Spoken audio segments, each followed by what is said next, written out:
Chapter 1, Struggling to Survive in the Demon Sect. Night. Black Dragon Mountain, Green Jade Temple. Senior Lee, these are the Miro seeds freshly harvested today. Gu Fan stood with a reserved expression, holding a white jade plate piled high with blood-red rice-like grains. Each grain was plump and round, emitting a peculiar meaty fragrance, and subtly wriggling as if alive. On a futon in front, an old deist in a red robe was meditating. He was about 60 years old, with white hair and beard, and a solemn, sinister face like a venomous snake. He glanced at Gu Fan and the Miro seeds, then spoke in a somewhat hoarse voice, "Put it down. Your time is almost up too." "Yes, Senior Lee." Gu Fan said nothing more. After setting down the Miro seeds, he immediately pushed the door open and left, not lingering. Outside the door, the moonlight was dim, and the cold wind whistled. Gu Fan had been transmigrated for half a month. He woke up to find himself sold to this old deist. The original owner was a farmer from Water Buffalo Village named Lu Vuniu, 19 years old, the fifth child in his family. This year's harvest was poor, and the original owner did the least farm work. Thus, the original owner was sold to this old deist, and several of his sisters were sold to brothels in town or as servants to wealthy families. Although Gu Fan had thought about escaping on the way, he refrained from acting rashly for now. If transmigration could happen, perhaps this old deist really was an immortal cultivator. So, he incited another farmer, who had also been sold, to escape. The old deist seemed unperturbed by this. He took a blood jade pot from his sleeve, then threw a blood-stained contract into it. Instantly, a bizarre blood mist rose from the jade pot, transforming into a terrifying, monstrous creature that devoured the farmer completely in a flash, leaving not even a trace. After this incident, no one dared to escape again. Finally, these servants, along with more than 10 seemingly spiritual young children, arrived at this place. An old, dilapidated deist temple on a desolate mountain. The servants would be fed a blood-red seed, which would develop and grow inside their bodies, eventually breaking through the skin to become a plant bearing Miro seeds. These children, on the other hand, had to undergo a special test, apparently to check for spiritual roots. If they had none, they would become servants like the others; if they did, they would be taken as disciples. A formation had also been laid here, with white mist swirling, covering the path down the mountain, making escape impossible. Several servants who tried to escape under the cover of night, needless to say, all died. Gu Fan returned to his living quarters, where a foul stench assaulted his nostrils. The environment was chaotic, infested with insects. More than 10 servants lay haphazardly, groaning in pain. They had all been afflicted by the Miro seeds and would live for at most 1 month. Gu Fan's gaze sharpened, and then a light screen appeared before his eyes. Host, Gu Fan. Card user level, LV0. Card fusion in progress. Current progress 85%. Equipped cards, max 2 none. Karma dust, 5/6. Talent, unlocked. Shop, unlocked. Mission, novice trial. Requirement, fuse 10 cards, progress 80%. Reward, starter card pack *1. As a transmigrator, having a system was standard. His system was called Card Fusion System, similar to the most noble summoning method in Yu-Gi-Oh! It could permanently fuse 2 cards to create a new one. This process required the consumption of karma dust. The higher the quality of the card, the more karma dust consumed for fusion. Cards that had been fused once could not be fused again. Karma dust could be obtained by dismantling cards, with the quantity related to their quality. Although he initially had no cards, he quickly figured out how to use the system. He could refine all things into cards, even stones or weeds by the roadside could be quickly refined. Gu Fan also discovered a few rules when refining cards. First, physical contact with the item must be maintained during refinement. Second, the higher the rank, the slower the refinement time. Third, when refining living creatures, the target must not have any thoughts of resistance. Fourth, refined cards can be stored in a special space. As for keepable cards, Gu Bai speculated they should be cards that continuously provide status effects, such as cultivation techniques, bloodlines. Grass stone. Type, item card. Quality, unranked inferior. Description, upon hitting a target, it shatters into grass. This was the first card he synthesized, using a roadside stone and grass. It was useless and only consumed 1 karma dust. The seed Li Tianming had given him to eat was also refined into a card. Miro seed. Type, item card. Quality, first rank common. Description, when consumed by a living creature, the seed continuously absorbs its nutrients and spirituality, producing Miro seeds with nourishing properties. Humans are the leaders of all spirits, this seed is best used on humans. Card quality is divided into 9 ranks, with each rank further subdivided into inferior, common, good, excellent, perfect, and legendary. He had originally intended to continuously fuse grass stone to obtain the starter card pack. However, this mission required fusing different types of cards to count, and obtaining materials here was relatively difficult. "Brother Li, you're back." A handsome young boy scurried to Gu Bai's feet. The boy, named Wang Jing, was from the same village as the original owner and had also been sold here, possessing no spiritual roots. Gu Fan nodded. How are you? Can you still hold on?" Wang Jing rubbed his stomach and said, feigning ease, "I'm fine, I can hold on for a very, very long time." "That's good. Don't worry, I will definitely make sure both of us survive." Gu Fan crouched down, reaching out to pat Wang Jing's head, but his eyes held a hint of coldness. He wasn't kind enough to take this useless child with him to escape. He merely needed the other party to do a few things. In the current situation, to survive, he had to escape from here. Either find a way to dismantle the formation, or eliminate Senior Li. However, Senior Li had that blood jade pot in his hand, as well as his blood pact. He couldn't be sure if that magical artifact would still be effective from a distance. Gu Fan understood that he had only one choice. That was, to kill Li Tianming. Did he agree? Gu Fan asked. Brother Lu, he agreed. Wang Jing nodded quickly. Alright, I'm going out for a bit. With that, Gu Fan pushed the door open and left, walking directly to a small stream. Tree shadows swayed, and the night wind blew gently, making the silence chilling. Gu Fan leaned against a large tree, his eyes downcast, gazing at his indistinct reflection on the water's surface. It was a young man with an ordinary appearance, wheat-colored skin, grey-brown eyes, a slightly tall build, and dressed as a farmer. This was his current appearance, and he was still somewhat unaccustomed to it. Card fusion complete. Red fire axe. Type, weapon card. Quality, unranked good. Description, this axe is imbued with a faint fire enchantment. Thump thump thump. Footsteps sounded, growing closer. The person approaching was a plump young Daoist with a somewhat simple-looking face, wearing a blue Daoist robe, and a long sword hanging from his waist. He was Li Tianming's disciple, Zhao Feiyu. Gu Fan had specifically asked Wang Jing to find a way to arrange a meeting with him. Speak, what do you want with me? Zhao Feiyu narrowed his eyes, scrutinizing Gu Fan, his tone carrying a hint of disdain. Gu Fan said faintly, let's make a deal. I want to kill your master. Zhao Feiyu froze, his pupils suddenly contracting. He had never expected this farmer to be so audacious. Was this kind of talk even permissible? But, he had to admit, he was somewhat tempted. However, Zhao Feiyu grinned, his hand already on the hilt of his sword, and then the long sword was unsheathed. The blade cut through the air, drawing a sharp arc in the desolate night. Clang. Chapter 2, Conspiracy to Refine the Art of Eating Qi. Gu Fan suddenly had a flaming axe in his hand, blocking the incoming sword blade in time. As iron clashed with iron, large sparks flew out, illuminating their faces and their eyes glinting with murderous intent. Immediately after, Gu Fan raised his leg and delivered a side kick, his right leg whipping out like a whip, heavily striking Zhao Feiyu's left knee joint with a dull thud. Zhao Feiyu cried out in pain, his face contorted, his body becoming unstable, and the force in his hand weakening slightly. Seizing this opportunity, Gu Fan suddenly pulled back his axe, retreated several steps, and with a flick of his hand, a large amount of white powder sprayed from his palm, instantly enveloping Zhao Feiyu's head. Lime powder. Type, item card. Quality, unranked common. Description, when splashed into a creature's eyes, it causes a severe burning sensation, temporarily blinding the target. Ah! My eyes! My eyes! Zhao Feiyu had no time to fight, continuously rubbing his eyes with both hands, wailing, and his long sword slipped from his grasp, falling onto the muddy ground. Gu Fan transformed the blazing fire axe back into a card, bent down to pick up the long sword on the ground, his eyes fixed on the somewhat pathetic-looking Zhao Feiyu. He knew that the other party had most likely been trying to test him, to judge whether he was worthy of cooperation. But he couldn't rule out that the other party genuinely wanted to kill him. In terms of physical fitness alone, the original owner, being a farmer, was inferior to Zhao Feiyu. He just didn't know if this was due to the other party's cultivation or if he had practiced before. Actually, being Li Tianming's apprentice was not necessarily a good thing. He was merely a higher-grade consumable. In just half a month, Gu Fan had noticed that 5 of Li Tianming's dozen or so apprentices had already disappeared. Among them were newly initiated ones and those who had been there before he arrived.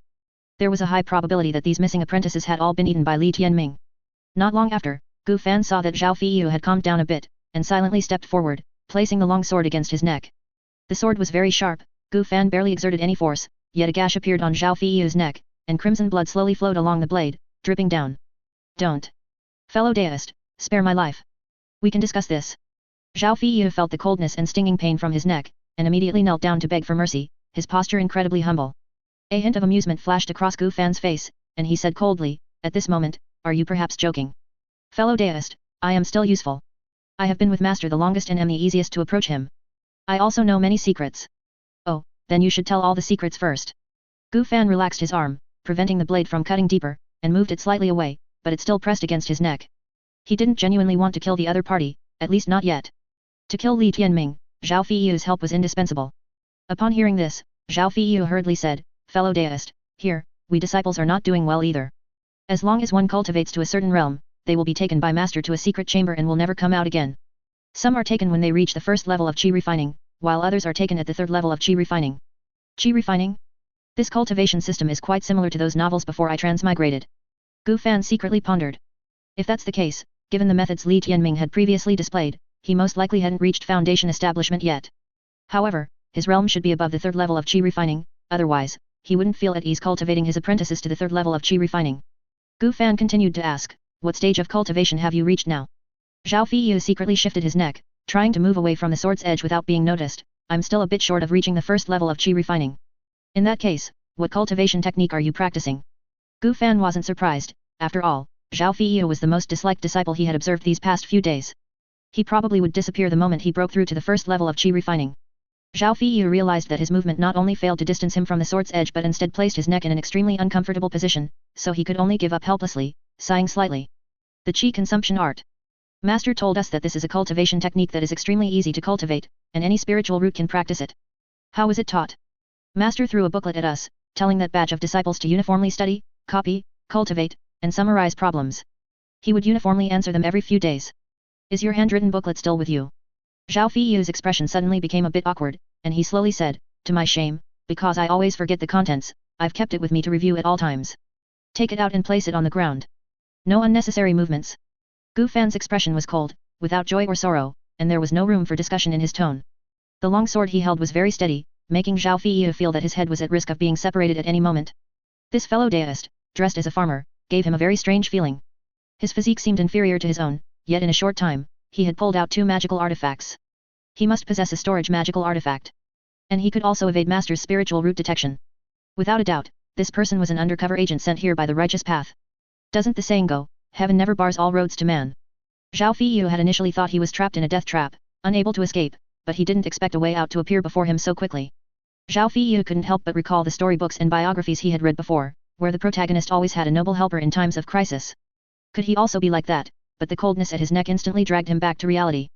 Zhao Feiyu tremblingly pulled a small booklet from his bosom and placed it beside him. Fellow deist, could you please put down the sword? I've shown enough sincerity, haven't I?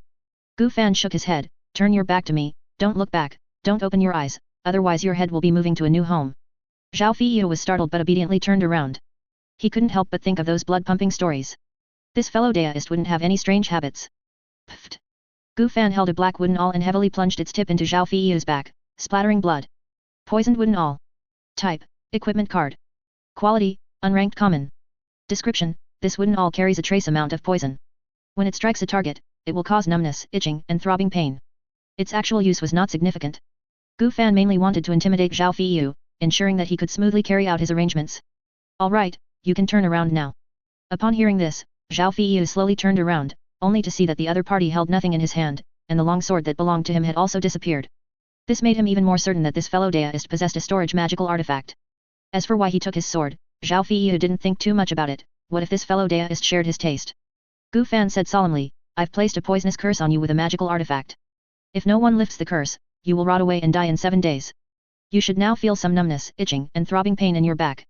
Fellow deist, no, senior, spare my life. Zhao Feiyu instantly prostrated himself, his posture incredibly humble. Gu Fan's lips curved upward, and he smiled, don't worry, I am not an evil person. As long as you do as I say, I will naturally lift the curse for you. Let's continue. A long time later, Zhao Feiyu left the place, as if relieved of a heavy burden. Gu Fan's eyes were lowered, examining the small booklet on the ground that contained the qi consumption art, and he pondered. This should be able to be refined into a card, right? Chapter 3 How to Cultivate Immortality Without Spiritual Roots. It was a long time after Zhao Feiyu's figure disappeared. Gu Fan finally let out a long breath, loosening the taut string in his heart a little. He wasn't exactly relaxed, he had to maintain a strong and mysterious demeanor at all times. For him, an ordinary person before transmigrating, this was an unprecedented experience, undoubtedly a challenge. An ordinary family, an ordinary upbringing, school, work, unemployment. He had lived a plain, unremarkable, neither good nor bad life. This was his life before transmigration, as ordinary as his name. But since he had transmigrated, the word ordinary no longer existed. No matter what, he had to survive first before he could think about the future.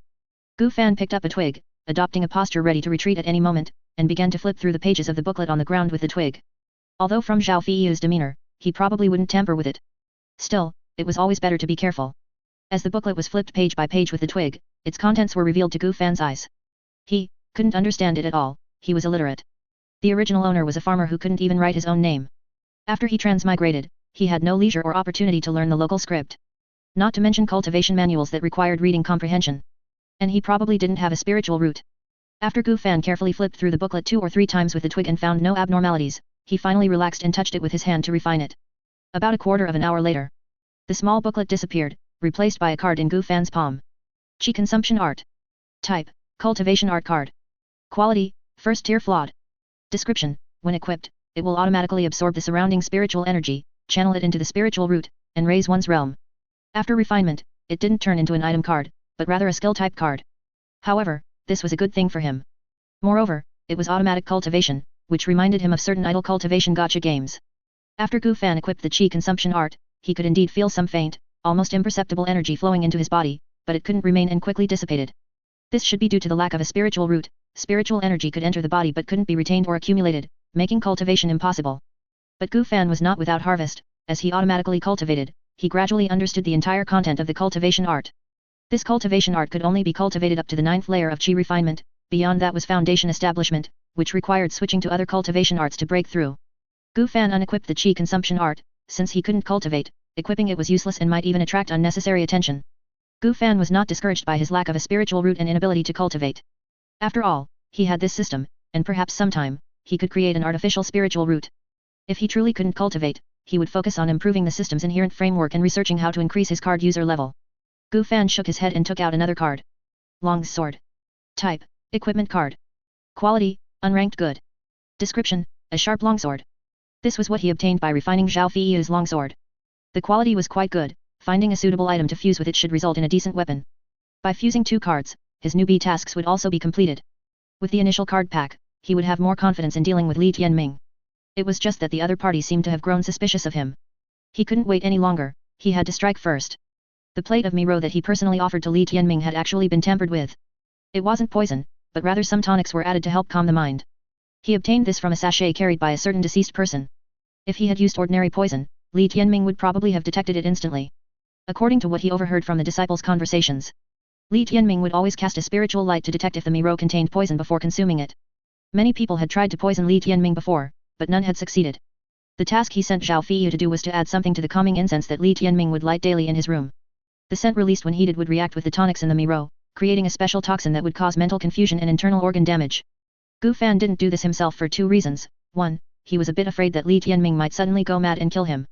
2. He couldn't access the calming incense, that area was handled by Li Tianming's disciples. Also, he needed someone to help him locate where the blood contract was stored. Only Li Tianming's disciples could accomplish this. Whether Li Tianming carried the blood contract with him or stored it somewhere. Based on his observations these past few days, Li Tianming did not possess storage artifacts like a storage bag, making it highly unlikely that he carried the blood contract with him. As long as he could find the place where the blood contract was stored, refine a blood contract card and fuse it with a part of Zhao Tianming, such as hair, etc., to create a card, and then replace it. When Zhao Tianming used that artifact again, there was a high possibility of him suffering a backlash. Although this matter was difficult, it was not impossible. However, whether it was poisoning or replacing the blood contract, there was a possibility of failure and death. 8 or 9 out of 10 things in life don't go as planned, just do your best. Gu Fan glanced at his reflection in the water one last time before striding towards his residence. The next day, early morning. Several violent bell tolls echoed throughout the area. Gu Fan opened his eyes and, along with many other servants, began the day's work. He mainly chopped trees with a few servants, collecting wood and delivering it to the woodshed. During the process, one of Li Tianming's disciples would follow, acting as an overseer. Thump. Thump. Thump. The sound of axe blades striking trees continuously echoed in the forest. The few servants beside Gu Fan, due to the Miro seed, were already quite thin, their limbs weak, and their insides hollowed out. They would gasp for breath after a few chops, resting for a long time before continuing. At this rate, it would likely be difficult to meet the required target even by nightfall. If someone didn't complete their work, the punishment wasn't severe, it was just no food. Gu Fan might be able to endure it, but the others could not. With the Miro seed absorbing nutrients, they constantly endured hunger, especially since there was only 1 meal a day here. Noon. Brother Lu, please, can you help us? It looks like you are almost done with your share for today. Yet. Brother Lu, you're strong, help us out, please. Not eating is worse than death. As Gu Fan was nearing completion, the nearby servants began chattering, all without exception wanting him to help. The general gist was that the capable should do more, and that they were all compatriots who should help each other. Gu Fan always disdained such moral blackmail. He possessed a flexible moral bottom line. But the commotion soon attracted the overseer to investigate. The few servants exchanged glances, as if saying to unite and let the out-of-line Lu Vuniu take the blame. What's wrong with you ants? Do you still want to eat? A rather rotund figure slowly approached, it was Zhao Feiyu. Chapter 4, Weird Meat Field, Mortal Blood and Evil Spirit. Deist Priest. This person is relying on his strength to forcefully snatch the timber we painstakingly chopped. Please, Deist priest, uphold justice for us. Yes, yes. He, alone, forced 4 of us. Deist priest, you must uphold justice for us. Deist priest, this Lu Vuniu harbors ill intentions. Please, Deist priest, see through him. Before Zhao Feiyu even approached, the servants beside Gu Fan began to accuse him, fabricating facts and pinning them on him. Gu Fan made no move to refute them, merely watching the group quietly, the expression in his eyes growing colder. In times of crisis, they would resort to any means to harm others just to cling to life.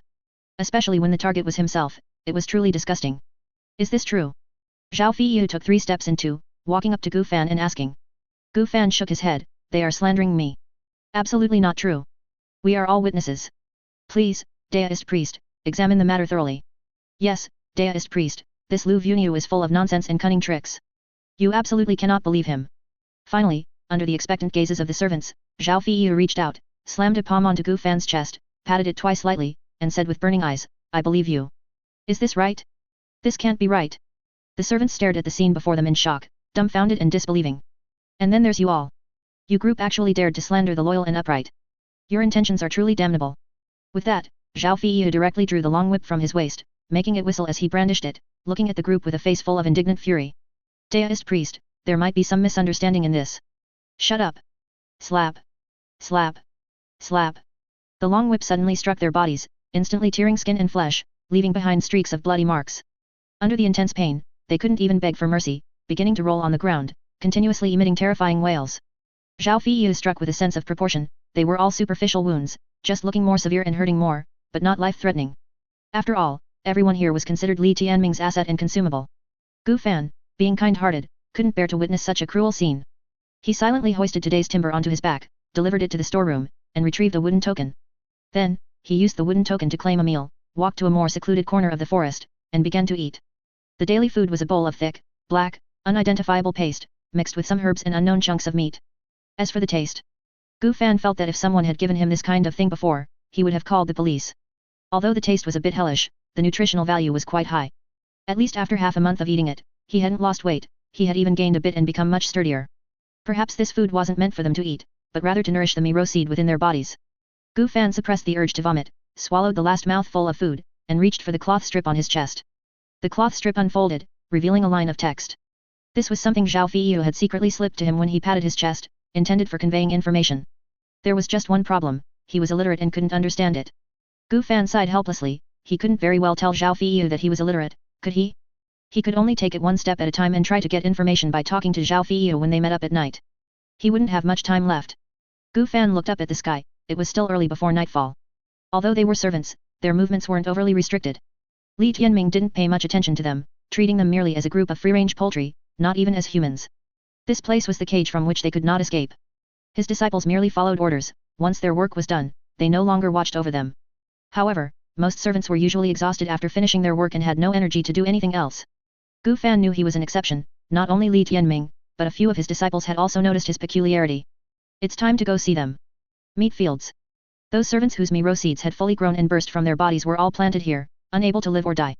As far as the eye could see, there were vast expanses of crimson farmland. Vein-like tendrils slowly writhed on the outer edges, with strange, vaguely humanoid plants in the center, constantly emitting eerie, hostile whispers. Their abdomens were enormous, swollen as if pregnant for 9 months, while their limbs were incredibly thin and inhuman, with some exposed blood vessels forming roots that pierced into the ground. Stalks of blood-red wheat burst from their abdomens, bearing plump, round Mi. They would live in this hell of incessant suffering until the last drop of their value was squeezed out. Gu Fan gazed at the scene before him, his thoughts churning. This could also be one of his possible endings. Several servants were in these meat fields, carrying buckets of black water, irrigating these plants. Gu Fan greeted the young Deist priest guarding the meat fields, then picked up a sickle, stepped into the meat fields, and began harvesting Mi. Hardly anyone was willing to do this job. Each time Mi was harvested, one would hear agonizing wails, and malevolent aura would contaminate the body. This might be a bad thing for others. But for Gu Fan, not only could he pocket some small personal items, the malevolent aura that invaded his body could also be refined into cards. It was just that the quantity was too small, not yet enough for one portion. It was a decent chore. As for whether anyone would secretly eat Mi, of course, some people had done it. After servants without spiritual roots ate it, the Mi within their bodies would directly complete its growth. As for Li Daokang's disciples, secretly eating it wasn't much of an issue. It could accelerate their cultivation progress and hasten their demise. Gu Fan secretly refined a few cards and stored them in the system space. Here, everyone except Li Tianming was merely livestock waiting to be fattened up. Gu Fan swung his sickle, forcefully cutting down several miro, and drops of crimson liquid dripped from the cuts. This was not easy, the sensation of cutting was like forcibly hacking off a person's limb, flesh, and bone. Essentially, there seemed to be no difference. Gu Fan understood that in this world, to live well, one had to step on the corpses of others. The miro, condensed from life, was continuously harvested and fell under the sickle that represented both harvest and death. The sun set in the west, and the twilight glow was like blood. Gu Fan lightly flicked the sickle, and the crimson liquid clinging to its surface splattered out, merging into the reddish-black soil below. Immediately after, he delivered the miro, left the meat fields, and returned to his dwelling to rest and recuperate. A card slowly condensed into shape within his body. Mortal blood malice. Type, material. Quality, unranked perfect. Description, can be used to forge magical artifacts, or cultivate certain cultivation techniques, spells, etc. After reading it, Gu Fan fused it with the long sword. Do you want to consume 50 karma dust for fusion? Fusion has begun, progress 1%. Today, it wasn't him delivering the miro, but Wang Jing. If things went smoothly for Zhao Feiyu, Li Tianming should show some abnormality. Wang Jing should be able to observe it, or rather, he might not come back. Gu Fan waited for a long time, but Wang Jing ultimately did not return. This amount of time had far exceeded what was needed to deliver the miro. Wang Jing should be dead. This also meant that Zhao Feiyu had succeeded. Chapter 5, The Obsessed Li Tianming. Another person died, Gu Fan murmured softly. Wang Jing's trip today to deliver rice and meat was part of his plan. The others might not have noticed Li Tianming's abnormality and would have provided him with incorrect information. But Wang Jing was more intelligent, quick-witted, and sharp-eyed, otherwise, he would never have been able to connect him with Zhao Feiyu. Only if Wang Jing handled this matter could he feel a little at ease. Wang Jing's death was also within expectations, it was the greatest value he could provide. Gu Bai knew he was not a good person, and his nature was probably even viler than those who chopped wood with him today. But what did it matter? To survive, he had no other choice. Gu Fan suddenly stood up, raising his eyes to scan the servants on the ground. They were wriggling like maggots, looking exceptionally unsightly, completely devoid of any human semblance. Gu Fan did not want to become like this. Fortunately, with the system's help, he could at least fight to the death. He pushed open the door, all the light in his eyes converging into a pitch-black resolve at that moment, and left without looking back. By the stream in the forest. Senior, you've arrived. Zhao Feiyu seemed to have been waiting for a long time and quickly bowed respectfully upon seeing Gu Fan's arrival. You did quite well, Gu Fan said indifferently. Senior, you flatter me. That old geezer is already delirious and has killed several junior brothers and sisters. I'm afraid he has already gone mad. Senior, are you going to the secret chamber now? I believe the blood jade pot is likely there. Good, Gu Fan nodded. Then please follow me, Senior. With that, Zhao Feiyu stepped forward and began to lead the way. Gu Fan watched Zhao Feiyu's departing back, his eyes filled with complex emotions. He instinctively felt something was amiss. Everything seemed too smooth. Whether it was Zhao Feiyu's actions or his attitude. But for now, he could only follow along and then make further plans. Soon, the two arrived near the main hall where Li Tianming resided. The old deist has finally succeeded. Succeeded. Today, this old deist will establish his foundation, A chilling roar could be heard from afar, and a thick scent of blood permeated the air. Gu Fan's heart tightened. Could it be that Li Tianming was originally at the 9th level of Qi refinement, just one step away from breaking through to foundation establishment?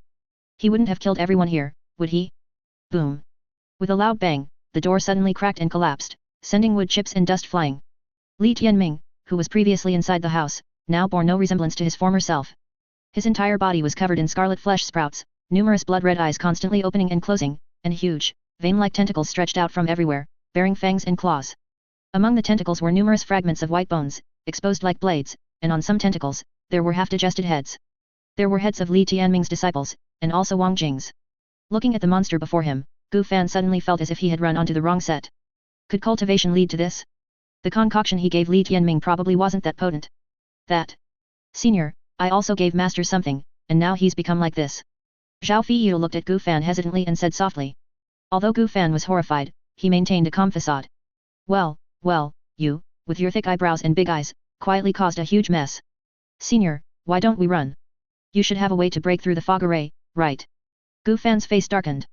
He wasn't even at the first level of Qi refinement, how could he break the array? Now, both the servants and Li Tianming's disciples were startled by this commotion and were frantically fleeing outwards.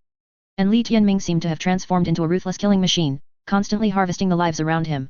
Tentacles continuously slashed through the night sky, emitting ear-piercing shrieks, like iron whips swinging. If they struck a body, at best, it would be split in two, at worst, it would explode into a cloud of blood mist. No one was a match for Li Tianming. And those creatures killed by Li Tianming were absorbed into his body as if they were nutrients, making him even stronger and larger. At this rate, it was only a matter of time before everyone was killed. Gu Fan said coldly, take me to the secret chamber. Senior, I think we should run away as soon as possible. I'm not discussing this with you, Gu Fan interrupted Zhao Feiyu sharply. Yes. Senior. For Gu Fan, the path to survival remained unchanged, he still needed to kill Li Tianming to live. It had just become more troublesome. Suddenly, Gu Fan's gaze sharpened, and he noticed 3 items lying quietly on the floor inside Li Tianming's room, a compass, a token, and a blood jade pot. To have survived such a commotion, it was enough to show that these 3 items were all extraordinary. And among them, the blood jade pot was the magic treasure that instantly killed the servant that day. The compass might be related to the fog array, and the token might be related to Li Tianming's identity and lineage, they were all good things. Zhao Feiyu, who was nearby, also noticed this, and his greed was almost uncontrollable. He clearly wanted to collect all these treasures. But he quickly realized something, reining in all his greed, his expression becoming extremely respectful and sincere, and he whispered. Senior, why don't we first go and get those few magic treasures for you? That way, we'll have a better chance of getting out. Senior, please rest assured, I, Zhao, seek nothing else. I only wish to leave this demonic den and live out the rest of my life. As long as Senior can take me away, this junior will serve you like an ox or horse, go through fire and water, without hesitation. Gu Fan looked at Zhao Feiyu, whose eyes were burning with fervor and whose body was extremely excited, and couldn't help but become a little more vigilant. But on the surface, he still put on a very gratified look, patted Zhao Feiyu's shoulder, and praised him. Don't worry, as long as you follow my instructions, your life will surely be safe, and afterwards, I will bestow a great fortune upon you. Thank you, Senior, Zhao Feiyu quickly nodded, his eyes misty with emotion, looking as if he wanted to recognize Gu Fan as his godfather. Li Tianming had left his original spot and rushed towards the place with the most people. The residents of the servants, who were exhausted after a day of hard work. He was like a tiger entering a flock of sheep, stirring up a bloody storm and enjoying a delicious late-night snack. Gu Fan and Zhao Feiyu dared not waste time either, and quickly ran into the main hall. The moment the two stepped inside, the viscous blood on the ground was like a muddy swamp, greatly hindering their progress. Gu Fan moved forward with difficulty, then quickly bent down, picked up the 3 treasures on the ground, and began to refine them into cards. During the process, he also refined some of Li Tianming's blood from his meditation cushion into cards. After confirming it was Li Tianming through the description, he told Zhao Feiyu that they could leave. Then, under Zhao Feiyu's guidance, the two left the place again and rushed to the secret chamber. The secret chamber was located within a cave behind the main hall. Normally, Li Tianming would assign special personnel to guard it and set up a warning array. However, under the current circumstances, both arrangements had lost their effectiveness. Zhao Feiyu and Gu Fan, one in front and one behind, walked through the long, narrow passage. Suddenly, Gu Fan's eyes flashed fiercely, and the scarlet flame axe materialized in his hand, striking directly at Zhao Feiyu's neck. At the critical moment, Zhao Feiyu lunged forward, narrowly avoiding the axe blade swinging at him from behind. Senior, what is the meaning of this? Zhao Feiyu turned around, his expression utterly bewildered. He couldn't understand why the other party had suddenly attacked. He was certain he hadn't shown any flaws. It was so close. Gu Fan remained silent, only tightening his grip on the axe handle. Card fusion complete. Blood Fiend Sword.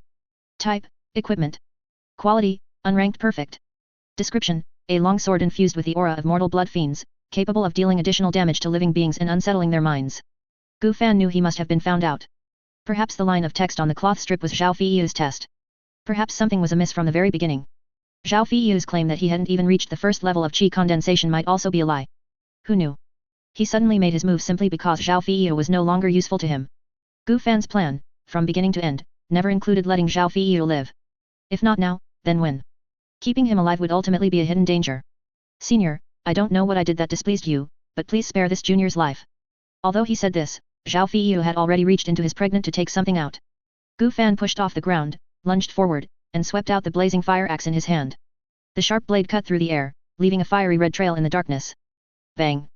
Between Zhao Feiyu's 2 fingers, a yellow talisman suddenly appeared, shimmering with a faint light, instantly transforming into a curtain of water that blocked the flaming axe blade.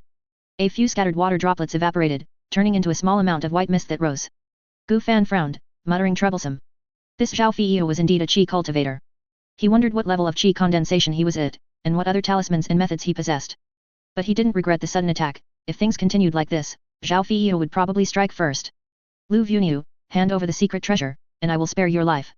Zhao Feiyu no longer showed the cautiousness from before, instead, his expression was one of mockery and disdain, as if he were looking at ants and insects. It was the same look he had when he first met Gu Fan. At first, he was only slightly interested, never expecting a mere servant to have the same thought as him. But a mortal who couldn't cultivate was no different from an ant on the ground. He had originally intended to dispatch him with a casual sword strike, but unexpectedly, there was a pleasant surprise. There were no mana fluctuations, yet he could conjure objects out of thin air. Especially that unknown object that had pierced his back, it was said to be a curse, yet it had no mana. Zhao Feiyu suspected that this person might have had some fortuitous encounter and obtained a powerful secret treasure. Afterward, he had been constantly probing and secretly investigating this person's identity. He even added a secret code phrase to the cloth strip he sent today. It turned out that this servant named Lu Vunio was not only not a cultivator but also illiterate. He was just a farmer who had a fortuitous encounter. He hadn't exposed the other party simply to find a suitable place to torture him severely and force him to hand over the secret treasure. His master's secret chamber was a good choice. He was different from the other disciples. His master had personally taken him in at the sect, with elders as witnesses, and it was recorded in the archives. However, in recent months, his master had failed to break through to the foundation establishment stage, suffered severe qi depletion, and his temperament had become increasingly cold and erratic. He also found him, with his mediocre talent and only at the second level of qi condensation, particularly displeasing. Since his master was unjust, he couldn't be blamed for being disloyal. Suddenly, Gu Fan let out a cold snort, spun around, and ran with large strides, retreating rapidly outwards. You won't escape. Zhao Feiyu roared angrily, another talisman appearing in his hand. His comprehension was dull, and the spells he could learn were almost useless, so he could only rely on talismans bought through frugal living to fight. Gu Fan abruptly stopped, and a black stone was thrown from his hand, landing directly on the water curtain, exploding into a large amount of dark dust that filled the space around Zhao Feiyu. Immediately after, the blazing fire axe flew out of his hand, spinning, and the scattered sparks instantly ignited the black dust. Boom!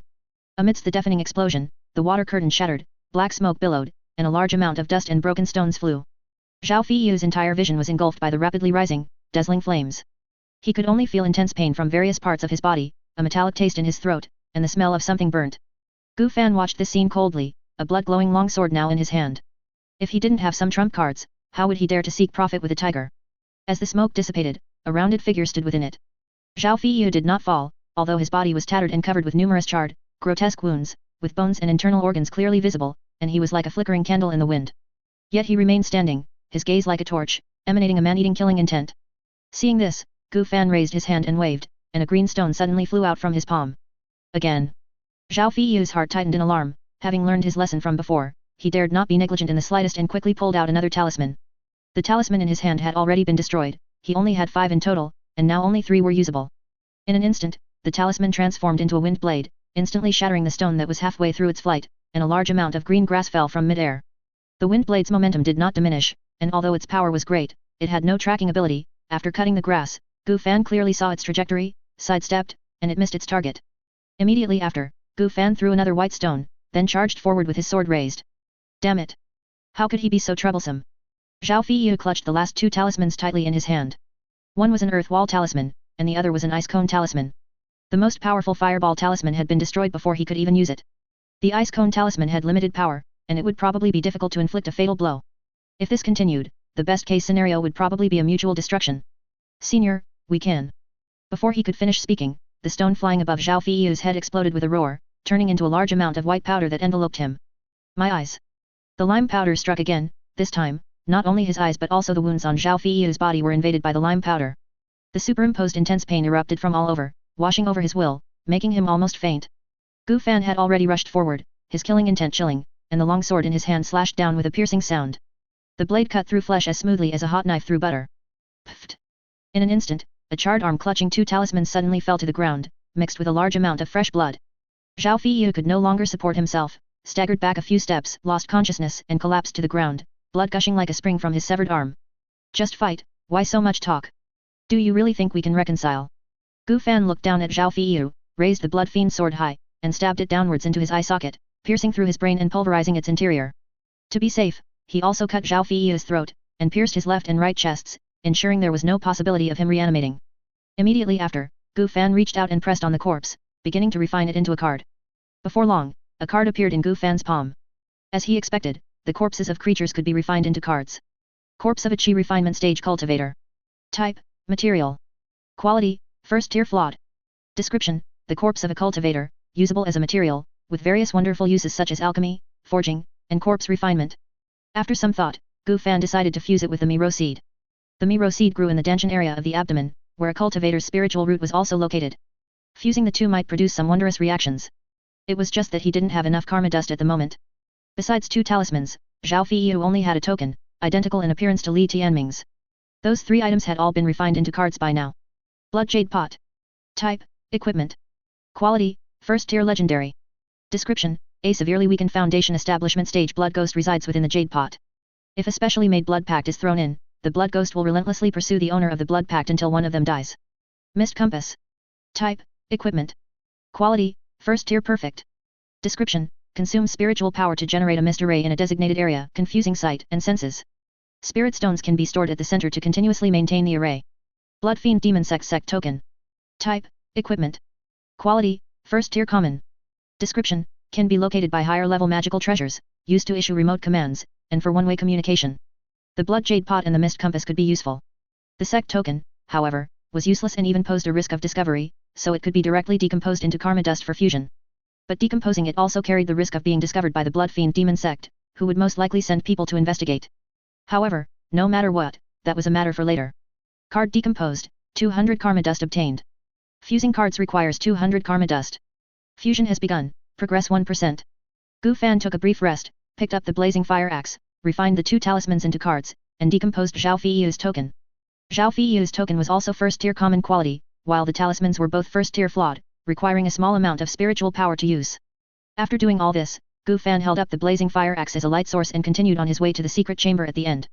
Before long, a thick stone door appeared before him, behind it was Gu Fan's destination for this trip. According to Zhao Feiyu, there were many mechanisms near the secret chamber. One had to twist the correct mechanism to open the stone door and enter, otherwise, a trap would be triggered. Zhao Feiyu hadn't told him how to open it, probably considering it a trump card. Gu Fan didn't understand such mechanisms, but he didn't need to. He stretched out his right hand and pressed it against the stone door. It was just a mere stone door, he just needed to refine it into a card. About half an incense stick later, the stone door suddenly vanished, transforming into a card. Although this stone door was incredibly heavy, it was ultimately just a mundane object and didn't waste much time. Gu Fan felt a wave of heat wash over him, mixed with a peculiar fragrance. The first thing that caught his eye was a giant alchemy furnace, completely black, carved with some blood-colored patterns. It could probably hold 5 or 6 adults inside, and a fiery red flame burned beneath it. Gu Fan looked at the flame with interest. It had no fuel and seemed to be ground fire surging directly from beneath the surface. Perhaps he would have a chance to refine it into a card someday. Gu Fan shifted his gaze, looking at other parts of the secret chamber. Rows of medicine bottles were neatly arranged on a stone table. Each medicine bottle had annotations, seemingly indicating the quality of the pills and the birth characters of the refining materials. Gu Fan was illiterate, so these were merely guesses. But combined with what Zhao Feiyu said, all those disciples had disappeared into the secret chamber. The ingredients for the pills refined in this alchemy furnace were obvious. He feared these were all human pills. At the same time, considering the quantity of pills accumulated here and the annotations, it seemed Li Tianming himself hadn't consumed many, but rather was meant to hand them over to the sect. If these people were akin to livestock and crops, then Li Tianming was essentially a serf who sold himself to the landlord, barely considered a person.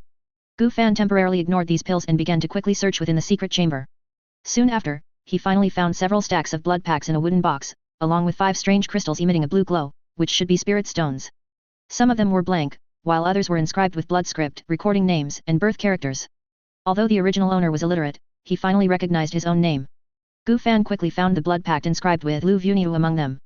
He held the original owner's blood pact, walked quickly to the alchemy furnace, and threw it into the ground fire, watching silently until the blood pact was burned to ashes before looking away. Finally, a worry has been resolved. Gu Fan let out a long breath, feeling incredibly relaxed.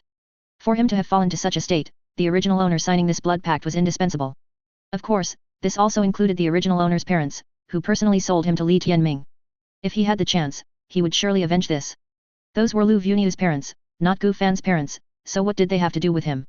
Truly detestable to the extreme, they were courting death. But the biggest problem at hand was still Li Tianming, who had gone mad with killing outside. Zhao Feiyu, that good disciple, had given his master something, and it had such an effect. He hoped the blood ghost could defeat Li Tianming in this state. Card fusion complete. Artificial spiritual root. Type, special. Quality, first tier common. Description, wood, fire, metal, earth 4-element spiritual root. After equipping, it activates the spiritual power circulation and allows cultivation of the immortal cultivator system. Looking at the newly formed card, Gu Fan was overjoyed. This meant that after equipping the artificial spiritual root, he could cultivate. It was just that now, both of his card slots were occupied, one for the spiritual root and one for cultivation techniques. Novice trial completed. Please choose one of the 5 initial card packs. Each card pack contains 5 cards. Warrior card pack, balanced in offense and defense, skilled in close combat, relatively well-rounded. Assassin card pack, good at concealment, capable of killing enemies with a single blow, high agility, poor defensive ability. Mage card pack, excellent in spirit, capable of using various magic, poor physical ability. Priest card pack, balanced attributes, weaker combat power, can provide healing and buff effects. Summoner card pack, can summon various followers with special abilities to fight, but the main body is weaker. Gu Fan looked at the 5 optional card packs, hesitating for a moment. They were all quite useful, making it difficult to choose. Boom. Boom. Boom. Constant loud noises came from the cave entrance connecting to the outside, as if some monster was wreaking havoc. Gu Fan immediately realized that Li Tianming had probably arrived. Could it be that everyone outside had already been killed by him? Gu Fan no longer bothered choosing card packs and quickly refined a blank blood contract into a card, then merged it with the card refined from Li Tianming's blood. 5 karma dust consumed. Card merging in progress, 1%. The merging speed was very fast, it would likely be completed successfully before this place completely collapsed. Gu Fan equipped the artificial spiritual root and the chi consumption art. He started to feel a bit strange, as if something had been forcibly stuffed into his abdomen, but he adapted to it after a short while. The cultivation art began to operate automatically. The spiritual energy permeating the air was absorbed into his body, then converged into his spiritual root, which in turn began to nourish him, forming a cycle. Immediately after, Gu Fan began to refine the pills into cards. Blood Spirit Pill. Category, Item. Quality, First Tier Good. Description, refined from a cultivator's flesh and spiritual root, it contains a large amount of spiritual power and can help the user quickly advance their cultivation realm, but excessive consumption can lead to mental derangement. After reading the description and confirming there were no issues, and that it was a pill that could enhance cultivation, Gu Fan directly took out several and swallowed them whole. He had no psychological burden whatsoever, even knowing what the pill was made of. It was just being human. In an instant, a violent hot current surged from Gu Fan's abdomen, flushing through his entire body, causing him to feel somewhat bloated. If Gu Fan had done it himself, he probably wouldn't have been able to control such a vast and violent spiritual energy, and might have exploded and died. Fortunately, he was cultivating automatically, and the spiritual power circulated rapidly under the system's orderly and flawless operation. Gu Fan spat out a large amount of crimson blood, his face as pale as paper. Indeed, he had consumed a bit too much, even with automatic operation, it inevitably caused internal damage to his body, but luckily the problem wasn't too severe. Gu Fan felt the changes in his body, as well as the wondrous magical power contained within him. Qi condensation first layer had been broken through. Now, he could also be considered a cultivator. The increase in physical body and spirit was small, aside from being able to use the magical power converted from spiritual energy, there was almost nothing else that could be put to practical use. Immediately, Gu Fan took out the misty compass and examined it carefully. Indeed, a spirit stone was embedded in its center. And it looked even purer and more radiant than the 5 spirit stones he had just found, perhaps this one was a mid-grade spirit stone. Card merging complete. I hope it works. Gu Fan looked at the blood contract card that appeared in his hand and said faintly. Now he was being blocked by Li Tianming. If the blood ghost in the blood jade pot couldn't defeat Li Tianming, then he would have to go himself. Gu Fan threw the blood contract into the blood jade pot. In an instant, a strange blood mist rose from the jade pot, condensed, and transformed into a hideous and terrifying monster with 7 arms, 6 legs, and 3 heads. The blood ghost shot through the air like an arrow, leaving a trail of afterimages. In a few blinks of an eye, it had rushed out of the cave and appeared before Li Tianming. At this moment, Li Tianming had completely lost his human form, becoming a blood-red tumor like a small mountain. Its surface was covered with hands and feet, eyes, incomplete human faces, and numerous thick, long tentacles. At the center was Li Tianming's original old face, its edges connected by flesh tendrils, his expression maniacal, his eyes full of hunger. The moment he saw the blood ghost, Li Tianming's body erupted with tentacles, emitting sharp sounds of air being torn, crisscrossing in midair, attacking the blood ghost from all directions, enveloping it like a fishing net. The blood ghost had no space to dodge. Pfft! In an instant, a ring of blood blades spread from the blood ghost's hands, all the incoming tentacles were severed at the waist, raining down flesh and blood. Roar! The blood ghost let out a terrifying roar, and a bloody aura erupted from its body. All the falling flesh and blood flew into the blood ghost's body like swallows returning to their nest, instantly strengthening its aura by several points. At the same time, Li Tianming's body grew numerous small fleshy tumors, constantly wriggling, as if incubating some unique life. Soon, tender blood-red branches broke out of the tumors, emitting a peculiar, faint fragrance. The ground within 100 feet was stained red, becoming active, presenting the texture of flesh and blood, and constantly undulating. Various flesh and blood plants broke through the ground one by one. Some resembled peas, capable of launching chunks of flesh as cannonballs. Some resembled cacti, capable of shooting sharp bone needles. Some resembled carnivorous plants, with abyssal maws. Bone needles and flesh cannonballs seemed to turn into a torrential rain, suddenly attacking the blood ghost, with abyssal maws behind them. The blood ghost floated in midair, showing no intention of moving. It pressed its 6 hands together, and with its remaining hand, formed a hand seal. In an instant, a bloody light surged, condensing in the air into a gigantic blood blade, and an invisible shockwave spread in all directions, stirring up gusts of wind. Immediately after, the blood blade struck down. The air was instantly torn apart, emitting an ear-piercing wail. Bone needles, flesh cannonballs, giant mouths, tentacles, all were annihilated under this single strike. Li Tianming looked at the approaching blood blade, seemingly feeling fear, wanting to move his body to avoid the strike. But his massive body was too clumsy, and the striking blood blade was too fast. In an instant, the blood blade, like tearing paper, split Li Tianming in two, and his massive body rapidly collapsed amidst a sky full of blood rain.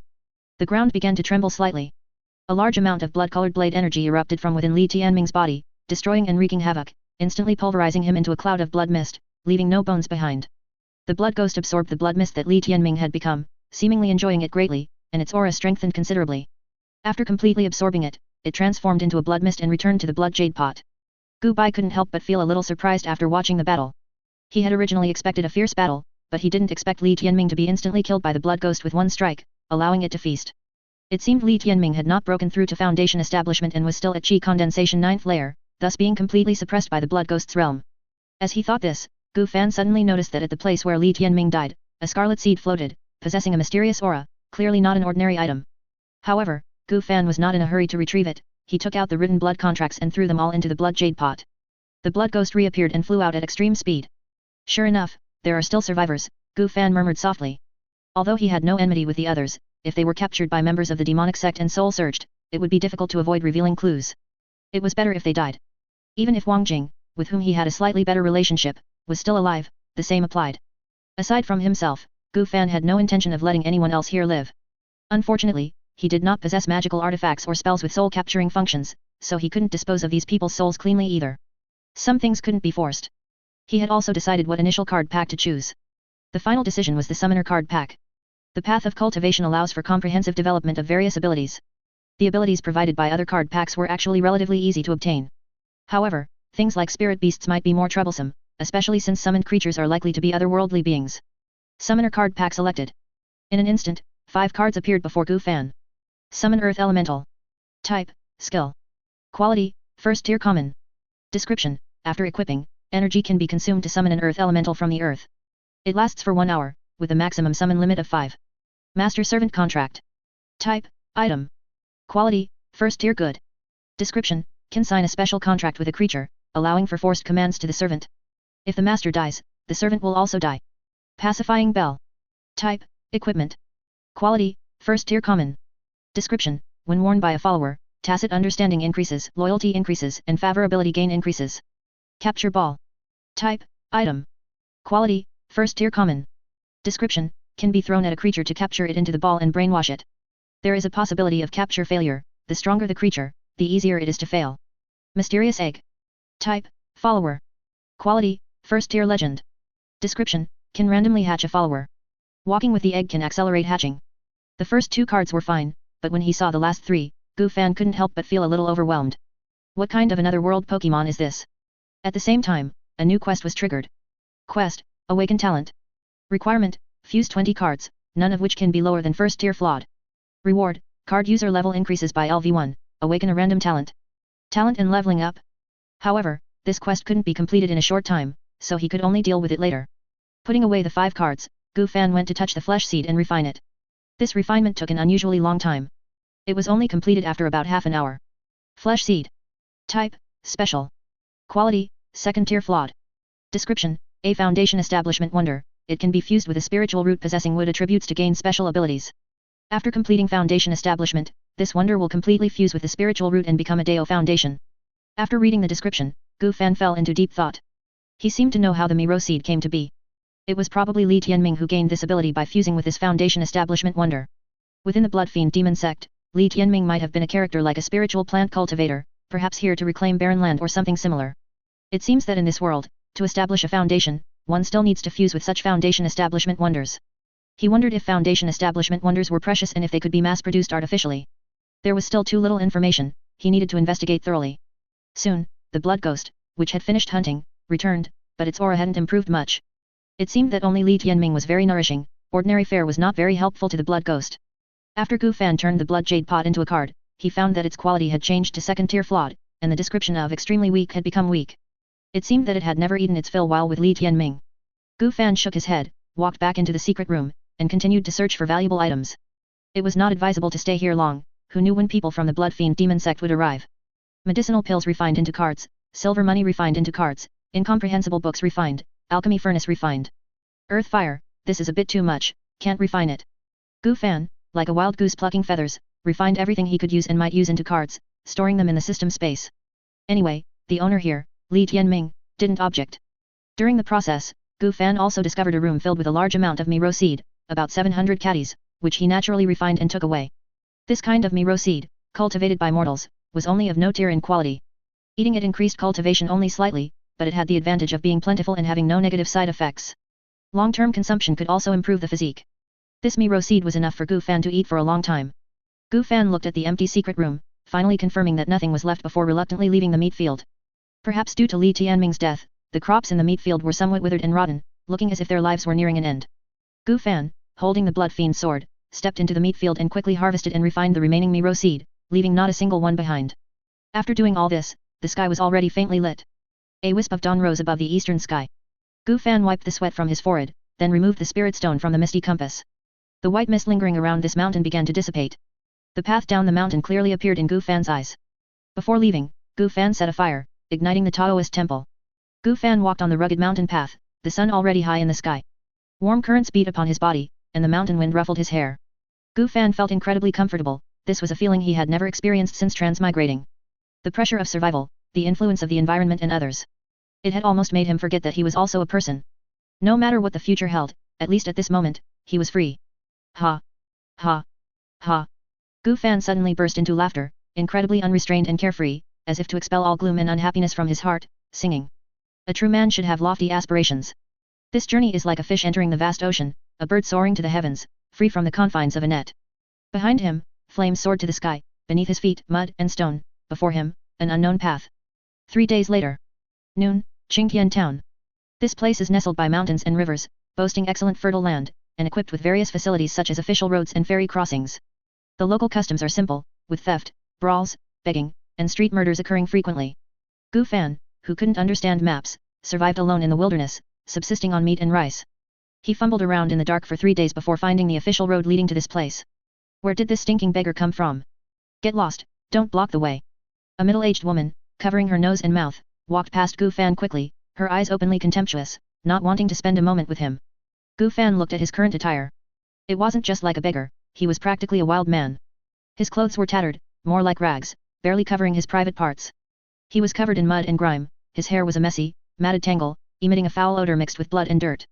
Being called a stinking beggar was actually quite accurate. Passers-by also kept a certain distance from Gu Fan. Gu Fan, however, wasn't annoyed and continued towards the town center. Other people's opinions, as long as they didn't involve his interests, were completely unimportant to him. Although there were a few Daoist robes in the secret chamber, they were all blood-red and too conspicuous, so Gu Fan didn't plan to wear them. He was afraid that a few young cultivators might suddenly fly down from the sky, shouting, "Evil cultist, die!" or something similar, and treat him like a monster to be hunted.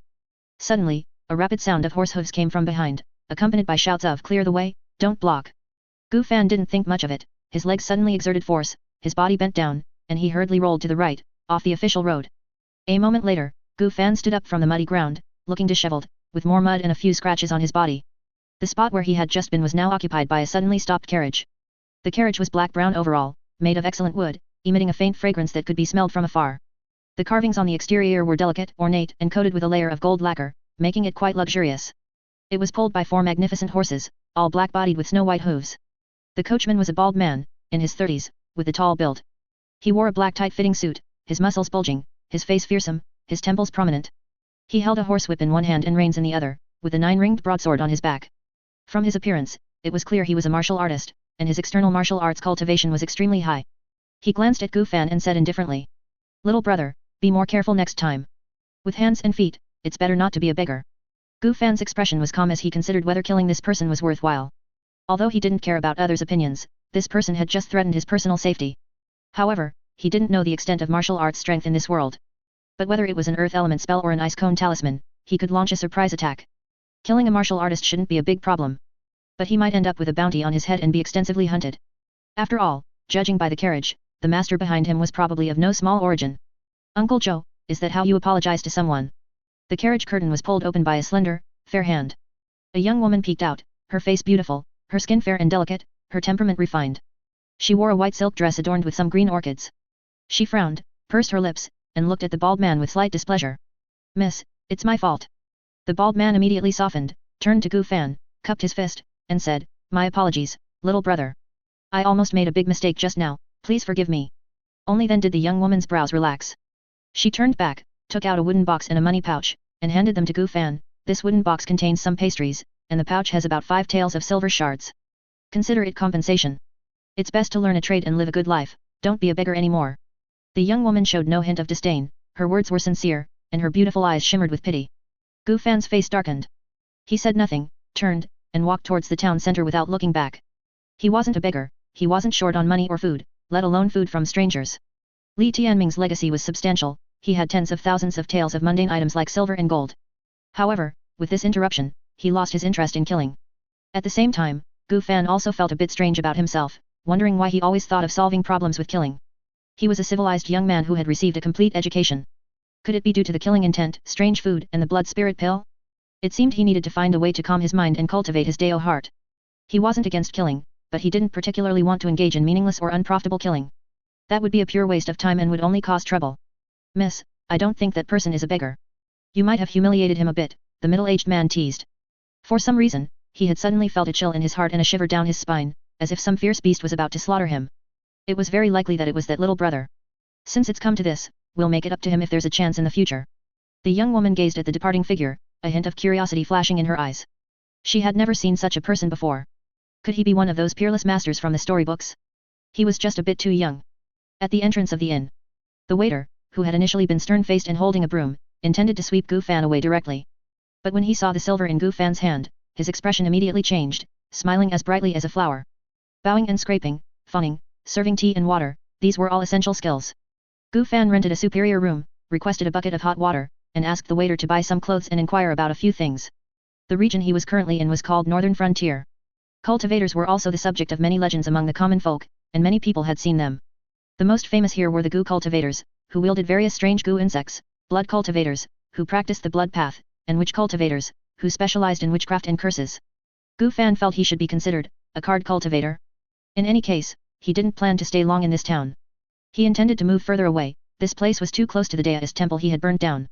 His current priorities, besides escaping, were to learn the written language of this world and educate himself. Dong dong dong. A knock sounded at the door. Guest, your things have arrived. Bring them in. The waiter pushed open the door, holding a stack of neat clothes and a pair of black cloth shoes in his hands. Does the guest have any other instructions? No.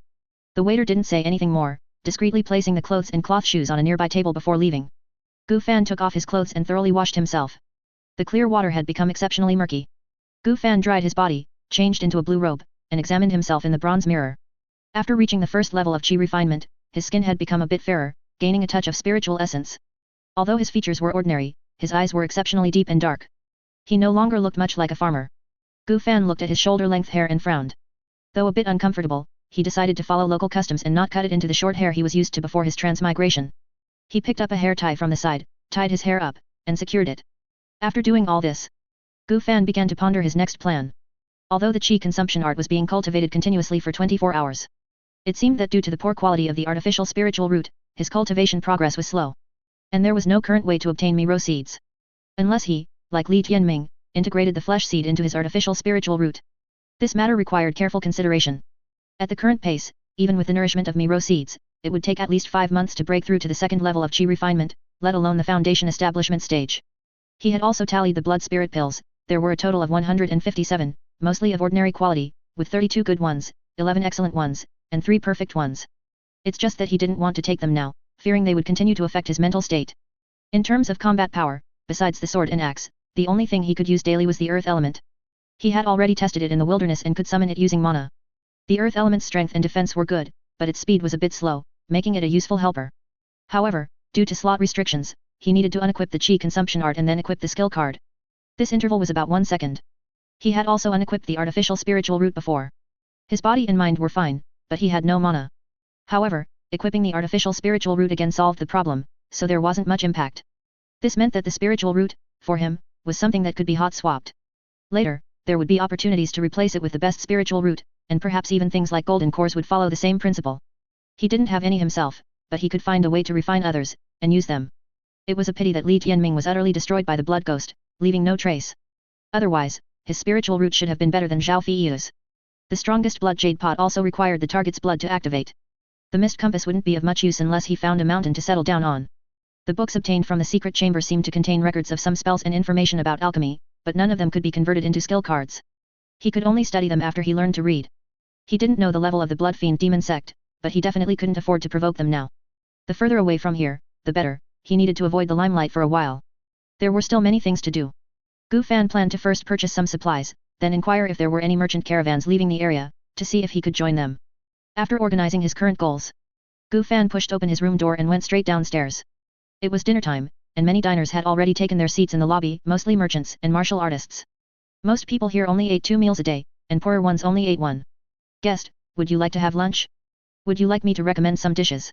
The sharp-eyed waiter quickly spotted Gu Fan coming downstairs and hurried over to offer service. No need. Gu Fan waved his hand, scanned the diners, found nothing unusual or anyone who seemed to be a cultivator, and then quickly left the inn. On the street, many small vendors hawked their wares along the street or set up stalls, making it very lively. Gu Fan also bought a well-made, tightly woven basket, carrying it on his back, giving him the appearance of an itinerant doctor. Immediately, he bought several masks and cloaks and put them in the basket. He bought a scabbard at the blacksmith's shop to carry the Blood Fiend's sword with him, reducing the possibility of being suspected of having a storage magic item. There were also some weapons and metal containers for fusion and crafting. At the pharmacy, he bought some common medicines, such as trauma medicine and detox pills, as well as quicklime, sulfur, saltpeter, arsenic, and so on. Explosives were still effective against chi refinement cultivators. As for the Foundation establishment stage, Gu Fan recalled the Blood Ghost's performance. They would probably just hear a bang. Just as he began to wonder if he should buy a horse. Sir, please be kind and give me some food. A small beggar suddenly knelt at Gu Fan's feet, holding a broken bowl, his dirty little face stretched into a smile from ear to ear, full of fawning. Gu Fan said indifferently, "You've been following me for a long time, haven't you?" The little beggar's expression stiffened, but he quickly recovered and replied, "How could that be? Sir, this is our first time meeting." "That's not right, I remember seeing you when I bought the mask, and you've been following me ever since." Saying that, Gu Fan stepped on the little beggar's hand, his gaze cold, and said fiercely, "Tell me clearly who sent you, or I'll break your limbs and send you to feed the dogs. It hurts. Sir, lighten up. Lighten up. I'll tell you everything." The little beggar's face was contorted in pain. Passers-by who saw the scene were not surprised, merely walking around them silently. Beggars, well, a few dying every day was too normal, the government couldn't even be bothered to care. After Gu Fan listened to the little beggar's explanation, he understood that these little beggars were organized and disciplined. They belonged to an organization similar to the Beggars' Sect. They would specifically investigate newcomers to the city. First, if the person targeted was difficult to deal with, they would try to beg for some money and then give up. If they were easy to deal with, they would beg for some money, then secretly abduct them and take their valuables. Men would be sold to mines, and women to brothels. Both would have a bright future. Gu Fan seemed to have been categorized as one of the easy-to-deal-with types. This organization was called the Flowing Sand Gang, and it had a very dense intelligence network in Qingtian Town. Gu Fan was targeted by them as soon as he entered Qingtian Town. He could actually use them to gather information. "Sir, I've told you everything I should, can you please lift your foot?" The little beggar's arm was already bleeding from Gu Fan's foot, and beads of sweat rolled down his forehead as he grimaced and begged for mercy. "Sorry, I forgot." Gu Fan moved his foot, his tone indifferent, without the slightest hint of guilt. "Go back and tell your superior that I want to discuss a deal, the location is." After speaking, Gu Fan turned and left, completely ignoring the little beggar who was like a dead dog. Night. The inn. Thump thump thump. The room next to Gu Fan's was knocked with a regular sound. The rendezvous point he had given the little beggar earlier was precisely the room next door. Gu Fan used money power to book all the rooms on this floor, allowing others to stay for free. Then, he changed the room he first opened to mislead the other party. He constantly watched the ceiling and paper windows, preventing the other party from poisoning him. After food and water were delivered, he would turn them into cards before consuming them, to prevent poison. After all, he wasn't entirely clear about the other party's background, but they should all be mortals. Even at Chi refining first layer, he still had the possibility of being killed by mortals, so he couldn't be careless, caution was best. His Blood Fiend sword had been inserted into the bronze scabbard purchased from the blacksmith. The knocking stopped gradually. Gu Fan gripped the hilt of the sword at his waist, pushed open the door, and peeked out. He saw a thin young man in a black robe with an ordinary appearance in front of the room next door. Hearing the movement, he immediately turned to look at Gu Fan, nodded, walked over, and entered Gu Fan's room. The two sat facing each other, Gu Fan's hand still on the sword hilt, and his chi consumption art was temporarily switched to summon earth elemental. The young man's expression was calm, and he said directly, "What would you like to know?" "As long as it's about Qingtian Town, I know a little." Gu Fan pondered for a moment. "Are there any caravans or teams leaving for a long journey recently?" The farther from here, the better, and the departure should be soon, with a guaranteed reputation." The young man quickly replied, 5 taels of silver." Gu Fan reached into his sleeve, took out a silver ingot, and placed it on the table. The young man took it, weighed it in his hand, took out a pair of scissors, cut off a portion, and put it back on the table. "Too much, that silver ingot was 7 taels, I cut off 2 taels. You're quite particular. To do this business, one must be honest and fair to all, young and old, to last long. Although Gu Fan showed no outward change, he felt a bit of mockery in his heart. It was all these kinds of organizations, where was the morality? Ultimately, it was just that the profit from deceit wasn't large enough, so they wanted to make a steady, long-term gain. Gu Fan could guarantee that if he showed even a hint of weakness or vulnerability, they would have already made their move. The young man began to slowly introduce, according to my knowledge, these meet your requirements. The Three Treasures caravan will be crossing the river for a long journey in 5 days, delivering goods and carrying passengers to Ninjian City. The Wolfhawk Escort Agency will be escorting a public in 7 days, heading to the Tian Shui tribe. The young man introduced 5 or 6 in one breath. Finally, there's one more that meets your requirements, the second young lady of the Shangguan family, Shang Guanning. Her father passed away, and most of her family property was taken by her uncle and stepmother. She wants to return to her birth mother's family and is currently recruiting talented individuals here, departing in 3 days. However, the destination is very far, named Lingxian City, and along the way, one must pass through a desolate desert, which is extremely dangerous. Without some skill, one will likely die. After listening, Gu Fan asked directly, which place is the farthest? Lingxian City. The journey is extremely long, taking at least several months, and at most half a year. Gu Fan then inquired in detail about the locations, and the intelligence of the traveling forces, before stopping. For him, the farther, the better. Lingxian City sounded like it might be related to immortals, which could be beneficial for his development. It was his top choice for now. Immediately, Gu Fan continued, how much information do you know about immortals? The young man was startled, his pupils slightly constricted, and after a while, he slowly said, 10 taels, of gold. Agreed. After the time it takes for an incense stick to burn. The young man left through the window, skillfully leaping across the rooftops, disappearing into the night. Qing Gong? Gu Fan couldn't help but wonder as he watched the retreating figure. He didn't know if internal energy existed. Although he was a bit curious, he didn't have any particular thoughts. After all, if one could cultivate immortality, why would one foolishly go and practice martial arts? The information the young man shared about immortals wasn't much. Most of it was about immortals taking disciples. Basically, each region had been divided by various sects, and every few years, they would recruit some young children and servants. None of them ever returned, completely severing ties with the secular world. Only when cultivators from other places caused trouble in their region would they intervene to resolve it, otherwise, they would not meddle in affairs. To them, mortals seemed to be just a resource. Thus, Li Tianming's purchase of servants and young children was likely also due to the sex reasons. Perhaps the original owner's village was not under the jurisdiction of the blood fiend demon sect, which is why he acted this way. It seemed that cultivators without a sect, traveling alone, were very easily besieged by sect cultivators. After all, rogue cultivators were mostly a group of 3 no power, no background, and no strength. They were also an unstable factor and probably not welcome anywhere. Especially in the southern border, sects tended towards the demonic path, with soul refining, corpse refining, and refining happening frequently. The slaughter of mortals also occurred often. Almost everyone deeply revered cultivators and yearned to become one. However, this was also reasonable, cultivators were already inhuman, practically another species. According to the young man, the immortals who governed this area and its vicinity mostly wore red robes, which should undoubtedly be the blood fiend demon sect. The bizarre death of a chi refining 9th layer cultivator would inevitably attract an investigation, and it was very possible for them to slaughter villages and towns along the way. Qingqian town might face a calamity. But Gu Fan had no intention of informing anyone, even though the matter originated from him. Not to mention whether anyone would believe him, even if someone did, they would probably not be grateful but resentful towards him. Things that brought him no benefit and only trouble were naturally not worth bothering with. Thinking this way, Gu Fan changed rooms and now held an egg, about the size of an ostrich egg, entirely black with some silver patterns. He wondered what would hatch from it. The quality was quite high, so it should be a good helper. He planned to put it in the basket behind him and carry it daily to hasten its hatching. The night wind was restless, and the candlelight on the table flickered incessantly. Gu Fan took out several books from his basket, and while carrying the egg and pacing, he began to study them. These were all enlightenment books he had bought at a high price, along with a medical book mainly discussing meridians. Since he was still illiterate, he was looking at the enlightenment books. They were very expensive and usually sold to wealthy families. The characters on them were accompanied by illustrations, making them very easy to understand. It made Gu Fan feel like he was back in kindergarten. The night passed without a word. The next day, early morning, Gu Fan slowly opened his eyes, got up, and washed.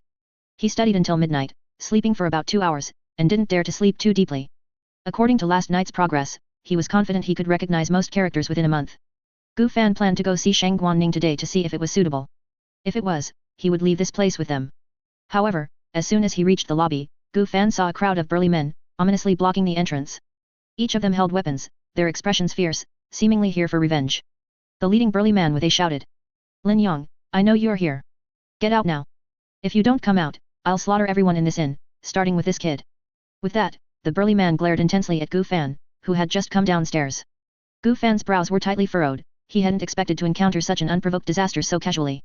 There were quite a few people, and if he wanted to deal with all of them, he would probably have to use Earth Element. Haha, Lin, bear responsibility for my actions alone. Why should I fear you all?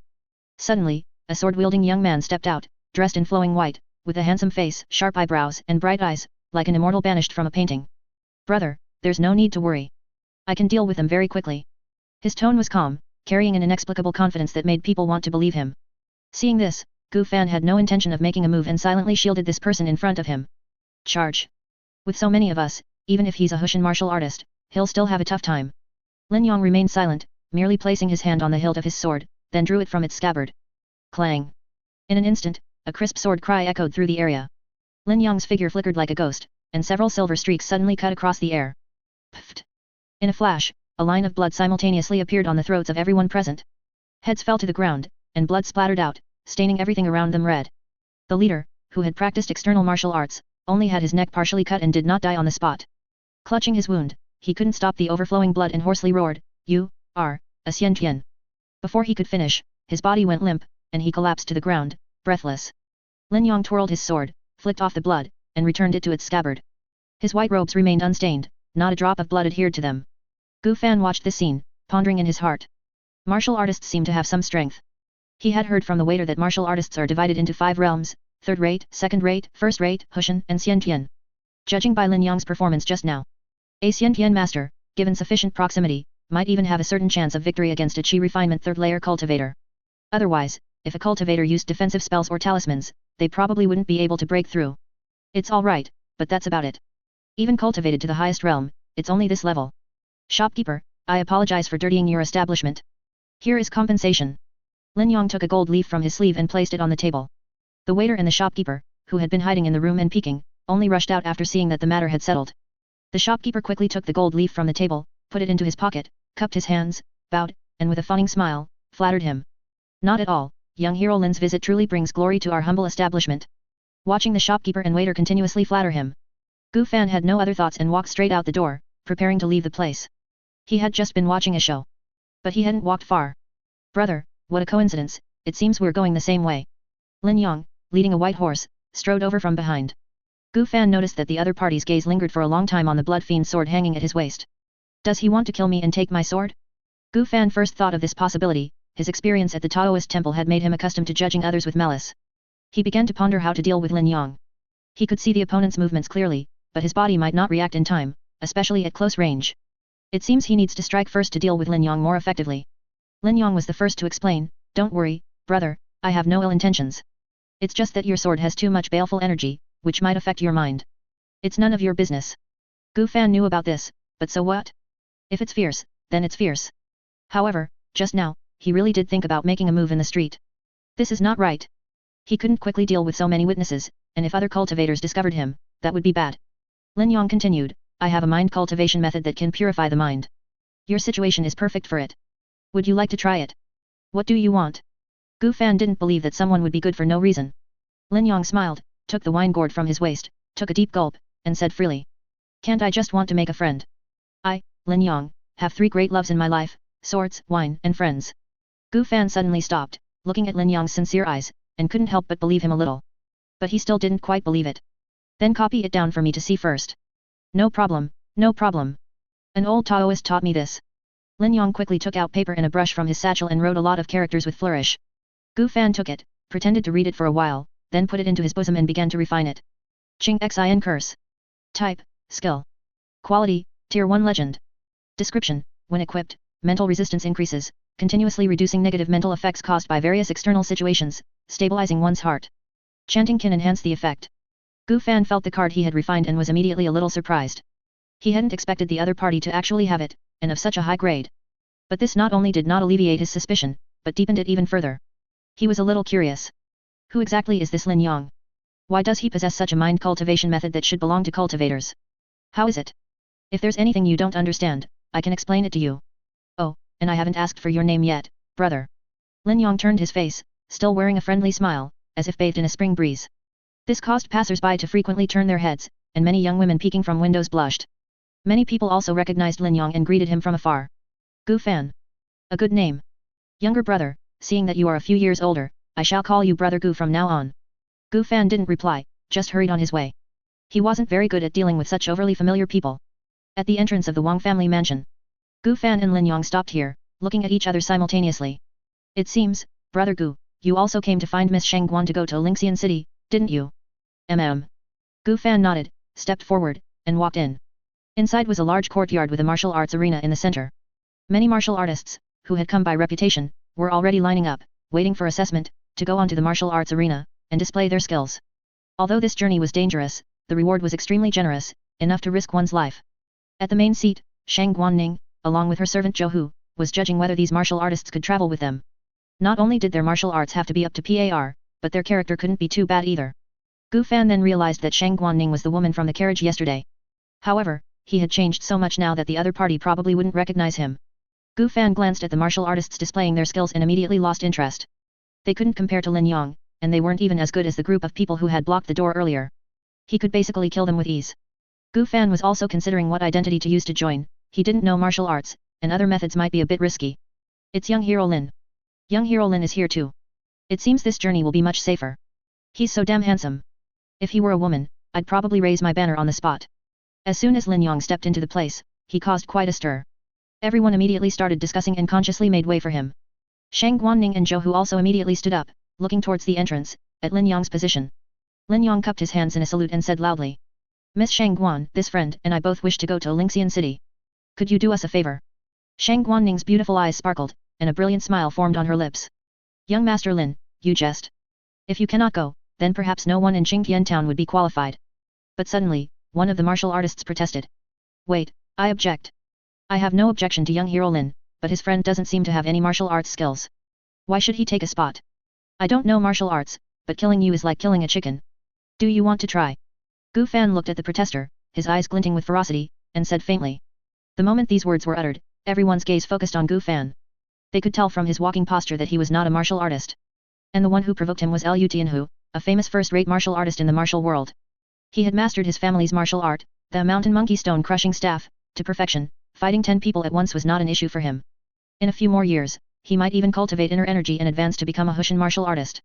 Good, we'll decide who's superior, and we'll decide life and death, Liu Tianhu replied fiercely, striding towards the dueling stage.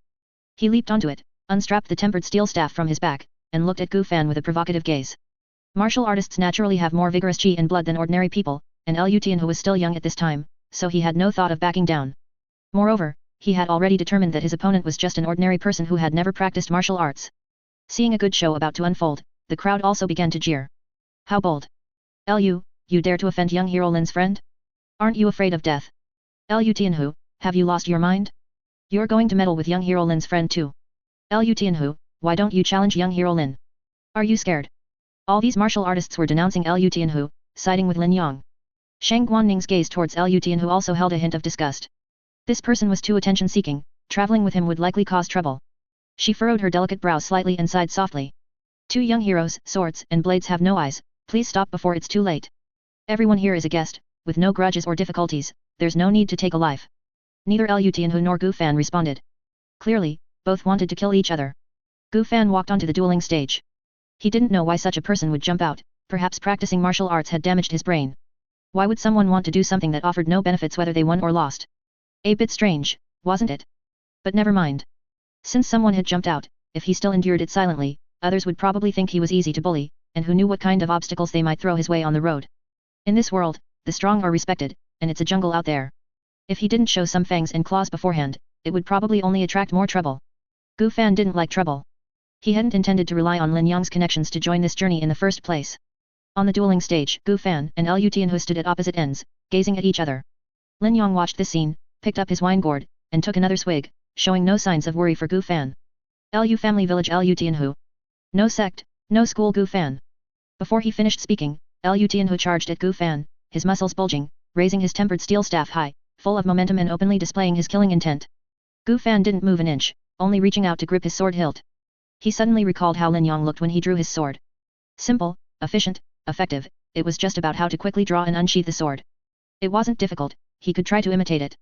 Movements, breathing, angle, flashed through his mind one by one, finally using magic power to replace inner energy. Liu Tianhu was already close, and seeing that Gu Fan hadn't even drawn his sword, a sneer involuntarily appeared at the corner of his mouth. Not to mention that swords were weapons for experts, and naturally at a disadvantage against long staffs. Even if he drew his sword, with equal strength, he could basically only rely on movement techniques to maneuver, otherwise, in a head-on clash, he would most likely be sent flying by a single staff strike. What's more, the other party was just a useless person who couldn't practice martial arts. What right did he have to be by young hero Lin's side? Even if it was to be a dog, it should be his turn. Lutian, whose eyes were bloodshot, veins suddenly bulged on his arm, and the tempered steel staff came crashing down from above, unstoppable. A strong gust of wind spread outwards, and just as the tempered steel staff was about to land on Gu Fan's head. Many martial artists watched this scene with interest. A hint of unbearable pity flashed in Shang Guanning's eyes. Lin Yong was still drinking, smiling as he looked at the stage. In an instant, Gu Fan drew his sword with such speed that it was almost impossible to see with the naked eye, only a clear sword hum could be heard. A bloody sword light flashed and disappeared. The high-quality tempered steel staff, when it met the blood fiend's sword, was instantly severed like a kindling stick, scattering a few sparks. Next was the neck, the blade met no resistance, instantly beheading him with one strike, and blood splattered. Lutian, who only felt his vision go dark, his mind in a daze. He felt as if he had flown up, still spinning.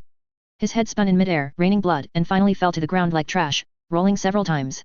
Gu Fan sheathed his sword, looked down at his slightly blood-stained clothes, and frowned. His newly bought clothes were already dirty. Under the shocked gazes of many martial artists, Gu Fan walked off the dueling stage. The headless corpse on it was still gushing blood. Shang Guanning silently averted her gaze from the bloody scene, unwilling to look further. Zhou Hu, who was beside her, seemed to have noticed something and whispered. "Miss, don't you think this young hero Gu looks a bit familiar?"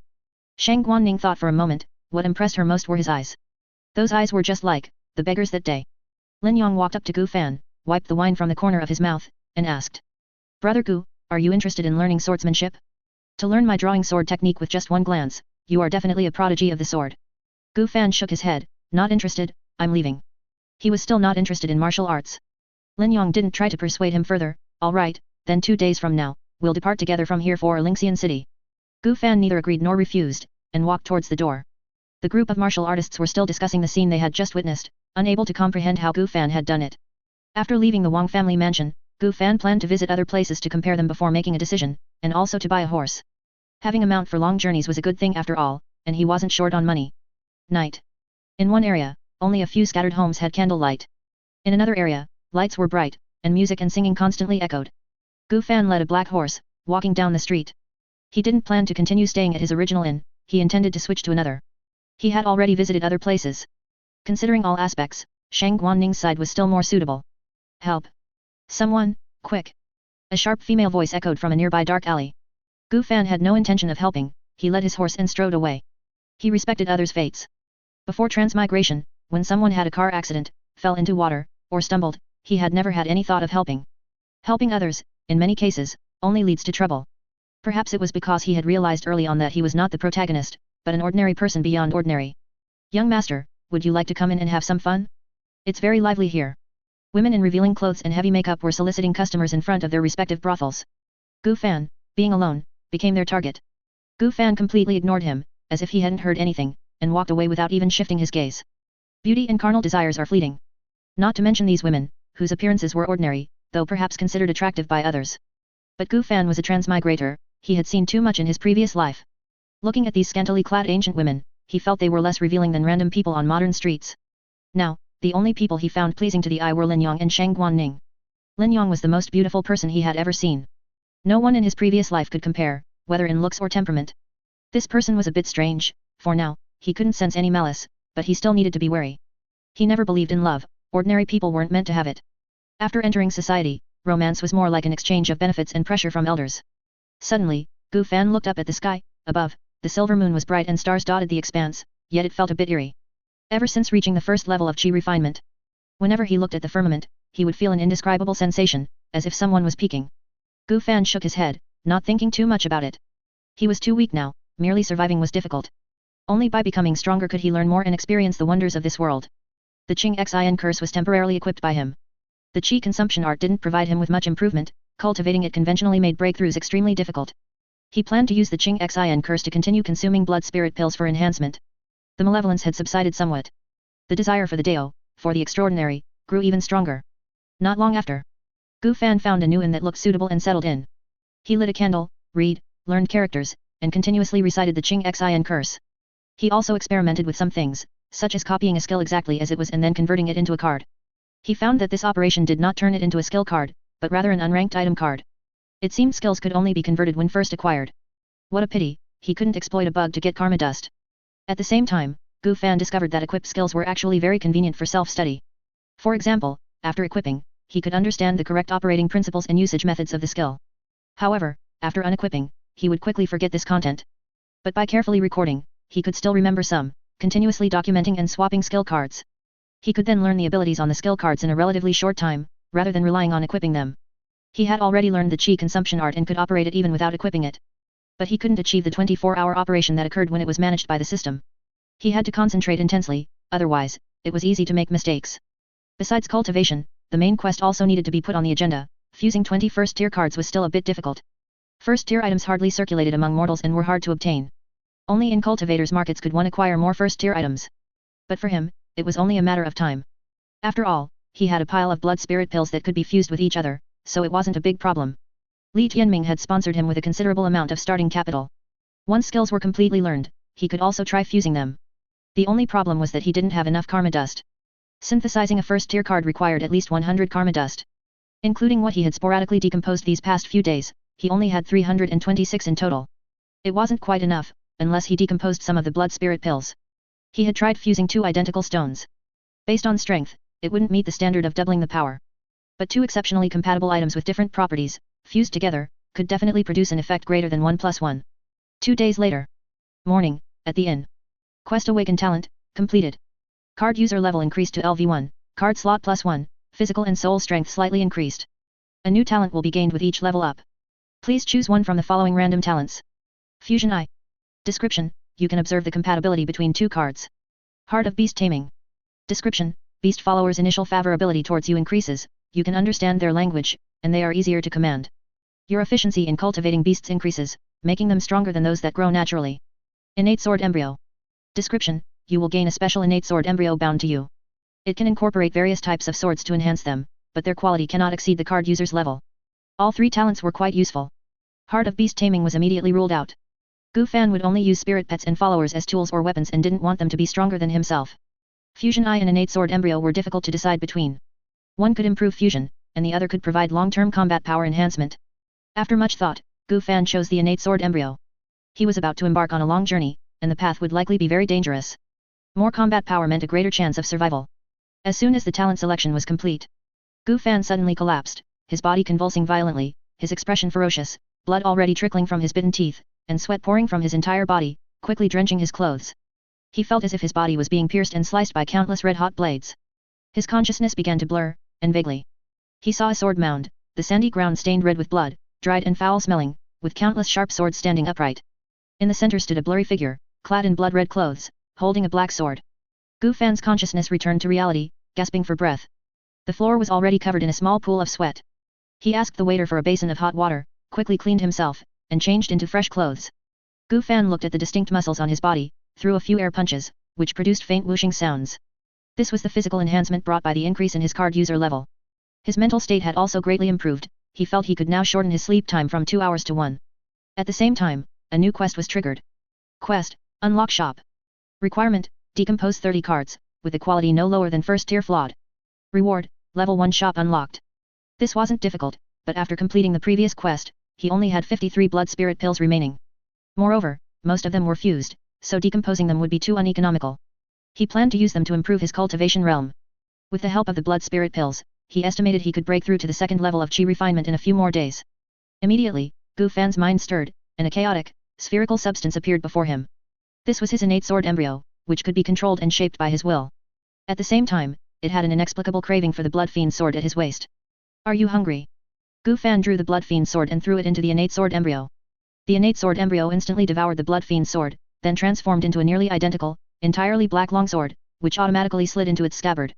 Gu Fan drew the innate sword embryo, feeling the connection with it, understanding that a part of himself was within it, and murmured. From now on, I'll call you Black Dust. The innate sword embryo trembled slightly, indicating agreement. Then came the desire to consume more swords. Gu Fan tried to feed it ordinary swords, but it was picky and refused to eat, so he had to give up. After tidying everything up, Gu Fan directly climbed out of the third-story window of the inn, landing steadily on the street. In terms of physical fitness alone, he felt he was already comparable to a so-called Hushan martial artist.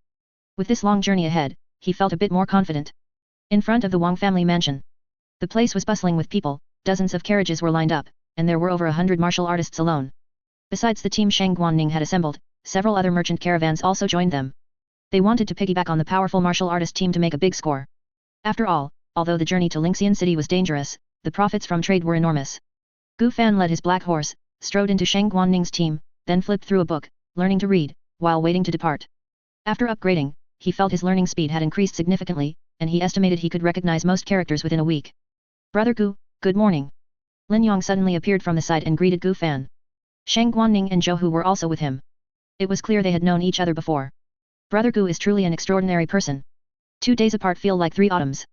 Gu Fan, listening to the inexplicable flattery, closed his book. Lin Yong's gaze, as expected, lingered on his sword again. When do we depart? Gu Fan didn't say much else, directly asking the most important thing he wanted to know. In a quarter of an hour. All right. Seeing that Gu Fan had no desire to chat, Lin Yong wisely moved to the side and began drinking wine. Young Master Gu, I offended you greatly that day, please forgive me. Shang Guanning bowed deeply, her posture quite humble. Today, she wore a purple robe with no superfluous decorations, but it perfectly showcased her attractive figure, making her appear exceptionally youthful and beautiful. Shang Guanning was also a martial artist. There was a hint of heroism in her brows, but she hadn't cultivated inner energy and was only a first-rate martial artist. In fact, Gu Fan was the only one in this team who hadn't practiced martial arts. This world was too chaotic, almost no one dared to travel far without some skill to protect themselves. Gu Fan shook his head, it's a small matter. I thought you hadn't recognized me. More than that, he was concerned that Shang Guanning could recognize him after only one meeting under those circumstances. It seemed he would need to be more thorough in his preparations when disguising his identity in the future. Shang Guanning continued, Young Master Gu, if there's anything you need help with, I will do my best. Let's talk about it later. Alright, this is the reward for this trip. Please do not decline. Shang Guanning handed him a bag, which looked quite substantial. Gu Fan didn't refuse, reaching out to take it and hanging it on his horse's back. If he didn't accept it now, he feared people would suspect him of ulterior motives. Anyway, they were just mundane items. Seeing Gu Fan accept it, Shang Guanning also let out a long sigh of relief.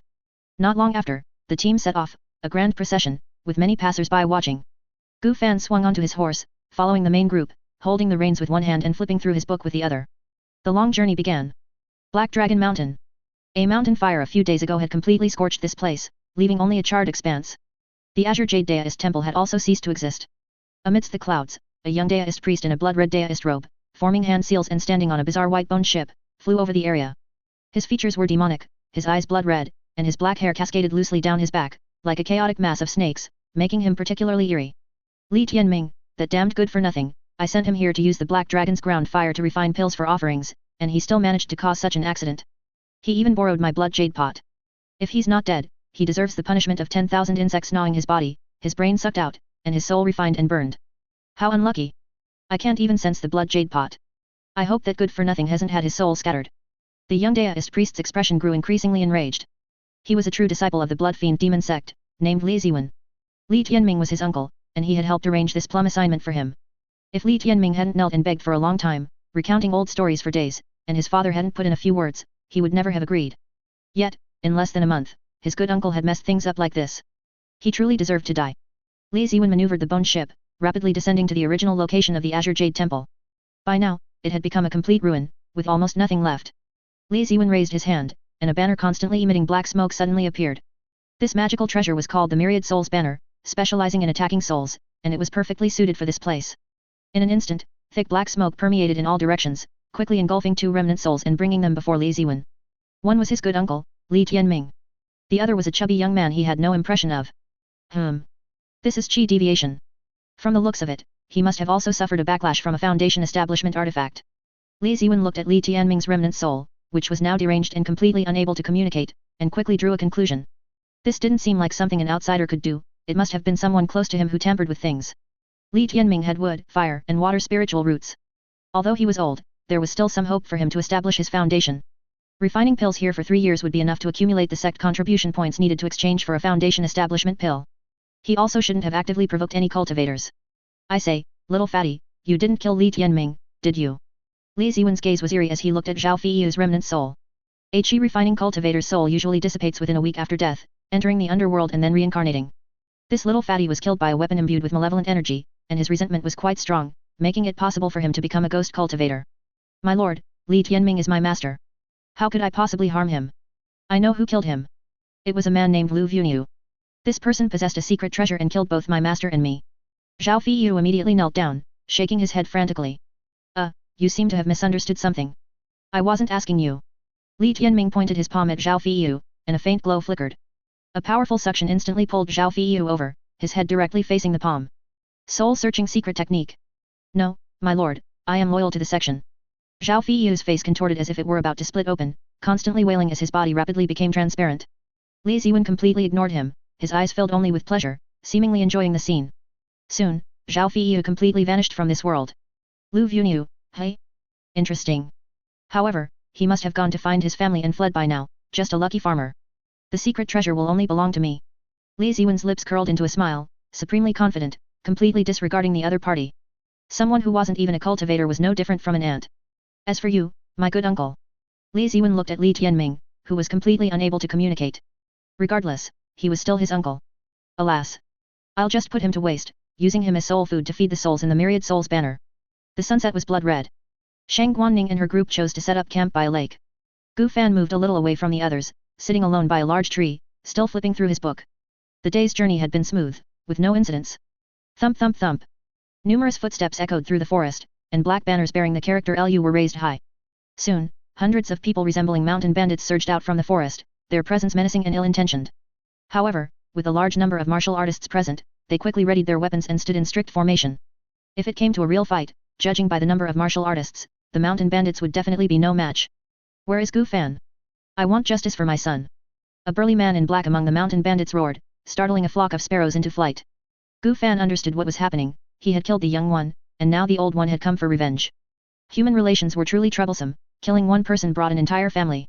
It seemed that in the future, when taking action, he should try to eliminate the roots, ensuring the whole family could be reunited. He closed his book, stood up, dusted himself off, and prepared to send Lu Tianhu's father to join his son. Shang Guanning frowned, her lips almost forming a straight line, and stepped forward, speaking. Village Chief Lu, the duel that day was fair and public, witnessed by many martial artists. Why such a large-scale commotion? Upon hearing this, the burly man in black scoffed, his face full of mockery, and shouted. What nonsense are you spouting, woman? My son died, and it's only natural for a father to avenge his son, isn't it? If you don't want to fight with my brothers, then hand over Gu Fan. Brothers, tell me, am I right or not? The numerous mountain bandits also chimed in agreement. Right. Right. Right. The boss is right, hand him over if you know what's good for you. They seemed to be certain that Shang Guanning, being a woman in charge, would act softly and not be assertive enough, and would surely choose to settle the matter peacefully. Even with considerable prestige in the martial world, she was ultimately a woman, inherently weaker than men. But Shang Guanning did not back down, stating seriously. Village Chief Lu, you are being a bit too overbearing. If Gu Fan were truly at fault, then so be it. But in this matter, Lu Tianhu was the one who provoked first, and then, being inferior in skill, he died suddenly. What fault does Gu Fan have? Village Chief Lu, if you want to fight, then let's fight. Shang Guan turned to face everyone. Everyone, if any of you do not wish to fight, you are welcome to withdraw. Although I, Shang Guanning, am but a mere woman, I have practiced martial arts since childhood and still possess a fighting spirit. If anyone else were to suffer such oppression, I would certainly act the same. Are you willing to fight with me? Shang Guanning spoke with powerful conviction, and everyone could hear her clearly. If we're going to fight, then let's fight. This small Lu family village, I don't give a damn about them. Damn it, do they really think we're easy to bully? If you want someone, go ask your mother. Fight. With so many martial artists, are we still afraid of these mountain bandits? If Miss Shang Guan were to back down, I'd look down on her. All the martial artists recruited by Shang Guanning began to echo her words, none showing fear, their eyes fierce, gripping their weapons tightly. They just waited for Shang Guanning's command. The smell of gunpowder in the air grew heavier. Seeing this, the burly man in black lost his previous arrogance. He had long heard that Shang Guanning was beautiful and kind, but upon seeing her today, he realized it was not the case. If they truly fought, the other side had many experts, even Lin Yong was there, their side had no chance of winning. Damn it, for an unknown junior, was it necessary to go to such lengths? Couldn't they just hand over the person obediently? The burly man in black shouted again, Gu Fan, if you have guts, come out and let's have a one-on-one fight. You wouldn't really let a woman fight for you, would you? Alright. Gu Fan walked out from the side, his expression as calm as water, as if he were just there for a meal. Young Master Gu, don't force yourself, the opponent is a postnatal martial artist. Shang Guan quickly whispered a reminder. But Gu Fan seemed not to hear, walking directly in front of the burly man in black and saying calmly. Are there any other family members of yours here? What do you mean? The burly man in black was a bit confused. If there are, you can all come together, to save yourselves the trouble of coming to die later. Gu Fan's tone was certain, as if stating an inevitable fact. Boy! How dare you! Seeing his son's killer dare to speak such arrogant words, the burly man in black could no longer suppress the anger in his heart. He circulated his internal energy, moved at extreme speed, and swung the heavy, jet-black iron rod in his hand fiercely towards Gu Fan's waist. This was a long rod forged from profound iron, astonishingly heavy, incredibly hard, and absolutely impossible to be cut. In an instant, the profound iron rod drew a ferocious arc, stirring up a dull whoosh of wind. Gu Fan did not retreat, instead, he stepped forward. His 5 fingers suddenly closed together, aimed at the swinging profound iron rod, and he drew the black dust sword. Clang! An incredibly harsh sound of metal clashing erupted, spreading and assaulting everyone's eardrums. Sword and rod collided.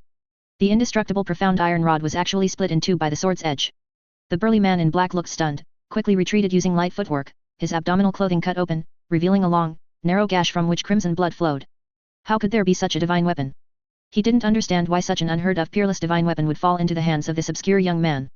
If he hadn't practiced external martial arts, that one sword strike just now would probably have been enough to cut him in half at the waist. That sword drawing technique was very similar to Lin Yang's. He wondered if he knew any others. He couldn't attack head-on. The opponent had no internal energy, was not postnatal. As long as he was careful, his chances of winning were still considerable. He could win. The burly man in black began to fully circulate his light footwork, leaping up, using the trees in the forest to move rapidly and continuously, making it impossible for others to pinpoint his location immediately. A large number of leaves fell. Gu Fan remained in place, using sound to pinpoint the opponent's position.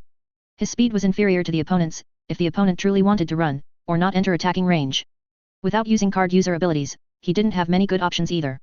If his card user level hadn't increased, he probably would have just admitted defeat. Now, however, he didn't need to, he was confident. Suddenly, a jet-black short rod shot out, flying towards Gu Fan's back at an astonishing speed, just as it was about to hit. Gu Fan lightly flicked his right wrist, and the black dust sword swept upwards along his spine, blocking the incoming profound iron rod. But under the powerful impact, Gu Fan's body became unstable and he began to stumble forward. An opportunity. The burly man in black stomped on a tree trunk, leveraging himself, leaping into the air, and swung the remaining half of the profound iron rod towards Gu Fan's head. He took the bait. Gu Fan's body, which was about to fall, suddenly stopped, and then without even looking, he flung the black dust sword behind him. The burly man in black originally intended to use his light footwork to dodge. But in an instant, a barely perceptible bloody glow flashed across the surface of the black dust sword. After devouring the blood fiend's sword, it also gained its characteristics. The burly man in black's consciousness was pulled into a sea of corpses and blood, his body suddenly froze, and when his consciousness returned, his heart had already been pierced by the sword's edge, blood gushing out. Thump! With the sound of a heavy object falling, the burly man in black fell heavily to the ground like a broken rag doll, lifeless. Gu Fan picked up the profound iron rod at his feet and threw it onto the opponent's head. The corpse let out a scream, and a large chunk of its head caved in. Gu Fan speculated that a heart-piercing injury, for a postnatal martial artist, probably wouldn't result in instant death, allowing them to cling to life for a while. After all, they had internal energy to sustain life. Sure enough, he still had a breath left. If he had approached rashly, he might have been retaliated against in his dying moments. After a while longer, Gu Fan confirmed that the opponent was truly dead before retrieving the black dust sword.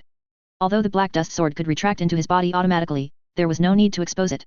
Even if the malevolent energy had been ineffective just now, the black dust sword could still be controlled by him to adjust its flight path, ensuring a hit. Is there anyone else who wants revenge? Come all together, it'll be easier to deal with everyone at once. Gu Fan held the black dust sword, looking coldly at the group of mountain bandits. The air fell silent. Seeing that their leader was dead, the bandits, being quite honorable, immediately turned and fled, not lingering for a moment, scattering like birds and beasts. Gu Fan shook his head, then bent down to search the bodies, only to find nothing. Besides some common healing medicines, there was nothing else. So poor. But then again, who would carry a bunch of things when seeking revenge?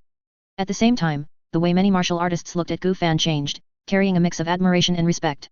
Most martial artists are quite straightforward, respecting the strong, whoever has the bigger fist is in the right. Gu Fan's actions undoubtedly suited their taste, and his position within the team began to rise.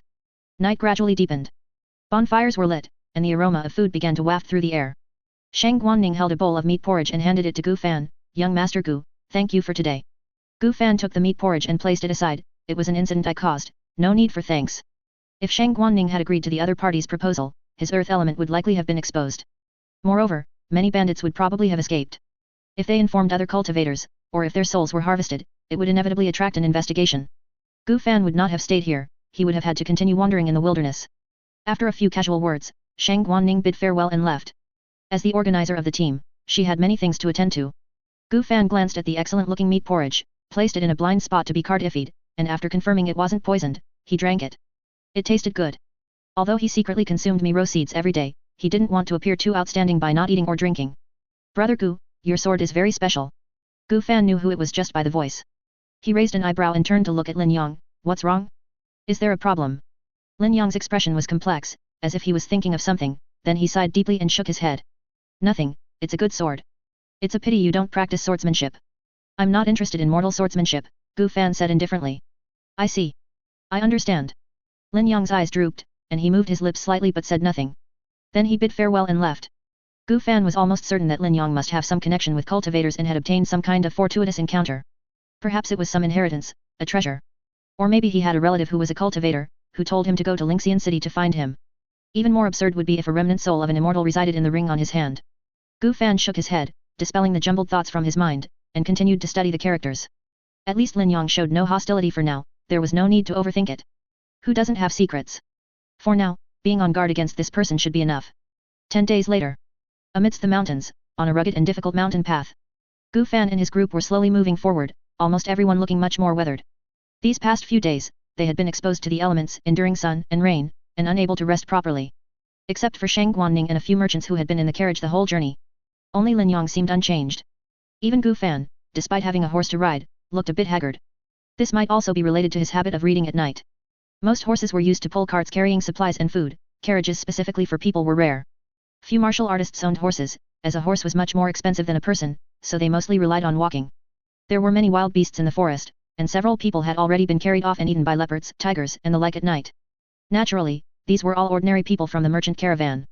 Gu Fan had finally learned the characters of this world, he could recognize most of them and had begun to study medical books and Li Tianming's scrolls.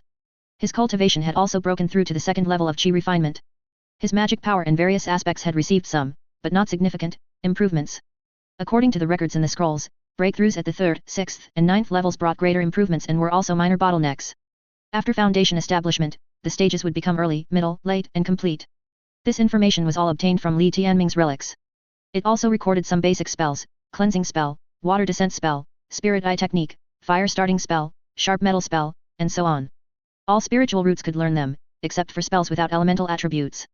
With the corresponding spiritual root, the spells used would be more powerful.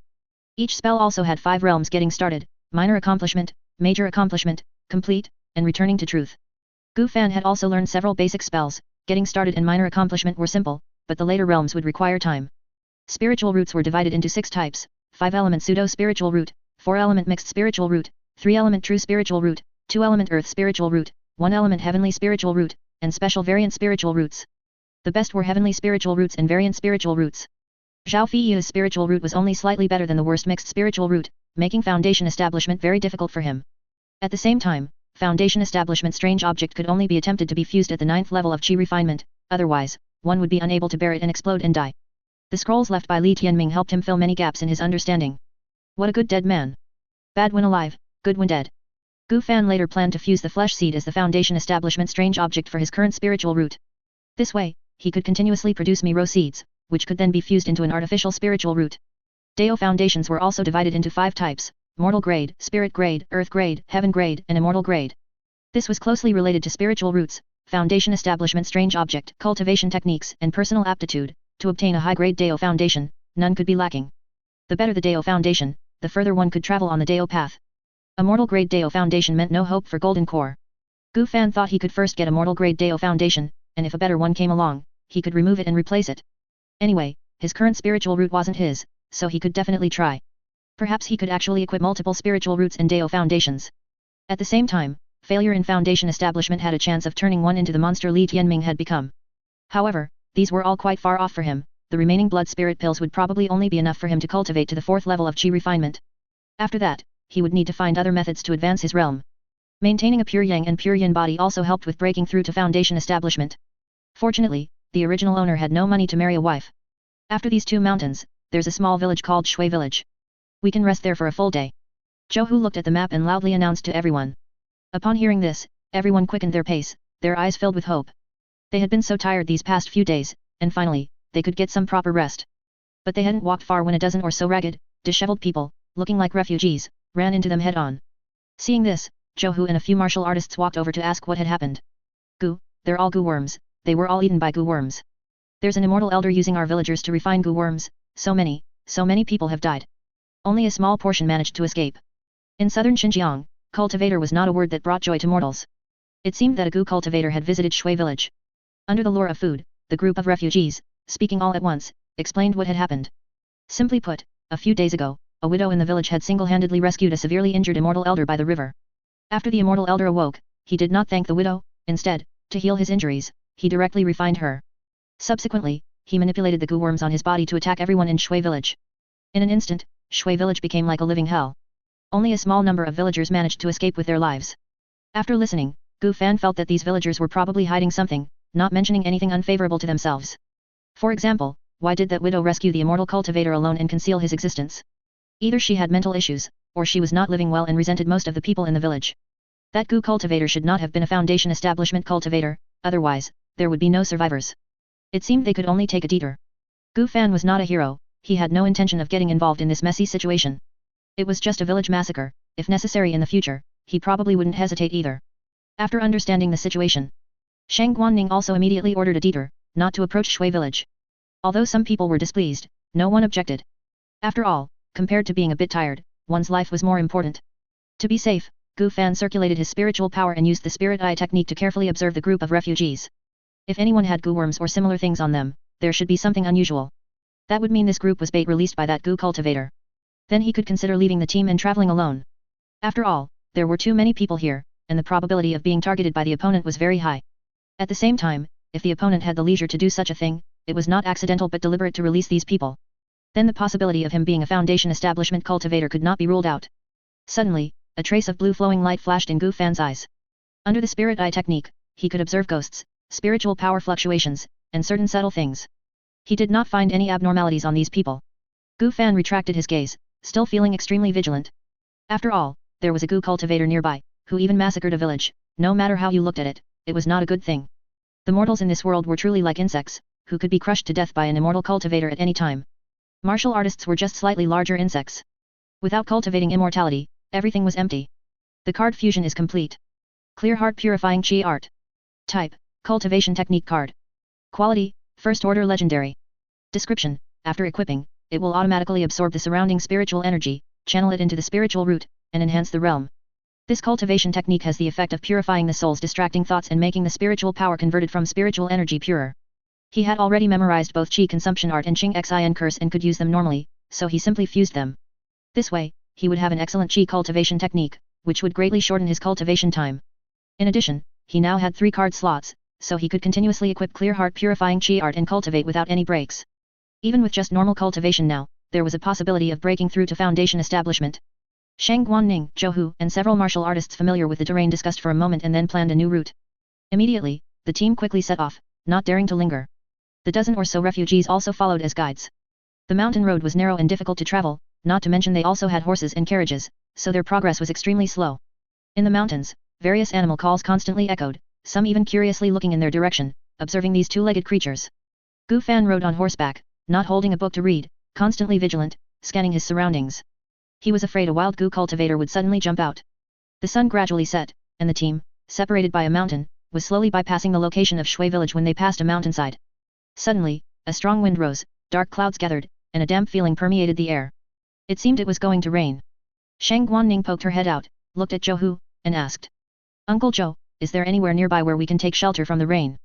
Zhou shook his head, he was indeed not too familiar with this place, and they had suddenly changed their route. The map was actually only an approximation, only for reference, relying entirely on the map to proceed would most likely lead to getting lost. Upon hearing this, Shang Guanning looked at the dense dark clouds in the sky and sighed. If there's no place to shelter from the rain, even though most of us are martial artists, some will inevitably catch a cold, and a lot of goods and provisions will be damaged.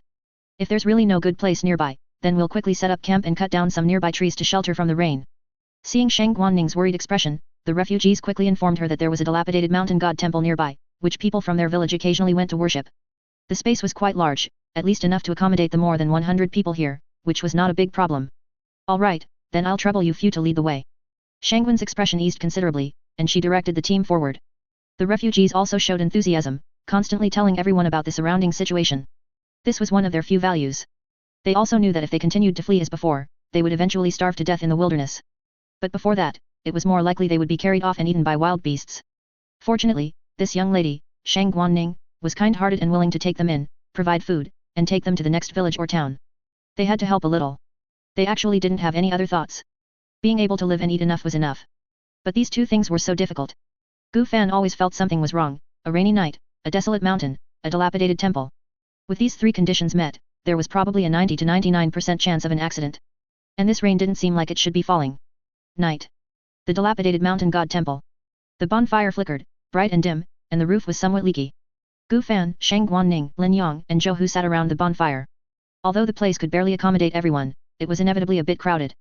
The others tactfully made way, leaving an open space for the four highest-ranking individuals to sit, so they wouldn't be as squeezed as everyone else. A mountain god named Whitebone Snake Lord was enshrined here. The statue was a half-human, half-snake skeleton, made of a special white rock, covered with numerous stone nails, as if imprisoned here, with many cracks on its surface. Boom! Thunder suddenly roared, and several silver lightning snakes tore through the night sky, illuminating the place for an instant. Gu Fan had been secretly observing the refugees on the way, always feeling something was off. At this moment, a refugee suddenly got up, saying he needed to go to the latrine, with a hint of panic in his eyes. It was truly suspicious. Could he be going to tip them off? Brother Gu, should we go and take a look? Lin Yang suddenly said. He was also watching that refugee. Okay. Outside the mountain god temple, wind and rain lashed down, accompanied by lightning and thunder. Wang Si, a refugee, braved the storm and walked quickly away. It wasn't until he was some distance from the mountain god temple that he slowly stopped, looking around to confirm no one was nearby. He possessed a spiritual root and was a disciple favored by the immortal elder. Under the elder's arrangements, he had specifically led a few villagers from his hometown to escape. He was to act as bait, luring passers-by into this mountain god temple.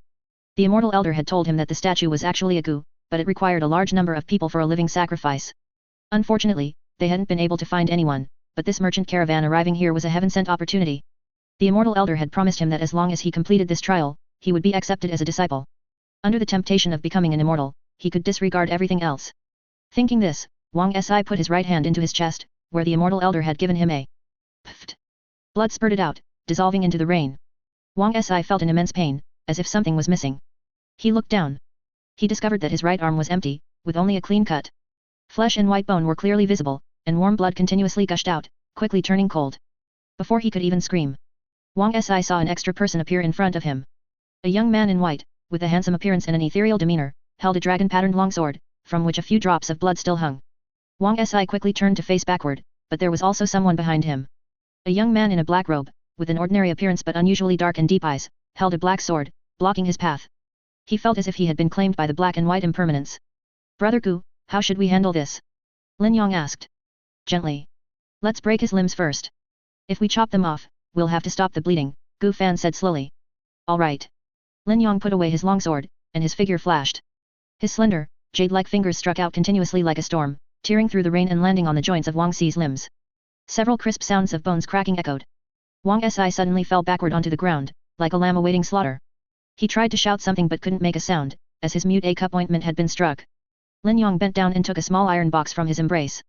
Opening it, he saw a wriggling, blood-red centipede inside. Brother Gu, do you recognize this? It should be a gu worm from a gu cultivator. Lin Yang handed the iron box and the gu worm to Gu Fan. Gu Fan shook his head. I don't recognize it. In any case, this person harbors ill intentions. Let's interrogate him thoroughly along with the other refugees. He could tell that this iron box was unusual. Intricate patterns were carved inside, effectively preventing his spirit eye technique from observing it. That's why he hadn't noticed anything abnormal earlier. It wasn't strange, though. The spirit eye technique was a basic spell, so it was normal for it to be guarded against. It was basically used to get familiar with the cultivation process of some reconnaissance spells, and one couldn't rely on it too much. Just as he had thought, these villagers were bait, but now that he had discovered it, it was probably too late. He had misjudged, but there was nothing he could do. Not everything goes as planned. Since things had come to this, he could only find a way to break the situation. Gu Fan's eyes gazed at the gu worm in the iron box. Rain poured down continuously, hitting the surface of its carapace without any effect. He didn't have the method to control gu. If he wanted to control it, he did have master-servant contract and capture ball that he could use. It was just that it might not be worth it, as both of these cards were one-time use. After all, he didn't know what effect this gu worm had. It was completely a blind box. Being placed on an ordinary refugee, it probably wouldn't be too good. First, he would make the other party spill everything they knew, then make a plan. Brother Gu, let's go back first. The rain is quite heavy, and it wouldn't be good if you caught a cold, Lin Yang said with concern. Gu Fan looked at his drenched body, his body temperature rapidly dropping, and nodded slightly, all right. Although his body was strong now, it was still a mortal body. Soon, the two returned to the mountain god temple. The other refugees, under their orders, were all restrained by the martial artists, tied up and sent to the woodshed, guarded by Zhou. Although Shang Guanning felt a pang of pity, knowing what everyone intended to do, she still decided to prioritize the bigger picture and did not stop them. She couldn't bear to see the scene, so she simply wouldn't look. Inside the woodshed, all the refugees were hung up, their bodies bloody and bruised, like roasted ducks that had been skinned and carved. Pain and despair were evident in everyone's eyes. Although Zhou was now a retainer of the Shangguan family, in his youth, he was a notorious bandit. He had killed at least 1,000, if not 10,000, people. Interrogating people naturally came easily to him. Young hero Gu, young hero Lin, leave this person to me. I guarantee he'll spill everything. Zhou, covered in blood, grinned, looking particularly sinister and terrifying, like a butcher slaughtering pigs. He picked up Wang's eye like a chicken was about to go inside. I struck his mute A-cup ointment, Lin Yong said.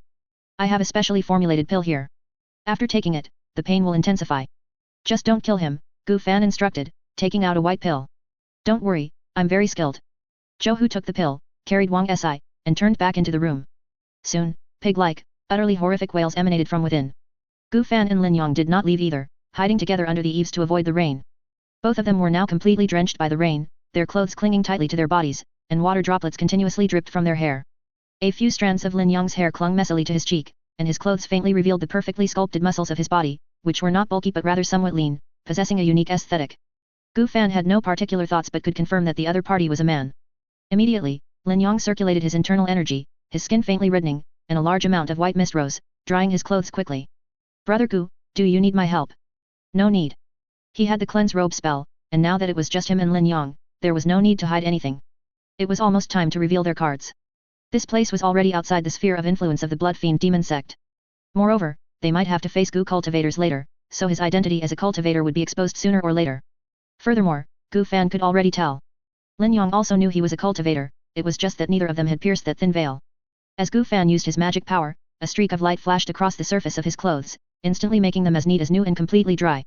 Seeing this, Lin Yong was not surprised, merely smiling and saying, Brother Gu, I have an appointment with an old friend to go to Lingxian City to seek a master. The two of them had now exchanged identities, so to speak. As for anything more, neither had any intention of revealing further. Brother Gu, if we both make it to Lingxian City alive, how about we have a good drink? All right. Then it's a promise. No, young lady. Zhou suddenly ran out of the woodshed, rushing towards Shang Guanning. The two exchanged glances, they had both heard what was happening inside. That statue was alive. Opening the iron box and exposing the Gu worm's aura within it would cause it to come to life. At this very moment, those people on that side were probably in grave danger. Inside the mountain god temple's main hall, the white-bone snake lord statue suddenly made a faint sound, and a few stone chips fell from its surface. However, these anomalies were all covered by the sound of the thunder and rain, and almost no one noticed anything unusual. It wasn't until Shang Guanning saw large sections of the statue's surface peeling off and blood seeping from various places that she realized something was wrong. Just as she was about to warn everyone, the white-bone snake lord fully came to life, opening its mouth wide and spewing out a large cloud of blood mist, instantly enveloping everyone. Everyone felt their spirits weaken, their steps became unsteady, they swayed precariously, and finally, one by one, they fell to the ground, unconscious. Not a single person was an exception. The white-bone snake lord twisted its body, swallowing the unconscious people one by one, decomposing them into clumps of blood mist, and integrating them into its white bones. As it continuously devoured the fallen, the rock on its surface completely peeled away, revealing stark white bones with blood-colored patterns.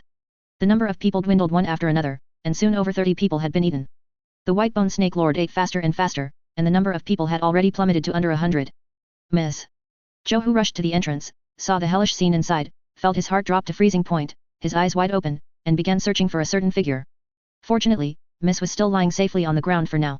At the same time, the white-bone snake lord also noticed Zhou at the entrance. It instantly locked its next target onto Zhou at the entrance. It seemed it didn't want any moving food to escape. The white-bone snake lord's tail contracted, coiling like a spring, building up power, releasing, and launching. Boom! A huge depression instantly appeared on the ground, and a white shadow flashed across the air. Zhou quickly channeled his internal energy, drew the large saber from his back, and held it horizontally across his chest to block. A terrifying force instantly flowed down the blade into his arm. The next moment, Zhou was sent flying backward, like a kite with a broken string, crashing heavily into the muddy ground mixed with rainwater. A large amount of fresh blood spilled from his mouth, his chest had somewhat caved in, and his arms were unnaturally twisted. The large saber fell to the side, its surface covered in cracks, completely shattered into fragments. As an experienced Hushan martial artist, in terms of strength no, in every aspect he was completely no match for this monster. Damn it! He couldn't die yet, at least he had to protect Miss. Clang! A crisp sword cry suddenly echoed through the area. In a daze, Zhou Hu saw a figure in white, then, relieved, he passed out. Lin Yong, holding the dragon pattern sword, struck the white bone snake lord's body repeatedly at extremely high speed, sparks flying. This body, made of white bones, was as hard as steel, incredibly tough. Even the dragon pattern sword in Lin Yong's hand, a peerless divine weapon among martial artists, could only leave white marks and inflict no effective damage. Swish! The white bone snake lord swept out its tail, tearing through the rain curtain, carrying immense force. Lin Yong dared not meet it head-on, employing his qinggong to quickly retreat and dodge. However, the bone spurs on the snake's tail shot out in unison, slicing through the rain curtain with sharp whistles. Lin Yong's expression hardened, these bone spurs were difficult to avoid with qinggong alone. So be it, this is the only way. Lin Yong's aura suddenly changed, becoming as cold as extreme ice in the dead of winter. Rainwater that approached within a few feet of him was frozen into tiny ice crystals. The dragon pattern sword in his hand also underwent a transformation at this moment, the carved dragon on its surface seemed to come alive, circling and roaring. Lin Yong boldly raised his sword and slashed down. The rainwater froze, shattered, turning into large ice crystals. A white sword chi flew out from within, colliding directly with the bone spurs, exploding and freezing. All the bone spurs shooting towards him were frozen together, forming a giant ice coffin. Just as the white bone snake lord was about to continue its actions, two thick, rocky arms suddenly burst from the ground, grabbing its body. Then, a small giant made entirely of hard rock fully emerged from the earth. It was the earth elemental summoned by Gu Fan. The white bone snake lord still tried to struggle, but in terms of strength, it was inferior to the earth elemental. Its bone spurs and blood mist had almost no effect on the earth elemental. And for good measure, Gu Fan summoned another earth elemental. With his current total magic power, he could summon a maximum of 6 earth elementals. The 2 earth elementals attacked from front and back, firmly pinning the white bone snake lord, preventing it from moving an inch. Gu Fan judged that this white bone snake lord was probably at the 3rd layer of qi refinement. If it ate more, it would likely become stronger. It had some power, but not excessively strong. What surprised him a little was Lin Yong, who could actually unleash sword qi, which was quite powerful, and without any magical fluctuations. Brother Gu, excellent technique, thank you for your help. Lin Yong retrieved his dragon pattern sword, and the icy aura completely vanished, returning to his usual demeanor. Gu Fan didn't say much, focusing on examining the white bone snake lord. He felt that even if he hadn't intervened, Lin Yong would have been able to handle it. With the aid of the spirit eye technique, Gu Fan also understood what was likely going on with the white bone snake lord. The exposed white bones were actually similar to a mecha, and the Gu worm hidden within was the pilot. The Gu worm's hiding place was precisely at the 7-inch mark of the snake's body. Gu Fan drew the black dust sword and imbued it with a sharp metal technique. Golden light swirled around the blade, and he thrust it horizontally towards the 7-inch mark of the white bone snake lord. The originally indestructible white bone was suddenly pierced, creating a small hole. Immediately, a white centipede quickly crawled out of the small hole, jumped to the ground, seemingly trying to escape. Gu Fan directly lifted his foot and stepped on it. He hesitated, wondering whether to capture it as a spirit pet. The combat power displayed by this Gu worm was quite good, and it could also grow. If it had better bones in the future, it should also be a good asset. It seemed there was no time to ponder. Gu Fan looked up, gazing into the distance. At this very moment, a blood-colored storm composed of red Gu worms, shaped like locusts, was howling in from all directions. Wherever it passed, not a blade of grass grew, everything was devoured. He understood that the Gu cultivator was about to arrive. Gu Fan pointed the black dust sword at the Gu worm with his right hand, and with his left, he reached into his embrace and took out a capture ball. The capture ball was a dark spherical object with a red crystal embedded in its center and 5 silver claws wrapped around its edge. Either go inside and stay still, or die. If you agree, nod. Gu Fan's tone was fierce, and the black dust sword continuously pressed closer to the white centipede. He could tell that this Gu worm possessed a certain level of intelligence and should be able to understand human speech. Under the threat of death, the white centipede seemed to truly understand, quickly shaking its head. Seeing this, Gu Fan directly threw the capture ball at the white centipede under his foot. The capture ball arced through the air, directly striking the white centipede's outer shell, bouncing into the air, and from the ruby, a red light shot out, enveloping the white centipede and drawing it into the ball. Subsequently, a percentage progress bar appeared above the capture ball. 1%. 5%. 23%. 86%. 100%. Capture successful. Brother Gu, what kind of magical treasure is this? It's so unique. Lin Yong looked curiously at the capture ball in Gu Fan's hand. Gu Fan prevaricated, it's nothing, just a small item for subduing wild beasts. Rather than that, let's think about how to deal with that Gu cultivator. Naturally, he couldn't elaborate on the origin of the capture ball. Even if he were to die, Gu Fan would never reveal anything about the system in his transmigration. Indeed, Brother Gu, it's possible we might die here. Lin Yong looked at the approaching swarm of locusts, his expression solemn, his hand constantly caressing the hilt of his sword, yet showing no sign of retreat or fear. He had started practicing swordplay at the age of 3, and no one could compare to him on the path of the sword. At 6, he met an old Daoist priest with a young girl. The old Daoist priest praised his extraordinary bones and imparted a sword art and a meditation technique, telling him that if he could one day comprehend 10 sword intents, he should seek him in Lingxian city, and he would grant him a great fortune. Afterward, the old Daoist priest, controlling the mists, took the girl and flew into the sky, disappearing from Lin Yang's sight. Only then did Lin Yang realize that the old Daoist priest was an immortal. Later, he had many fortuitous encounters, fell off a cliff, obtained divine martial arts, divine weapons. By 16, he had no rivals in the martial world, had reached the pinnacle of martial arts, and had comprehended 10 sword intents. When he first met Brother Gu, he was also attracted by that sword. The murderous aura was almost uncontrollable, it was unimaginable how many people it had killed. He originally just wanted to form a good connection, to prevent a sword demon who was influenced by the sword and only knew slaughter from appearing. But Brother Gu kept giving him more and more surprises, and he was probably also a cultivator. Now it seemed his guess was correct. And now there was another Gu cultivator who wanted to be their enemy. What if he was an immortal? My sword is not without its edge. Lin Yang let out a long breath. He had fully learned that sword art, and now was the perfect time to use it. Beside him, Gu Fan released the white centipede from the capture ball. After being brainwashed, this Gu worm completely regarded him as its master, obeying any command. At the same time, it indicated that there was a Gu worm on Gu Fan's body that was extremely beneficial to it, and it wanted to eat it. Gu Fan didn't think much of it and directly threw the red centipede from the iron box in front of it. The red centipede instantly trembled, wanting to escape. But it was directly bitten on the head by the rushing white centipede, swallowed into its belly, chewing with a crunching sound, splattering remnants. After eating, the white centipede gained some blood-colored patterns on its body, and its aura significantly strengthened. Immediately after, it re-entered through the small hole drilled in the 7-inch mark, once again transforming into the white bone snake lord. Gu Fan estimated that this Gu worm should now be at the 4th level of qi refining. Brother Gu, here they come. Lin Yang shouted in a low voice. In the dim rain, behind the blood-colored storm. Vaguely, a figure in a blue Daoist robe could be seen. The dense swarm of blood-colored locusts had already flown within 100 feet, attacking like a tide. Zhou Hu, who had fallen in the mud and passed out, was instantly devoured, becoming a skeleton, and finally, not even bones remained. Gu Fan's expression remained calm at this sight, and suddenly, more than a dozen cards materialized in his hand, which he flung at the blood-colored locusts attacking from all directions. The cards swiftly cut through the rain, flying into the insect tide. Several transformed into black dust, adhering to their bodies. Several transformed into viscous black oil, splattering.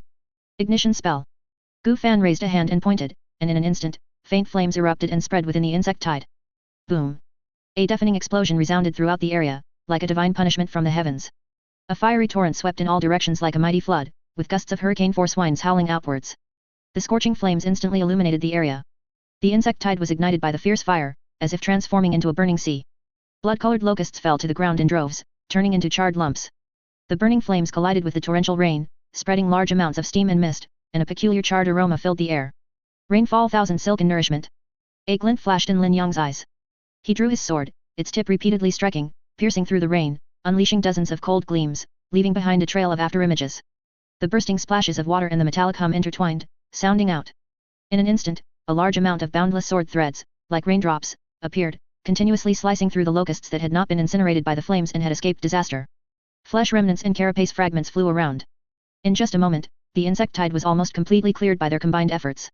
Lin Yang glanced at the spot where Zhou Hu had died, a hint of sorrow in his expression. If he could, he would still want to save Zhou Hu. After all, they were acquaintances and had shared drinks together. It was just too dangerous earlier, he could barely take care of himself, let alone free up his hands to save someone. No.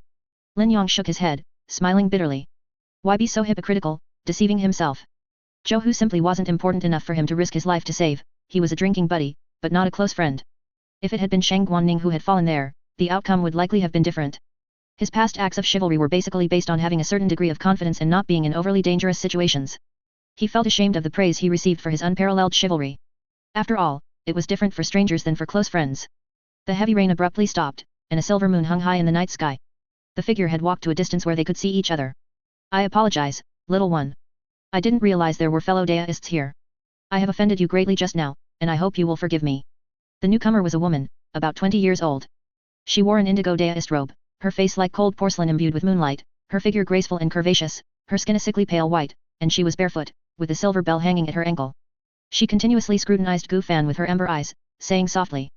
May I ask which sect this fellow Daoist belongs to? I am Lan Yuhual, an outer disciple of the Gu refining sect. Gu Fan said indifferently, I am Li Fei, an inner disciple of the Blood Fiend Demon sect. Fellow Daoist, you caused me heavy losses just now. How do you plan to compensate me? He didn't recognize the sect the other party mentioned. But since she was a sect cultivator, she absolutely could not be allowed to live. If she went back to verify and called for help, they would surely die. He needed to find an opportunity to ambush her and make her leave her life behind. Only then could he feel at ease. Lan Yuhuel tucked a strand of hair behind her ear, pursed her lips, and chuckled, "Fellow deist, you jest. My losses are even more severe. My newly refined blood locust goo were all burned by your spell. And my 1,000 carcass centipede, which I left here, was also subdued by you. As far as I know, the blood fiend demon sect shouldn't have any goo controlling techniques, right?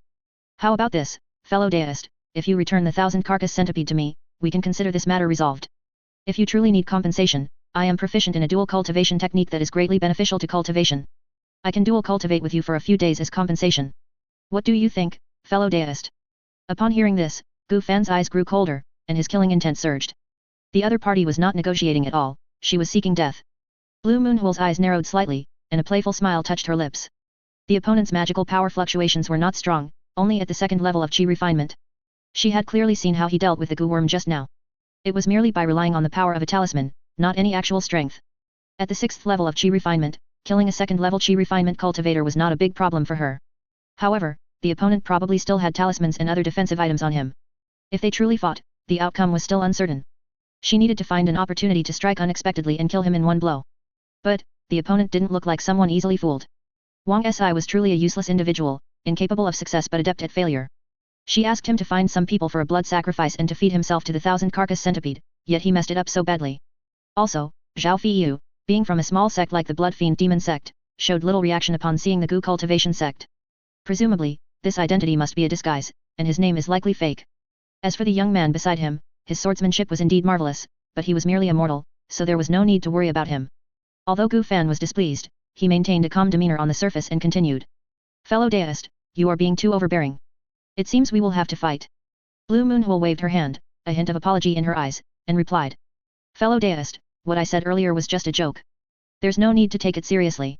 As for compensation, how about we find a place to discuss it in detail?" She was just testing him. If he had yielded, she could have directly attacked and killed him. But his current demeanor indicated that he still had trump cards and was fearless. However, it couldn't be ruled out that it was a pretense. Gu Fan frowned, somewhat incredulously, saying. "Fellow deist, are you serious?" "Indeed, unless fellow deist Li is afraid of a mere young woman like me." As she spoke, Blue Moonhuel advanced a little, slightly closing the distance. "Of course, I'm not afraid, but as for the compensation, we can discuss it here." "Why seek another place?" Gu Fan asked, puzzled. Blue Moonhuel smiled charmingly. "Well, there's an outsider here.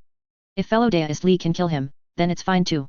After all, he's just a mortal, insignificant." Gu Fan nodded. "That's true, but this person is an acquaintance of mine. Although he's a mortal, I can't bear to do it." Blue Moonhuel chuckled, covering her mouth. "Fellow deist, you are a member of the demonic path. This is too much of a joke." Gu Fan didn't care, and said seriously, "To be honest, I am an undercover agent sent by the righteous path to the Blood Fiend Demon Sect, and I am now returning to report." Blue Moonhuel was suddenly stunned. This was a bit too bizarre. Bang! Suddenly, there was a commotion beneath her feet, and two thick stone arms abruptly burst out, firmly grabbing her ankles. Damn it! She didn't expect the opponent to launch a surprise attack first. Had this kid been talking nonsense all this time, waiting for her to get closer? Lin Yong had been secretly approaching earlier, waiting for a chance to strike. Gu Fan had already given him a subtle hint with his eyes. Now was the moment. Awakening of insects, thunderous roar of the 9 heavens. In an instant, purple lightning flashed around Lin Yong's entire body and the dragon pattern sword he held, emanating a violent aura. This was the fastest move in the 4 seasons sword cannon he had learned, most suitable for the current situation. The next moment, Lin Yong had disappeared from his original spot, leaving only the roar of thunder. The purple lightning flashed and vanished. The sword's edge tore through the night sky, thunder dancing on its surface, instantly slashing towards Blue Moonhuel's pale neck. So fast. Blue Moonhuel's pupils suddenly contracted. She didn't understand why a mortal's speed could be so fast. This was not normal. Crack. Blood splattered. A shield made of blood materialized, blocking the incoming sword for Blue Moonhuel. At some point, a blood-red butterfly, its wings gently fluttering, appeared on Blue Moonhuel's shoulder. This was her defensive goo worm, the blood spirit butterfly, which could store and control blood, and as it was her life-bound goo, it had the ability to automatically protect its master. Lin Yong's strike missed, and his figure flashed, immediately leaving his original position, instantly moving behind Blue Moonhuel, and slashing again with his sword. However, another blood shield firmly blocked the sword's edge, preventing it from advancing an inch. Whoosh! Suddenly, a black dust sword broke through the air, several golden lights swirling on its surface, tearing through the air and emitting a sharp wail. In an instant, it pierced through a blood shield, causing it to explode into falling blood, then it was blocked by a newly generated second blood shield. At the same time, the earth elementals summoned earlier, as well as the white bone snake lord, also moved towards Blue Moonhuel's position to encircle and kill her. During the process, the white bone snake lord also shot out a large number of bone spikes, but they were all defended against. Gu Fan watched Blue Moonhuel, who was constantly defending and beginning to subtly counterattack. He couldn't help but sigh, she was truly a troublesome enemy. She was a world apart from Zhao Feiyu. If she had made the first move, the outcome might have been hard to say. His earlier conversation was also to allow Lin Yong to get a little closer. After all, cultivators generally wouldn't pay too much attention to mortals. Finally, by saying something that would surprise the opponent, he could launch a sneak attack. The opponent probably also saw his cultivation level and felt confident, which was why she didn't attack immediately. She probably thought he had a trump card given by an elder and wanted to find an opportunity to kill him in one blow. However, this instead gave him an opportunity. The sword technique Lin Yong displayed was impressive, probably like the Qing Xin curse, it should be something belonging to cultivators. Being able to trigger elemental effects without magical power, its quality was probably even higher than the Qing Xin curse. He would see if there was a chance after this battle to have Lin Yong teach him, which would greatly help his talent. Gu Fan's gaze was deep as he continued to control the black dust sword to slash at Blue Moonhuel. His control range wasn't far, it only improved a bit after the second level of Qi refinement. If Blue Moonhuel moved further away, he wouldn't be able to attack with the black dust sword like this. Currently, the quality of the black dust sword was roughly around first tier excellent. It was originally at a first tier ordinary level. He had fed it the Blood Fiend sword, and also 2 black iron swords that were fused from a profound iron rod and a mortal sword. Among Qi refinement cultivators, it should also be considered a decent magical treasure. Damn it! How could he be a sword cultivator? Blue Moonhuel cursed inwardly, fully controlling the blood jade butterfly to defend against the continuous onslaught. Sword cultivators focused on killing, and their flying swords were extremely powerful. Generally, their physical defense and other aspects were weaker, with all their abilities concentrated in their swords. Tying up her flying sword and attacking her main body was considered the best way to respond. But now she couldn't spare her hands. And what was with this mortal? This sword move had no magical power fluctuations, yet its power was considerable. The condensed blood shields would collapse and become ineffective after taking 2 hits. Moreover, this speed was a bit too fast. Seeing the approaching reinforcements from the opponent, and her own goo worm that was now against her, a fierce glint flashed in Blue Moonhuel's eyes. She couldn't drag this out any longer. Croak. A purple-skinned toad suddenly leaped out from Blue Moonhuel's beast-taming bag at her waist, opening its mouth and spewing a large amount of purple poisonous mist that enveloped the surroundings. Lin Yong saw this and immediately retreated, avoiding the poisonous mist. Blue Moonhuel took this opportunity, while resisting the flying sword, to generate 2 blood blades, painstakingly severing the stone arms that were gripping her. Immediately after, a metallic sphere flew before Blue Moonhuel's eyes. Under the corrosion of the poisonous mist, its dark contents were exposed. Specks of fire appeared. Boom. Flames soared, and an invisible shockwave swept outwards, instantly dispersing the poisonous mist and kicking up large amounts of mud and rock fragments. The legacy left by Li Tianming provided Gu Fan with ample funds to create some gadgets. After the explosion, the Blue Moonhuel was charred black, with tiny metal fragments embedded in her body, her flesh mangled. She appeared to be severely injured. The purple-skinned toad, however, was completely reduced to fragments in the explosion. Li Fei, I will never rest until I see you dead. The Blue Moonhuel roared, her expression deranged, as if she wanted to devour someone. Gu Fan didn't care at all, his name wasn't Li Fei. It was just that her physical strength was a bit unexpected. Although she looked heavily injured, her aura was still very stable. A bit troublesome, wasn't it? He had only made 3 of those metal thunder devices, and they probably weren't enough to kill her. Moreover, if she encountered them again, she would surely be prepared, so it probably wouldn't work. However, killing that toad seemed quite important to the Blue Moonhuel, judging by the situation. In an instant, the Blue Moonhuel's body was covered in blood-colored patterns, a large amount of bloody mist flew out from her pores, and a blood-red blade appeared in her hand, emitting an eerie, chilling glow. The blood spirit butterfly, which had landed on her shoulder, frantically flapped its wings, extending fleshy root systems from its feet, completely connecting with the Blue Moonhuel. The next moment, the Blue Moonhuel, like an arrow released from a bow, charged directly at Gu Fan, moving incredibly fast, so much so that the black dust sword couldn't keep up. But Lin Yong could. Boom. Amidst the sound of thunder, Lin Yong's eyes were resolute as he thrust his sword forward, suddenly attacking the Blue Moonhuel's back, purple lightning flickering on the sharp blade. Damn it! Scum! The Blue Moonhuel suddenly stopped, sidestepped to avoid the blade, spun around, and slashed out with her blade, a brilliant burst of crimson light forming a grotesque arc. In the nick of time, Lin Yong pushed off the ground with both feet, leaped into the air, avoided the blade, and raised the dragon-pattern sword in his hand. Clang! Clang! Clang! The Blue Moonhuel shook her ankle, and the silver bell jingled, emitting a piercing sound. This was her magical treasure, the soul-shaking bell, which could stun one's spirit, causing a brief daze. This magical treasure was quite effective in her hands. But as the bell's sound echoed, no one else was affected except for the white-bone snake lord. Neither Lin Yong nor Gu Fan, nor the 3 earth elementals. Without time to think, the Blue Moonhuel gripped the blood-red blade tightly, injecting magic power and blood. The blade's edge glowed intensely with blood-red light as she violently slashed upwards. A blood-colored saber light, like a crescent moon, flew out at extreme speed, exceptionally dazzling under the moonlight, emitting mournful wails. Beginning of Spring Awakening Dragon. Lin Yong showed no intention of dodging, raising his right arm, his sword tip pointing towards the sky. In an instant, dark clouds overlapped in the sky, and a purple lightning bolt suddenly struck down, coiling around the dragon-patterned sword. The swimming dragon on the sword's body seemed to come alive, condensing its form with lightning. Lin Yong's face was pale at this moment, his aura chaotic, yet his gaze and momentum were incredibly firm, as if he had gathered everything he had into the single sword strike. Slash! The blade swung down, erupting in a roar like thunder and a dragon's bellow. In a flash, a ferocious thunder dragon flew out from the dragon-patterned sword, whistling downwards, instantly shattering the blood-colored saber light and engulfing the blue moonhole. The blue moonhole was bathed in lightning, convulsing madly, emitting white smoke, her body continuously charring, and the surrounding mud began to carbonize. She didn't understand how a mortal could use such a sword move. But she hadn't lost yet. Even if she died, she wouldn't let her enemy off easy. She was going to self-destruct her vital goo, and its range was enough to cover both of them. Pfft! Suddenly, the black dust sword flew into the lightning, beheading the blue moonhole with one strike. Her head rolled on the ground, her beautiful eyes filled with unwillingness, then, along with her body, it was completely pulverized into dust by the lightning. The lightning gradually dissipated. Lin Yong also landed on the ground, collapsing ungracefully into the mud, panting heavily. The battle just now had clearly taken a significant toll on him. Gu Fan silently looked at the two remaining items in the charred ground. A pitch-black ring and a silver bell that used to hang on an ankle. Gu Fan walked over, put the two spoils of war into his arms, and refined them into cards. Afterward, he looked at the weakened Lin Yong and began to ponder silently. Should he kill Lin Yong now? Although, if Lin Yong hadn't been there just now, he might have been in a tough fight, with his life hanging in the balance. But if Lin Yong affected his path and interests, Gu Fan would never show mercy. After killing him, there would be no need for this team. He would kill them all and go solo. The advantage was that he could prevent Lin Yong from suspecting him in the future and acting against him, as he had exposed quite a few things tonight. But in that case, he wouldn't be able to reach Lingxian City and would only be able to wander around as a rogue cultivator, hated by everyone. If he didn't kill Lin Yong and kept him around, he would at least have a strong helper, and perhaps even an opportunity to learn that sword technique. Upon reaching Lingxian City, he might even be able to establish connections and join a sect or something similar. Foundation establishment stage cultivation techniques were what he needed most at the moment. The possibility of a rogue cultivator possessing a foundation establishment stage cultivation technique was extremely low. If they did, they would likely be a foundation establishment stage rogue cultivator, and the risk would be too great. However, in sects, regardless of other things, there were always plenty of cultivation techniques.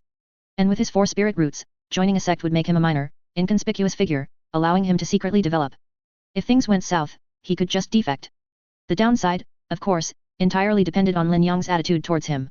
If Lin Yong harbored resentment, keeping him would certainly be a hidden danger. Brother Gu, are you all right? Are you injured? Lin Yong asked, smiling, as he looked at Gu Fan approaching, showing concern. Gu Fan felt the pure gaze, the uninhibited demeanor, and the concerned expression.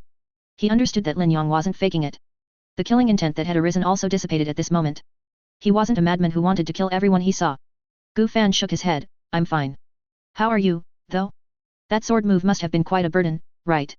Hearing this, Lin Yong laughed heartily, raising his hand to pat his chest. No worries, I won't die. By the way, Brother Gu, are you willing to learn that sword technique I just used? Gu Fan was startled, he hadn't even asked, and the other party had brought it up voluntarily. Are there any conditions? There are. Brother Gu needs to practice swordsmanship with me. That's it. That's it. This isn't some secret transmission. If a good friend can learn it, why should I keep it to myself? Brother Gu, what do you think? Good, Gu Fan nodded. Do you want to learn the cultivator's cultivation technique? He could still teach Lin Yong the qi consumption art. As for the clear heart purifying qi art, which he had obtained through fusion, only he could practice it, as there was a risk of exposing the system. If Lin Yong became a qi refining cultivator, the journey to Lingxian City should be safer.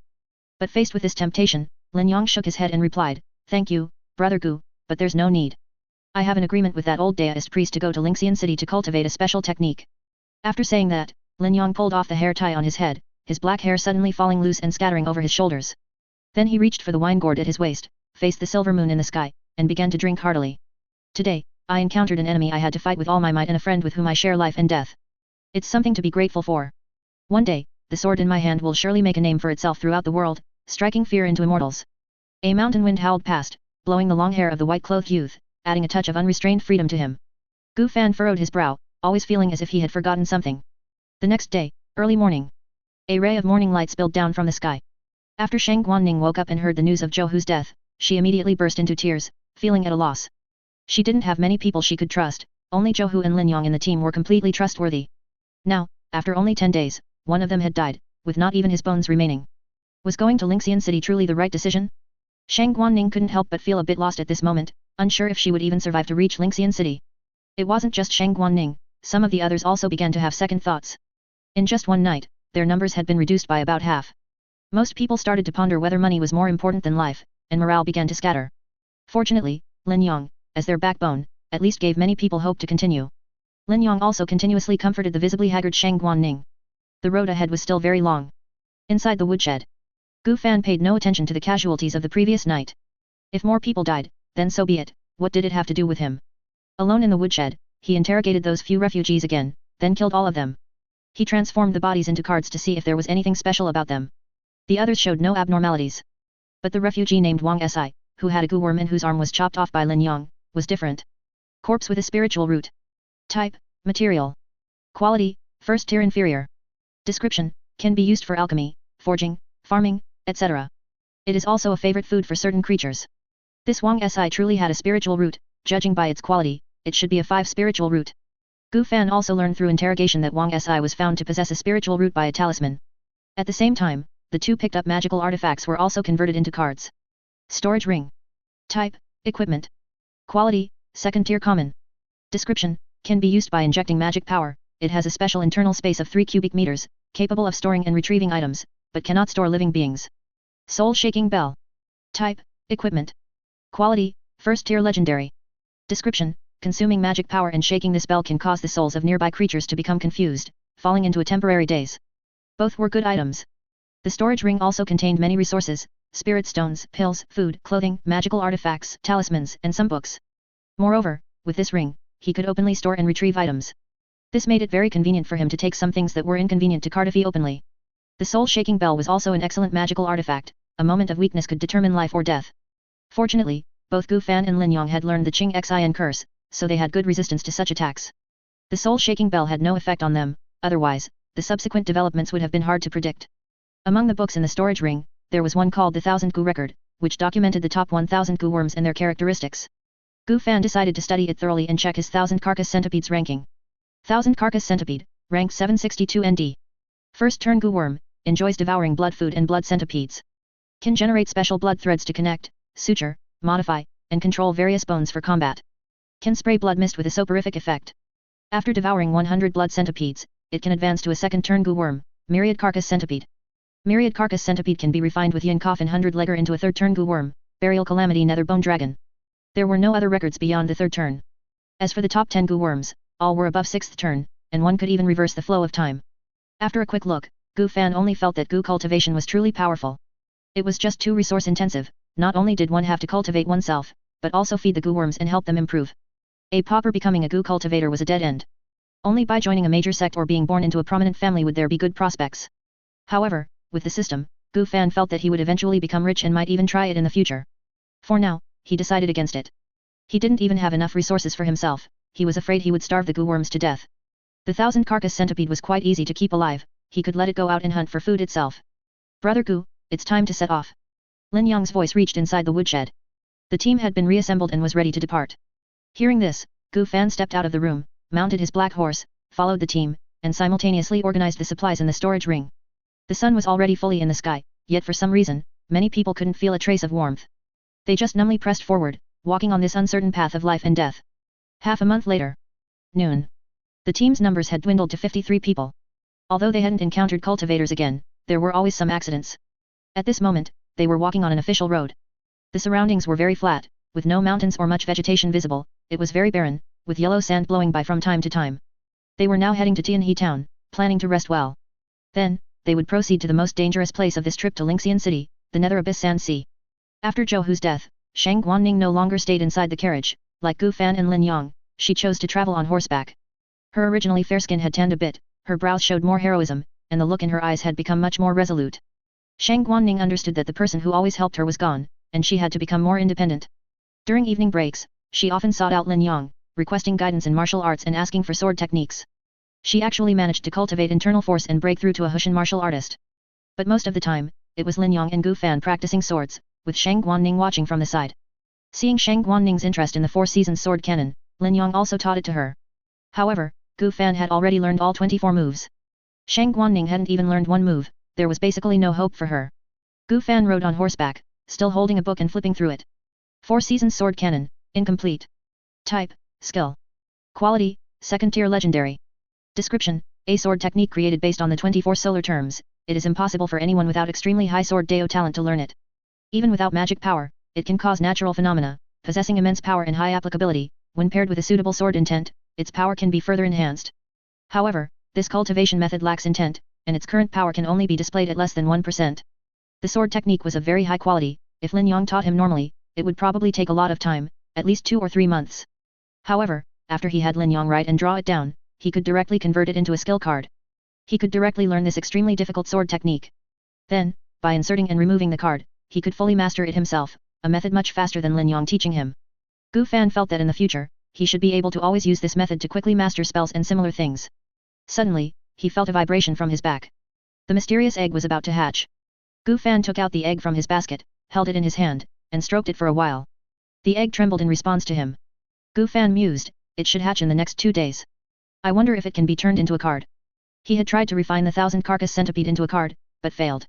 Although the 1000-carcass centipede had been brainwashed by the capture ball, it still possessed its own will and couldn't be made to completely obey. Faced with the eerie feeling of becoming a card, it still offered significant resistance, preventing success. It also refused to wear the soothing bell, so it seemed it could only remain as it was, unable to be turned into a card for fusion. Gu Fan was quite keen to try fusing with a creature. For example, if he fused it with an artificial spiritual root, could he also cultivate immortality? When 2 creatures fuse, who would take the lead? Would a new consciousness be born, or how would it change? But without the materials, he could only ponder. The storage ring contained a total of 52 low-grade spirit stones, 3 bottles of healing medicine, and 2 bottles of cultivation aiding pills. The pills for cultivation were not as effective as the blood spirit pill, but they also had no negative side effects. There were also 2 magical artifacts, but their uses were not significant. The wind summoning feather fan. Type, Equipment. Quality, First Tier Inferior. Effect, can consume mana to summon strong winds with this feather fan. The white whisk. Type, Equipment. Quality, First Tier Common. Effect, can consume mana to make the silk threads on it as hard as steel. They were completely inferior to his black dust sword. But for now, he could keep them. Perhaps there would be a use for them, or they could be disassembled or sold later. The primary method of goo cultivators was still goo insects. However, the blue moonhole and her goo insects were all gone, leaving no trace. After half a month of continuous cultivation, coupled with the current cultivation art being far superior to the chi consumption art, Gu Fan estimated that with the aid of pills, it would take about another month for him to break through the bottleneck of the 3rd level of chi refinement. Slow and steady wins the race, cultivation should not be rushed. Those books, however, did not contain cultivation arts or spells, they were all records related to goo insects. Gu Fan also generally understood the cultivation system of goo cultivators. First, one needed to cultivate a special cultivation art exclusive to goo cultivators. Then, one had to bind a natal goo and cultivate and advance with it, complementing each other. The natal goo would enter the cultivator's body and reside within the spiritual root. Finally, when the spiritual root fused with the foundation establishment artifact and broke through to foundation establishment, the natal goo would also undergo a corresponding transformation. At the same time, goo cultivators must start cultivating their unique cultivation art from the 1st level of chi refinement, otherwise, they would have to disperse their cultivation and restart. However, dispersing cultivation not only wastes time but also has a high probability of damaging one's foundation, which ordinary cultivators would not do. The special cultivation art Lin Yong mentioned was probably similar to a goo cultivator's cultivation art. Combining this with what was missing from the 4 Seasons Sword Deo, Gu Fan speculated that cultivation arts above the 3rd tier probably could not be transmitted through text and diagrams, but required the so-called intent. And such things were likely firmly held in the hands of the major sects. Some special cultivation arts, presumably, had to be started from the 1st level of chi refinement. Thus, if Lin Yong had learned the chi consumption art, it would have harmed him instead. Lin Yong was very tight-lipped and did not reveal his identity as a cultivator to anyone else. Gu Fan also had to admit. Lin Yong was indeed a good person, loyal and righteous, and not pedantic. If he had met him first after transmigrating, he would probably have been drawn to him. But he met Li Tianming. This made him realize that this world, after all, was one where the strong preyed on the weak. But this world was inherently like this, no matter who he met, Gu Fan would ultimately not change. Before long, a town appeared in everyone's sight. Tianhe Town, located on the edge of the desert, had an inexhaustible river within it, said to be a gift from the immortals in the sky, hence named Tianhe. This place covered a vast area and primarily developed mining. There were many precious mineral veins nearby, and weapons and accessories were exceptionally refined. At the same time, there were also many miners. Basically, when civilian males here reached a certain age, they would be sent to mine. Therefore, many merchants chose to travel far to this place to do big business.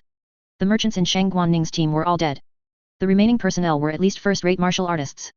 During this time, they not only had to endure the fatigue of long journeys but also constantly worry about their lives. Their hearts were already suppressed to the extreme and needed a good release. Moreover, they all obtained a lot of wealth from the dead, and now each of them was quite rich.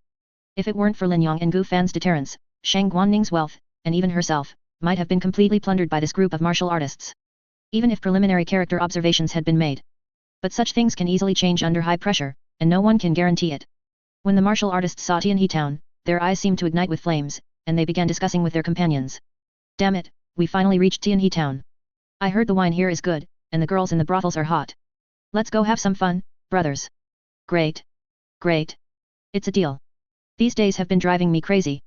Shang Guanning silently scanned this group of intensely discussing martial artists. She knew that many of them would probably stay in Tianhe town and not continue the journey. If they hadn't met that Gu cultivator, it would have been fine, but they did. And many people died, it was impossible not to be afraid. The road ahead was far more dangerous than what they had already faced, and no one truly wanted to die. Shang Guanning didn't care too much, as long as Lin Yong and Gu Fan were willing to go together, that was enough. The rest were just a rabble. She had originally thought that with so many martial artists escorting them, it would be very safe. But it wasn't until they set off that she realized, what good were hundreds of martial artists. Against Lin Yong and Gu Fan, they were probably like ants. Her only fear now was that Gu Fan and Lin Yong would see her as a burden and be unwilling to take her along.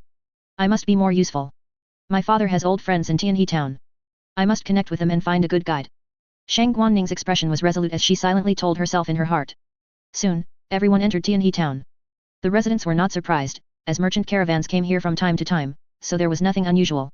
But many people who looked like waiters came over to recommend inns. And several boys under 10 years old came to compete to be guides in Tianhe town. After Shang Guanning announced that they would depart in 5 days and settled on a meeting inn, she went alone to visit her father's old friends. Lin Yong went drinking with a group of martial artists. Gu Fan politely declined Lin Yong's invitation to drink, paid a young boy he found agreeable to be his guide, and began to explore Tianhe town. He was quite curious about Tianhe and the minerals here, thinking that he might be able to create more powerful tools. Selling Gu insects. These are Immortals Gu insects, genuine and authentic. A hawker's cry suddenly caught Gu Fan's attention. Following the sound, he saw a dark-skinned young girl. In front of her were many wooden jars, and she was shouting loudly to sell her wares. The young guide beside young Master Gu quickly explained, Master, that man is a swindler. He sells poisonous insects. Don't fall for it. Gu Fan pondered for a moment, then still walked to the stall. Hey Pai Xian's eyes lit up when she saw a customer. She enthusiastically introduced, Young Master, feel free to open and look. Just tell me if there's anything you like. All right. Gu Fan bent down and opened the wooden jars one by one to examine them. There was nothing recorded in the 1000 Gu record. They were all common Gu, but there was a decent variety. They were mostly useless, but a few could be used as food for the 1000 carcass centipede. After the battle at the Mountain God Temple, the 1000 carcass centipede resided in the capture ball. Moreover, the white-bone snake lord, controlled by the 1000 carcass centipede, could also enter the capture ball, which was very convenient. Compared to these common Gu, he was more curious about where the seller caught them. But he probably wouldn't be told easily. After picking a few Gu worms and paying, Gu Fan left directly and continued to stroll around Tianhe town. Along the way, the young guide continuously told Gu Fan about various famous locations. At the same time, he warned to be careful not to be drugged, knocked out, or captured to become a minor. It was common for outsiders to disappear here. Suddenly, a group of burly men chased after a tattered young man holding a package. Kid, stop. Don't run. How dare you steal something from my Shehu martial arts school? You must be tired of living. This is my master's relics, not yours. If I say it belongs to Shehu martial arts school, then it is. Soon, the young man was caught by the burly men, pressed to the ground, and beaten repeatedly. Flesh and blood flew, brains splattered, and he quickly fell silent.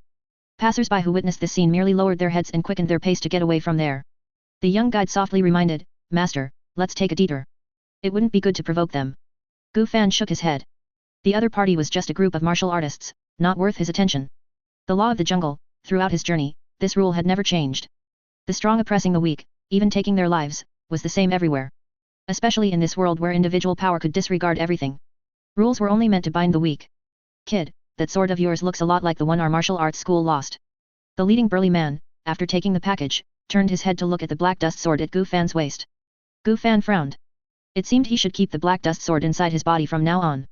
Even with a scabbard to conceal it, a hint of its extraordinary nature would still be revealed. Lin Yong discovered this, and now other martial artists had discovered it. The probability of an immortal cultivator discovering it was probably very high. Master, give them the sword. They are all martial artists, we can't escape. The group of martial artists showed fierce gazes, leisurely encircling Gu Fan and continuously approaching. It seemed that besides the sword, they also wanted Gu Fan himself. The young man just now was too young, no one would want to buy him for mining. It was better to just beat him to death. But this outsider didn't come with companions, he was alone. He must be skilled in martial arts and would certainly be a good miner. He would definitely sell for a lot. Gu Fan sighed softly. He was already used to such things. He encountered them almost everywhere. A rotten world, rotten people. However, he was no good either. Clang. The sword blade unsheathed. A black light flashed swiftly. Puchy. Puchy. Puchy, amidst the wails of flesh and blood, the bodies of these burly men suddenly slid from their waists and fell to the ground, like wheat cut down by a single stroke. A large amount of blood gushed from the severed wounds, quickly staining the ground red. Horrific wails immediately filled the air. Being cut in half at the waist would not cause immediate death. With good luck, one could live for several hours, slowly enjoying the intense pain and the fading of life. Let's keep going. No one is blocking the way now, Gu Fan said indifferently. The young guide's face turned pale at such a bloody scene. Who exactly was this master, to be so ruthless? Without seeing anything, all these martial artists were cut in half at the waist. He couldn't help but worry about himself. If he didn't satisfy this lord, would he also end up like this? Baokuangfang.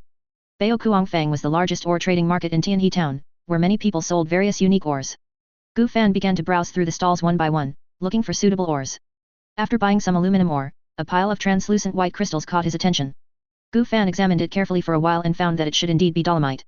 This kind of ore could extract magnesium, enhancing the power of explosives. He could buy some. The stall owner was a bald middle-aged man. Seeing Gu Fan's intention to buy, he immediately became enthusiastic. Young master, you truly have good taste. This stone is very suitable for forging. It's usually snatched up by those blacksmiths. Today, there just happens to be some left. It's just that, young master, you know, good things are never cheap. How much for all of it? 10 taels of gold. All right. Seeing Gu Fan agree so easily, the stall owner immediately felt he had quoted too low a price. After buying the dolomite, Gu Fan went to the stone gambling area, preparing to use the spirit eye technique to see if there were any good items. After a brief stroll around, he indeed found a brown stone, faintly emanating spiritual energy. Just as he was about to step forward to buy it, He Pai Sheon walked to the front of the stall first and bought the stone. I'll take this stone. Gu Fan did not contend for it. This He Pai Sheon was the same one who had sold Gu worms earlier. An immortal cultivator. In Li Tianming's inheritance these past few days, he had found a method to conceal one's aura, which was effective against basic spells like the spirit eye technique. Soon, Gu Fan determined that the other party's cultivation was not high, a rogue cultivator, and alone. Otherwise, there would be no reason to sell common Gu for money. Most likely, she had accidentally obtained some inheritance and was exploring on her own. He could kill her and seize her inheritance. It would be best to follow her to her residence, so he could probably obtain her cultivation methods and spells as well. He lacked these kinds of things too much, the more, the better. Curious, young master, are you also gambling on stones here? He Pai Sheon also noticed Gu Fan beside her, revealing a simple and honest smile, with snow-white teeth. Gu Fan also smiled back, yes, what a coincidence. Are you going to open this stone? He Pai Sheon waved her hand, no, no. I can open stones myself. I'm going to take it home to open. I have some research into stone gambling. Would young master like me to help pick a few? If I can open something good, young master can just reward me with some money. All right, then I'll trouble you. Gu Fan's lips curved into a smile, a benevolent demeanor, his killing intent deeply buried. Night fell. Young master Gu, it's getting late. I'll head back now. You can find me again next time, I'll be at my usual spot. He Pai Sheon tucked a bulging bag of silver into her bosom and trotted away from Baokuangfang. Gu Fan dismissed the young guide, took out a talisman from his sleeve, and used it. His figure suddenly disappeared, and he strode in the direction He Pai Sheon had left. Among Blue Moon Hole storage rings, there were many auxiliary talismans, such as spirit testing talismans, invisibility talismans, tracking talismans, all of which could be put to good use. While gambling on stones, Gu Fan also exchanged names with He Pai Sheon. He Pai Sheon's name was Fei He, a local of Tianhe town. Her parents died early, and she lived alone with her elder sister. No. This is a bit too coincidental. After following for a while, Gu Fan suddenly realized something. This Fei He might also be bait. She deliberately set up a stall to attract people interested in cultivation and rogue cultivators, then secretly followed them after noticing any anomalies. He feared that when he killed those martial artists on the street, she was already following him. Later, she even chased him to the treasure ore workshop, placing that stone there in advance as a test to lure him in. There was no such thing as good luck, it was all just bait thrown out by others. He guessed that his black dust sword had already caught her attention. After understanding this, Gu Fan began to consider whether to continue following. She had probably already set up some trap waiting for him to step into. But she certainly wasn't a cultivator in the foundation establishment stage. A foundation establishment stage cultivator wouldn't need to be so troublesome, she would just kill him with a casual flick of her hand. As long as he was careful, the problem shouldn't be big.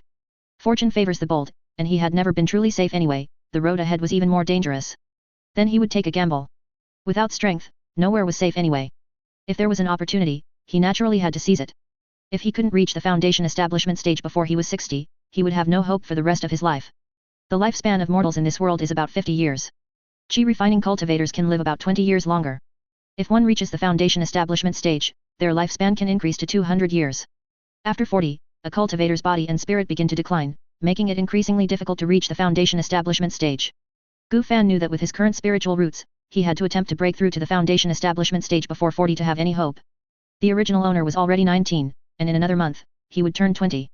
It was like 2.5 feet in the grave. He didn't have much time left.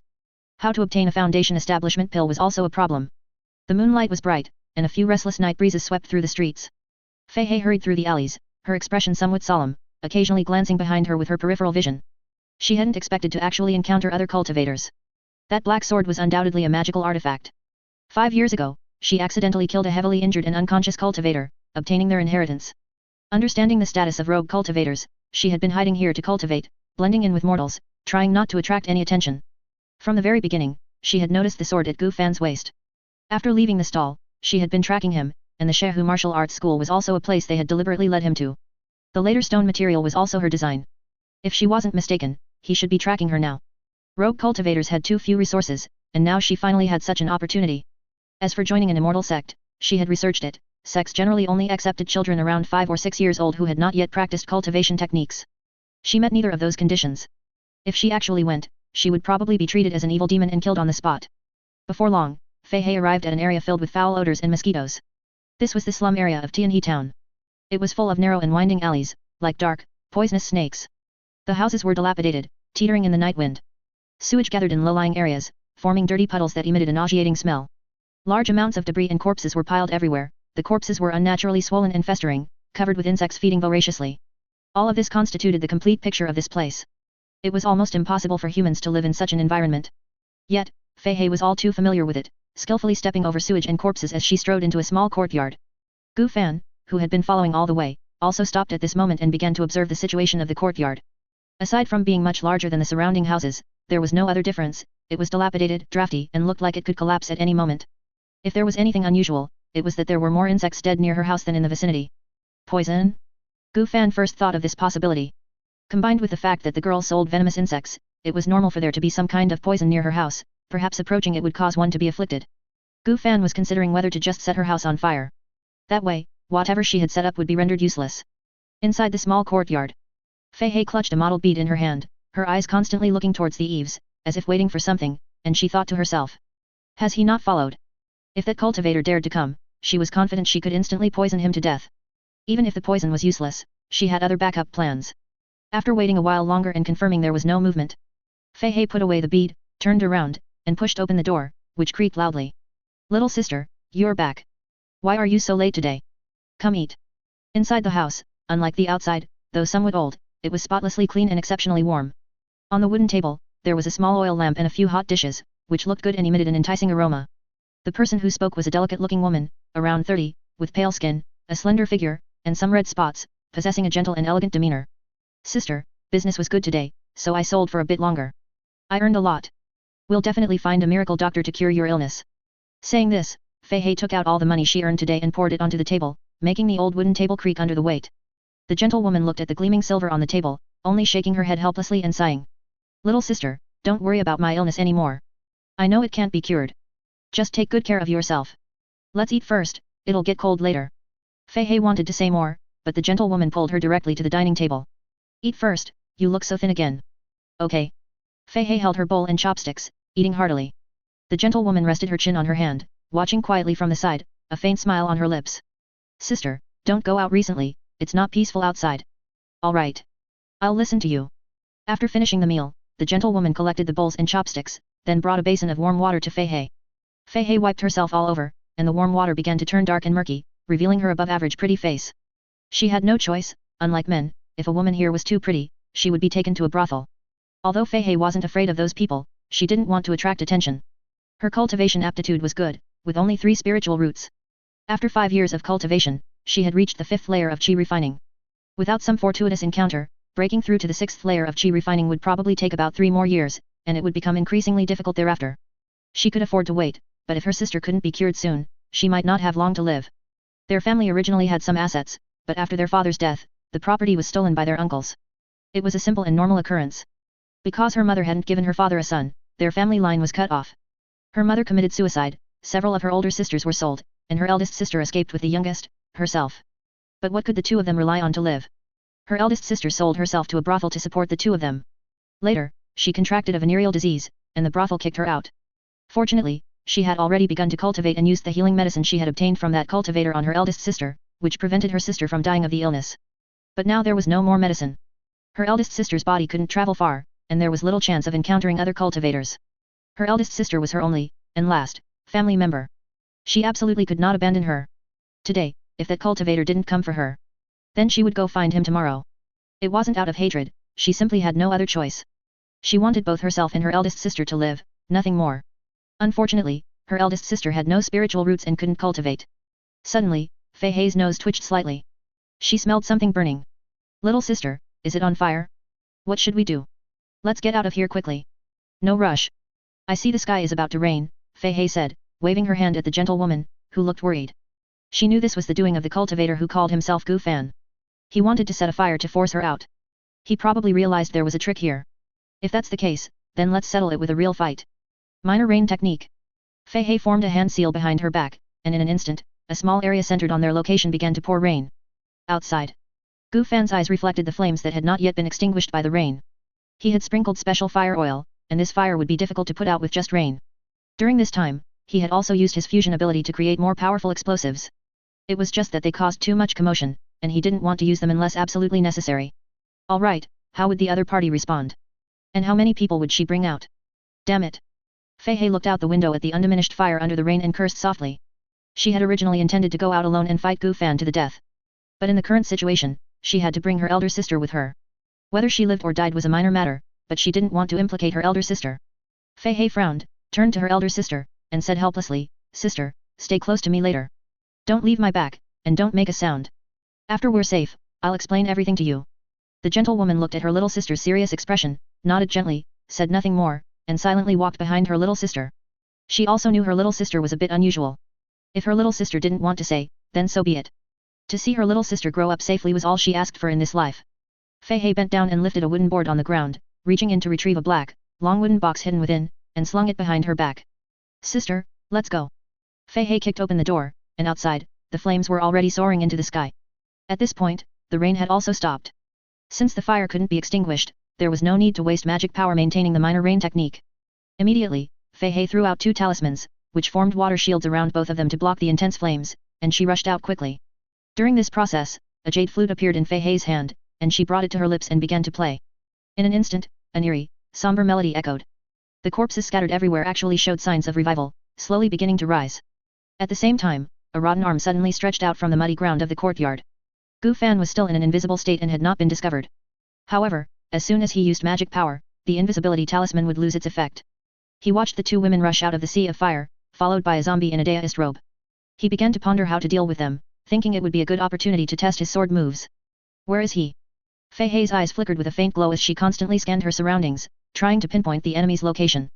She was using the first-grade pupil technique Nether Eye technique, which, although of the lowest grade, was still much better than the Spirit Eye technique. Just as Fei Hei was looking around, 4 stone arms suddenly broke through the ground, grabbing directly at the ankles of the 2 women.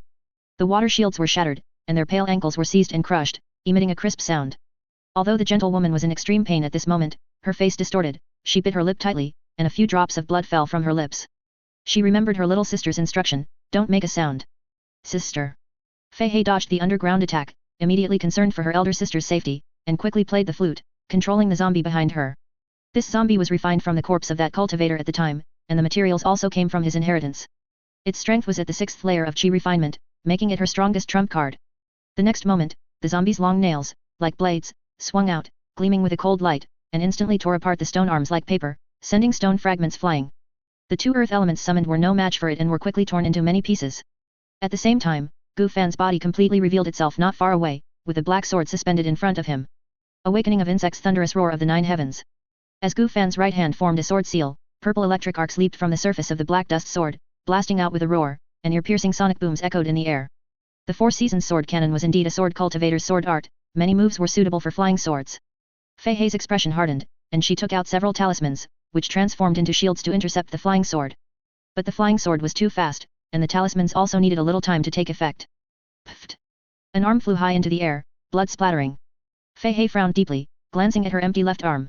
She had used all her strength to dodge just now, barely avoiding a vital point, but even so, one arm was still severed. Fortunately, at this moment, all the talismans had taken effect, forming barriers. The opponent was very troublesome, and she had little practical experience fighting cultivators. In this situation, it could only be a fight to the death. Fellow deist, the person behind you seems very important to you, Gu Fan suddenly said. What do you mean? Fei Hei's expression was somewhat startled. If she's very important, you better protect her well. Start of Autumn Tiger's roar in golden wind. The black dust sword spun and slashed, golden light flowing, and several streaks of sword light darted out, tearing through the air, as if 100 tigers were roaring. The target was precisely the gentlewoman, who was firmly protected by the zombie. Fei Hei hurriedly turned back, unleashing all her remaining defensive talismans to protect her.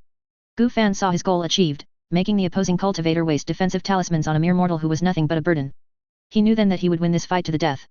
If the opponent had no attachments, relying on that zombie, she might have had a 10% chance of winning. But now that he had discovered her weakness, she had no chance at all. The opponent didn't even dare to let the zombie attack him, choosing instead to protect that mortal. Such boring emotions were just a drag. The black dust sword continuously slashed through the air, shattering several barriers each time, and was extremely agile, as elusive as a swallow. The zombie tried to intercept it several times, all ending in failure. The nearby zombies also swarmed towards Gu Fan, but the next moment they were frantically slaughtered by the 1,000-carcass centipede he released, unable to get close at all. If this continued, Fei Hei knew that she and her elder sister would not escape death. If she died, she would deserve it, nothing to say, but she couldn't harm her elder sister. Little sister, run. Don't mind me. I was going to die soon anyway. Although the gentlewoman was immortal, she could discern the current situation. At this moment, she could no longer hold back and cried out. Sister, I'm sorry, I harmed you. Fei Hei's gaze was resolute as she stepped forward and charged fiercely towards Gu Fan, a bead in her hand beginning to spray colorful poisonous mist. The barriers formed by talismans were rapidly diminishing under the black dust sword's slashes, and they would soon be completely exhausted. At the same time, the colorful poisonous mist was about to reach Gu Fan. A silver bell and a white feather fan suddenly materialized in Gu Fan's hands. Clang! Clang! Clang! The crisp ringing of bells instantly echoed through the area, and Fei Hei suddenly froze in place. Immediately after, Gu Fan lightly waved the wind-calling feather fan, and a strong gust of wind howled out, suddenly blowing all the incoming poisonous mist back. The five-colored poisonous mist flew straight towards Fei Hei's back, in the direction of the gentlewoman. Sister! Fei Hei snapped back to reality, immediately spun around to see her elder sister's position, and hurriedly controlled the 5 poison pearl to retract the poisonous mist. Gu Fan shook his head slightly, his opponent had actually exposed her back to the enemy. Utterly foolish. The next moment, the black dust sword steadily flew into Gu Fan's hand, and he immediately raised it diagonally towards the moon. White dew congealing frost of the cold moon. Gu Fan swung his sword down, and the desolate moonlight gathered like a stream onto the sword's edge, transforming into a several jung long, pure white, frost-like sword light that shot out. In an instant, the surrounding temperature seemed to drop significantly. Wherever the sword light passed, a thin layer of white frost formed on the ground. The magical barrier protecting Fei Hei was instantly dissolved, and the sword light plunged into her back, yet not a drop of blood was shed. She now resembled a puppet, motionless, with large amounts of ice and frost congealing all over her body, from the inside out. She lost her heartbeat, breath, and consciousness, turning into a human ice sculpture. Little sister. Before the gentlewoman could finish her sentence, she was split in two by the flying black dust sword, her delicate body rapidly tearing apart, and a spray of blood shot into the sky. A light, drizzling blood rain began to fall in the area. After Fei Hei's death, the zombies fell into a dormant state, unmoving. Gu Fan quickly confirmed there were no other witnesses nearby requiring silencing, then began to loot the bodies. If his guess was correct, the opponents should have quite a few inheritances, as only rogue cultivators would carry cultivation methods and similar items with them. As for the Blue Moon Howl, she didn't even have a token on her. Gu Fan suspected she had defected, as both her attack and defense talismans were exhausted, indicating she must have gone through a major battle earlier. 2 Tier 1 magic treasures, 7 low-grade spirit stones, 2 Tier 1 cultivation methods, 3 Tier 1 magic techniques, several Tier 1 talismans, several books and a sheepskin map were found. There were no elixirs at all, which meant they had all been used up. Immortal cultivators' magic treasures and magic techniques are divided into 9 tiers, with Tier 1 being the lowest and Tier 9 the highest. Each tier also has 4 sub-grades, low grade, mid grade, high grade, and peak grade. It wasn't as finely divided as card qualities. Immediately, Gu Fan began to refine all the spoils of war into cards to ascertain their effects. 5 Poison Pearl. Type, Equipment. Quality, Tier 1 Excellent. Description, can absorb and store toxins, and can manipulate toxins to attack in the form of poisonous mist. Corpse. Control Jade Flute. Type, equipment. Quality, Tier 1 perfect. Description, during the process of refining a zombie, playing a unique tune for it will allow it to be controlled by this flute in the future. They were quite good, both functional magic treasures, especially the 5 poison pearl. He currently had no way to resist poison, but with this magic treasure, the threat of poison would be much smaller. Netherite technique. Type, skill. Quality, Tier 1 good. Description, consumes mana, allowing a wisp of nether chi to enter the eyes, enabling observation of more subtle things, and also providing dark vision. Nether Chi corpse refining art. Type, skill. Quality, Tier 1 perfect. Description, with some materials as auxiliary, guides nether chi into a corpse to refine it into a zombie. This method can at most refine chi refining stage zombies. Breath. Concealment art. Type, skill. Quality, Tier 1 common. Description, after learning, one can hide their mana fluctuations, making it difficult for others to detect. These were all very good magic techniques that could be quite useful. Gu Fan even had the idea of learning the nether chi corpse refining art and then merging it with summon earth elemental. As for the 2 cultivation methods, Gu Fan was somewhat disappointed, they were both for the chi refining stage and not very useful. One was nether chi body entry art, Tier 1 perfect, which guides nether chi into the body, strengthens the physique, and greatly increases speed. The other was 5 poison reversion art, Tier 1 perfect, which allows one to absorb toxins to accelerate cultivation progress and improve poison resistance. Neither was as effective as the cultivation method he was currently practicing. Unless there was a foundation establishment cultivation method, Gu Fan had no intention of switching. Afterward, Fei Hei's corpse was refined into a card, while the gentlewoman became food for the 1,000 carcass centipede. Xianyu Cave, it seems this is where Fei Hei caught those gu worms. Gu Fan examined the contents of the sheepskin map by moonlight. This map was very detailed, marking all the large and small locations nearby. A location called Xianyu Cave was prominently marked. It probably contained many poisonous insects and creatures, allowing Fei Hei to cultivate the 5 poison reversion art. He could go and check it out, if there were many high-grade poisonous creatures inside. Then his mission might also find a resolution. With the blood jade pot and this new chi refining 6th layer zombie. As long as it wasn't foundation establishment, Gu Fan was confident he could contend with it. This zombie could indeed be refined into a card, or it could be placed in the storage ring, having been deemed a dead object. However, there was no problem, without the flute's control, they remained motionless, more like puppets than zombies. After putting away the spoils and clearing the traces, Gu Fan equipped the netherite technique into a card slot and set off towards the Xianyu Cave location, treading under the moonlight. He would naturally not miss an opportunity to become stronger. If he didn't contend or strive, he would have long died in that Taoist temple during his transmigration.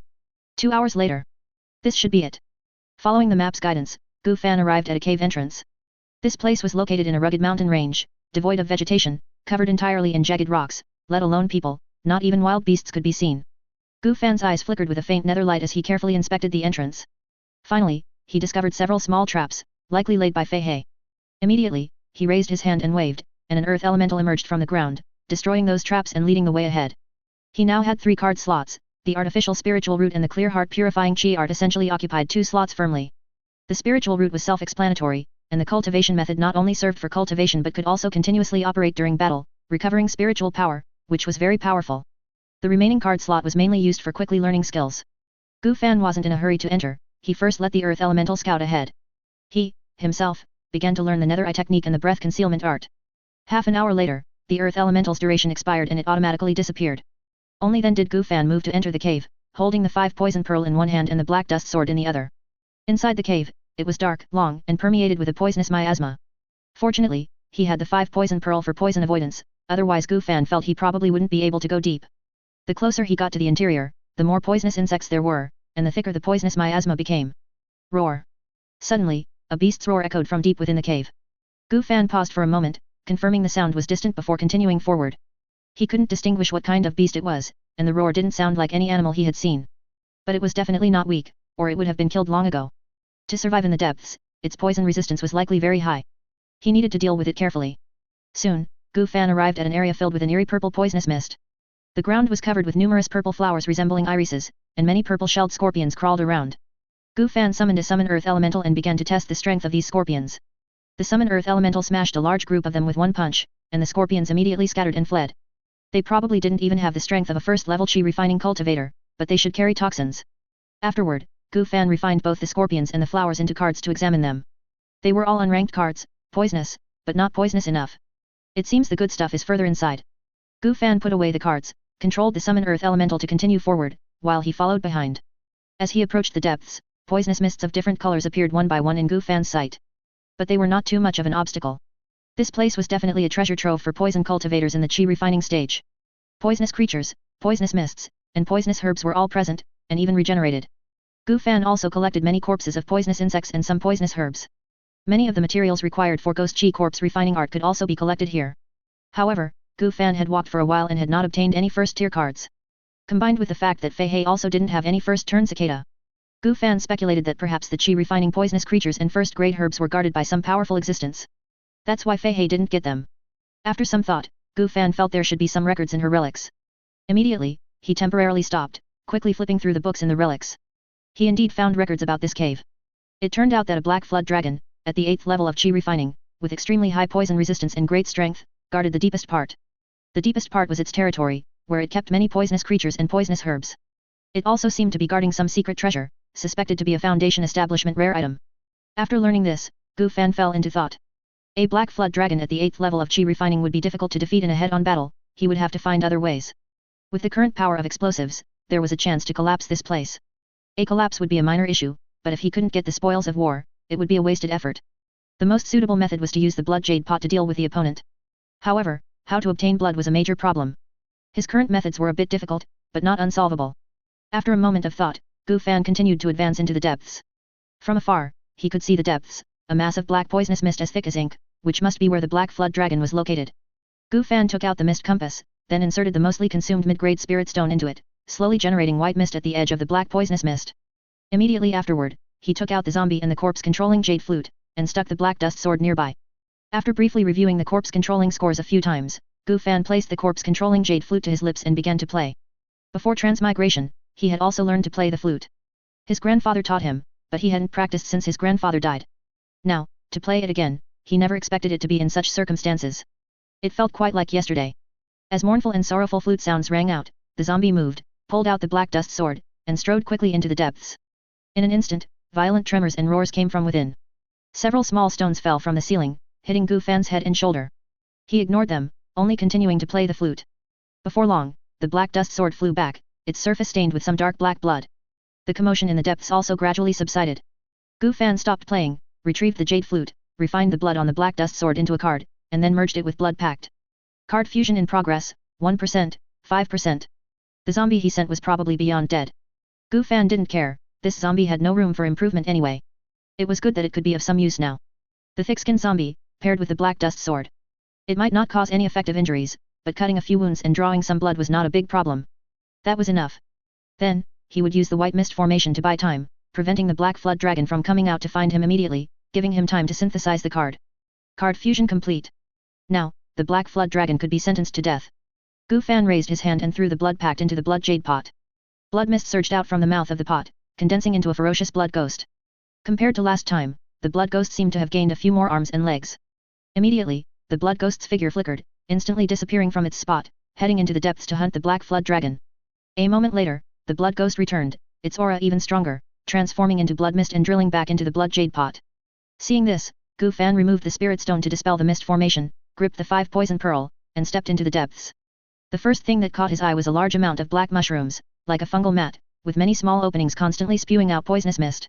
Gu Fan reached out and refined a few, discovering that these things were of first-tier inferior quality, named black poison mushroom. And he roughly estimated that there were about 50 black poison mushrooms, enough for him to decompose and complete the task. And besides the black poison mushrooms, some demonic poisonous herbs also grew on the ground, their leaves purplish-black with sharp, serrated edges. On top were some blood-colored ganodermalocidum, constantly secreting viscous liquid that dripped downwards. This was truly a great harvest. Gu Fan briefly looked around, the total number of these poisonous herbs must be over 100. Besides decomposing them for the mission, there would still be plenty left. At the same time, he also saw numerous cracks left by the battle, as well as fragments of the zombie's body, eyes, patella, and a tenth of its remaining skull, mostly decayed residue. It had been completely smashed by the black flood dragon. Many corpses of poisonous insects could also be seen, probably killed by unknown AoE during the battle between the zombie and the black flood dragon. Those still alive must have all hidden. Gu Fan looked towards the deepest part, at a giant lotus flower growing on a small pond made of dark black water. It was entirely black, with hints of blood red, faintly emitting an eerie glow. Its huge petals were like the open mouth of a demon, and the central lotus pod continuously spewed out spore clouds. Gu Fan compared it with the flesh seed and confirmed that it must be a Foundation establishment rare item.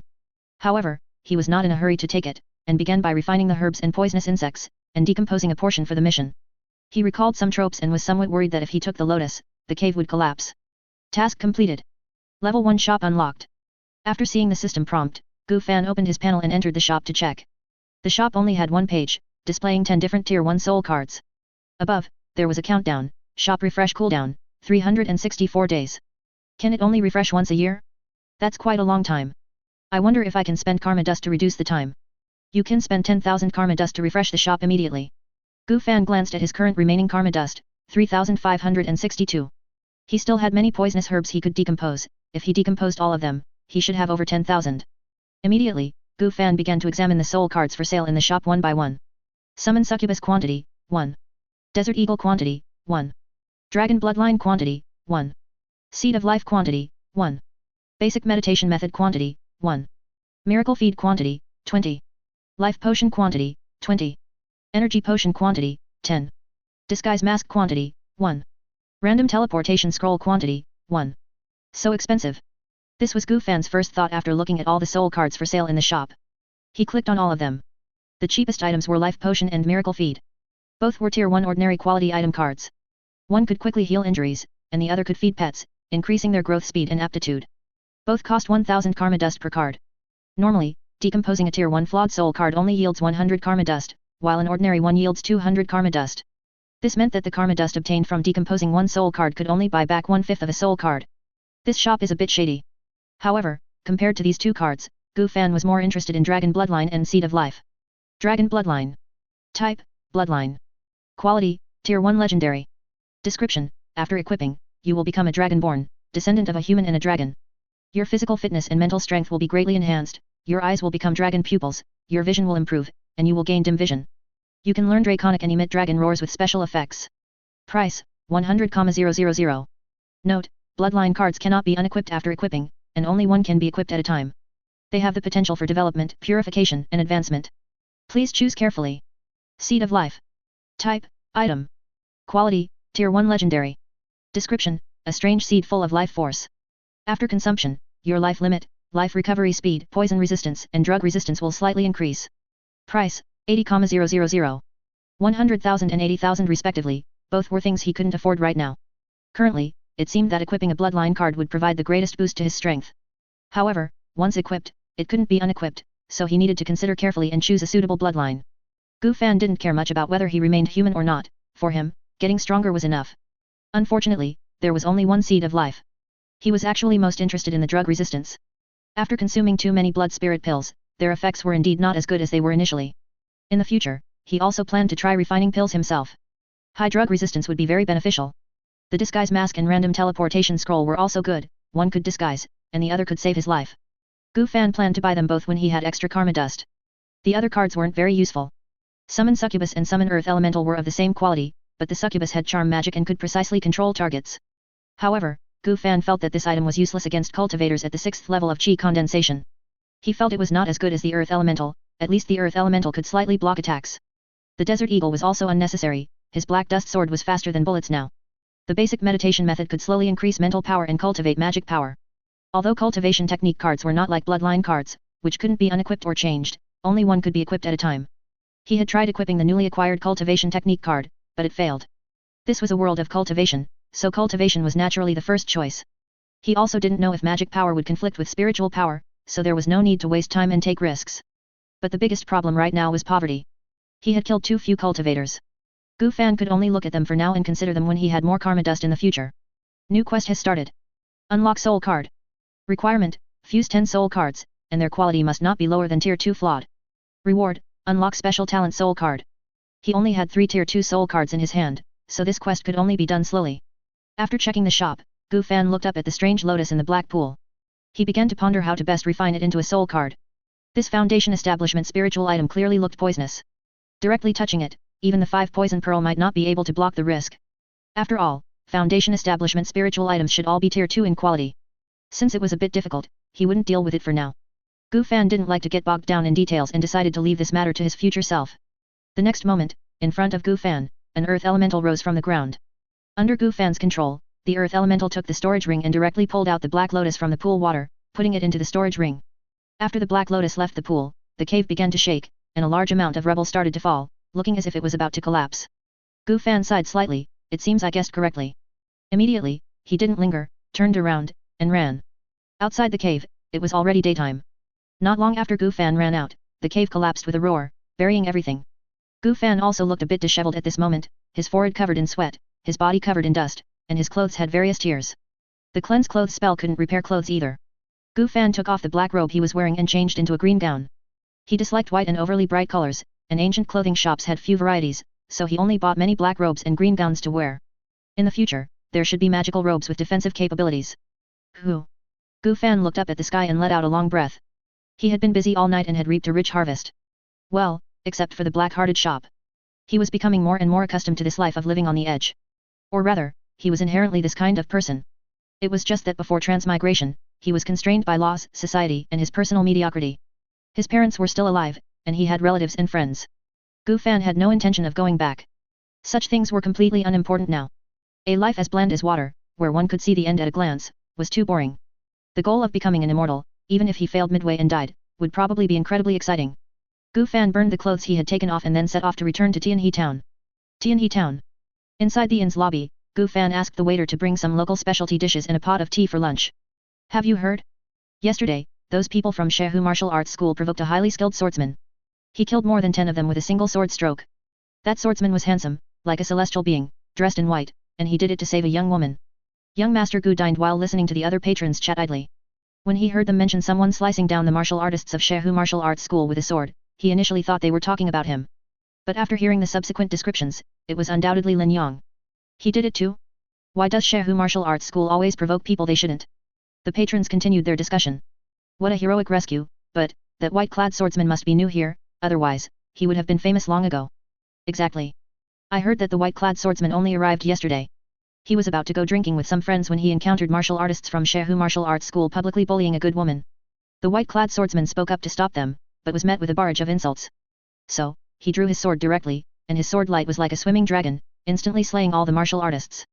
Good. Good. Good, that's truly satisfying.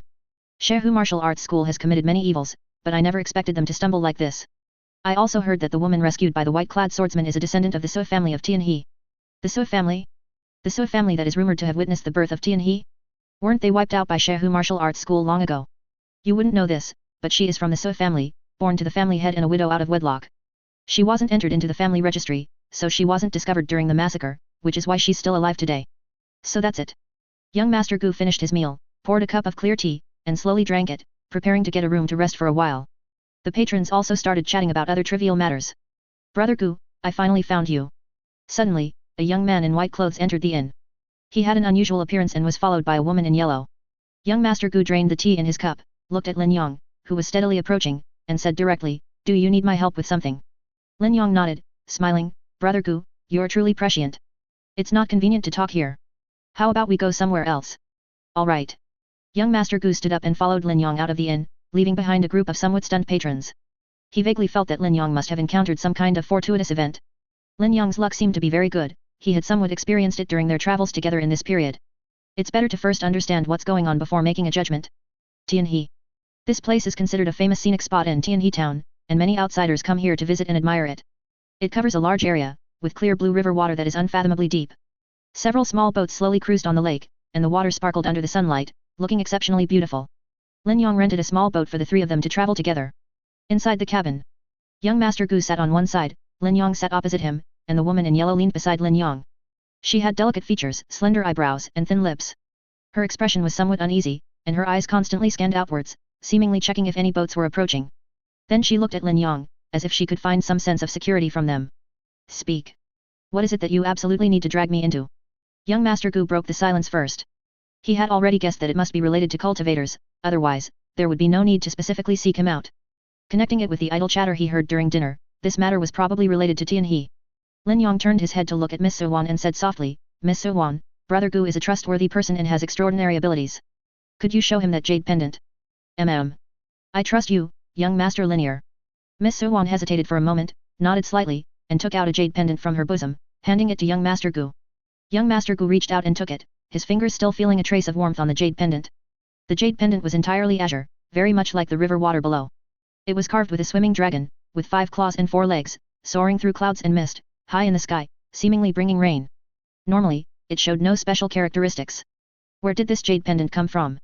Young Master Gu asked. Miss Suwan's eyes drooped, and she slowly began, this is a treasure my father entrusted to me. He had long discovered that Shehu Martial Arts School was not right and decided to fight them to the death. My father understood that if he lost, only I, his daughter left outside, would survive, which is why he had me keep it. The head of Shehu Martial Arts School has also been searching for this jade pendant. A few days ago, my mother was captured and tortured to death, and my existence was exposed. Fortunately, young Master Lin saved me. This jade pendant seems to be related to an immortal edge. But after so many years, I haven't discovered its secrets. I see. Young Master Gu didn't ask anything further. A faint light flickered in his eyes as he looked at the jade pendant again. The jade pendant had no magical fluctuations, but the swimming dragon on it seemed to come alive, constantly changing positions. Is this a map? Looking at the moving trajectory of the swimming dragon on it, young Master Gu couldn't help but consider this possibility. He began to follow the trajectory, constructing a simple map in his mind to determine where it pointed. Miss Suwan watched young Master Gu for a long time and couldn't help but ask softly, Young Master Gu, have you seen anything? Miss Suwan, don't disturb Brother Gu. From his expression, he seems to have discovered something, he just needs time. Lin Yong gently advised. Upon hearing this, Miss Suwan nodded, indicating she understood. After the time it takes for an incense stick to burn. Young Master Gu stopped looking at the jade pendant and slowly raised his head.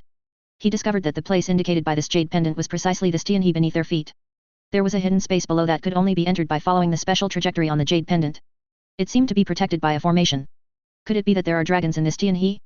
Young Master Gu couldn't help but consider this possibility. After all, there was a black flood dragon in the Xianyu cave, so it wasn't impossible for there to be a dragon beneath this Tianhe. A dragon should be at the foundation establishment stage, right? He couldn't be sure about the level of dragons in this world. Given Lin Yong's luck, this shouldn't be a bad thing, perhaps it was a special inheritance. At the same time, Lin Yong being able to make a friend like him confirmed something for young Master Gu. Although Lin Yong was lucky, his luck wasn't always good. Brother Gu, you must have seen something, right? Lin Yong asked. Yes. Young Master Gu nodded. Really? Miss Suwang couldn't hide her excitement. She suddenly stood up, bumped her head on the cabin ceiling, cried out in pain, sat down, and rubbed her head with her hand. Young Master Gu shook his head and explained, this jade pendant records a map, marking a hidden space within Tianhe. Miss Suwan exclaimed, I can't swim, what should I do? Young Master Gu threw the jade pendant back to Miss Suwan and said indifferently. That's your problem. He had already memorized the route, so the jade pendant was no longer useful. Young Master Linear. Miss Suwan turned to look at Lin Yong. Lin Yong shook his head slightly, I'm sorry, I myself would be fine, but taking someone deep diving might be difficult to achieve. Miss Suwan sighed, alas, it seems this immortal edge truly has nothing to do with me. I don't ask for anything. The immortal fate belongs to you two young masters. I only wish that you two young masters could help me slaughter Shehu Martial Arts School. How about that? I have a way to take you down, but I'll need some of your blood. Young Master Gu said faintly. Young Master Gu, is that true? Miss Sol looked suspicious, somewhat disbelieving. It's true, Gu Fan smiled. Since this immortal opportunity had arrived, he still had to go and see it.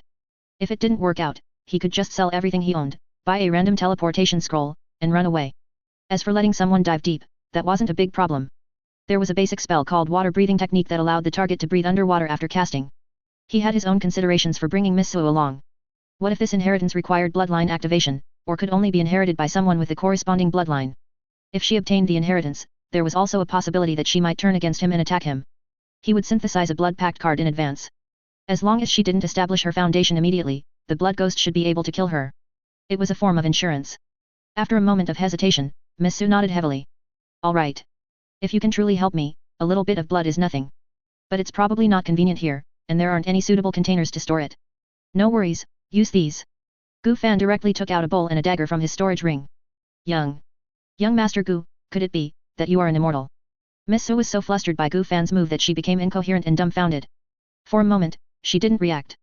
Gu Fan said indifferently, I am not an immortal, I am merely a cultivator, nothing worth mentioning. No, young Master Gu. Immortal Master Gu, no wonder you could see through the mysteries of the jade pendant. I apologize for my previous offenses. Miss Su quickly took the dagger and bowl, gritted her teeth, and directly slashed her wrist. Blood gushed out into the bowl, quickly filling it more than halfway. Actually, you don't need that much. Just cutting your finger would have been enough, Gu Fan said calmly. Although Miss Su's expression was startled and her face full of doubt, she still handed the dagger and bowl to Gu Fan first, then began to stop her own bleeding. She had thought she needed to fill the bowl with blood. But the blood seemed a little difficult to stop, it seemed she had cut an artery. That slash just now, Miss Su had cut a bit too deeply, almost like committing suicide. Miss Su, let me help. Lin Yong couldn't bear to watch Miss Su, who was fumbling around and almost killing herself, so he decided to step in and help. He first used acupressure to stop Miss Su's bleeding, then applied expensive wound medicine and bandaged her wound. During this process, Miss Su just stared blankly at Lin Yang, her eyes shimmering and her cheeks slightly flushed. Gu Fan also took advantage of the moment when neither of them was looking at him to secretly refine a little of Miss Su's blood into a card and merge it with the blood pact. The remaining blood was put into his storage ring. He had originally intended to give her a pill to ensure Miss Su wouldn't die. However, with Lin Yang's intervention, it conveniently saved him a healing pill. Miss Su also seemed quite pleased. Was this Lin Yang really not some kind of succubus? Except for cultivators like Blue Moon Huel, mortal women would quickly fall for him. But it was none of his business. Lin Yang was also quite self-disciplined and avoided women.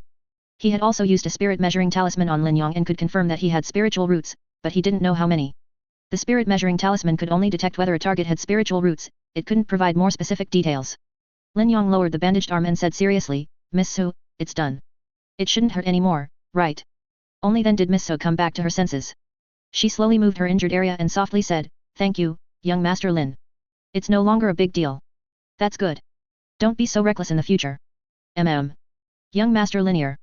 Gu Fan took out a talisman and a bundle of rope, and said indifferently, since you're fine, we can set off now. Immortal Master Gu. So soon? Don't we need to prepare anything? Miss Su asked. Gu Fan nodded, explaining unhurriedly. There's nothing much to prepare. I'll use this talisman on you so you can dive deep, then we'll tie the three of us together with the rope, and then we can go into the water. This talisman was a spirit measuring talisman, he wanted to test if the other party had spiritual roots. If Miss Su had spiritual roots, he couldn't rule out the possibility that she was a cultivator in disguise. Perhaps she was also bait, who knows. He couldn't rule out the possibility that the other party might lure them down and then kill them. If she had spiritual roots, Gu Fan would not go into the water, and Miss Su's blood pact would be thrown into the blood jade pot. Miss Su looked at the talisman and rope, her lips curving into a smile, and she said excitedly, all right, then I'll follow Immortal Master Gu's arrangements. Oh. And if we really find a treasure, who does it belong to? Gu Fan suddenly asked. Miss Su paused, somewhat unsure how to answer. After a moment, she slowly said. If there's any treasure that Immortal Master takes a fancy to, Immortal Master can take it. The same goes for young Master Linear. This humble girl probably doesn't have the ability to cultivate, I only seek power to avenge my family's blood feud. Gu Fan said nothing. This young girl did seem to understand the situation. She knew that she couldn't take anything now, so she didn't ask for anything. However, Gu Fan was somewhat puzzled. This person was just an illegitimate daughter, why was she so persistent about revenge? At the same time, this Shehu martial arts school should also know something. Otherwise, they wouldn't want to find this jade pendant. It seems before going into the water, he could make a trip to Shehu martial arts school. To see what was going on. Immediately, the talisman in Gu Fan's hand vanished. Miss Su had no spiritual roots, she was just immortal. Immortal Master Gu, is that all? I don't feel any changes. Miss Su curiously began to examine various parts of her body. Gu Fan looked at Lin Yang, it will naturally take effect after we go into the water, but before that, I'll go to Shehu martial arts school first. What do you think? Lin Yang nodded, the head of Shehu martial arts school also knows about the jade pendant, and he might know things we don't. It would naturally be best if we could get some information from him. Shehu martial arts school is also a major menace in this area, bullying men and women, from young children to white-haired elders, all have been harmed by them. They don't even put the government in their eyes, sometimes even killing officials. They are simply lawless. The martial arts school has a large number of people, with many masters. The head is even an innate master, and no one dares to provoke them. Gu Fan said faintly, not really. You and I both provoke them. Lin Yang raised an eyebrow, then this Shehu martial arts school is truly seeking its own demise. Brother Gu, when do you plan to make your move? Tonight, at dusk. Good, I'll go with you to eliminate this menace for Tianhe town. In just a few short sentences, the two had sealed the fate of Shehu martial arts school. Miss Su looked astonished, her eyes constantly flickering, her hands and feet somewhat out of control, moving restlessly. She didn't hear wrong, did she? These two were going to wipe out Shehu martial arts school. There were easily over 1,000 people there. No, with Immortal Master Gu present, there shouldn't be any problem. Young Master Lin was truly an extraordinary person. Not only was he skilled in martial arts and handsome, but he could also befriend immortals. If only, she had met him earlier. Now, it was too late. Night. Dark clouds obscured the moon, and starlight was dim. Not far from Shehu martial arts school. Gu Fan and Lin Yang were striding towards the Shehu martial arts school. Su Wan, knowing she couldn't help much, chose to hide alone on a high floor in a nearby restaurant, looking out towards them. Brother Gu, how about we split them half and half later? Lin Yang asked with a smile, showing no signs of worry. No need. I'll just deal with them all quickly. A few experts will probably survive. Lin Yang's idea was to charge in head-on, while Gu Fan's idea was to use poison. The 5 poison pearl already contained a lot of toxins, almost full, and needed to be released. It was perfect to try out against Shehu martial arts school. They were all just martial artists, so weaker toxins would be enough. Acquired and innate martial artists should be affected much less. Leaving them barely alive for interrogation would be enough. Shehu Martial Arts School, Main Hall. What did you say? Our disciples, a number of them, were killed by different people. In the main seat, which was padded with a yellow tiger's hide, a large, fierce-looking middle-aged man with many scars was glaring with bloodshot eyes, questioning the person below him. He couldn't imagine that in Tianhe town, there were such audacious individuals who dared to assault and kill Shehu Martial Arts School's martial artists. They were truly reckless. Didn't they know whose territory this was? Didn't they know that Shehu Martial Arts School was protected by Huang Potion? To dare to do such a thing, they were truly courting death. If he met them, he would surely tear the flesh from these two boys, piece by piece. Huang Potion roared angrily, with so many people here, are you all just freeloaders? Why haven't you gone and captured those two audacious madmen for me? Do I have to take action myself? A thin, white-haired old man quickly stepped forward to persuade him. Schoolmaster, both of them have the strength of innate martial artists, and according to my investigation, they are all working together. Moreover, it was our own people who provoked them first. Schoolmaster, if it comes to a real fight, we need to consider it carefully. And according to the martial artists who accompanied them, they are setting off in 4 days. Schoolmaster, there's really no need to cause more trouble. Just endure it, and these few days will pass. They are going to that desert, and it's basically impossible for them to return alive. Bang! Huang Potion directly smashed the wooden table in front of him to pieces with a punch. Wood fragments and an invisible impact roared and spread, causing the martial artists gathered there to retreat a few steps. So what if they are two innate martial artists? I'll kill one, and can't 1,000 of you kill the other one? Tianhe town is mine. Someone is shitting on my head, and I have to tolerate it. To hell with that. You bunch of useless people, I feed and care for you well, and what's the result? Forget acquired martial artists. Damn it, I haven't even seen a few acquired martial artists. You'd all be better off chopped up and fed to dogs. At least dogs aren't as useless as you, they'd bark a few times if someone entered their home. You can't even bark now. Damn it, you're not even as useful as dogs. Why the hell do I keep you bunch of useless things, who are worse than dogs?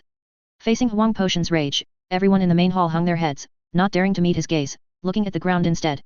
No one dared to provoke him in such a situation. After scolding for a while, Huang Potion calmed down slightly and continued. That bastard Suwan was also rescued by that white-clothed boy, wasn't she? The white-haired old man quickly nodded, that's right, schoolmaster. Someone saw Lin Yang and Gu Fan meet up, and Suwan was also with them, and then they all went to Tianhe. Who knows what the 2 men and 1 woman did in Tianhe?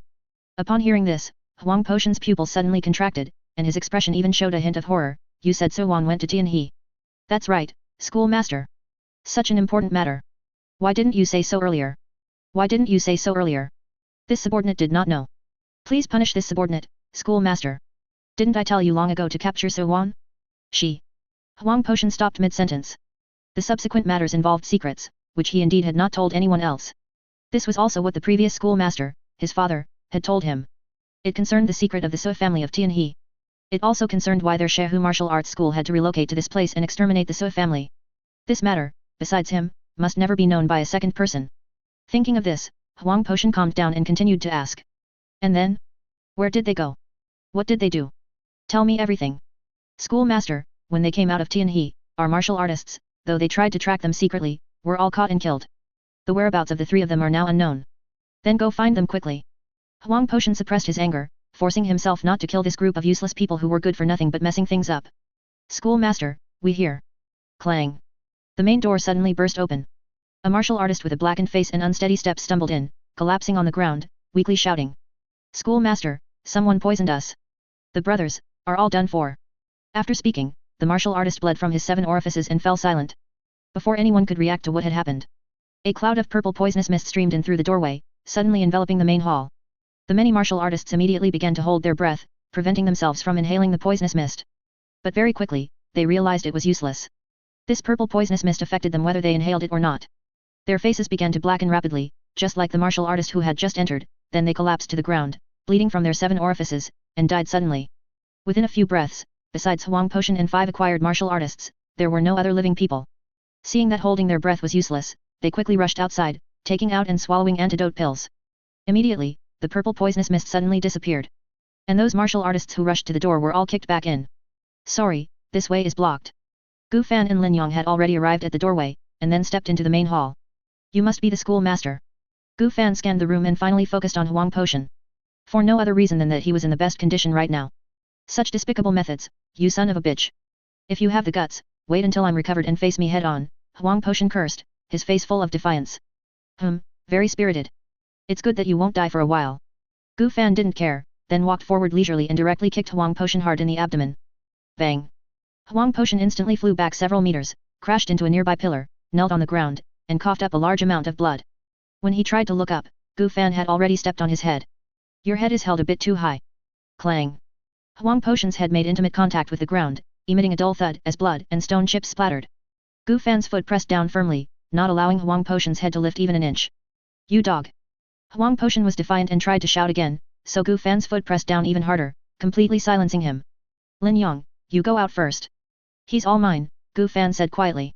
All right, brother Gu. I'll guard the door for you. He's in your hands, Lin Yong nodded and quickly left the main hall. Before leaving, he also closed the door. Kid, I didn't. Shut up. Bang. Bang. Bang. Gu Fan lifted his foot, then brought it down, repeating the action several times. Besides blood, there were now fragments of teeth on the ground. Cough, cough. What exactly do you want? A scholar can be killed, but not humiliated. Gu Fan finally stopped his foot, allowing Huang Potion a moment to breathe. At this moment, Huang Potion was incredibly disheveled. All his teeth were shattered, his face was bloody, and he looked terrifyingly grotesque. If he weren't a Xiantian martial artist, he would have died long ago. Gu Fan's gaze was lowered, he did not answer Huang Potion's words. He wasn't good at interrogation, in the future, he would have to find a soul-searching spell. He looked at the unranked poisonous herb cards, a few of their descriptions mentioned making the target suffer unbearable pain. Coupled with the small pills he concocted, the effect should be good. He could give it a try. Judging by the other party's appearance, he was quite stubborn. He would wait until he begged before asking again. Immediately, Gu Fan grabbed Huang Potion by the hair, lifting him up as if he were a dead dog. Crack! Huang Potion's jaw was directly dislocated by Gu Fan, who then forcefully stuffed herbs and pills into his mouth. What, do, you? Before Huang Potion could finish his sentence, Gu Fan threw him to the ground. The medicine quickly took effect. Huang Potion instantly felt unbearable pain, his veins bulged all over his body, and he writhed on the ground. If he didn't already have no teeth, he would probably have gnashed them to pieces. Gu Fan was somewhat worried that Huang Potion would commit suicide, so he gently broke his limbs, ensuring there was no possibility of self-harm. After doing all this, Gu Fan sat in the main seat, leisurely pouring himself a cup of tea, watching Huang Potion, who was constantly wailing in pain and wriggling like a maggot, simply savoring his tea. After a long while, Huang Potion, who could no longer endure, finally spoke. What exactly do you want? Gu Fan's eyes were as cold as an ice cave. He said faintly, you should know what I want. Tell me yourself. If I'm satisfied, I'll give you a quick death. If you don't, this pain will probably last for 3 days and 3 nights before it ends. You can take your time enduring it. At that time, I won't let you die. I'll feed you some food, then continue to administer the medicine until I'm satisfied. Don't worry, I have plenty of time to take it slow with you. Huang Potion, who was like a maggot, showed a hint of struggle in his eyes. He knew he wouldn't live. The other party had given him no way out at all. He was very familiar with this situation and had experienced it many times. It was just that in the past, he was the one torturing others, now, their roles were reversed. This medicine was indeed potent, but Huang Potion was a tough man. Absolutely not. He would not give in just like this. Pa, what's this little pain? Kneel before your grandpa Huang and kowtow a few times, and maybe I'll tell you. Gu Fan shook his head. The other party still had the mood to say such things, which meant the dosage of the medicine was probably insufficient. Immediately, he got up and fed Huang Potion some more medicine. Sure enough, Huang Potion's eyes rolled back, and he convulsed continuously, unable to speak. An hour later, Gu Fan pushed the door open and emerged. Among the many corpses behind him lay a particularly conspicuous presence. He died with his eyes wide open, his skin peeled off, his swollen flesh clearly visible, with some insects crawling and gnawing on it. He had certainly suffered inhuman torture. Huang Potion finally spilled everything. He asked many questions repeatedly, tortured him in various ways for a long time, and only after confirming the information was true did he allow the other party to die. Unlike the immortal fate So Wan spoke of, Huang Potion wanted to find that jade pendant to break the curse in their bloodline. Their entire clan suffered from a strange illness. By the age of 40, their bodies would break out in festering boils, and within a few days, they would turn into a pool of bloody water and die. Not a single one died of old age. This was related to the origin of Tianhe. 200 years ago, this place suffered a 9-month drought. There were no harvests, and people resorted to cannibalism. When everyone in this town was on the brink of collapse, the largest clan here, the Tianyan clan, held a blood sacrifice to pray for rain. Finally, after sacrificing 1,000 lives, a miracle occurred. A divine dragon descended from the sky and transformed into the current Tianhe. Some members of the Tianyan clan were dissatisfied with this act, so they left and changed their surname to Huang. Soon after the Tianhe descended, the Tianyan clan also changed its name to Su. During the process, the clan leader at that time was also bestowed a jade pendant by the divine dragon. It was said to be left for a fated person in the future. The clan members who left Tianhe town were initially fine, but not long after, they all developed this strange illness, and everyone lived in fear. They also concluded that all of this was related to the divine dragon and that jade pendant. Some even speculated that the great drought in this area was also related to the divine dragon. Therefore, after accumulating enough strength, the Huang family returned with the Shehu martial arts school and annihilated the Su family. Now, the Huang family had been annihilated by him alone. Only Su Wang remained of the Tianyang clan. Brother Gu, did you manage to find anything out? Lin Yang, who was guarding the door, saw Gu Fan come out and stepped forward to speak. Gu Fan shook his head, a little, but it's useless. Lin Yang didn't pay much attention and comforted him, it's fine. It doesn't matter if you didn't find anything out. After all, eliminating an evil is always a good thing that brings great satisfaction. Eliminating evil. Gu Fan felt a pang of sadness in his heart. What he did today had nothing to do with eliminating evil. It was merely to obtain information. Moreover, if there was no Shehu martial arts school here, there would be other martial arts schools. Evil deeds would not lessen, it was merely a matter of who committed them. This world was just like that. If it weren't for Lin Yang, Su Wang would also have been thoroughly interrogated by him. To corroborate with what Huang Potion said, he could feel that beneath this Tian he was probably not simple. Blood sacrifice, water, curse, divine dragon, jade pendant, formation. These things flashed through Gu Fan's mind one by one. There were risks, but also opportunities. Gu Fan's eyes looked forward. Beneath the night sky, lying on the ground were all the martial artists he had poisoned to death. Their corpses almost covered every inch of space, like weeds and like ants. If mortals had no spiritual roots, they didn't even have the right to make a desperate gamble, no different from pigs and dogs. Gu Fan said faintly, let's go. We'll go see what's beneath the Tian He. Alright, brother Gu. I'm also curious what's beneath this Tian He. Who knows? Gu Fan pointed behind him and cast ignite to set the main hall on fire. The flames spread continuously until they completely engulfed the Shehu martial arts school. In a nearby restaurant, Su Wan also saw all of this. Her hands clenched tightly, her fingernails already digging into her flesh, drops of blood falling. The Huang family is annihilated. Perhaps no. It's still the same. Nothing has changed. Su Wan shook her head, gazing at the firelight, her eyes dim. Tian He. The public order here is poor, although there's no curfew, few ordinary people dare to go out at night. Gu Fan and the two others borrowed a small boat, rowed to the center of the river, and stopped. A night breeze gently blew across the river, bringing a hint of coolness. Under Gu Fan's instruction, both of them tied ropes around their waists, preparing to dive deep into the water. You must stick close to me, and also. After Gu Fan explained a few more precautions, he told the two to get ready and jump into the water together. The three stood at the edge of the boat, and Gu Fan let out a low shout, jump. Splash. The three jumped into the water simultaneously. Gu Fan quickly used the water breath technique on himself and Su Wan. The river water was exceptionally cold and bone-chilling, making one shiver. Gu Fan slowly opened his eyes in the river, seeing an expanse of blue around him, but with a limited field of vision. With the water breath technique, he could breathe freely underwater, a very peculiar feeling, somewhat like wearing an oxygen mask. He glanced at Lin Yang and Su Wan beside him, and after confirming they were fine, he led them to descend according to a specific pattern. This river seemed to have no end. Gu Fan didn't know how long they had been swimming, but it was certainly more than half an hour, and the river water became increasingly icy and bone-chilling. Even with his good physical strength, he felt a bit uncomfortable. Su Wan, beside him, was even more so. She had never practiced martial arts, nor did she possess a spiritual root, making her physique the weakest among the three. At this moment, she was trembling continuously from the cold, her face as pale as paper, completely devoid of color. If it weren't for Lin Yang constantly helping her, she would have probably fainted long ago. Fortunately, not long after, a dazzling ball of light suddenly appeared underwater not far away, emitting a suction force that guided the three towards it. Gu Fan confirmed that the ball of light was the end point of their path. After nodding to the two, he allowed himself to be drawn into the light. Following a dizzying sensation. A moment later, Gu Fan and the two others were no longer in the river water. Gu Fan untied his rope, looked around, and murmured, there's actually a world like this. After the three of them entered the light, they were transported to a bizarre area. Above, the sky was a clear blue, with flowing ripples. Underfoot was a patch of dark soil, faintly glowing with a bloody light. Numerous jagged white bones were scattered around, and the air was humid with a foul, fishy smell. Nothing else, nor any boundaries, could be seen. Miss Su, are you alright? I'll use my internal energy to help you recover and dry your clothes. Su Wan's body was already weak, and after prolonged immersion in the river water, she now found it difficult to stand and needed Lin Yang's support. Su Wan moved her pale lips, thank you. Young Master Lin and Immortal Master Gu. Immortal Master Gu cast a cleansing robe technique on himself, then his eyes glowed with a nether light as he used the nether eye technique to survey his surroundings. The more he looked, the stranger he felt, his brows furrowed. He summoned the black dust sword from within his body, gripping it tightly, ready for battle at any moment. The magical power fluctuations on those white bones, for some unknown reason, were growing stronger and stronger, subtly showing signs of coming to life. Brother Gu, what's wrong? Is something amiss? Lin Yang also noticed Gu Fan's abnormality and directly asked. I'm afraid a fierce battle is about to begin. Are these bones not right? Lin Yong also keenly sensed where the problem lay. That's right. Gu Fan nodded slightly, then released the 1000-carcass centipede to see if it had any interest in these bones. Lin Yong looked down at Su Wan. Miss Su, do you know anything about this place? If a fight really breaks out later, you should stay put. Brother Gu and I will protect you. Su Wan shook her head, but a subtle, unnoticeable flicker of anomaly passed through her eyes. I apologize, young Master Lin.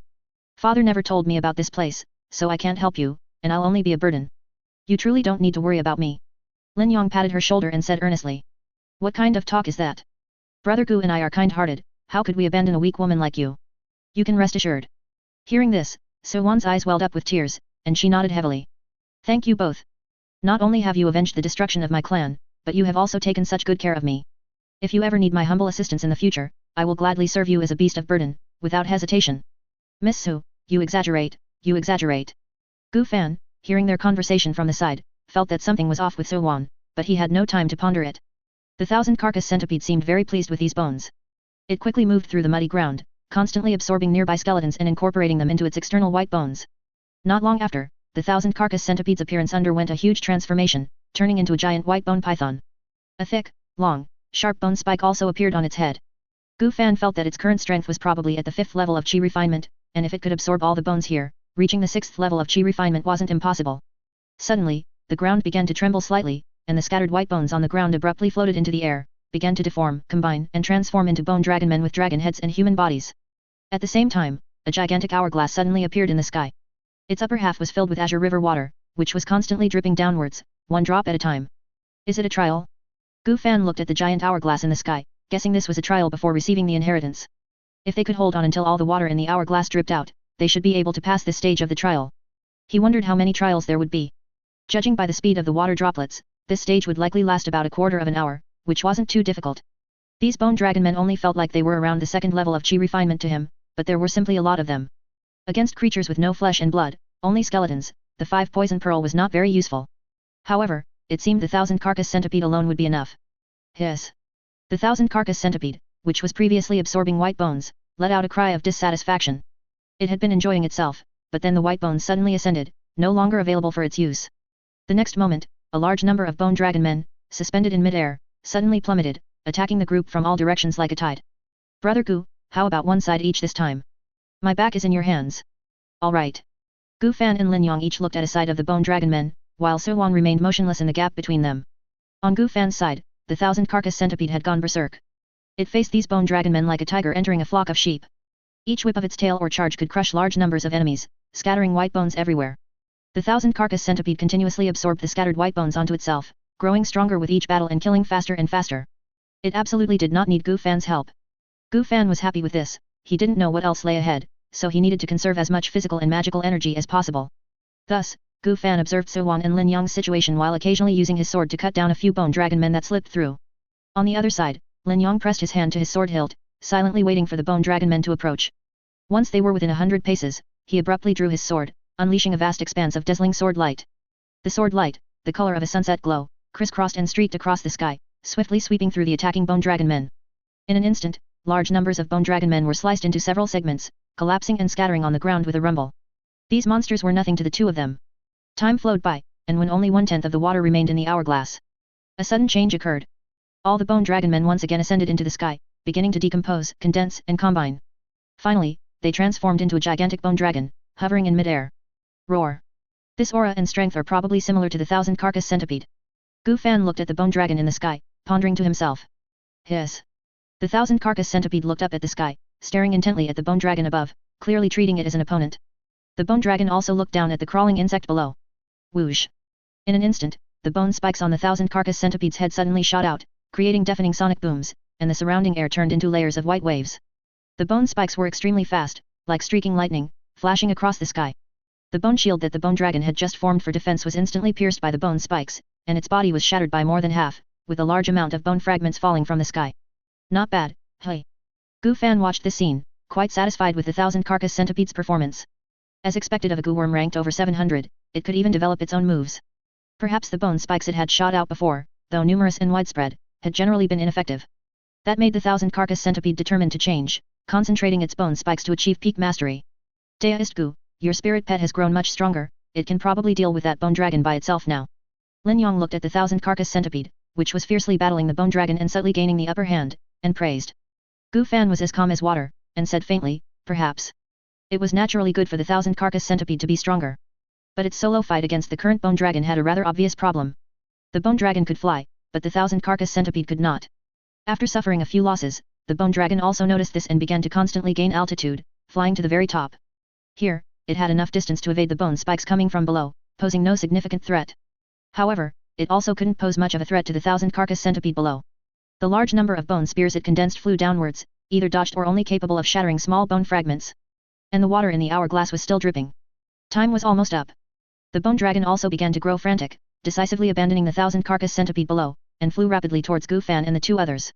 Gu Fan and Lin Yong, without any communication, tacitly raised their swords in unison at this moment, pointing to the sky. Beginning of spring awakening of the coiled dragon. In an instant, from the sky curtain formed by the river water above, two streams of azure river water flowed down, transforming into two ferocious swimming dragons. As the sword edges slashed down, the two azure water dragons roared with open mouths, intercepting the incoming bone dragon from left and right in the sky, and grappling with it. A large amount of water splashed, and a moment later, the azure water dragons merged into the bone dragon's body, quickly shattering it into countless irregular bone fragments, which fell like raindrops. The thousand-carcass centipede quickly caught the bone fragments, incorporating them into the skeletal structure it was currently controlling. It tried to construct a pair of wings on its back, but failed. This experience of ground-to-air combat confirmed the thousand-carcass centipede's subsequent modification plan. The hourglass in the sky also finished dripping at this moment. Immediately, the hourglass shattered, pulverizing into countless tiny azure crystals, which transformed into a blue stone tablet that fell to the ground, causing a slight tremor. Gu Fan looked at the contents on the stone tablet from afar. It seemed to be a cultivation art. The first trial tests combat power, and the second tests comprehension. Lin Yong put away his dragon pattern sword and looked at the two, saying, "Dea ist Gu, Miss Su, let's go see what it is." Neither of them refused. Upon closer inspection, the characters carved on the stone tablet became clearly visible. It was indeed a cultivation art, and it could even be cultivated to the foundation establishment stage. Its name was the Heavenly Evolution Dragon Transformation Art. Gu Fan directly looked at the latter half, the content for the foundation establishment stage. This cultivation art could actually be cultivated to the foundation establishment stage completion. However, it seemed that one had to possess a dragon bloodline to cultivate this thing. Regardless, Gu Fan decided to copy it down first, refine it into a card. Even if he couldn't use it himself, he could decompose it into karma dust. Lin Yong glanced at the contents on the stone tablet, then quickly turned his head away, no longer looking, and then cupped his hands to the two. This should be for us to learn the cultivation art recorded on it, but I have an appointment with someone else, so I can only leave it to you two. Hearing this, Gu Fan's heart felt a slight chill. Lin Yong wouldn't learn it, and So Wang couldn't cultivate without a spirit root. If he couldn't cultivate it either, he would probably be trapped here until he died. Immediately, Gu Fan took out paper and pen, began to copy down the content, then tucked it into his bosom, refining it into a card. At the same time, So Wan intently observed the contents on the stone tablet, murmuring softly, as if trying to commit it to memory. After watching for a long time, So Wan began to meditate and cultivate according to the records on the stone tablet, and the surrounding spiritual energy began to continuously flow into her body. What's going on? This scene caught Gu Fan's attention. So Wan hadn't been detected with a spirit root by the spirit root detecting talisman, so why could she cultivate now? The spirit root detecting talisman wouldn't be broken, which meant So Wan had some special way of hiding her spirit root to avoid being spied upon. This woman was indeed not simple. He wondered what her plans were. She probably had some understanding of this place as well. Heavenly Evolution Dragon Transformation Art incomplete. Type: Cultivation Art Card. Quality: Tier 2 Normal. Description: when equipped, it will automatically absorb surrounding spiritual energy, channel it into the spirit root, and elevate one's cultivation realm. This card can only be equipped by those with a water spirit root and a water attributed dragon bloodline. This cultivation art has the effect of strengthening the water dragon bloodline, causing the body to exhibit partial dragon characteristics, and allowing one to transform into a dragon body after reaching the foundation establishment stage. During this process, one's spirit and soul will also become more dragon-like. Upon encountering a water dragon with a stronger bloodline, one will involuntarily submit and obey its commands and arrangements. This cultivation art is incomplete and can only be cultivated to the foundation establishment stage completion. Something's not right. This cultivation art was very, even 9/10, not right. If he cultivated this thing, wouldn't he directly become a pure-blooded dragon slave? Not to mention he didn't have a dragon bloodline now. Even if he did, he wouldn't practice such a deceptive cultivation art. Gu Fan looked at So Wan, who was meditating and cultivating. For now, he had no intention of killing her. After all, only she could cultivate this Heavenly Evolution Dragon Transformation Art at the moment. Thus, it seemed that both the So family of Tianhe and the Huang family had dragon bloodlines within them. The Huang family's strange illness was probably also related to the dragon bloodline, likely because they were too far from here. How long was a dragon's lifespan? It should be longer than a human's. Was that divine dragon still alive? Was it secretly observing them now? What exactly happened here 200 years ago? Was the so-called divine dragon a true dragon, or a cultivator who practiced the great evolution dragon transformation art? Many questions filled Gu Fan's mind. So-won definitely knew something, but now was not the time to turn hostile with her. If he couldn't get out and was trapped here to die, he would just have to buy a random teleportation scroll and take a gamble. Time continuously flowed by. So-won's speed of absorbing spiritual energy became faster and faster, and the spiritual energy in this place frantically gathered towards her position. Some azure blue stars also continuously scattered from the stone tablet, merging into her body. Qi refining first layer. Qi refining second layer. Qi refining third layer. Less than an hour had passed, and So-won had transformed from a mortal into a cultivator of the Qi refining third layer. Immediately, the stone tablet transformed into a giant stone gate, with a dragon head carved on it, its mouth wide open as if about to devour something. So-won also opened her eyes, stopped meditating and cultivating, and slowly rose, her appearance having undergone many changes. Her eyes changed from their original brown-black to deep blue vertical pupils, small scales grew around her eyebrows and cheeks, her black long hair turned azure like water, two pointed protrusions appeared on her head, and her demeanor became imposing. Gu Fan was already prepared. If things went south, he would throw her blood contract into the blood jade pot. So-won looked at Gu Fan and Lin Yang, a smile full of apology gracing her lips. She bowed and saluted, saying softly, "I apologize, Deist Gu and young Master Lin, this cultivation art should only be cultivable by me. There will likely be some treasures later, I'll yield them all to you too." Gu Fan gazed at the greatly changed So-won, not minding the change in address, and asked, "Miss Su, I'm afraid you're hiding something from us. Could you tell us a bit about what's going on here? We're on the same boat, aren't we?" Hearing this, the smile on So-won's face faded considerably, her delicate brows furrowed slightly, and she asked, puzzled, "Deist Gu, what do you mean by this?" "Everything I know, I have told you all, without any reservations. Deist Gu, do you not trust me?" Saying this, So-won sighed deeply, her expression mournful, and slowly closed her eyes, posing as if at their mercy, and choked out, "Deist Gu, you helped me avenge my blood feud. If you don't believe me, you can do as you please with me. I will surrender without resistance, even if you want to kill me, I will not utter a single word of protest." Seeing the atmosphere growing increasingly tense, Lin Yang quickly intervened to smooth things over. All right, Deist Gu was just curious and asked, "Why do you have to put on such a display and make things difficult for him? If you don't know, just say so. Deist Gu will naturally have his own considerations. Don't make it hard for him." So-won was slightly stunned, this favoritism was a bit too obvious, wasn't it? He had no intention of helping her at all. She had intended to use this opportunity to sow discord between the two, but it seemed neither of them had any interest in her. These two men were different from all the men she had ever met. She was already beautiful, and now she possessed a different kind of beauty. But the hearts of these two men were as cold and hard as stone. Gu Fan said indifferently, "Indeed, there's no need for that, Deist Su. I'm not some heinous demonic cultivator. Since that's the case, please continue with the next trial." With that, Gu Fan looked at So-won and made a gesture of invitation towards the stone gate. "I'll try, but I can't guarantee I can open the door." So-won walked to the stone gate with some apprehension, looking around, trying to find a mechanism or something similar. This action did not dispel Gu Fan's suspicion, instead, it deepened it a little. So-won definitely had a big problem. Using them as tools earlier to achieve her own plans, that's quite something.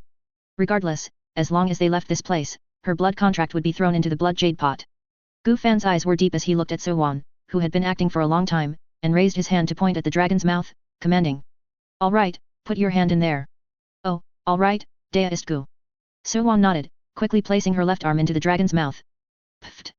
The stone dragon head suddenly closed, biting down firmly on So-won's left arm, blood splattering and being absorbed. Blood-colored patterns began to continuously emerge on the stone gate. "Help me! Deist Gu! Young Master Lin!" So-won immediately cried for help, her face panicked as she tried to pull her left arm free from the dragon's mouth, her eyes red, crystal tears rolling down her cheeks, looking utterly pitiful. Deist Gu stood motionless in place, merely watching with a cold gaze. This third trial seemed to involve feeding blood.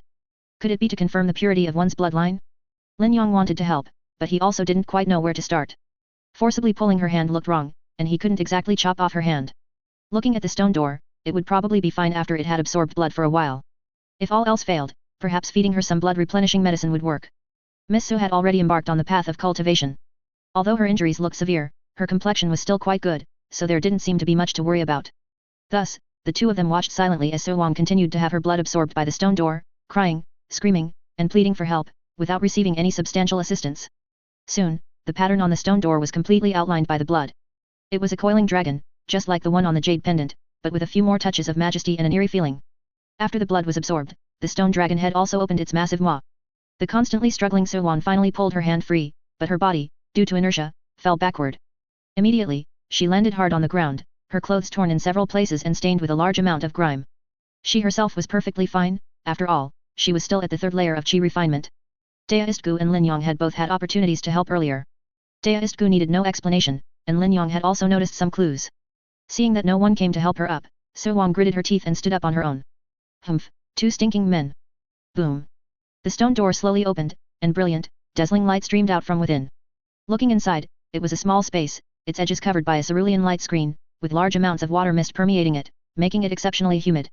5 coral pillars stood within, each displaying an item. A magic sword, a jade slip, a medicinal pill, a dragon scale armor, and a talisman were arranged in order. This was a reward room, or perhaps a trap. Deist Gu looked at the items inside but was not in a hurry to take them. Risky matters should be left to the earth elementals. Stop, don't go in yet, Deist Gu suddenly called out. So Wan, who had been eager to try, taking small steps and wanting to enter, immediately stopped. Immediately after, 2 earth elementals rose from the ground. Perhaps due to the unique nature of this place, the surfaces of the earth elementals also had some blood-red patterns. The 2 earth elementals strode into the stone door, used their massive stone arms to retrieve all 5 items, and then walked out. Lin Yong, try this sword. Deist Gu turned to look at Lin Yong, who was beside him. Ever since the stone door opened, Lin Yong's gaze had not left that sword. Thank you, Brother Gu. Without any hesitation, Lin Yong directly stepped closer to the earth elemental, reached out, grasped the hilt, and brandished it in the air. Before long, Lin Yong stopped, shook his head, and candidly said. Brother Gu, this is a good sword, but it requires spiritual power to unleash its might. In my hands now, it's not as good as this dragon pattern sword. You should take it and use it, Brother Gu. After speaking, Lin Yong handed the magic sword to Deist Gu. Deist Gu had Lin Yong take the magic sword for 2 reasons. First, to confirm if there were any hidden dangers among these items. Second, the other party had indeed helped a lot, the Qing Xin curse and the 4 seasons sword cannon had both been quite helpful. Although he belonged to the ungrateful type of person. However, Lin Yong was undoubtedly a good investment target, with continuous fortuitous encounters, a spiritual route, and guidance from a senior. His spiritual route would likely not be bad either. After arriving in Lingxian City, he would probably soar to great heights, and it wouldn't be long before he surpassed himself. But his character was truly good, he would certainly shelter him. Many things wouldn't require his personal intervention, giving him more time to study. Deist Gu had his own plans, to see if he could use Lin Yong's connections to join a sect, and then prepare to specialize in spiritual plants and alchemy. Among Li Tianming's relics, there were many records in these areas. Cultivating spiritual plants could not only provide various resources but also earn spirit stones, and for him, it could even be used for decomposition to obtain karma dust. It was very suitable. Alchemy needed no explanation, it complemented spiritual plants, self-cultivation and self-refinement, and many elixirs were necessities. A magic sword was nothing much anyway, it wasn't as good as his black dust sword, which could continuously grow. But since Lin Yong didn't want it, he naturally accepted it with a smile. As for Su Wan, what was she even? Not killing her now was already a tremendous favor. Boom. The stone door abruptly slammed shut with a loud crash, transforming once again. In an instant, a stone altar appeared before the 3 of them. The altar's surface was carved with a large number of obscure and complex patterns, faintly emitting a cerulean, eerie glow. Its appearance suggested it was used for blood sacrifice. Deist Gu, can you? No. Su Wan lowered her head, her gaze hopeful, seemingly wanting to ask for something, but before she could even utter a word, she was directly rejected by Deist Gu. All right then. Su Wan sighed helplessly. She understood that asking for that medicinal pill was probably impossible.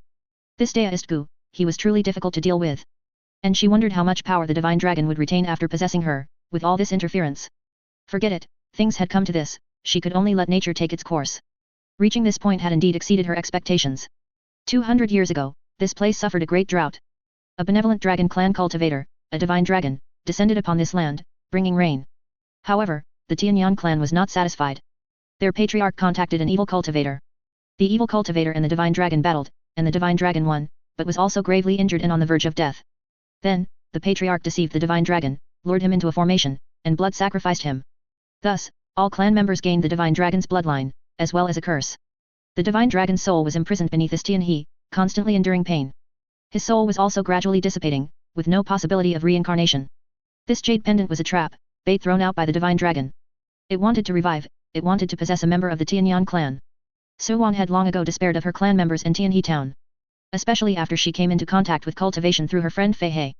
She discovered that her spiritual root was extremely poor, a 5-element spiritual root, making it extremely difficult to break through to the first layer of Qi refinement. Due to her bloodline, she would also not be detected by a spirit testing talisman. The day before yesterday, after receiving news from Fei He, she immediately investigated information about Deist Gu and his group. She also knew that Lin Yong had deliberately allowed the Shehu martial arts school to discover him, staging a good show. Fei He and she had exchanged life-linked talismans, allowing them to know of each other's deaths immediately. Fei He was dead, she had nothing left to cling to. She killed her bedridden mother, fabricated an encounter, and approached Decisive Gu through Lin Yang. It was so dark here, too dark.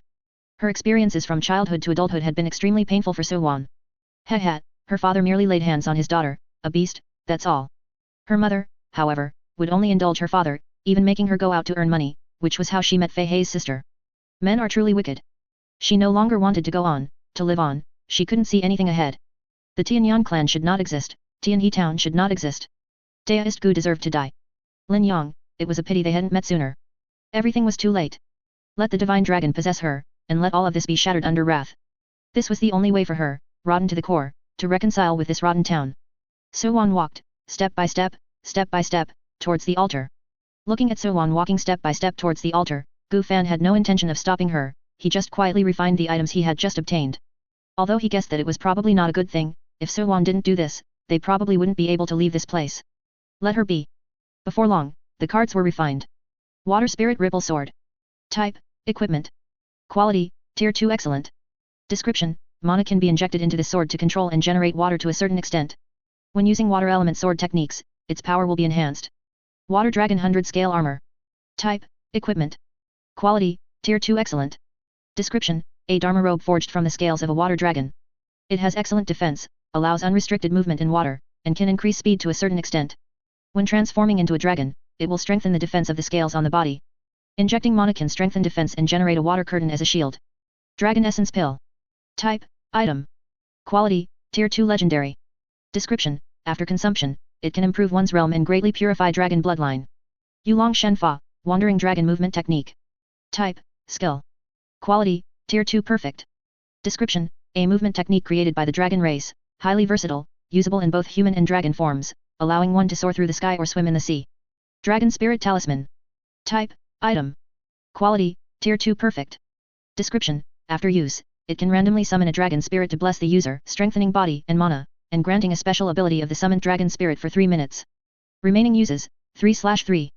After reading the descriptions on the cards, Gu Fan couldn't help but secretly rejoice. These were all excellent items that would greatly enhance his current strength. Especially the Yulong Shenfa, Wandering Dragon Movement Technique, he found it very good. The so-called Divine Dragon must also be in the foundation establishment stage. Perhaps these things were all left by the Divine Dragon for himself. That altar was also for resurrection or possession. In his opinion, this probability was not small. Brother Gu, should we stop Miss Su? She's not doing well right now. Lin Yang looked at the altar with a worried expression. At this moment, So Wan had already walked onto the altar and began to tear off her flesh piece by piece with her hands, which was exceptionally horrifying and chilling. But So Wan was extraordinarily calm, as if it wasn't her own flesh she was tearing off. Her expression was cold and emotionless, like a puppet. Gu Fan shook his head, no need. Azure blue water droplets fell from above, and a mana barrier appeared around the altar. This world began to subtly collapse, and dragon roars echoed from all directions. So Wan's flesh and blood were completely torn off by her, merging into the altar, turning her into a bloodied figure. One could clearly see the constantly oozing blood-red flesh, the beating, living heart, the dangling intestines, bones, and various internal organs. But even so, So Wan did not stop. First her kidneys, then her liver, one organ after another was torn off by her, and finally her heart. Only after offering everything of her body as a sacrifice did she stop. Boom. The sky completely collapsed, and the azure blue river water turned into a torrent that poured down, surging into the altar. The mud beneath Gu Fan and Lin Yang's feet also began to levitate and fly towards the altar. Some of the bones on the 1,000-carcass centipede began to tremble, seemingly also wanting to fly towards the altar. Seeing this, Gu Fan decisively put the 1,000-carcass centipede back into the capture ball. So Wan's tattered body began to reform. The Tianhe turned into blood, and the mud turned into flesh. A faint phantom of a dragon soul appeared behind her, merging into her body. This world completely collapsed. The location where Gu Fan and Lin Yang were now standing became a huge deep pit, with large areas of dark black rock beneath their feet. The area above was very familiar, it was the original Tianhe. However, the water in the Tianhe had now completely disappeared. The life-sustaining source that Tianhe town relied on was gone. At this moment, the sky was faintly bright, and many residents had already finished sleeping and gone out to work. They also discovered the anomaly of the Tianhe. In an instant, the entire Tianhe town fell into chaos. Large groups of people ran towards the Tianhe to check the truth. The river's gone, how are we going to live? With the Tianhe, it would often rain here. I know what it's like outside, water is very scarce. What should we do now? How did the perfectly fine Tianhe suddenly disappear? Which bastard did this? After witnessing the disappearance of the Tianhe with their own eyes, most of the residents panicked, losing their composure and completely unsure of what to do next. Water was too scarce in this vicinity, without the Tianhe, many people would surely die. Miss Shangguan, it seems we have to depart early. This place might descend into chaos, and we won't be able to stay long. Miss Shangguan also walked to the side of the Tianhe, accompanied by an old man with dark, wrinkled skin. He was a guide she had hired at a high price, who had once returned alive from the nether abyss San Sea, named Wuda. Miss Shangguan looked at the bottomless Tianhe, nodded, and said. Elder Wuda, we do need to leave quickly. There might be a major change here. Others don't matter, but 2 people must be waited for. Without them, the chances of passing through the nether abyss San Sea are probably incredibly slim. Wuda replied, all right, this old man will listen to Miss Shangguan's commands. However, the supplies you bought might be forcibly stolen by others. Miss Shangguan gently tucked a strand of hair behind her ear, but if those martial artists I brought know that the Tianhe has dried up, most of them will choose to follow us. The strongest Shehu martial arts school has also been destroyed by someone. Then we are the strongest force here. If anyone dares to steal our things, just kill them. We have no leisure to care about others. Well said, Miss Shangguan. Let's go, let's wait for them at the agreed upon inn. Gu Fan and Lin Yang will come. Beneath the Tianhe. Ha. Ha. Ha. Finally. I finally succeeded. 2 whole centuries, I was almost going to be scattered soul and spirit. Suwan had now completely transformed into a dragon human, her entire body covered in azure scales, 2 horns standing tall on her head, and a tail dragging behind her. No, she was no longer Suwan, she had been possessed, her soul dispersed, dead beyond all doubt. And the dragon that possessed her was named Aou. Aou hadn't been happy for long before he noticed an anomaly. How were his dragon bones gone? How were his magic treasures, pills, and talismans also gone? And he couldn't even sense them. Why did this body only have 5 spiritual roots? How did she even pass the first trial? Also, his subordinate, the black venomous flood dragon, how could he not sense it either? Wasn't it hiding well in the netherworld cave? When was it killed by someone? Seeing this, Gu Fan directly threw the blood contract into the blood jade pot. In an instant, the blood ghost leaped out, a blood blade condensing in his hand, and he flashed, attacking Aou, who was still somewhat bewildered by the situation. Seeing someone attack, Aou didn't have time to think much, circulating his magic power. Under his feet, illusory Yulong Shenfa, wandering dragon movement technique, shadows appeared, and he shifted through the air, narrowly avoiding the blood ghost's incoming slash. How could there be a Foundation Establishment stage vengeful spirit here? Although he was once a cultivator at the peak of the Foundation Establishment stage, after taking over this body now. Aside from having a Foundation Establishment stage soul, there were problems with the reconstruction of his body, which resulted in him currently only having a level 9 Qi refinement cultivation. Facing this vengeful spirit, which he would have easily killed before, he could only flee in a panic. Pfft! A bloody saber light cut a gruesome arc through the air. Aou was unable to dodge in time, and the blood ghost carved a long gash in his waist, immediately causing blood to gush out. Damn it! Aou cursed under his breath. If not for various reasons, he would never be in such a sorry state. Now, the most important thing is to retrieve the dragon essence pill, otherwise, he might perish here. He also noticed the person who summoned the blood ghost, as well as the mortal beside him. Suwan's memories flashed rapidly through his mind. He didn't expect the Tianyan clan's talent to be so poor. Only one had a spirit root, and it was the worst, a 5-element spirit root. This cultivator named Gu Fan has some tricks up his sleeve. He started by tricking Suwan, and then he took all his belongings. Blood ghost, Gu worm, swordsmanship, puppets, his cultivation is very varied. Is he a rogue cultivator? But it's unlikely for a Qi refinement rogue cultivator to be as powerful as him. All the restrictions on the magic treasures are also gone. This cultivator named Gu Fan, he wouldn't use his magic treasures to fight him, would he? This Yulong Shenfa, wandering dragon movement technique, is quite something, it can even dodge the blood ghost's blade. Gu Fan watched Aou, who was entangled with the blood ghost, and mused to himself. He found the blood jade pot increasingly useful. Although it had limitations, being able to have a Foundation Establishment stage expert help kill enemies was truly powerful. If there were suitable cards, he could also try to fuse them. Immediately, Gu Fan took out the Water Dragon 100 scale armor, put it on, and held the Water Spirit Wave Sword. Second-tier magic treasures generally have one restriction. It requires refining the restriction to brand the magic treasure with a contract, confirm ownership, and unleash its full power. Although cardification could eliminate restrictions, he hadn't learned the method for refining them. However, this didn't significantly affect him. As a Qi refinement cultivator, he couldn't unleash the full power of a second-tier treasure anyway. Second-tier magic treasures are generally used by Foundation Establishment stage cultivators. When his card user level reaches LV2, he can feed this magic sword then. Feeding it now would be a bit of a waste.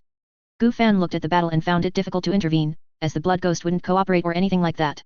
Acting rashly might give the enemy an opportunity. Anyway, the blood ghost currently had a significant advantage, so he just needed to observe the battle. As time passed, Aou accumulated more and more saber wounds, bleeding profusely. If not for the protection of his scales, he would probably have already perished under the blood ghost's blade. In contrast, the blood ghost, after absorbing the blood produced by the battle, grew a bit stronger. This vengeful spirit isn't right. Aou, relying on his movement technique and divine sense, stalled for a considerable amount of time, but then realized it was meaningless. Logically speaking, a chi refinement cultivator controlling such a foundation establishment stage vengeful spirit would surely consume a vast amount of energy and wouldn't last long.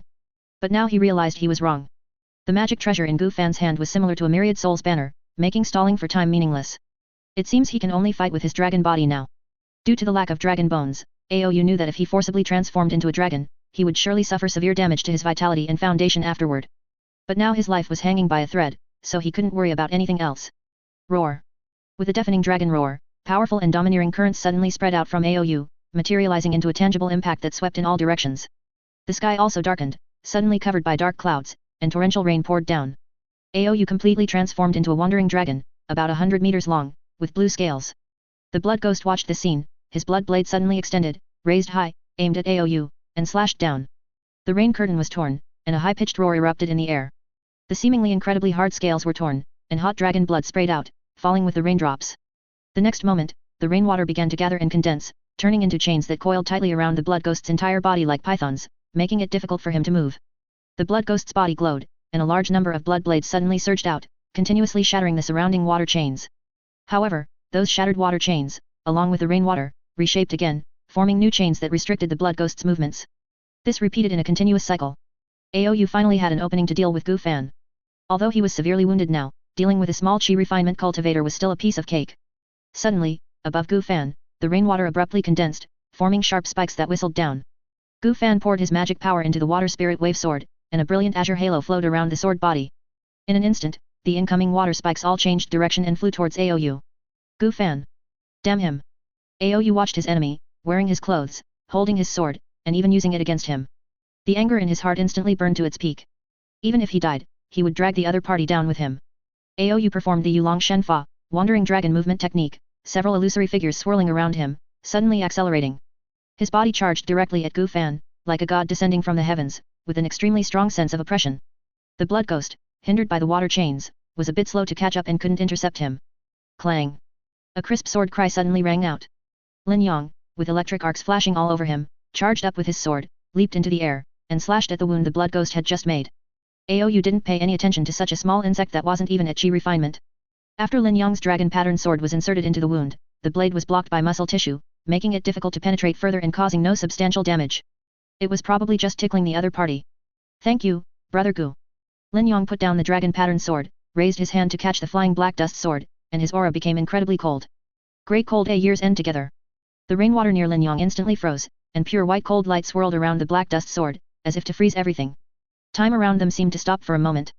The black dust sword, with a mournful cry, pierced down.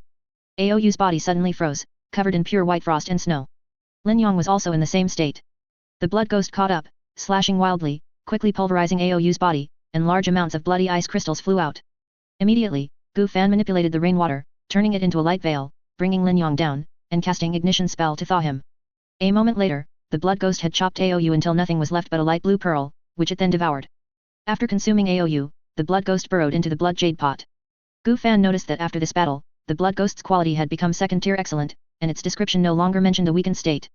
It seemed the blood ghost had recovered to its peak condition. He wondered if it would grow stronger by devouring the blood of powerful individuals in the future. At the same time, with Aou's death, the rain stopped. The morning sun hung high, the temperature rose, and Tianhe town became somewhat scorching. While Gu Fan unfroze Lin Yong, he also refined the pearl that Aou dropped into a card. Dragon Pearl of the Water Dragon.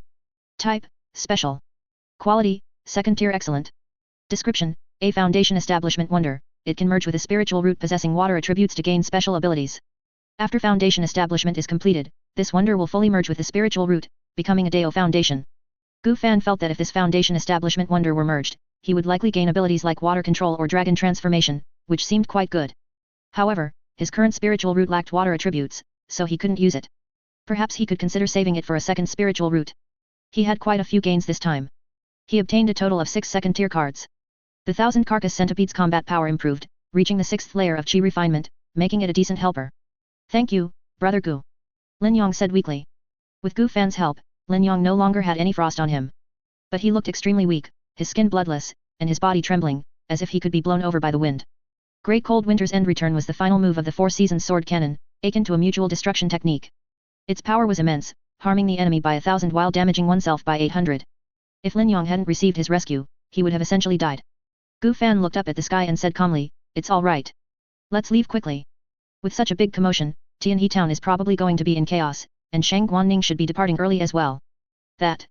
Brother Gu, my legs are weak now, I'm afraid I can't use light footwork," Lin Yong said faintly. Gu Fan frowned, "Then I'll carry you out." "Okay, thank you for the trouble, Brother Gu. Come on up." Lin Yong was not heavy, very light, and cold. The inn. Shang Guanning held a soft sword dripping with blood, her cheeks and clothes stained with some blood, and stood at the entrance with the other martial artists. Around them lay piles of corpses, all people who had foolishly come to snatch things. "Miss, look, isn't that young hero Lin and young Master Gu?" A martial artist holding a saber pointed to the distance.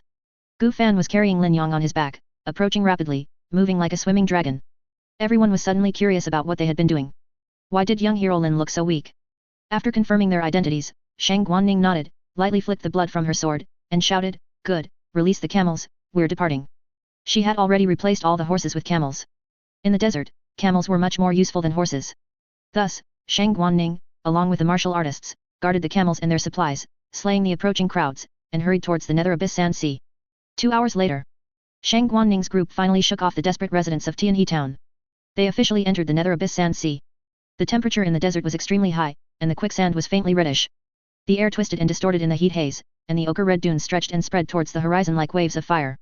Occasionally, when the wind swept by, it carried hot whirlwinds of sand, whipping their skin. It was already noon, and the temperature had climbed to an extremely high level. Everyone was inevitably drenched in sweat and began to crave water. Lin Yong, however, had recovered quite a bit, and his complexion was much better. "This is too damn hot, isn't it? Will the road ahead still be like this? I'm afraid our water isn't enough." Some martial artists began to complain discontentedly. The old guide, Wuda, however, shook his head, constantly checking the team's position with a compass and map to ensure they were on the correct path. "If only it were just hot, that would be good. For hydration, there are some tribes in this desert. If we conserve our water, we can replenish it at those tribes. This is just the beginning. The journey ahead will be dangerous. Demonic beasts will suddenly appear in the sand, preying on us. If we're lucky, we can escape, if not, we'll be eaten directly. This desert devours people. Out of our 40-odd people, if 5 or 6 survive, that will be a blessing from the heavens." After he finished speaking, the previously somewhat noisy martial artists fell silent. Gu Fan rode on a camel, as usual, flipping through a book, memorizing its contents, paying little attention to what was happening around him. He was still reading Li Tianming's relics, which contained records about alchemy and farming, preparing for the future. Alchemy was best done with a fire spiritual root, and farming with an earth spiritual root. He happened to have both. The newly acquired spells were also rapidly learned and mastered by constantly slotting and removing cards. Except for the great derivation dragon transformation art, if fusing it couldn't remove the negative aspects, he wouldn't practice it. However, Gu Fan was somewhat hesitant about what to use to fuse it. There was no rush, up to the 9th layer of Qi refinement, he had no intention of changing his cultivation method. After all, the Qi consumption art was a cultivation method that could be adapted to most other cultivation methods. Using it to fuse the clear heart purifying Qi art would similarly possess this characteristic. Moreover, the spiritual power cultivated would be pure, making it easier to break through to foundation establishment. The dragon essence pill also had the effect of breaking through realms. He planned to take it when he reached the 5th or 8th layer of Qi refinement. The team continued to advance through the sand sea, gradually reaching nightfall. Under Shang Guanning's command, everyone chose a flat, sheltered spot and began to set up camp. Unlike the high temperatures of the day, the night was extremely cold.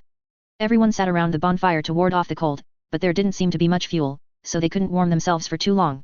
Even though they were all strong and robust martial artists, many still experienced discomfort in these conditions. Gu Fan, however, was unaffected, engrossed in reading and studying. He was now wearing a cloak, and underneath was the 100 scales water dragon robe. This magic robe had the effect of regulating temperature. Beside him, Shang Guanning was discussing the itinerary with Wuda, as well as the customs, taboos and other things to note about the nearest tribes. Lin Yong, meanwhile, was practicing his sword, which was his daily routine, even when his body was weak. It was just that his sword swings were lighter, and he didn't seek out anyone to practice with. Gu Fan was contemplating the matter of second-tier fusion. The mission, after all, had to be advanced. Perhaps, he could use the 100 scales water dragon robe as the main body and fuse it with the dragon spirit talisman. It should result in an excellent magic robe. Thinking this, Gu Fan immediately began the operation. "Do you wish to consume 300 karma dust for fusion? Fusion has begun 1%. Suddenly, Gu Fan felt very cold, and his body trembled slightly. The magic robe would likely not finish fusing until tomorrow morning. Until then, he would just have to endure it. Crack. Suddenly, a shattering sound came from the basket on Gu Fan's back. The creature in the mysterious egg was about to hatch. Gu Fan took out the egg from the basket on his back, a crack had appeared on it and was rapidly spreading. Then, 2, 3, 4, large sections of the eggshell shattered. A fluffy head poked out, its fur pitch black, with pointed ears, a round head, a faint silver crescent moon etched on its forehead, and silver spiral eyes. It looked a bit like a cat, but prettier than a cat. Meow meow. The little beast curiously looked at Gu Fan and meowed twice, then began to devour the eggshell. It seemed it was indeed related to cats. Gu Fan looked down at the little beast eating in his arms and softly asked, "Can you understand what I'm saying?" Meow. The little beast nodded, quickly finished the remaining eggshell, then wiped its mouth with its paw. "All right, show me everything you can do." Meow. Immediately, the little beast's body dissipated, transforming into a black mist that swirled around Gu Fan. Gu Fan continued, "Mist form, that's not a bad ability. Do you have anything else?" Meow. The little beast dispelled its mist form and landed steadily on the ground, the silver moon on its forehead beginning to glow. Several wisps of moonlight suddenly entered Gu Fan's body. Gu Fan felt his internal magic power instantly increase by a few points.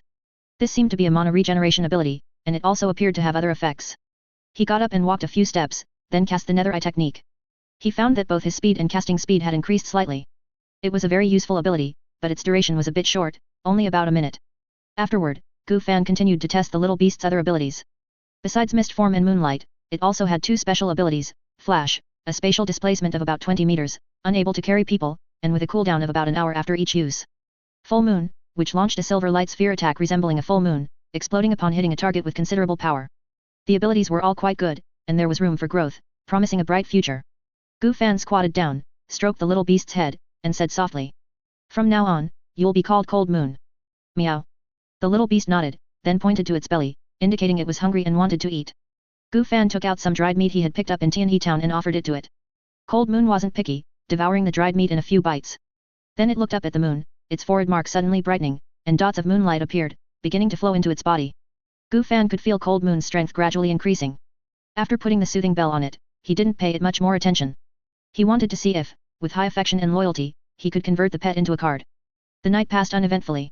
Gu Fan didn't sleep because it was too cold, so he practiced his sword all night. Although he had learned all of the 4 seasons sword canon, he was still at the introductory level. Achieving minor mastery would likely take considerable effort. Lin Yong was probably at the major mastery level now. Even without magic power, the might of his sword moves was comparable to Gu Fan's, and with sword intent, he could easily suppress him. For Gu Fan, a sword was no different from any other weapon, and comprehending sword intent, such a mystical thing, could only be left to fate. Meow. Cold Moon scampered to his feet, exposing its belly and rolling around, begging for food, the bell on its neck emitting pleasant sounds. Gu Fan threw it another piece of dried meat. After eating, it climbed onto Gu Fan's shoulder, pointed a paw in a direction, and began to meow. "You mean there's a powerful monster down there?" After putting on the soothing bell, Gu Fan could understand a bit more. Meow. "It's fine, it's not in our direction of travel." Meow. Gu Fan noticed that Cold Moon's perception ability seemed quite extraordinary, while its sense of smell and sight were excellent, it also seemed to possess some kind of spatial perception ability. He wondered if it could learn the Nether Eye technique. Although Cold Moon didn't have magic power, it possessed a special energy within its body, which might be used to substitute for magic power. He could try it when he had some free time in the future. Card fusion complete. Dragon Spirit Scale Robe. Type, Equipment. Quality, Tier 2 Legendary. Description, a magic robe forged from dragon scales, imbued with the protection of a dragon spirit. Once every month, dragon spirit protection can be activated. Randomly summons a dragon spirit to bless the wearer, strengthening body and magic power, and granting a special ability of the summoned dragon spirit for 3 minutes. Excellent defense, greatly increases the wearer's speed, and enhances scale defense when transforming into a dragon. Injecting magic power can strengthen defense and generate a water curtain as a shield. The new magic robe was fused, the original outer scales had all receded. Now it looked like a blue daist robe, with several swimming dragons embroidered on its surface, lifelike, as if truly alive, and one could even see them slowly moving. Gu Fan put on the magic robe, donned his white cloak, and walked back to where Shang Guanning and the others were resting. Last night, to test his pet, he had moved a little away from where everyone else was resting. The scorching sun hung in the sky. The team set off again. Gu Fan rode on a camel, reading a book, while Cold Moon stood on the camel's head, constantly surveying the surroundings. The camel showed no resistance, obeying Cold Moon completely, as if a grass carp seeing a great white shark. "Brother Gu, your little beast is quite extraordinary. Did you catch it last night? Remember to be careful, if it's a demon beast good at disguises, that would be bad." Lin Yong came closer, his gaze fixed on Cold Moon, unable to resist reminding him. Meow meow. Cold Moon expressed its displeasure, its sharp claws extending from its paw pads, glinting coldly in the sun. It opened its mouth, baring its fangs, staring intently at Lin Yong. But at its current palm-sized stature, these actions held no deterrent, instead making it appear rather adorable. Lin Yong couldn't help but chuckle, "It's quite amusing." Meow meow meow. Cold Moon, in a fit of anger, got angry again, turning to look at Gu Fan, seemingly asking if it could attack. Gu Fan closed his book, looking at the man and cat who were about to fight, and said helplessly. All right, stop making trouble, and Lin Yang, don't make Cold Moon angry anymore. It will be very useful later, helping us avoid many dangers. Lin Yang cupped his hands and bowed, as you say, Brother Gu. I was indeed rude just now, my apologies. Cold Moon retracted its claws, meow. Immediately, Cold Moon suddenly jumped down, its claws digging rapidly, and soon it dug out a poisonous snake several times its size from the sand, then tore off the snake's head and began to feast. Although less than a day old, it had already learned to hunt independently. After finishing the poisonous snake, it wiped its small face clean with sand, then leaped onto the camel's head. It turned its head to Gu Fan and started to meow meow. You mean there's something strange in that patch of sand? Meow. Okay, I understand. I'll go check it out. With that, Gu Fan found a random excuse to temporarily leave the team. Following Cold Moon's instructions, Gu Fan quickly arrived above a sandy area. The moment he stepped in, he sensed something was off. The temperature under his feet was almost twice that of other places. His cloth shoes were almost spontaneously combusting. There was indeed something beneath, but it wasn't alive, it should be dead. Gu Fan decisively summoned an earth elemental and had it dig open the sandy area. A massive, reddish ore gradually appeared before Gu Fan's eyes. So it's an ore, huh?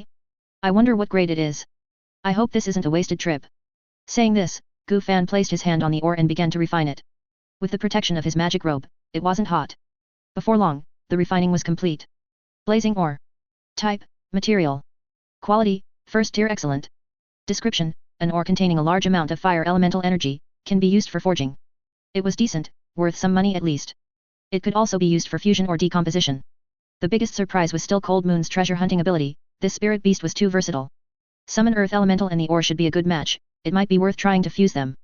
He decided to act immediately. After all, he had already learned summon earth elemental, and keeping it wasn't very useful, so he might as well try to boost his combat power. Immediately, Gu Fan ran back to the team, and the card fusion was also complete. Summon Lava Giant. Type, skill. Quality, first tier perfect. Description, when equipped, consumes energy to summon a lava giant from the earth, lasting 1 hour, with a maximum summon limit of 3. 10 days later. Dusk, the sunset glow was like blood. A few small cloth bundles could vaguely be seen ahead. This was the tribe they were heading to.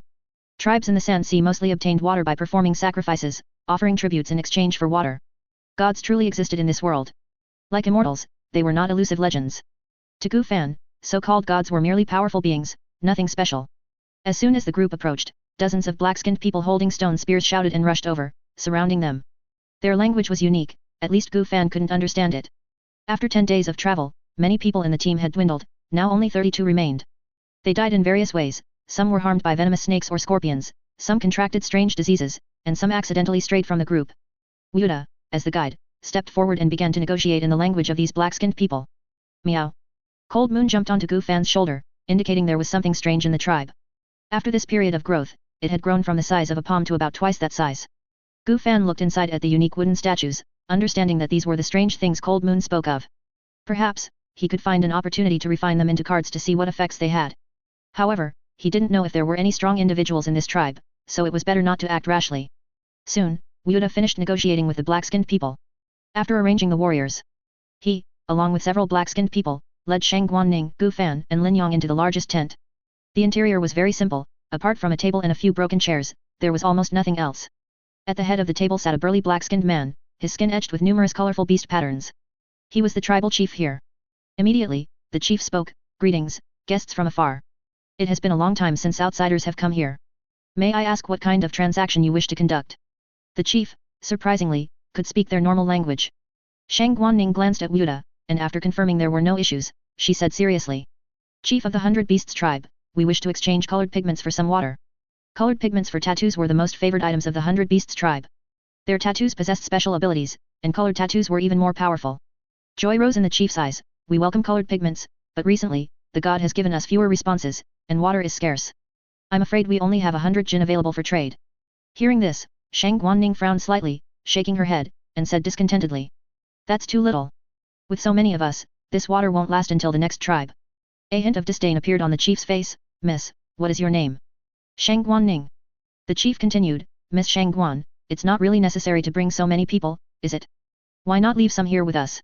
Anyway, even if you don't, some people will die on the road, won't they? Don't worry, the price is negotiable, and we can spare more water. It's definitely a win-win transaction." At this point in the conversation, Shang Guanning understood his meaning, he wanted to keep some people for live sacrifices in their ritual. Besides colored pigments, people were a welcome commodity in all tribes. In this environment, the probability of infant mortality was extremely high, and every person in the tribe was exceptionally precious.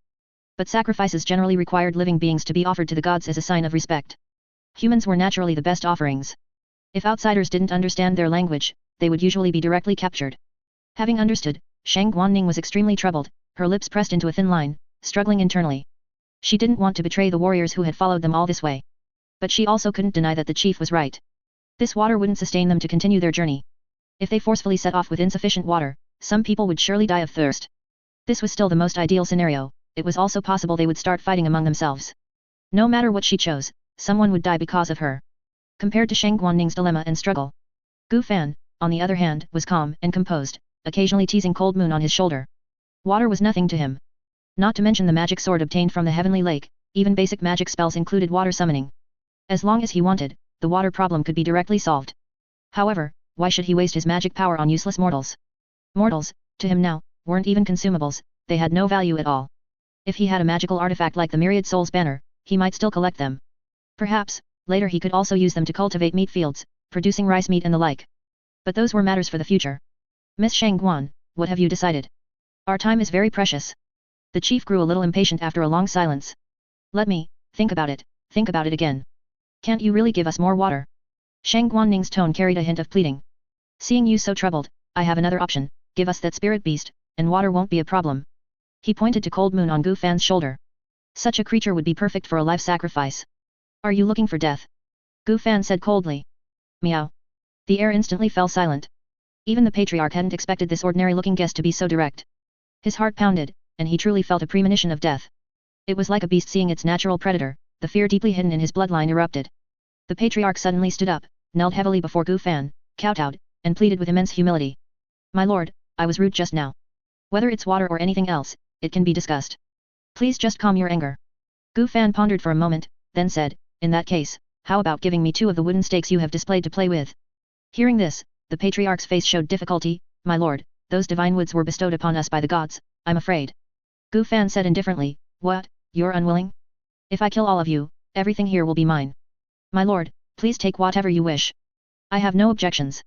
The tall and mighty patriarch, at this moment, looked as wronged as a young bride. Gu Fan nodded and walked directly out of the cloth tent to pull out the wooden stakes outside. He left behind a few somewhat bewildered people. The next day, early morning, the group set off again. Because of Gu Fan, Shang Guanning's procured supplies were very abundant, so for now, no one would die of thirst. Gu Fan also converted the 2 wooden stakes into carts, which were of no rank, otherwise, he would have pulled out all the stakes. Their effect was similar to reception, making it convenient for gods to pinpoint locations and transmit the faith of believers. Gu Fan decisively decomposed them.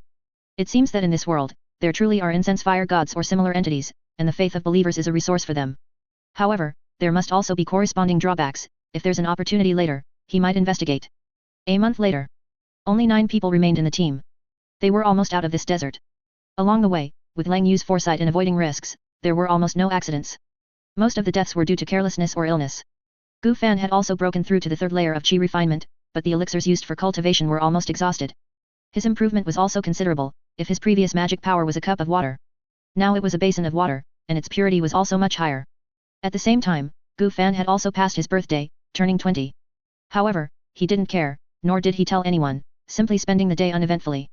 Just like before he transmigrated, he had few friends, and birthdays only served to remind him that he was another year older. Nothing more. Another month passed. Their group finally arrived before Lingxian City. 3 more people had been lost from the 9, leaving only 6. The old guide, Wu Da, died of illness in the last stretch of the desert, his eyes filled with unwillingness before his death, then acceptance. Unwilling that he was so close to leaving the desert, and accepting that he should have stayed there long ago. Everyone's skin had darkened considerably, adding a sense of weariness. Except for Lang Yu. Their arrival at Lingxian City brought no joy, but more numbness and relief. We're finally here. Shang Guanning couldn't help but shout, tears welling up in her eyes. This journey had been too arduous, too many people had died. From over 100 people originally, to a mere 6 now. If it weren't for young Master Gu and young Master Lin accompanying them, probably no one would have survived. She looked towards Lingxian City ahead. The city walls were towering, constructed from massive black stone blocks, with obscure incantations carved on their surface, faintly shimmering with flowing light. At regular intervals, there was a square arrow tower with upturned corners, where archer soldiers stood. Above the city gate hung a huge plaque with the golden characters Lingxian written in a powerful and majestic style. A very long queue stretched out in front of the city gate, with people from all walks of life. Unlike the towns they had experienced before, entering Lingxian city required a thorough search. Only those with a clear identity and legitimate reasons were allowed inside. The gatekeeping soldiers were also extraordinary, all martial artists, the weakest being Hushan martial artists. Their weapons and armor were also very refined. In the clouds in the sky, streaks of light occasionally flashed by. It seemed that encountering cultivators here would not be difficult. The three martial artists who had miraculously survived curiously observed everything around them. Whether it was the sky or Lingxian city, they were filled with too many surprises. Gu Fan had already silently begun to circulate the breath concealment art, hiding his magic power fluctuations, and at the same time, cardifying all the magic treasures on him and storing them away. Even the storage ring was put into the system space. He didn't know the attitude towards rogue cultivators here, so it was better not to expose himself if possible. At the same time, during this period, Lang Yu's size had also become that of a basketball. Gu Fan had tried to cardify her several times, and unexpectedly, it finally succeeded a few days ago. Perhaps it was because Lang Yu was hatched from an egg by his own hands, and her initial favorability was extremely high, which is why it was possible. The 1000-carcass centipede, due to being brainwashed, seemed to have its favorability locked at a threshold, making it very difficult to increase. Moon-shrouded mist beast Lang Yu. Type, follower. Quality, Tier 1 excellent. Description, a peculiar cat-like creature with a long lifespan and numerous special abilities. It can grow stronger or awaken special abilities as its realm increases. It can absorb moonlight to enhance its strength, generally reaching Tier 4 level. Once this creature recognizes a master, it will not change, brainwashing, mind control, etc., will not affect it. It has a chance to awaken the substitute death ability. Its growth potential was also higher than the 1000-carcass centipede, and that was just under normal circumstances. If fed with miracle feed, its future was even more promising. And the later description stated that Lang Yu had no possibility of betrayal, so he could cultivate her with confidence. He didn't want to raise a troublesome ancestor only to have to kill it later. That wouldn't be worth it. Afterward, Shang Guanning led the group to queue up and also paid the promised rewards to the martial artists in advance, even multiplying them several times. In the future, even if they did nothing, they would live a life of comfort. After queuing for a long time, it was almost dark when their turn came. Shang Guanning began to negotiate with the soldiers and took out a token her mother had left her. The guarding soldiers' eyes immediately lit up, and after confirming the token's authenticity, they let the group pass with little inspection. Inside the city. First, a wide street came into view. Paved with blue stone slabs, it was flat, smooth, and as clean as new, likely swept daily. On both sides were rows of shops and stalls, each with a different style. Almost every type of shop imaginable was present. At the same time, it wasn't chaotic at all, likely due to prior planning. The pedestrians were all neatly dressed, even beggars, though their clothes were a bit tattered, didn't smell bad and were washed until they were faded white. Gu Fan looked at the place and even had the feeling of looking at an ancient city scenic spot from before his transmigration. After a few steps, Shang Guanning turned to face everyone and said sincerely. Everyone, I'm going to the Shang Guan family now. The soldier just told me the location. We can part ways now. Thank you all for everything along the way.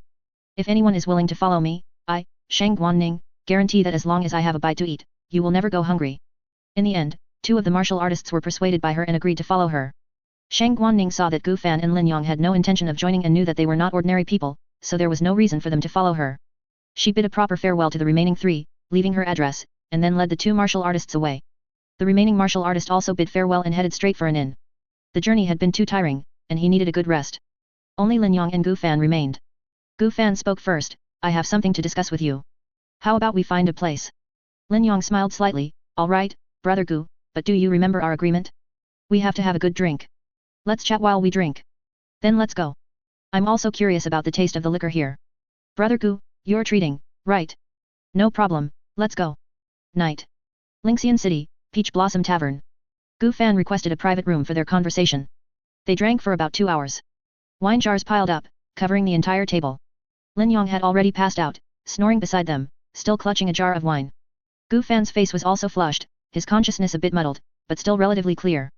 Although he didn't particularly like drinking, his alcohol tolerance had always been good, both before and after his transmigration. The matters he discussed with Lin Yong were naturally related to sex and cultivation. Tomorrow morning, Lin Yong was to keep his appointment and seek out the old deist. There was a high probability he would be drawn into a sect. Gu Fan felt that for someone like him, who was old and had poor spiritual roots, joining a sect would be extremely difficult. His demands weren't high, he just wanted a place with abundant spiritual energy where he could cultivate, farm, and refine pills. Cultivating alone outside, unless he could continuously hunt other cultivators for resources, he would have almost no hope of forming his foundation. Cultivation techniques were also a major problem. The Heavenly Evolution Dragon Transformation Art, putting aside its negative hidden dangers, was limited by the requirement of a water spiritual root, which completely blocked him. After fusion, the possibility of this condition changing was small, and the hidden dangers might not be resolved either. He lacked almost everything. He also needed markets or similar places for transactions. He still had some spirit stones, 64 low-grade spirit stones, but he didn't know their purchasing power. Perhaps he could also make a small fortune through his fusion ability. However, before understanding the status of rogue cultivators here, he dared not act rashly. Gu Fan had also inquired with the waiter about information regarding immortals. He learned that every 5 years, a specific sect would hold an immortal ascension ceremony here, taking in young children with spiritual roots, aged between 3 and 8, to bring them back to the sect for cultivation. Both he and Lin Yong were severely overage.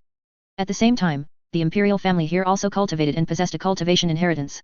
The person with the highest cultivation level would generally inherit the throne. Currently, it seemed to be a female emperor. They also seemed to absorb some rogue cultivators. Gu Fan had little interest. This imperial family was probably just a puppet of the sects. If he were to go there would likely be many rules, and he would be constrained everywhere. It might even be difficult to obtain cultivation techniques. He would wait to see what Lin Yong said tomorrow before making a decision. Lin Yong had already agreed to test the waters for him and inquire about the situation of rogue cultivators. Gu Fan pushed open the window, gazing at the night scene, his deep black eyes reflecting a few stars, empty and terrifying, like a man-eating monster from the abyss. In short, I must climb upwards by any means necessary. The next morning, after Lin Yong woke up, he immediately set off for a Daoist temple in Lingxian City to find the old Daoist. Gu Fan, on the other hand, continued to wait for his news at this tavern, while also making various preparations. Noon. Lin Yong returned, accompanied by an old Daoist and a beautiful young woman dressed in a blue Daoist robe. Gu Fan frowned slightly, feeling a bit displeased that Lin Yong had brought people over. Lin Yong then asked the waiter for a few more jars of good wine and introduced them to Gu Fan. Brother Gu, this is Daoist Zhang Donjo of the Myriad Laws Dao Sect, and his granddaughter, Zhang Xiaoman. He is skilled in divination, fortune-telling, and reading horoscopes, able to glimpse heavenly secrets and know people's fates. Senior Zhang calculated Brother Gu's existence and specifically came to meet him. Zhang Donjo looked at Gu Fan, cupped his hands, and bowed. Daoist Gu, my sudden visit is an offense, but rest assured, I bear no ill will. I merely calculated that Daoist Gu's fate is unique, and he may accomplish great things in the future, so I specifically came to form a connection. Gu Fan found it difficult to say much. He couldn't discern the other party's cultivation level, which was likely far above his own, so he cupped his hands in return and said, No offense, Senior Zhang. I heard about you from Lin Yong. Are you planning to take him as your disciple now? Zhang Donjo waved his hand. Not so. At that time, I observed something unique about little friend Lin and specifically left behind an inheritance from an old friend. It was for him to find a good disciple. I am a fate cultivator, and that old friend was a sword cultivator. Little friend Lin is an excellent seedling for cultivating the way of the sword. To comprehend 10 sword intents at such a young age, he will surely master my old friend's true inheritance, the great evolution sword art. I am merely an outer sect deacon, while that old friend is an inner sect golden core elder. Little friend Lin's future prospects are boundless. My granddaughter has also reached the age where I can no longer teach her much. I was planning to let her go to the sect to cultivate. How about the 3 of you travel together? Gu Fan did not immediately agree and continued to ask. May I ask, what is your esteemed sect's attitude towards rogue cultivators? Zhang Donju replied, for rogue cultivators to join the Myriad Laws Dao Sect, they need someone to vouch for them with a recommendation, otherwise, they are not accepted. I can write a letter of guarantee for Daoist Gu. However, they also need to pass a test. Either their strength is far superior to their peers, or their aptitude is good, to start as a servant disciple. They will need to perform tasks such as planting spiritual plants, guarding, and mining spirit stones. Only after passing assessments later can they possibly be promoted to the outer section. Gu Fan pondered to himself. It sounded fine, but this old Daoist was a bit too enthusiastic. However, with things having come to this, it seemed he couldn't refuse. Thus, Gu Fan nodded, agreeing to the matter. After discussing some more details, Zhang Donju finally gave the 3 of them some instructions, wrote a letter for each of them, and gave Lin Yong and Zhang Xiaoman an additional token, then bid farewell. I need to guard this city, so I won't go with you. Xiaoman, you must be careful, don't cause trouble, and cultivate well, otherwise I won't be able to protect you. I understand, Grandpa, don't worry, I will be careful. Big brother Lin, Daoist Gu, let's go. Then, Zhang Xiaoman pulled out a talisman and waved it, throwing it out the window. The talisman instantly transformed into a giant paper crane, hovering in midair. Zhang Xiaoman stepped onto it, then gestured for the 2 to come aboard. Zhang Donju watched the 3 gradually fly away, a chilling smile forming on his lips. Lin Yong truly has a born sword bone. That old ghost is about to gain another fortuitous encounter. After it's done, he should give me many benefits. Unfortunately, his aptitude and temperament are both good, but he was born poorly, and I placed that curse on him from a young age, leaving him no chance at all. Gu Fan's destiny is special, his future fate cannot be seen at all. I originally thought he was just an ordinary cultivator, attracted by Lin Yong, protecting him to safely reach Lingxian City. But that's not the case. People with such a destiny are highly likely to be reincarnated mighty figures, so it's best to befriend them. As long as they don't die prematurely, most of them will succeed. Anyway, I don't have much lifespan left, so there's nothing to fear, it's just a casual move in a game of chess.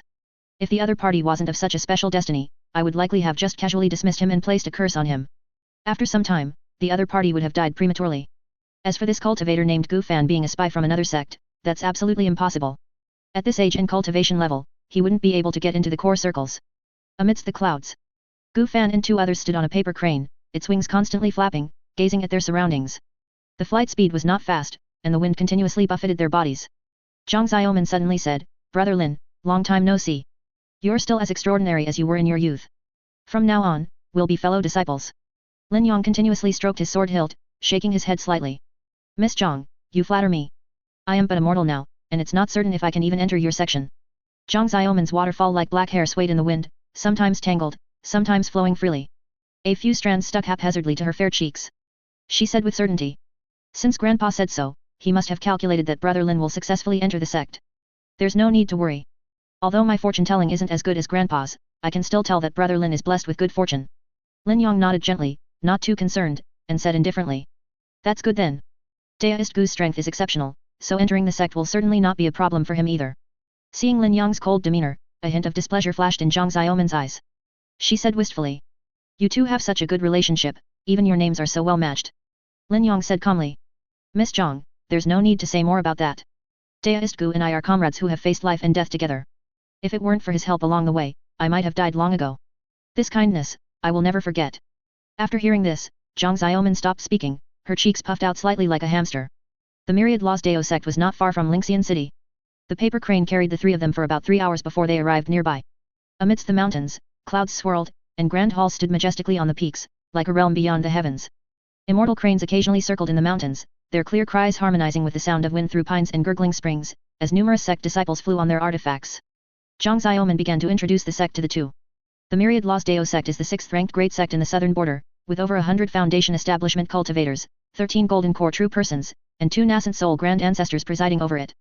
Compared to other sects, which only have a few particularly prominent Dao traditions, the Myriad Laws Dao sect has almost 100 different Dao traditions, including formations, alchemy, talismans, spells, destiny, swords, 100 schools of thought contending.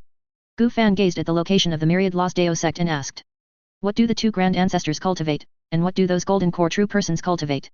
"I imagine more people would choose the corresponding Dao traditions." Zhang Xiaoman replied, "That's right. One of the 2 grand ancestors is a painting cultivator, and the other is an alchemy cultivator.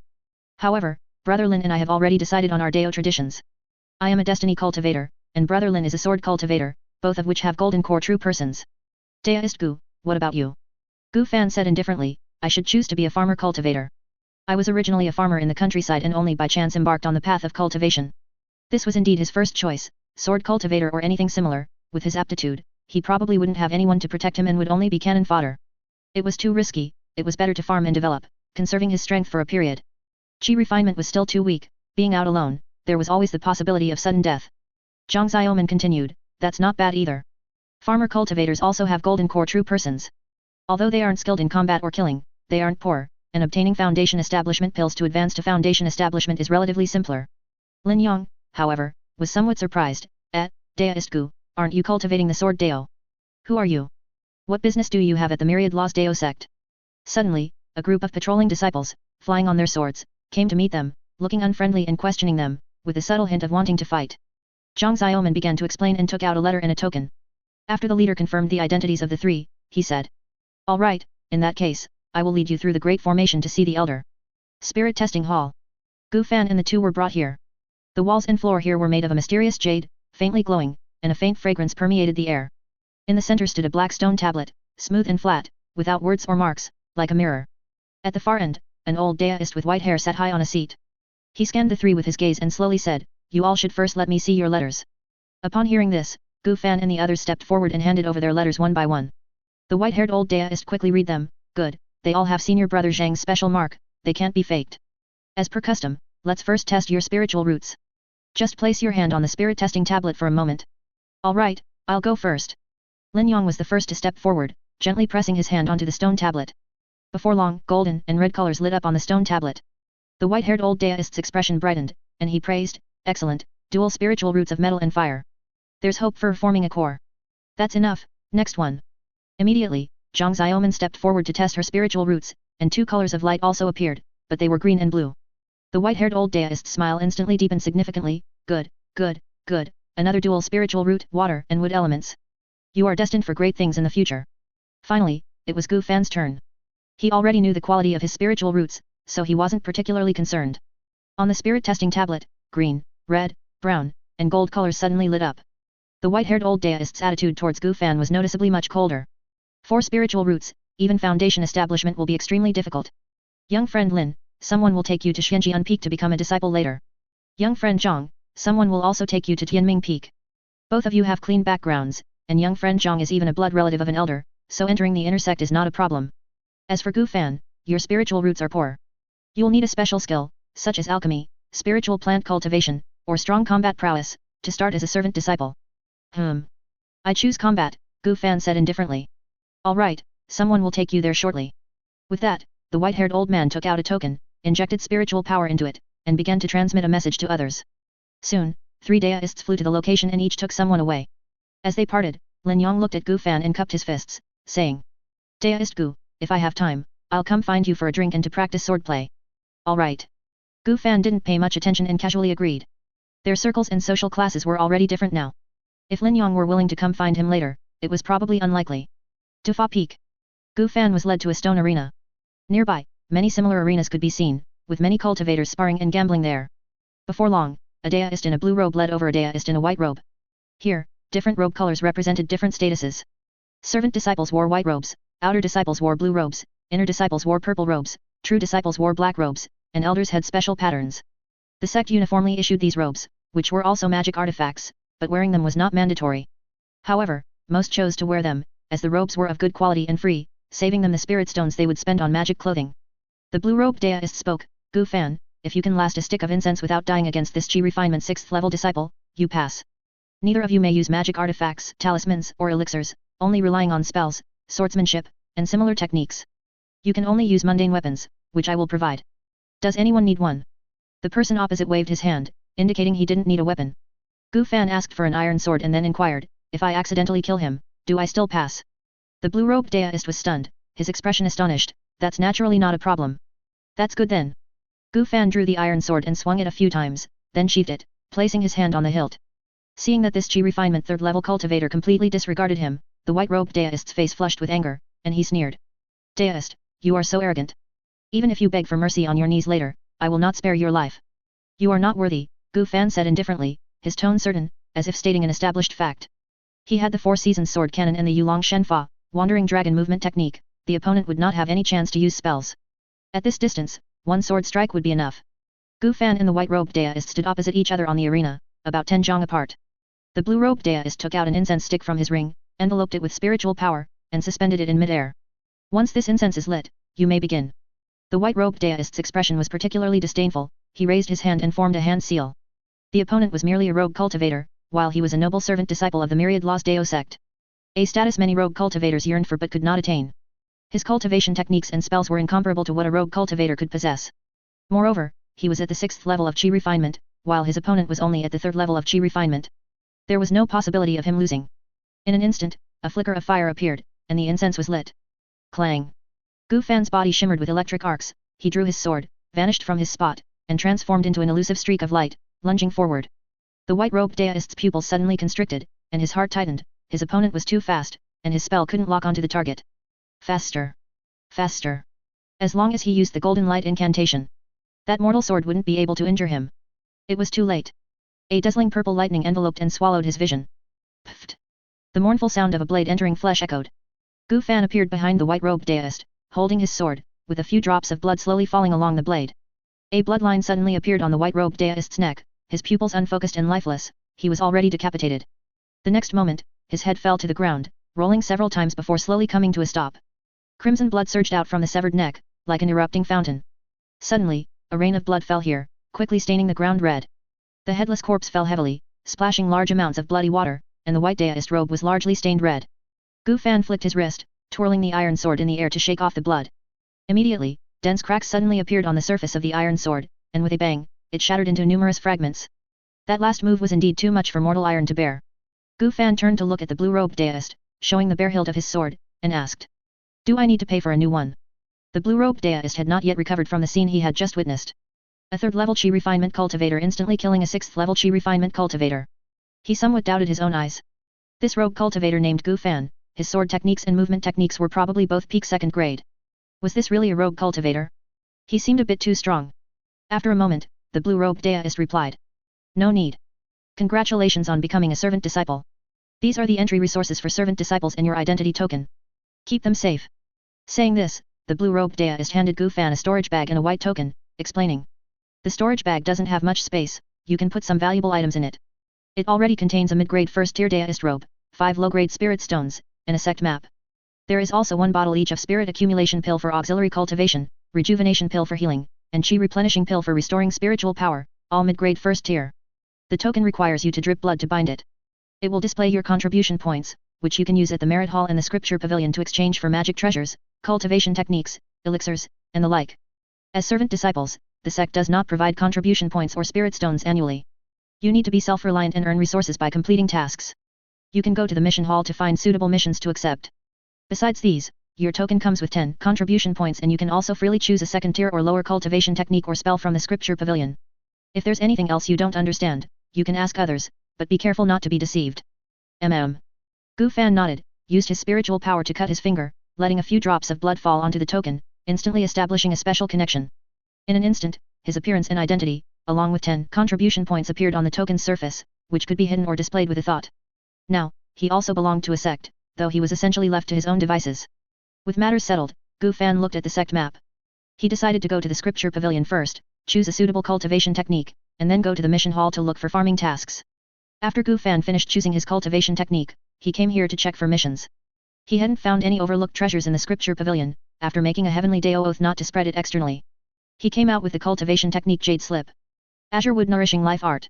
Type, Cultivation Technique. Quality, second tier perfect. Description, when equipped, it will automatically absorb the surrounding spiritual energy, channel it into the spiritual root, and enhance the cultivation realm. This cultivation technique requires a wood attribute spiritual root to practice and has the effect of nourishing the body and prolonging life. This cultivation technique was quite popular, especially among farmer cultivators. Although it wasn't very good in other aspects, diligently cultivating this technique could easily extend one's lifespan by 5 or 6 years. It was also relatively easy to use for foundation establishment, though the quality of the integrated Deo foundation would be somewhat inferior. For Gu Fan, none of this mattered, as his spiritual root and the foundation establishment wonder he had prepared were both poor. Once he reached the 9th level of chi refinement, he would switch to this cultivation technique and attempt to break through to foundation establishment. The Merit Hall was crowded, mostly with servant disciples like him who lacked resources. There were many types of tasks, slaying demonic beasts, mining, guarding a certain place, feeding spirit beasts, gathering herbs. Soon, Gu Fan found his target, renting spirit fields. 10 contribution points could rent 5 mu of spirit field for 1 year. Then, he would need to hand over half of the annual harvest, and the sect would return a certain amount of contribution points. If the harvest was poor, his qualification to continue renting might be revoked. Although it was a bit of a scam, there wasn't a better option. Gu Fan decisively rented the spirit field, registered his identity, and then spent 5 low-grade spirit stones to buy some spirit rice seeds. This was easy to grow and cultivate, maturing in just 3 months. The harvest, however, wasn't very high. This batch, once grown, could only be sold for about 10 low-grade spirit stones. After deducting the half to be handed over, he would only earn some contribution points. It was basically for beginners to practice with. Gu Fan also had this in mind. Spirit Field Peak. The spirit field Gu Fan rented was located halfway up the mountain, where the spiritual energy was quite abundant. There were also some other farmer cultivators, also servant disciples, as neighbors. Soon, Gu Fan found the place he rented. A small wooden hut and a piece of barren land that needed to be cleared and renovated. To Gu Fan's pleasant surprise, his rented land also had a small pond, with some fish and shrimp swimming in it. He murmured softly, "I'll probably be staying here for a long time." It was already late in the day. Gu Fan decided to clean the wooden hut first, then cultivate the barren land and plant the spirit rice tomorrow. Although the wooden hut was small, it was fully equipped, it had all the necessary furniture. A simple cleaning would make it ready for occupancy. After cleaning, Gu Fan also summoned Lang Yu. Meow. Lang Yu continuously rubbed against Gu Fan's leg, like a lonely puppy that hadn't seen its owner in a long time. Gu Fan stroked Lang Yu's head. "All right, I'll try to let you out as much as possible from now on." The night passed uneventfully. The next day, early morning. Dong dong dong. A faint knocking sound suddenly came from outside the door. It must be the nearby farmer cultivators paying a visit. Thinking this, Gu Fan stepped forward and pulled the door open.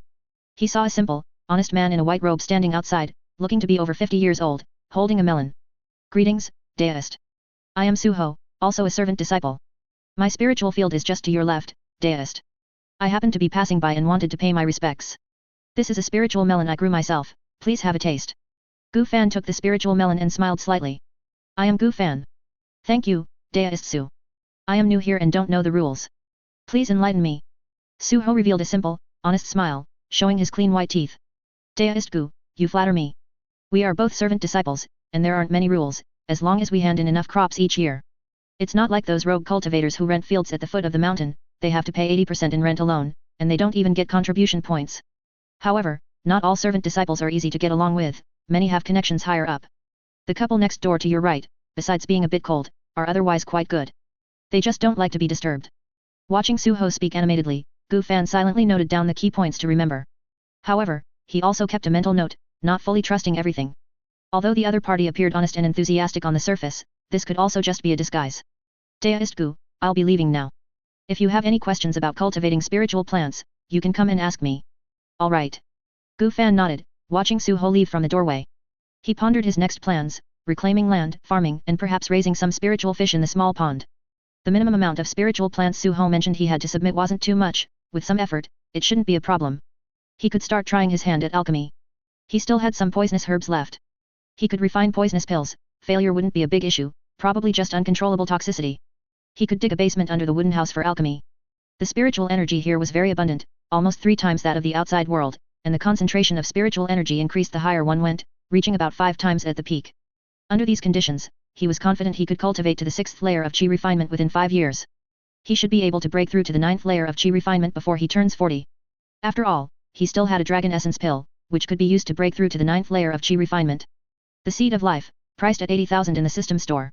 Gu Fan also had other ideas, since it was a seed, perhaps it could also be planted. And he could try to fuse it with other seeds. Gu Fan also fused a small amount of spiritual rice seeds with spiritual rice seeds, and also fused the remaining meat, as their quality was all unranked.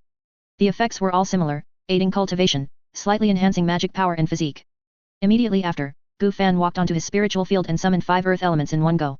He had them reclaim the barren land. He himself went for a stroll nearby to see what other cultivators were growing, to make his own plans.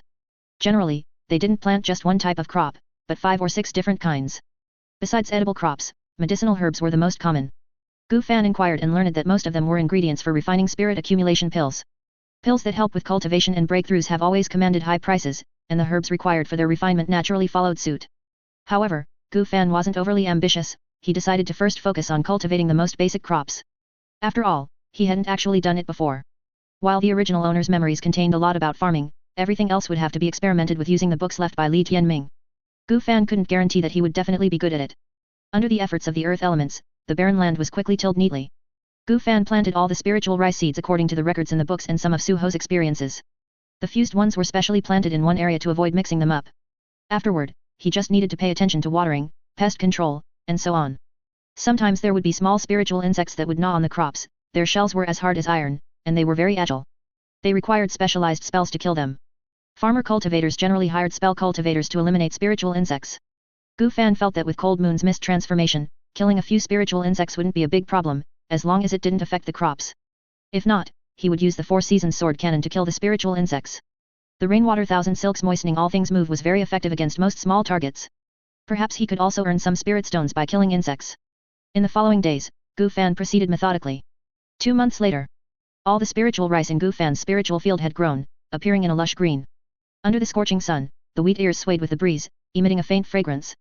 At the same time, in one field, some spiritual rice grew taller and had a faint reddish hue. The small pond had many spiritual fish of various sizes. Cold Moon occasionally swatted at the spiritual fish, playing with them. On the open ground, Gu Fan's figure was erratic, sweat dripping like rain. He wielded the black dust sword, and gusts of sword wind whistled. During these days, he refined pills at night and practiced the 4 Seasons sword cannon and Yulong Shenfa, wandering dragon movement technique, during the day, both of which had already reached minor accomplishment. Reaching major accomplishment was only a matter of time. The clear heart purifying chi art had also broken through to major accomplishment under the system's operation. Gu Fan's magic power became even more refined. At this rate, perhaps the speed of breaking through to the 9th layer of chi refinement could be even faster. Deist Gu, your swordsmanship is truly extraordinary, much better than my daughter's. Not far away, Suho strode over, carrying 3 spiritual melons. Gu Fan also put away his black dust sword, wiped the sweat from his forehead, looked at Suho, and asked. Deist Su, are you troubled by spiritual insects again? Suho nodded emphatically, smiling as he said. Yes, Deist Gu. I'd like to borrow your spiritual pet again. These 3 spiritual melons are my payment. Alright. Gu Fan took the spiritual melons and had Cold Moon, who was playing in the pond, follow Suho. As he expected, Cold Moon's mist transformation ability made her an excellent spiritual insect catcher. After catching them, she wasn't picky and ate them directly as food. Not to mention, they were quite nourishing. Generally, inviting a cultivator to exterminate insects would cost at least 4 or 5 low-grade spirit stones. Cold Moon only required 3 low-grade spirit stones, and spiritual plants could be used directly as payment. He wasn't worried about Cold Moon having an accident. After all, in terms of self-preservation, Cold Moon was much stronger than him. The first-grade spiritual melons Suho gave were worth at least 1 low-grade spirit stone each on the market, so there was no problem. Anyway, eating these spiritual plants was beneficial for cultivation in all aspects. Almost all the spiritual plants Cold Moon earned went into their 2 stomachs. If they couldn't finish them, they could be cardified, so there was no need to worry about spoilage or anything like that. Sometimes he also received spirit stones directly. The 6 spirit stones earned in 2 months were all used to buy first-tier fish fry and feed. Everything was developing in a positive direction. His relationship with Suho had also improved considerably, they often chatted. Suho had a daughter, an outer disciple with 3 spiritual roots, who cultivated the sword Dao. He dedicated almost all his annual income to his daughter's cultivation. He was reluctant to eat the spiritual plants he grew himself, only hoping to see his daughter establish her foundation in his lifetime. Gu Fan also learned a lot through him.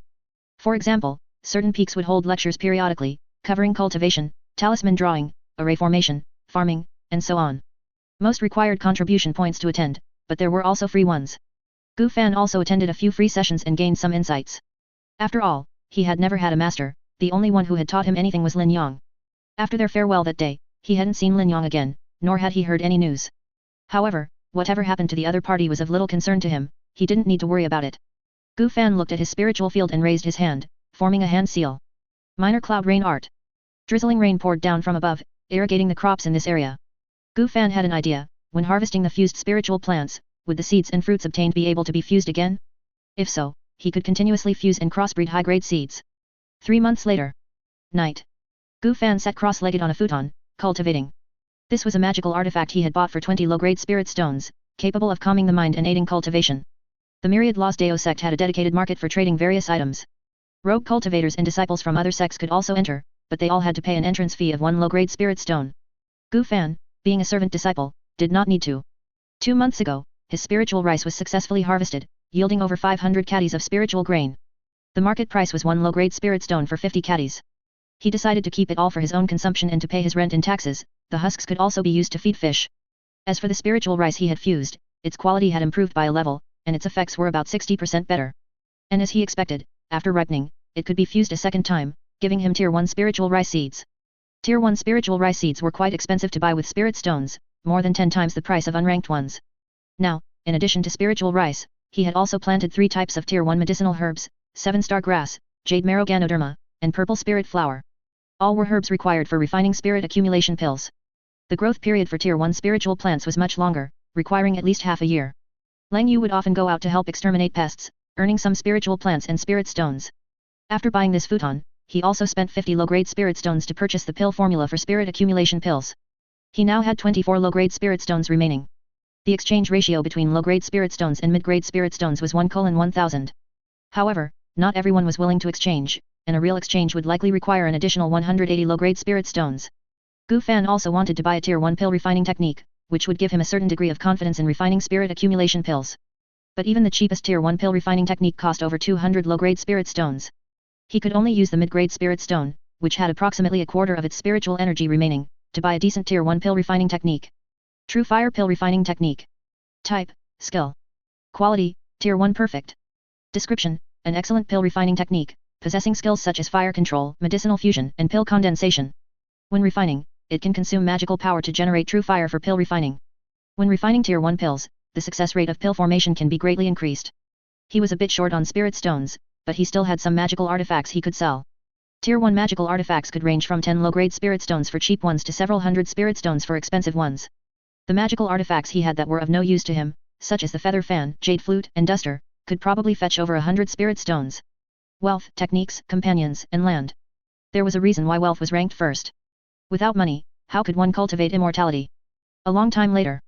Gu Fan let out a long breath, a stream of light flashing in his eyes, and began to calm the abundant magical power within his body. He had broken through to the 4th layer of Qi refinement. He was one step closer to his goal, but he had no more pills to aid his cultivation. Buying this futon was also for secluded cultivation, to aid in breaking through realms. Normally, he didn't need to worry about cultivation, but during breakthroughs, he still needed to control it himself. After slightly adapting to the changes of the 4th layer of Qi refinement, Gu Fan left the underground room, returned to the wooden house, pushed open the door, and went outside. By this time, the sky had already begun to lighten, and Lang Yu was lying by the pond, her round eyes half closed. The spiritual fish he raised in it had now become her food, and she was also responsible for feeding them daily. Meow meow. Seeing Gu Fan appear, Lang Yu enthusiastically greeted him, pouncing at his feet and wagging her tail rapidly. She was now the size of a leopard, completely capable of being used as a mount. Her strength was also at the level of the 6th layer of Qi refinement. This was without even fully considering her special abilities. Gu Fan stroked Lang Yu's head, thanks for guarding the house. Afterward, he went to check the growth of the spiritual plants again, casting a spell to water them. Deist Gu, good morning. Su Ho walked over from the side. Morning. Gu Fan was accustomed to Su Ho's visits. He would occasionally come here to chat and give advice on how to care for spiritual plants. Gu Fan also benefited greatly, his spiritual plants had basically never encountered any accidents. Su Ho continued, Deist Gu, next month is the annual sect competition. With your superb swordsmanship, you will surely win a place. If you take first place, you even have a chance to go to a secret realm. Upon hearing this, Gu Fan began to ponder. Every year, disciples of all levels would hold a sect competition. Anyone under 40 years old could participate. Naturally, servant disciples also had their own, but they were not taken seriously, and the rewards were the worst. However, the reward for first place was a huge sum for him. And the first place winner had a chance to be noticed by an elder, undergo an assessment, and be promoted to the outer sect. The reward included 200 low-grade spirit stones, a choice of a tier 2 spell from the scripture pavilion, 5 bottles of spirit accumulation pills, and 1 opportunity to explore a secret realm. A secret realm was like a special small world, where Foundation establishment rare items were almost always obtained. Almost all secret realms were firmly controlled by the major sects. Rogue cultivators basically had no chance of entering. Gu Fan had looked into the market price of Foundation establishment rare items, the cheapest cost at least 10 mid-grade spirit stones, almost the same price as a Foundation establishment pill. And they were basically priceless but unavailable. Generally, sect disciples chose to obtain them in secret realms, but doing so carried an extremely high mortality rate. He wasn't in a hurry anyway, he currently had 3 Foundation establishment rare items. Gu Fan shook his head, I am merely at the 4th layer of Qi refinement, if I go, I'm afraid it will be difficult to achieve any ranking, and I will only make a fool of myself. Su Ho retorted, no, Deist Gu, your chances are still quite good, the strongest cultivator this year is only at the 6th layer of Qi refinement. I heard that when Deist Gu first entered the sect, he instantly killed a 6th layer Qi refinement cultivator with a mortal sword. And he has a close relationship with 2 inner sect disciples. No farmer cultivator here dares to provoke Deist Gu. Gu Fan frowned, he seemed to be quite famous. He had originally been hesitant, wondering whether to not participate to hide himself and live a stable life. Since things had come to this, there was nothing to dwell on. Then he would just go and take first place. Both the 4-season sword cannon and the Yulong Shenfa, wandering dragon movement technique, had already been cultivated to great perfection by him. The clear heart purifying Qi art was nearing completion. There was nothing to fear from a 6th layer Qi refinement cultivator. Coincidentally, when he was looking for cultivation techniques, he had seen a tier 2 secret technique that could be used for soul searching. He was very satisfied. Cultivation techniques above tier 3 all had a so-called intent and could not rely on text. The intent was stored in jade slips or other containers, essentially a one-time consumable. After chatting with Su Ho for a few more sentences, Gu Fan cupped his hands in farewell and went to the market to purchase supplies. He planned to sell all the magical artifacts he didn't need and exchange them for magical swords to feed the Black Dust Sword. The night was as dark as ink. When Gu Fan returned from the market after trading his magical artifacts, it was already very late. Yet, he saw a familiar figure standing in front of his door. This person, dressed in a purple Deist robe, was confronting Lang Yu at the entrance. He seemed to have noticed someone approaching. He immediately turned around, his eyes filled with joy, and excitedly said, Brother Gu, long time no see. The newcomer was Lin Yang. Long time no see, Deist Linear. Gu Fan returned the greeting with a cupped hand salute. Following this, the two fell into a brief silence. Then, Gu Fan was the first to speak, since you're here, have a cup of tea first. As he spoke, he took out a set of tables and chairs, arranging tea and spirit fruits. White mist curled up in the night, and the two sat facing each other under the moonlight. Gu Fan noticed that Lin Yang was already at the 3rd level of Qi condensation, his magical power fluctuations were incredibly pure, and his whole body exuded a sharp intent, like a divine sword unsheathed. He was not far from the 4th level of Qi condensation. He would soon be caught up by him. Lin Yang gently picked up the teacup and took a small sip.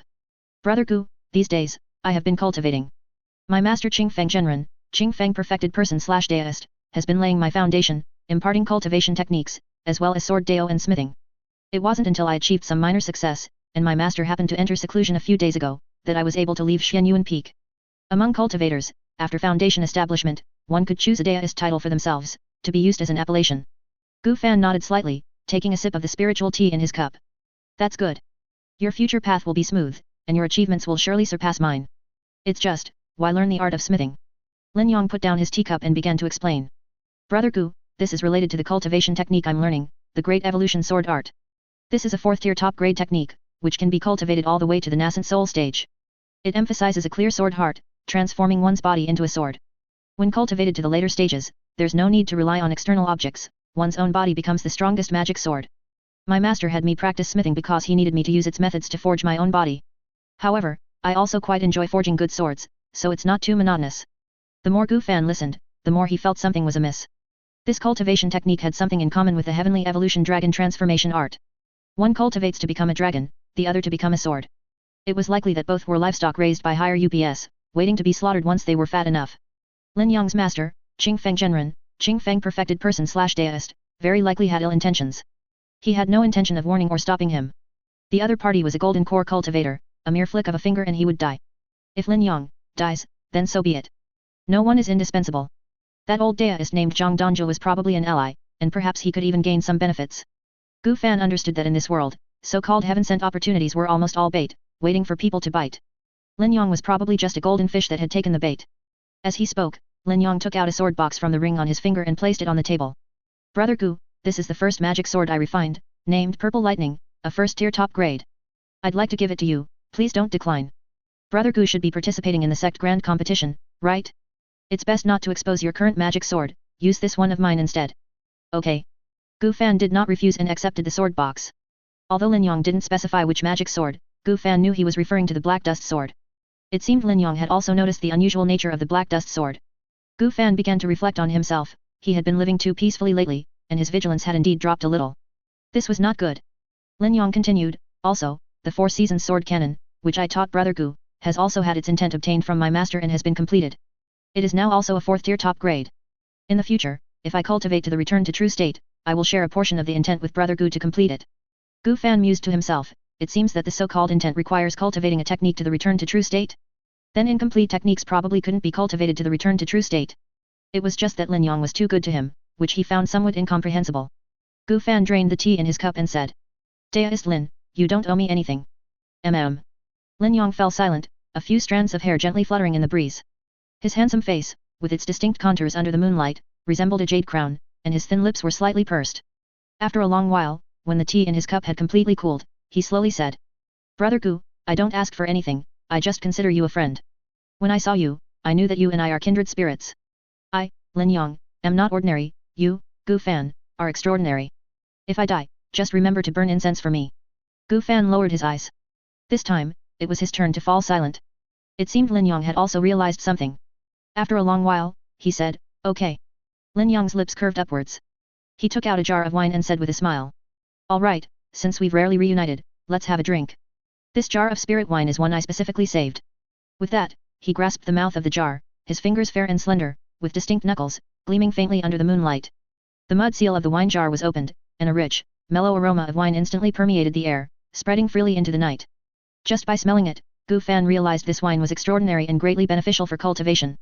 Lin Yong took out 2 large bowls, filled them with wine, placed one in front of Gu Fan, and held the other himself. Brother Gu, bottoms up. Bottoms up. A crisp clinking sound echoed. The wine was strong and good. Gu Fan drank 1 bowl and felt it was equivalent to a month of cultivation. After 3 rounds of drinks, the jar of spirit wine was quickly emptied by the two. Lin Yong's face was flushed. He pulled Gu Fan to practice swordplay for a while, and couldn't help but be surprised by Gu Fan's progress, frankly stating. Brother Gu, if you practice the sword, you will surely be stronger than me. It's getting late, I'll take my leave. Take care. Take care. Gu Fan watched Lin Yong's departing figure, feeling a hint of melancholy for some reason.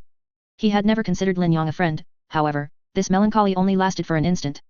Gu Fan immediately returned to his room, sat in meditation to cultivate, refined the medicinal power of the spirit wine, and his internal magical power began to rapidly increase. He even felt that he could break through to the 5th level of qi condensation before the Sect Grand Competition, a month later. Morning. Gu Fan, dressed in a white deist robe, pushed open the door and stepped out. He executed the Yulong Shenfa, Wandering Dragon movement technique, treading on air, and flew towards Dufa Peak. He was going to participate in the Sect Grand Competition. He had no intention of using the magic robes and magic swords he obtained under the Heavenly Lake.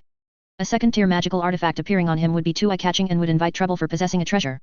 The Black Dust Sword had also been raised to the perfect first-tier level, but it might be seen through by a Foundation Establishment cultivator, so it was still better not to use it. If his opponent was too weak, he wouldn't mind hiding his strength. The identity of an outer sect disciple held little appeal for him. He was also afraid that someone might want to take him as a disciple, and it would be difficult to refuse, which would be troublesome. Gu Fan knew he had too many secrets. Now, he was already at the 5th level of Qi condensation. That jar of spirit wine was at least a second-tier item. At the foot of Dafa Peak. This was the site of the Servant-Disciple Grand Competition, guarded by 2 Foundation Establishment cultivators to prevent accidents. It was acceptable to cripple someone during the competition, but intentionally killing them was not good. Foundation Establishment cultivators would be responsible for blocking fatal blows. However, this largely depended on their mood. There were about 500 servant disciples participating in the grand competition, most of whom were around the 3rd level of Qi condensation, coming to gain experience and meet others. First round. Gu Fan's opponent was a body cultivator at the 4th level of Qi condensation. The man was tall and burly, with bulging muscles, and shouted with full vigor, "You're Gu Fan, right?" Gu Fan nodded slightly, "That's right." The man continued to shout, "Good. I concede." Seeing this, Gu Fan frowned but didn't say much. It seemed he indeed had some notoriety among the servant disciples, likely having become a topic of gossip long ago. However, on the day of the entrance examination, he was actually in great danger. If the opponent had managed to use a spell, the outcome would have been uncertain. His breath concealment art was a common, low-tier spell. It was somewhat useful for Qi refining cultivators, but completely ineffective against Foundation Establishment cultivators. It seemed that acquiring a better concealment spell needed to be put on the agenda. At the same time, he also needed to find an opportunity to practice Fate Deo. Not to pry into others, but at least to prevent others from easily prying into him. The first round concluded. After half an hour of rest, it was Gu Fan's turn again.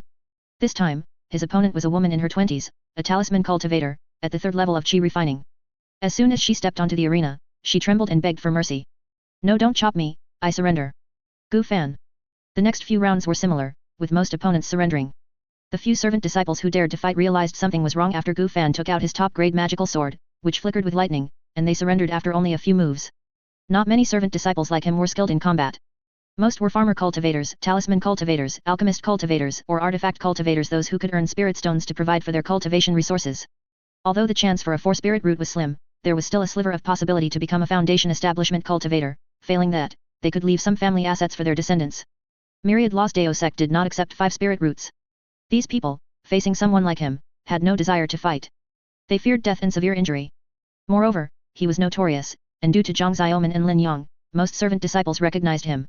Although Gu Fan lived a stable life now, he knew that cultivation required contention. Magic treasures, elixirs, cultivation techniques, everything had to be contended for. He could temporarily recuperate and live peacefully, but this all needed to be built upon the premise of being able to improve and have hope in the Deo of cultivation. If he couldn't make any progress, it would merely be a temporary reprieve. Cultivation itself was defying the heavens, needing to contend for a sliver of life. The sunset glow was like blood. Today's combat ended, with fewer than 100 servant disciples remaining. Gu Fan returned to tend to his spiritual plants for a while, then went to the basement to practice true fire alchemy. Today's opponents were not very skilled. He wondered if the second day would be more challenging. The Sect Grand Competition lasted for 3 days, with the 3rd day being the finals. The night passed without incident. Sect Grand Competition, Day 2. I surrender. On the arena, after Gu Fan's sword shattered his opponent's magical barrier, the opponent immediately shouted. He had grown accustomed to such situations. He had even deliberately held back, even though the arena for the Sect Grand Competition was much larger than during the entrance examination. But Gu Fan was no longer his former self. Both his swordsmanship and movement techniques had reached great mastery. Furthermore, the violet lightning sword given by Lin Yang also provided some bonus when using Awakening of Insects' thunderous roar of 9 heavens. Next opponent. This time, his opponent was a woman in her 30s, dressed in a purple silk dress, with a graceful figure and beautiful looks. She was a spell cultivator at the 6th level of Qi refining. She came with an aggressive aura, her eyes filled with killing intent, as if she wished to devour Gu Fan alive. She roared. "Gu Fan, today, I will avenge my brother Zhang Heng." Gu Fan tilted his head, genuinely unable to recall ever offending anyone named Zhang Heng, and asked in confusion. "Deist friend, who is the person you speak of? Do I know him?" Upon hearing this, the purple-clad woman's killing intent intensified, and she gritted her teeth, saying, "The person you faced during the entrance examination was my brother." The entrance examination was considered an easy, safe, and well-rewarded task. But unexpectedly, Gu Fan had taken advantage of her brother's carelessness and lack of defense, killing him with a single sword strike. After that day, she had diligently practiced her spells day and night, solely to personally avenge her brother. Gu Fan, who chose to become a farmer cultivator and had been farming all this time, could not possibly be her match. Gu Fan said indifferently, is that so? Then I'm truly sorry. If you hadn't told me, I wouldn't even know who he was. By the way, does your family have any other cultivators? The purple-clad woman's killing intent was chilling, her teeth nearly drawing blood, and she enunciated each word. None. My brother and I have depended on each other since childhood. Even if I can't kill you today, I will cripple you. Gu Fan shook his head, not particularly concerned, and prepared to quickly kill the woman once the combat began. After observing yesterday, Gu Fan found that the two Foundation establishment cultivators generally weren't willing to intervene unless they were given benefits. The two Foundation establishment cultivators weren't paying much attention here. This confirmed to Gu Fan that the opponent also hadn't given any benefits to the Foundation establishment cultivators, so killing her wouldn't be met with any obstruction. If you don't cut the weeds at the root, they will grow back with the spring breeze. The cultivation world also valued human relationships and social conduct. Killing one person often meant there was a high probability of having to kill their entire family to eliminate future troubles. Gu Fan had no interest in leaving himself with future problems, even if the threat of that problem was extremely small. It was time to get a little serious. He hadn't used his full strength against the previous cultivators. Killing people had no benefits, the items on the deceased and their corpses would be reclaimed by the sect. He also had no need to make enemies, but since there was already enmity, then it was fine. Combat begins. The purple-clad woman's expression was solemn as she hastily drew more than 10 talismans from her storage bag. She wanted to cast a large number of magical shields on herself to block Gu Fan's magical sword. As long as she had time to cast the second-tier spell she had diligently practiced, she was confident. Pfft! A flash of purple lightning streaked across the arena.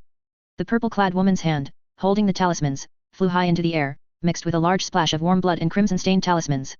She hadn't even managed to activate the talismans before Gu Fan severed her hand, leaving her no time to react. On the arena, a cultivator with such extreme speed as Gu Fan had a great advantage. Especially when defensive spells and shields couldn't be cast in advance. And there were almost no first-tier magical artifacts that could automatically protect the body. Even magical robes almost always had so-called gaps, which could be avoided. The purple-clad woman had barely uttered a single word. In an instant, Gu Fan, who had flashed over, flicked his wrist and suddenly plunged the purple lightning sword into the purple-clad woman's temple, deep into her brain, causing red and white matter to spray out. Electric arcs flickered on the sword, and the moment it struck, it rendered the purple-clad woman's brain numb, unable to think. However, she would no longer need to think. Splat! Gu Fan exerted a slight force with his arm, and half of her head was directly lopped off, along with blood and some tissues, flying directly to the ground nearby, a particularly gruesome sight. Gu Fan's expression was calm as he leaped off the arena, awaiting his next opponent. This scene utterly stunned the other participants. They couldn't help but wonder if they would survive if they faced Gu Fan. Consequently, the opponents Gu Fan encountered next surrendered even faster. Some even surrendered before stepping onto the stage, and some even left directly, not daring to meet his gaze. The second day passed like this, with 8 servant disciples remaining. Night. As Gu Fan returned near his rented spiritual field, he suddenly stopped and said in a low voice. Come out, you've been following me all this way. Deist Gu, I have no ill intentions, I just have some matters to discuss. A figure slowly emerged from the shadows. It was a man with long hair, pale skin, and a sinister face, looking to be in his early 20s. What is it? Gu Fan said calmly, while already drawing his violet lightning sword and gripping it tightly. It was as if he was ready to strike with his sword if the answer wasn't satisfactory. He recognized this man. His name was Leng Xian, a 6th-level Qi refinement talisman master, and one of the few remaining servant disciples. Just now, he had probably used some special talisman to hide himself in the shadows, then followed Gu Fan. Gu Fan hadn't fully detected him either, he had only felt a sense of being watched, which prompted him to feign a reaction. He hadn't expected him to actually appear. Leng Xian slowly retreated, a hint of fear flashing in his eyes, and explained. I'd like to discuss a deal with Deist Gu. I have an uncle who is an outer sect elder. Hearing this, Gu Fan reacted and said directly. So, you're trying to persuade me to lose to you so you can be promoted to the outer sect, right? Leng Xian cupped his hands in a salute and said earnestly. That's right. Deist Gu, the status of an outer sect disciple is very important to me. I also know that I am no match for Deist Gu. May I ask if you would be willing to make this sacrifice? Don't worry, I won't let Deist Gu suffer a loss. The price is negotiable. Gu Fan didn't answer immediately, but continued to ask. If that's the case, why are you so fixated on this year's sect grand competition? Can't you compete next year? This. Leng Xian looked troubled. After a moment of hesitation, he slowly said. My uncle will be assigned to guard a city outside in a while. So. I hope Deist Gu can help me achieve this. I'm confident I can handle everyone else, but after seeing Deist Gu's superb swordsmanship today, I don't believe I have any chance of winning. He was speaking the truth. Originally, he was indeed confident that, relying on the large number of talismans he had drawn and those given by his uncle, he could win first place in the sect grand competition. But after witnessing Gu Fan's performance today, all his confidence vanished. With that kind of speed, his chances of successfully using a talisman were less than 10%, and there was also the risk of serious injury.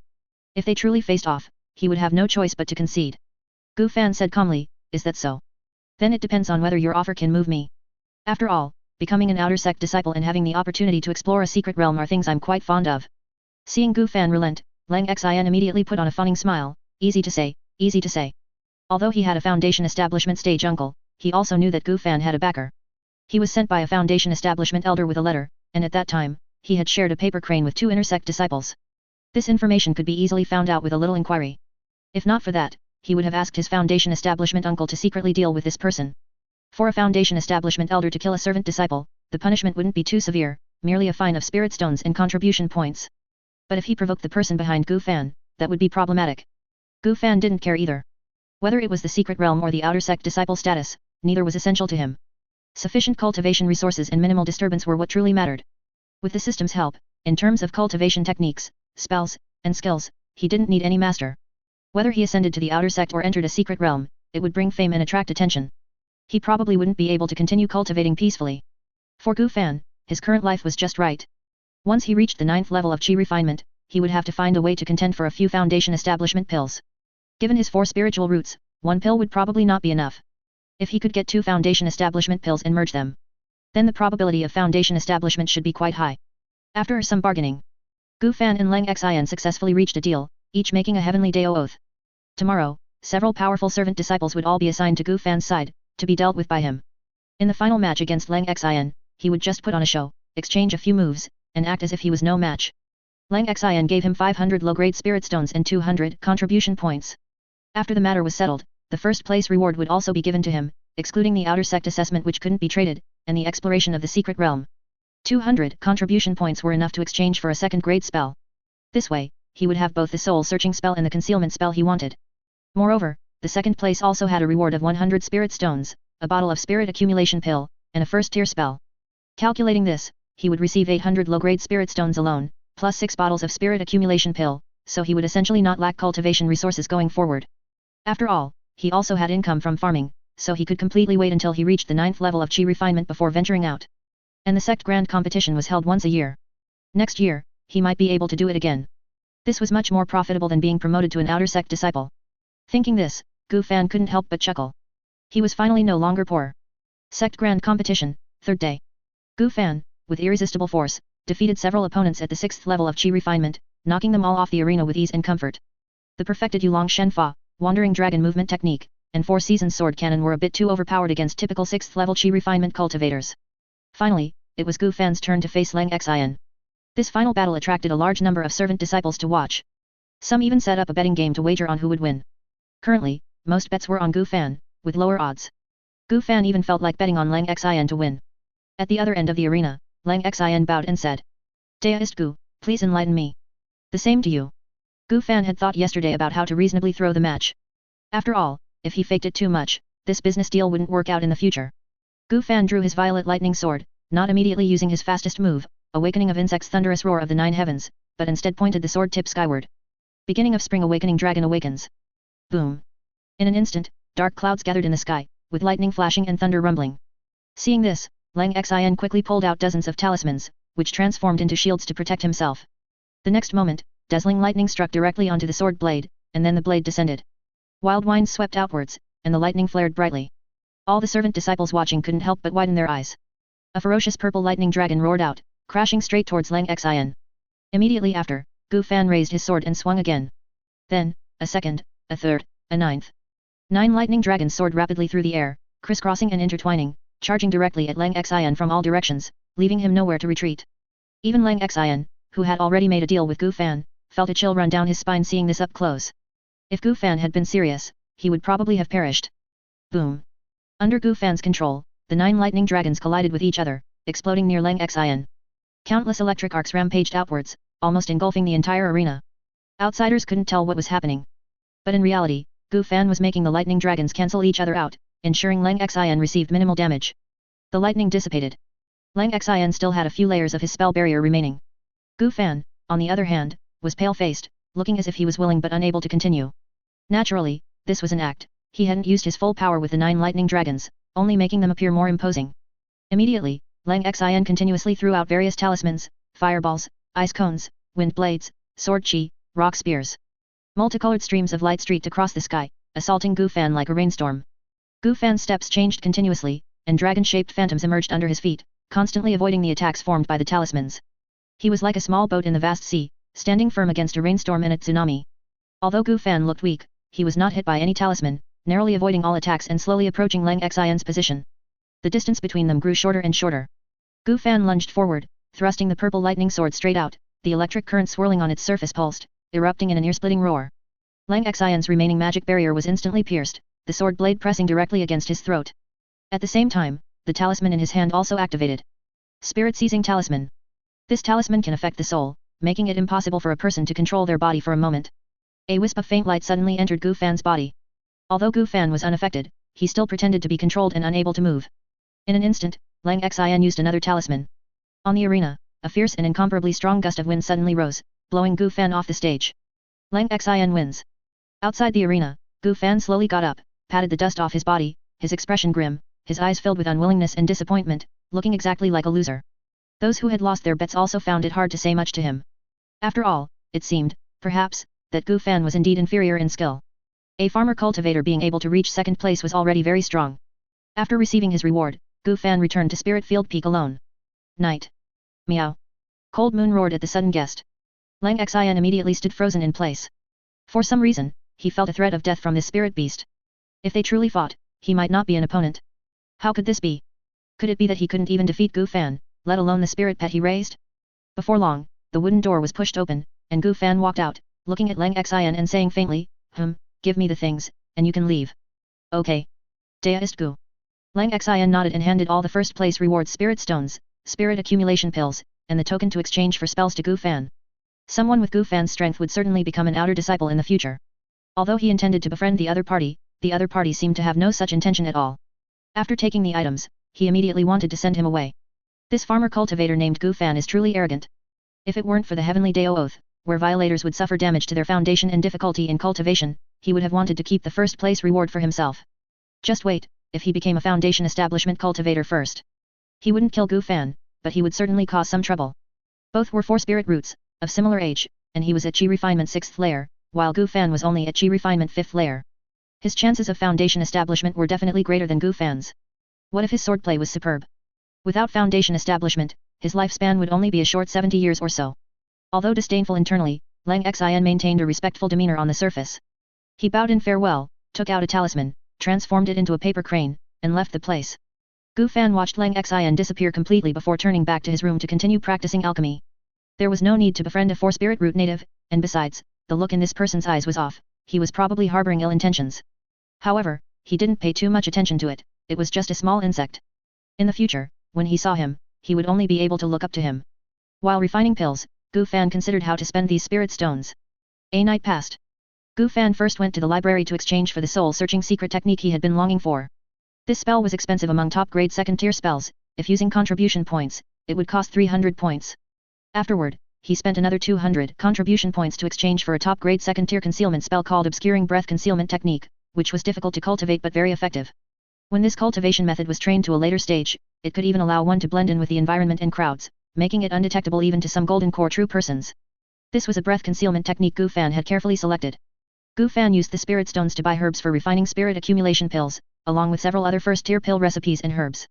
Spirit stones wouldn't increase by being stored, it was better to earn them through alchemy. His true fire alchemy technique had already reached minor accomplishment. Refining first-tier pills might not necessarily earn a profit, but it should at least not incur losses. The alchemy furnace left by Li Tianming was still quite usable and didn't need to be replaced for now. This way, he wouldn't lack cultivation pills either. It was just that spirit accumulation pills were decent among first-tier auxiliary cultivation pills. But they still had the same problem, drug resistance, the more one consumed, the less effective they became. The seed of life must be obtained quickly. During the past half a year in Myriad Lost Dao Sect, Gu Fan had also been acquiring karma dust through various methods. Decomposing failed pills, not so good spirit rice, small spirit insects, and so on. However, he only had over 30,000 karma dust now, still a considerable distance from 80,000 karma dust. But now that he could refine pills and had spirit stones, the speed of acquiring karma dust could be faster. The most cost-effective method was to use things like spirit rice, which could be divided into individual grains. Although refining it was more troublesome and the karma dust decomposed was relatively small, it was quite cost-effective. In the days that followed, Gu Fan continued his 3-point line life. 2 months later, New Year arrived. Myriad Lost Dao Sect, protected by a large formation, always had spring-like weather inside, so no snow could be seen. Foundation establishment cultivators didn't pay much attention to these things. But Qi refinement cultivators would still choose to reunite with their families for a few days. Especially servant disciples who had no hope of foundation establishment. Next door, Suho's daughter also returned. Then, Suho eagerly took his daughter, carrying spirit melons and spirit chickens, to visit Gu Fan, a smile constantly on his face. Deist Gu, this is my humble daughter. You will ascend to the outer sect sooner or later, so please take good care of her in the future. Suho's daughter was named Su Qingran.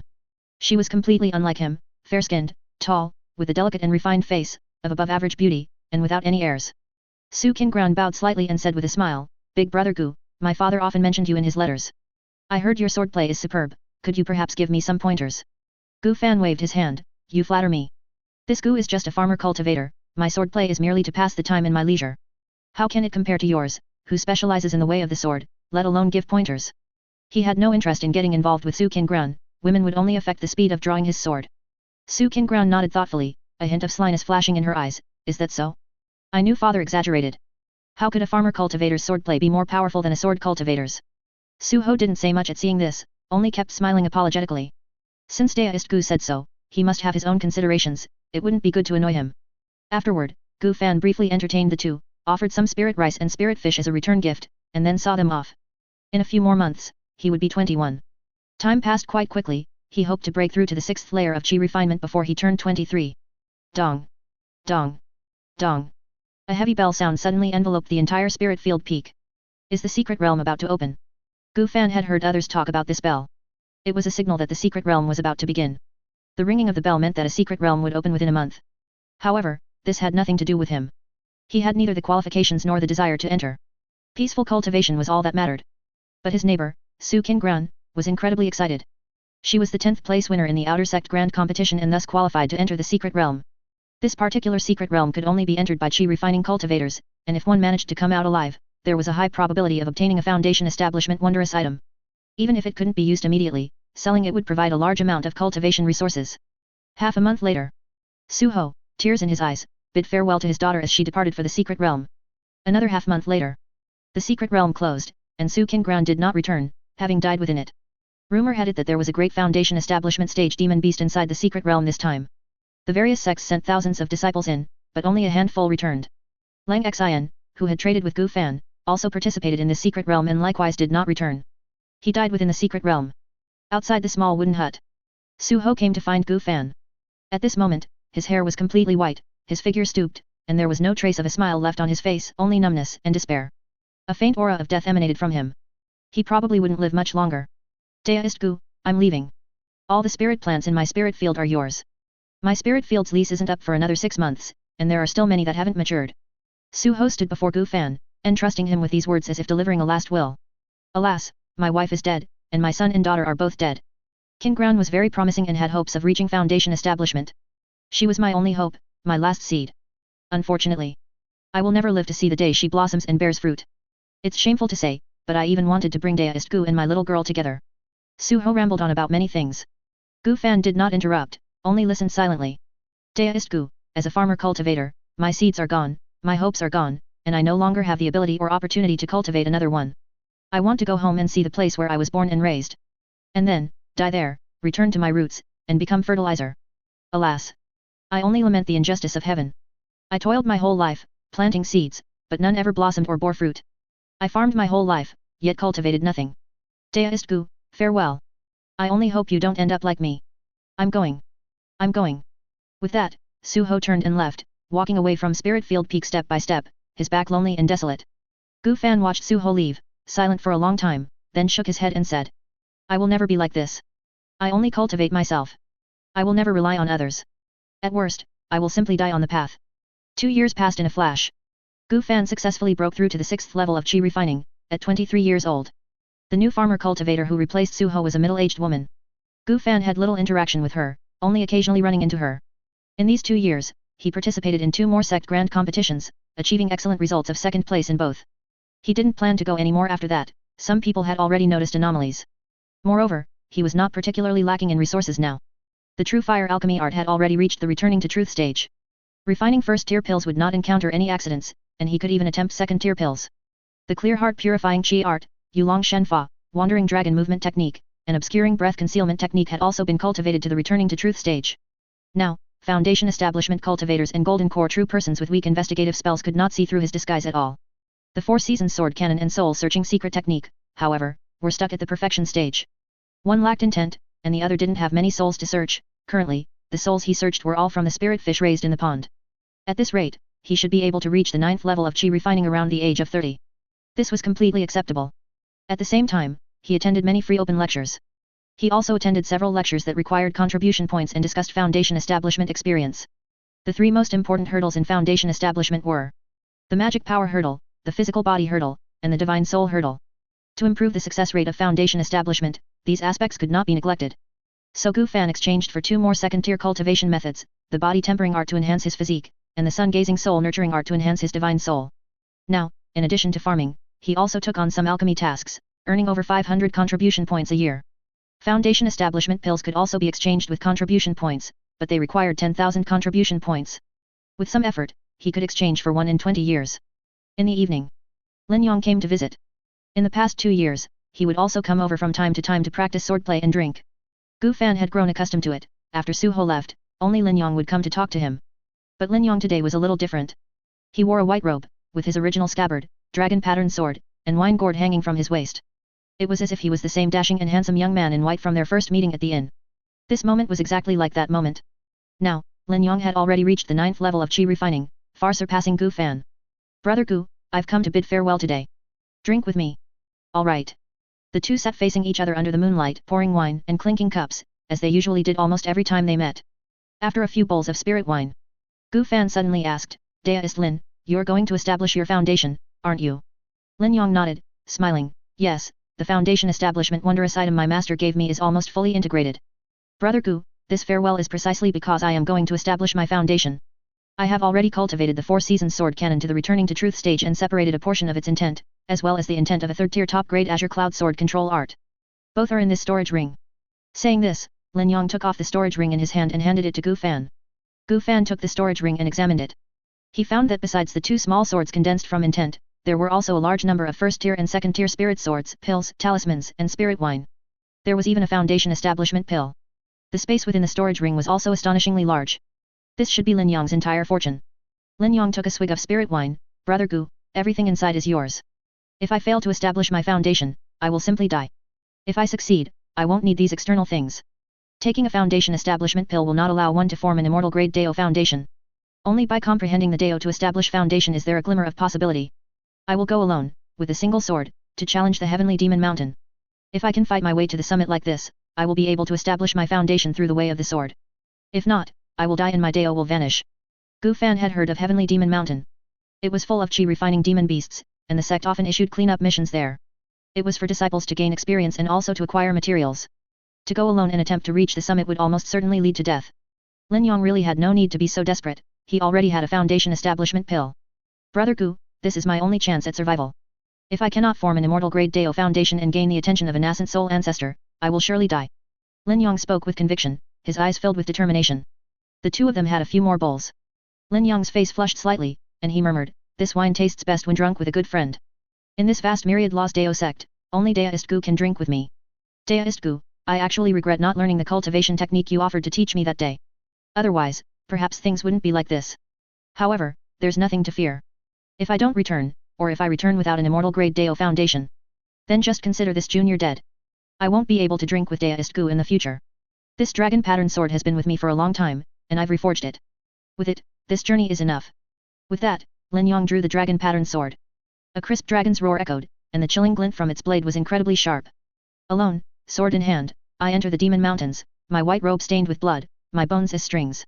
If I achieve foundation establishment and hear the immortal Dao, I dare to make heaven and earth change the years. Deist Gu, this junior bids farewell.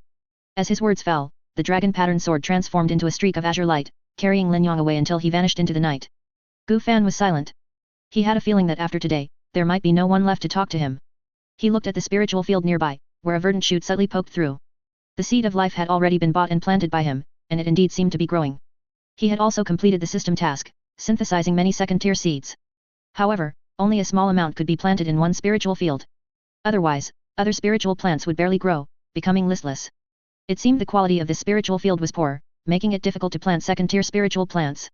Soul card can be permanently bound to one card and does not occupy a card slot. The soul card will level up as the card master's level increases. This talent was quite good. However, there wasn't a particularly suitable card to bind to it at the moment. If he bound a spiritual root to it, he wondered what would happen.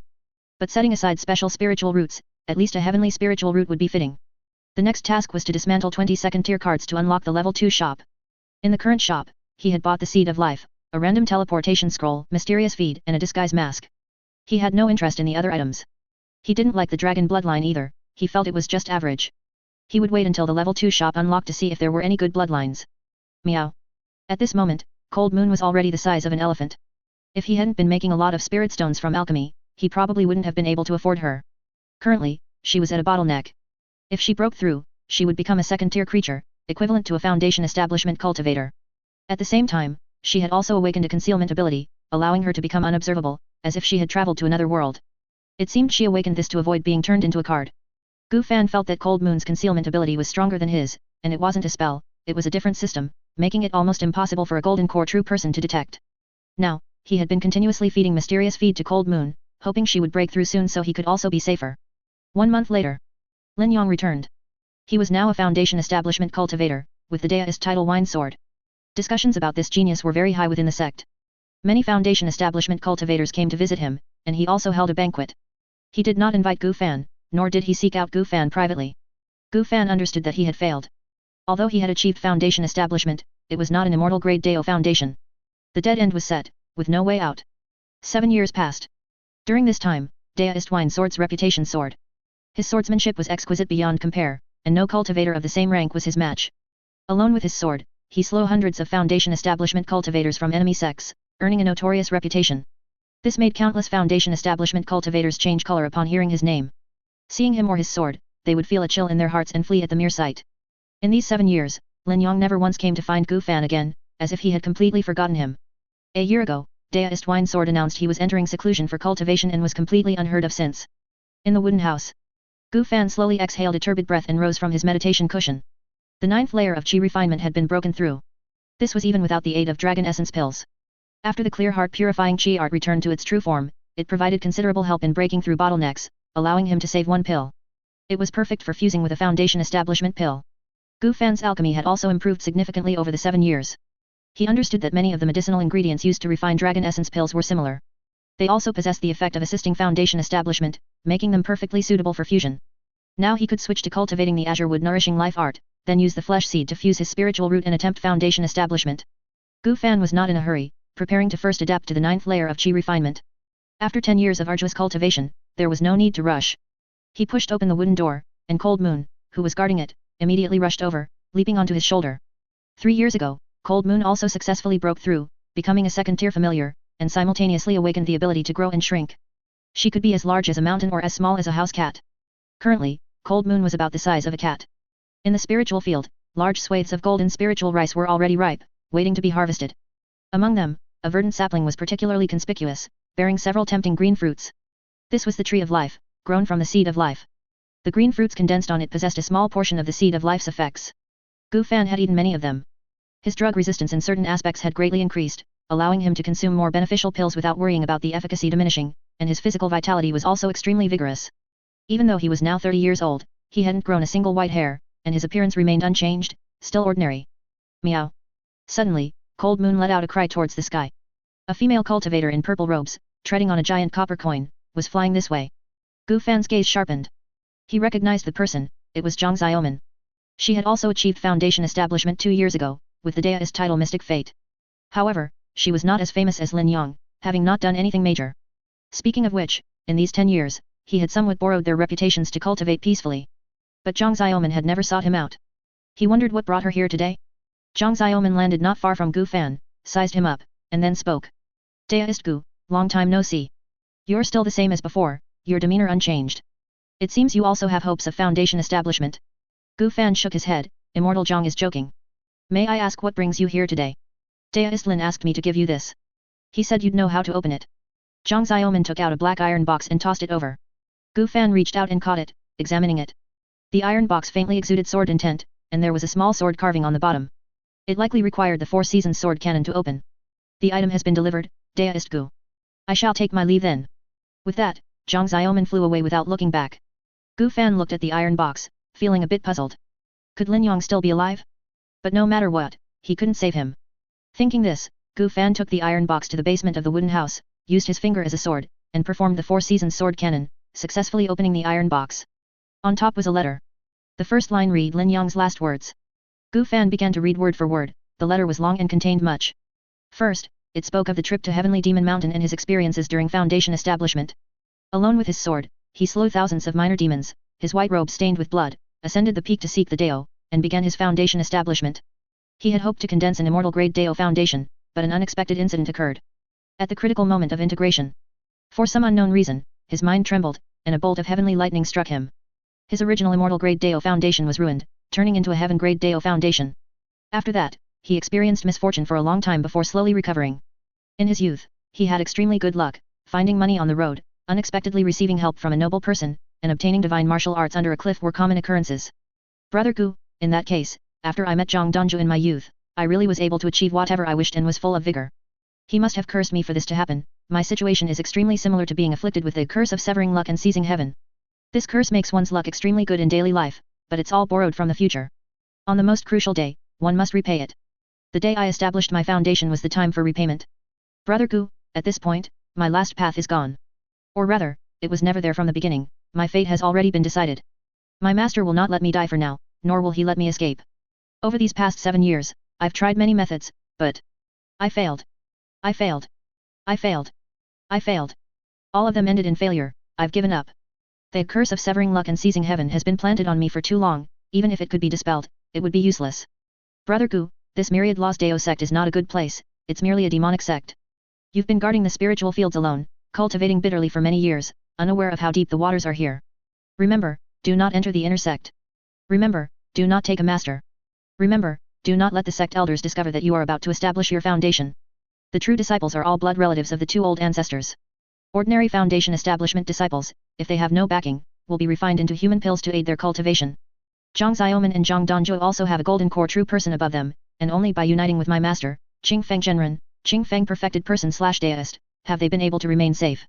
Within the inner sect, I have no one I can call a friend. The so-called sect secret realms have long been completely excavated.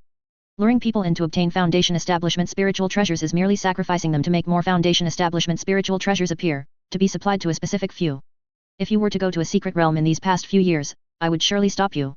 However, Brother Gu, you are clever, so I don't need to worry. And you have a foundation establishment spiritual treasure in your possession. Don't worry, Brother Gu, I haven't mentioned your unique qualities to anyone, not a single detail. As Gu Fan read, a hint of sadness welled up in his heart. Lin Yong, this person, why was he still thinking of him even though he was about to die? 10 years ago, the journey to Lingxian City was dangerous, exhausting, and difficult, but thankfully, I could travel with Brother Gu. I haven't come to see Brother Gu these past few years, partly due to shame, and partly for fear of implicating you. I realized for the first time how bitter wine can taste when drunk alone. However, these years, I haven't wasted my time. I've gathered the strengths of 100 sword arts, and using the 4 seasons sword cannon as a base, I've created a sword art called the 5 Elements Reincarnation Sword, a mid-grade 5th tier art. This sword art should suit Brother Gu. Its intent, along with the intent of a 4th tier top grade cultivation method, the Dui Mija Sword Sutra, are placed in this box. Gu Fan saw that indeed, below the letter, there were 2 small swords, one with 5 colored flowing light circulating, and the other plain and unadorned, like a common sword. It seemed that the Dui Mija Sword Sutra was probably related to the Dao of Fate, perhaps capable of avoiding heavenly secrets. Over these past 7 years, Gu Fan had also come to understand what intent was. Intent was a branch of the Dao. The essence of high-tier cultivation methods was the concretization of the Dao. Each time a part was stripped away and taught to others, one's own comprehension of the Dao would be damaged, leading to a drop in realm. If a cultivation method cultivated to the returning to truth stage were to have its intent separated, it would fall back to the perfection stage, requiring further cultivation. No wonder the 3rd-tier cultivation methods in the library were more than 100 times more expensive than 2nd-tier ones. There was a fundamental difference in their essence. Brother Gu, your talent in the sword Dao is outstanding, not beneath mine, and like me, you possess a special physique. My special physique is an innate sword bone, excellent material for forging swords. On the day we first met, what attracted me more than that evil sword was you, Brother Gu. Only we are alike, out of place compared to everyone else. With just one glance, I knew Brother Gu was one of my kind. Though the journey to Lingxian City was arduous, having a good friend by my side meant I wasn't troubled by others. Though the myriad lost Dao sect is a major sect, it is a man-eating place. A few months ago, my soul and body began to grow increasingly numb and started to mutate. Master is about to make his move on me. I will likely be refined into a relatively high-grade magical sword to aid his cultivation. I will use a secret method to erase everything about Brother Gu from my soul, lest anything be exposed. Although it will damage my soul, it no longer matters to me. I, Lin Yang, have wielded a sword my entire life, yet I never expected to meet such an end. I only lament that the heavenly Dao is unjust. I only lament that human hearts are unpredictable. I only lament that this myriad lost Dao sect cannot tolerate me.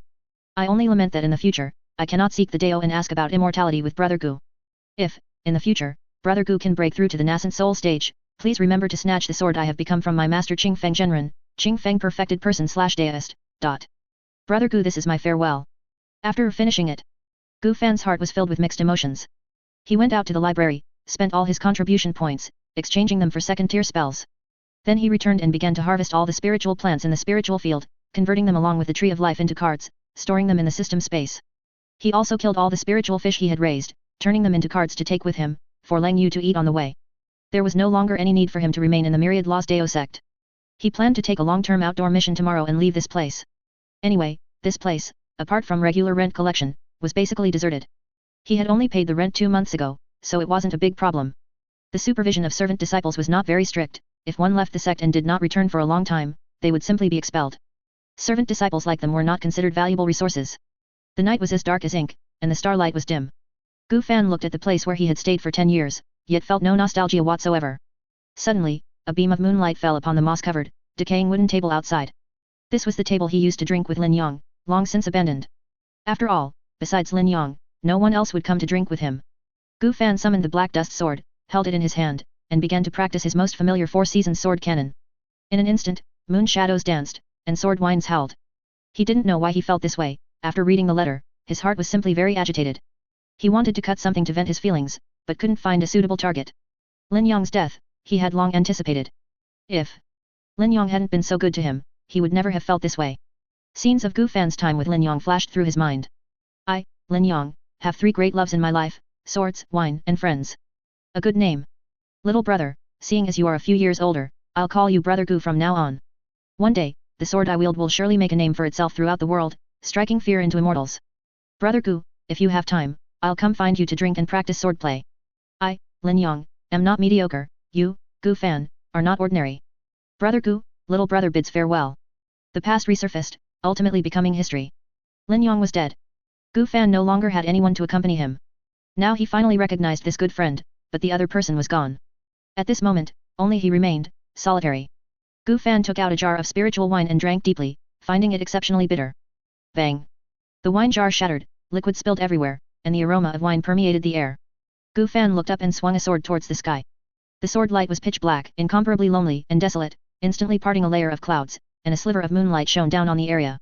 Gu Fan finally comprehended his own sword intent, named Solitary Sword Intent. He was not of this world to begin with, no one could understand him, he was inherently incredibly lonely, and never expected to have a good friend. But Gu Fan gazed at the numerous peaks within the myriad lost Dao sect, his eyes incredibly dark, and enunciated each word. Just you wait. One day, I will make everyone in this myriad lost Dao sect, from top to bottom, be buried with you. 10 years of dormant, this time when I emerge, I will surely turn the southern border upside down. The next day, early morning, Gu Fan accepted a mission to kill a demonic beast and then left the myriad lost Dao sect. There were no obstacles, the process was surprisingly smooth. Even the elder who issued the mission barely gave him a second glance. Such were the advantages of a servant disciple. He planned to refine his sect token into a card and store it in his system space once he was far away, which would also disable its tracking ability. Gu Fan flew continuously through the clouds on his magic sword, turning his head to look at the myriad lost Dao sect, his eyes filled with dark resolve. Miao Lang Yu, perched on his shoulder, let out a cry. Gu Fan gradually flew away from the area. Aside from the Foundation establishment, Gu Fan also planned to kill his original body's parents and everyone else with whom he shared a bloodline on this trip. At the beginning of his transmigration, it was because of these people that he was sent to Li Tianming. He had spent an unforgettable period of time at the Daoist temple. This matter had become a major hurdle in his heart. Gu Fan understood that his character was quite base, he often didn't repay kindness but always sought revenge. If he didn't kill them, his thoughts might not be clear in the future, and unclear thoughts would hinder his cultivation, making the path to immortality hopeless. They deserved to die, although they had the kindness of raising him, they raised the original body, what did that have to do with him, Gu Fan? Moreover, blood relatives had other uses, such as tracking, curses, etc. Keeping them would ultimately be a disaster and they had to be eliminated. He had also completed the shop mission. The level 2 system shop was filled with tier 2 cards, and their number had increased to 20. However, the price had also gone up, by about 10 times. He couldn't afford them for now. Among the Tier 2 bloodlines currently on sale were Angel Bloodline, Demon Bloodline, and Three-Eyed Monster Bloodline. He wasn't satisfied with any of them and couldn't afford them temporarily, so he decided to wait and see. After all, there was one refresh opportunity each year. The next mission was an upgrade mission, which he had also completed during the 7 years. Both his soul and physical strength had improved significantly. Card slot +1, and a new talent had been unlocked. Heart of Decomposition. Description: when you decompose cards, you will gain an additional 50% karma dust. Late Bloomer.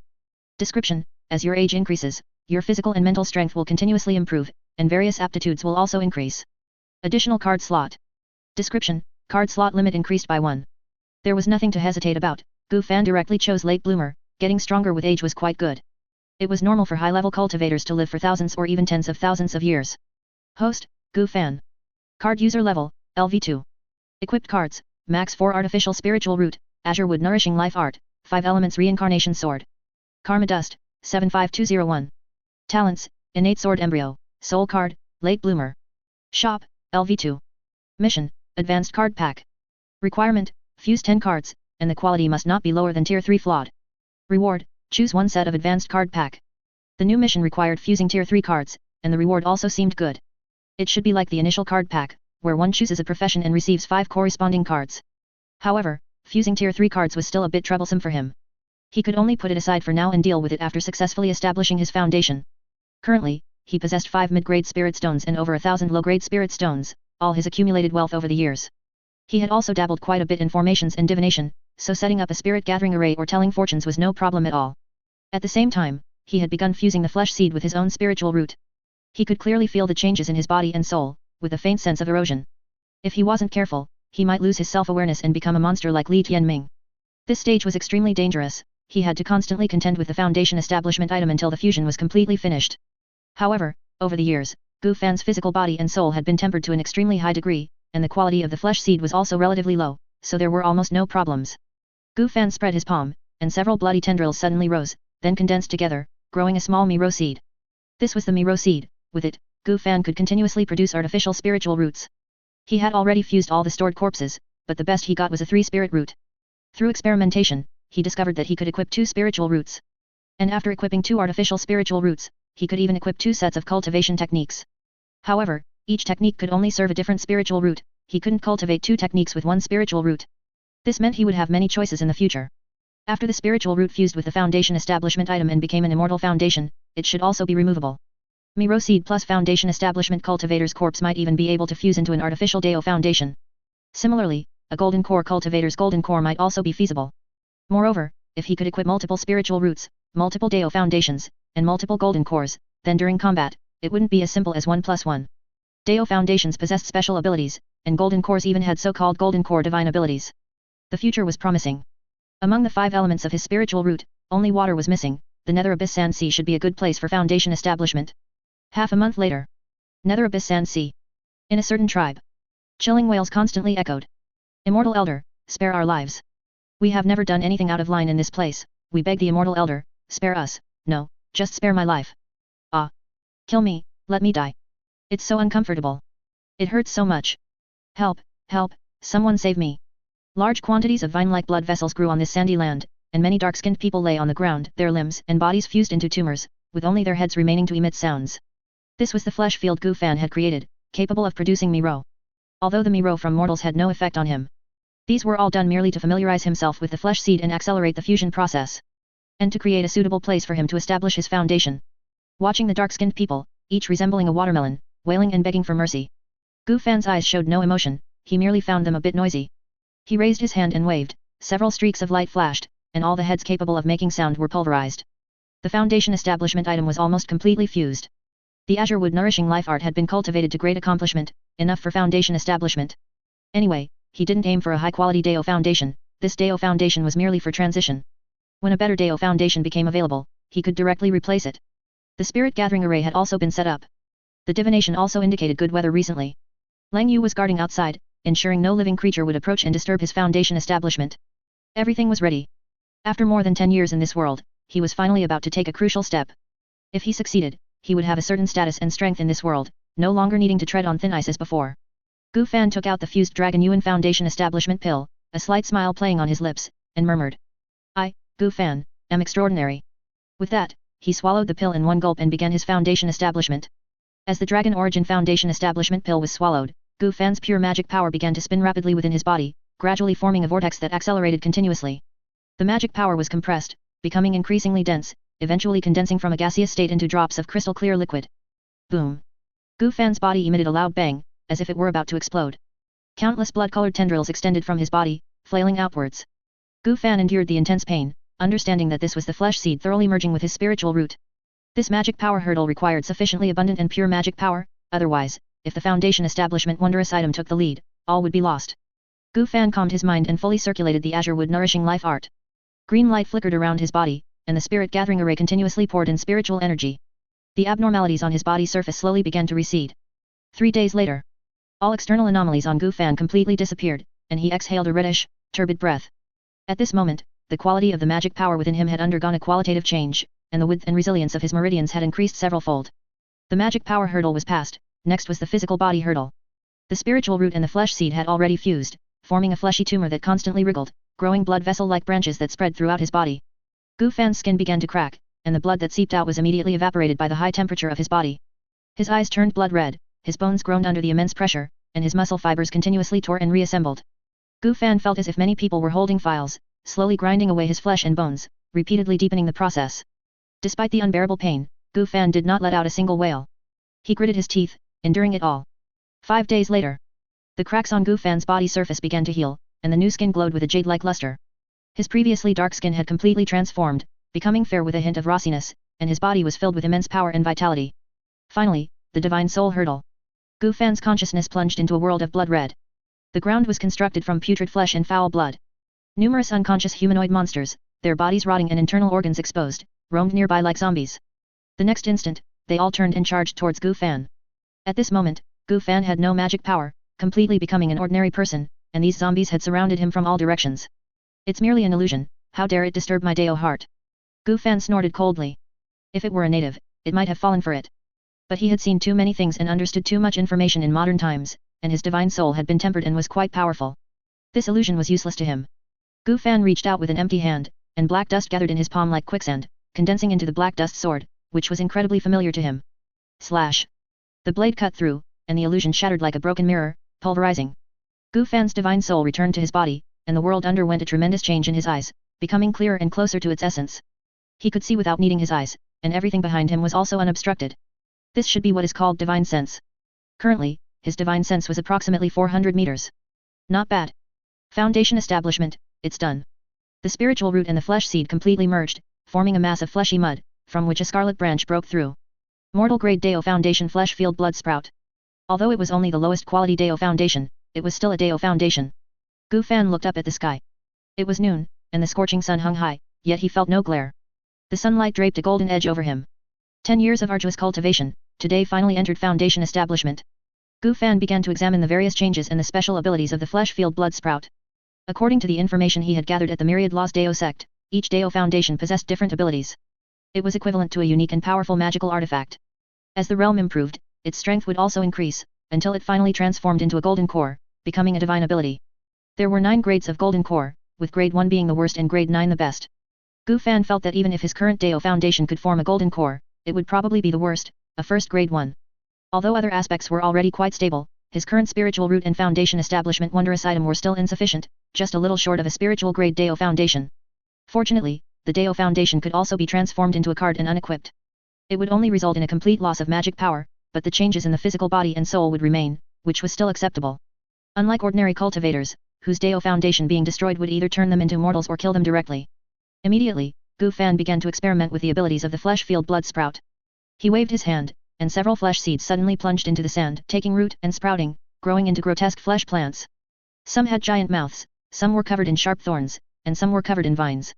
These flesh plants did not have high combat power, only at the 9th level of Qi refinement. They would be largely ineffective against a foundation establishment cultivator. The flesh field blood sprout was not a combat-oriented Dao Foundation, it was well suited for a farmer cultivator.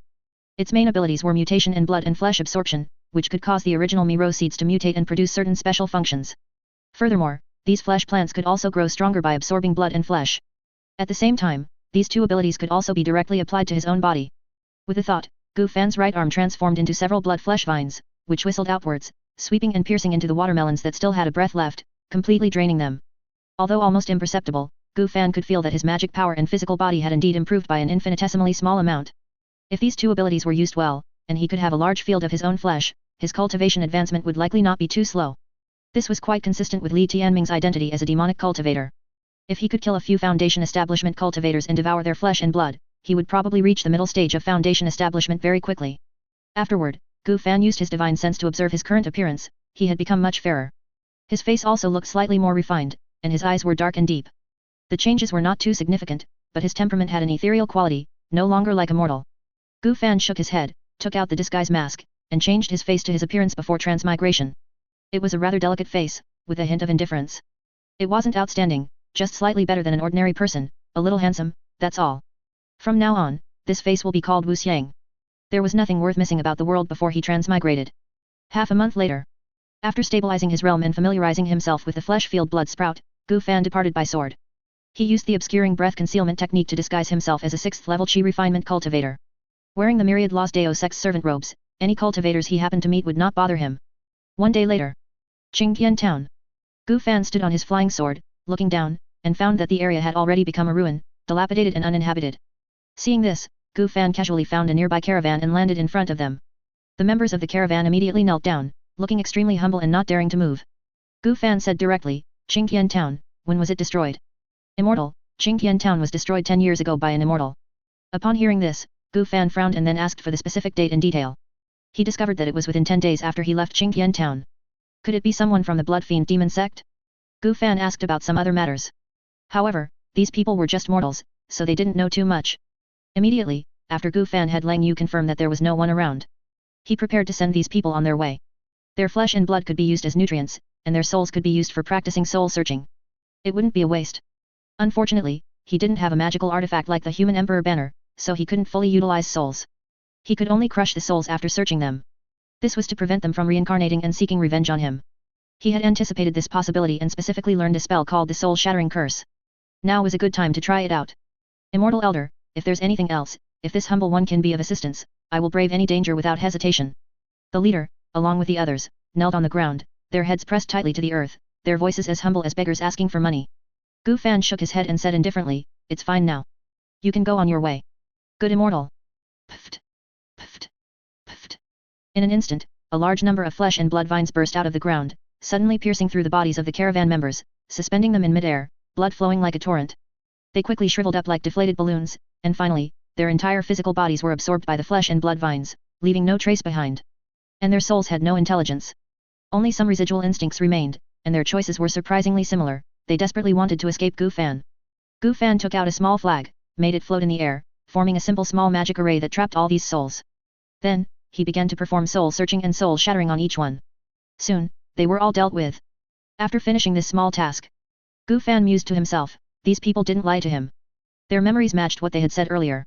He had also learned some things about the Blood Fiend Demon Sect at the Myriad Los Deos Sect. This sect specialized in blood arts, and most of its disciples were blood cultivators. A third-tier cultivation technique called the Blood Sea Demon Art was extremely famous. This cultivation technique could absorb others' essence blood to increase cultivation, and its speed was extremely fast. However, the further one progressed, the more essence blood was needed. Moreover, there was a possibility of losing one's sanity, becoming mentally deranged, and having an extreme craving for essence blood. Neither the righteous nor the demonic paths wanted to associate with those who cultivated this technique. The Blood Fiend Demon Sect was just a small sect, completely incomparable to the Myriad Los Deos Sect. There was only one golden core true person within the sect, and Foundation Establishment cultivators were pitifully few, roughly within 10 people. There was no need to worry too much, even against a golden core true person. Gu Fan had a certain degree of confidence in escaping. He continued with his original plan to go to the original owner's hometown, Nihujiao village. If people from the Blood Fiend Demon Sect had targeted him, that place should no longer exist. Gu Fan didn't linger any longer and immediately set off, flying towards Nihujiao village on his sword. Nihujiao village was not far from here. A moment later, Gu Fan arrived. The scene below was almost identical to Qingtian Town. Everything had been destroyed. Houses had collapsed, farmland was abandoned, the muddy ground faintly glowed red, and there was a putrid smell in the air. Seeing this, Gu Fan took out 5 copper coins, tossed them up, and performed a divination. The hexagram showed today great inauspiciousness. In an instant, a large number of white-bone human skin flags emerged from the muddy ground. A strange blood-colored curtain suddenly appeared, enveloping Naihujiao village along with Gu Fan. A formation? And one that was activated to target me. Gu Fan calmly watched the scene unfolding before him. Apparently, this formation was activated to target him, he could faintly feel a connection. It seemed that this formation was mainly constructed from the original owner's blood relatives. He hadn't expected that on his rare return, his blood relatives would have been killed first and used to deal with him. Looking at the strength of this formation, it should have been laid by a Foundation establishment cultivator. If he had returned here during his chi refinement stage, he would probably have been dead beyond resurrection. Fortunately, he had run far enough. Ha ha ha ha. 10 years, Lu Vuniu, you've finally come home. I've finally waited for you. Not long after, an arrogant voice came from afar. Amidst the clouds and mist, a man clad in a blood-colored daist robe stood on a strange white-boned ship, flying rapidly towards this place. His features were demonic, his eyes blood-red and predatory, and his black hair writhed like a mass of snakes, making him particularly chilling. His target was Gu Fan. Gu Fan frowned, looked at the daist, and asked in confusion. Fellow daist, I am Wu Xiang, a servant disciple of the Myriad Lost Dao sect. Why have you trapped me here with a formation? I am unacquainted with fellow daist, so there should be no enmity between us. Anger flared on the blood-robed daist's face, and he roared, damn you. I am Li Ziwen. You must know my uncle, Li Tianming, right? Lu Vuniu. I didn't expect you to become a servant disciple of the Myriad Lost Dao sect. Hand over the blood jade pot, and I will spare your life. Gu Fan continued, fellow daist, you must have mistaken me for someone else. I don't know anything about a blood jade pot or Lu Vuniu. Could it be that fellow daist wishes to become an enemy of my Myriad Lost Dao sect? Li Ziwen could no longer hold back and formed a hand seal. Good. You, a 6th layer chi refinement cultivator, dare to speak so presumptuously? I'll grant your wish. In an instant, a blood-red light surged within the formation, filled with a corrosive sensation, as if melting everything. This formation of yours is quite good, but it's still a bit lacking. Gu Fan raised his hand and shattered the formation with a single sword strike. He had been searching for the weak point of the formation, and his efforts had paid off. You're not in chi refinement. Gu Fan didn't reply. The other party had likely used his blood relatives to create some bloodline-related items. Leaving them alive would ultimately be a disaster. Although he had just entered the Foundation establishment stage, he had many trump cards, and with Lang Yu's help, eliminating the opponent shouldn't be a major problem. Gu Fan's gaze sharpened, and dozens of magic swords suddenly flew out from his storage ring, instantly enveloping the area and forming a sword array. Li Ziwen also understood that there was no way to resolve this peacefully.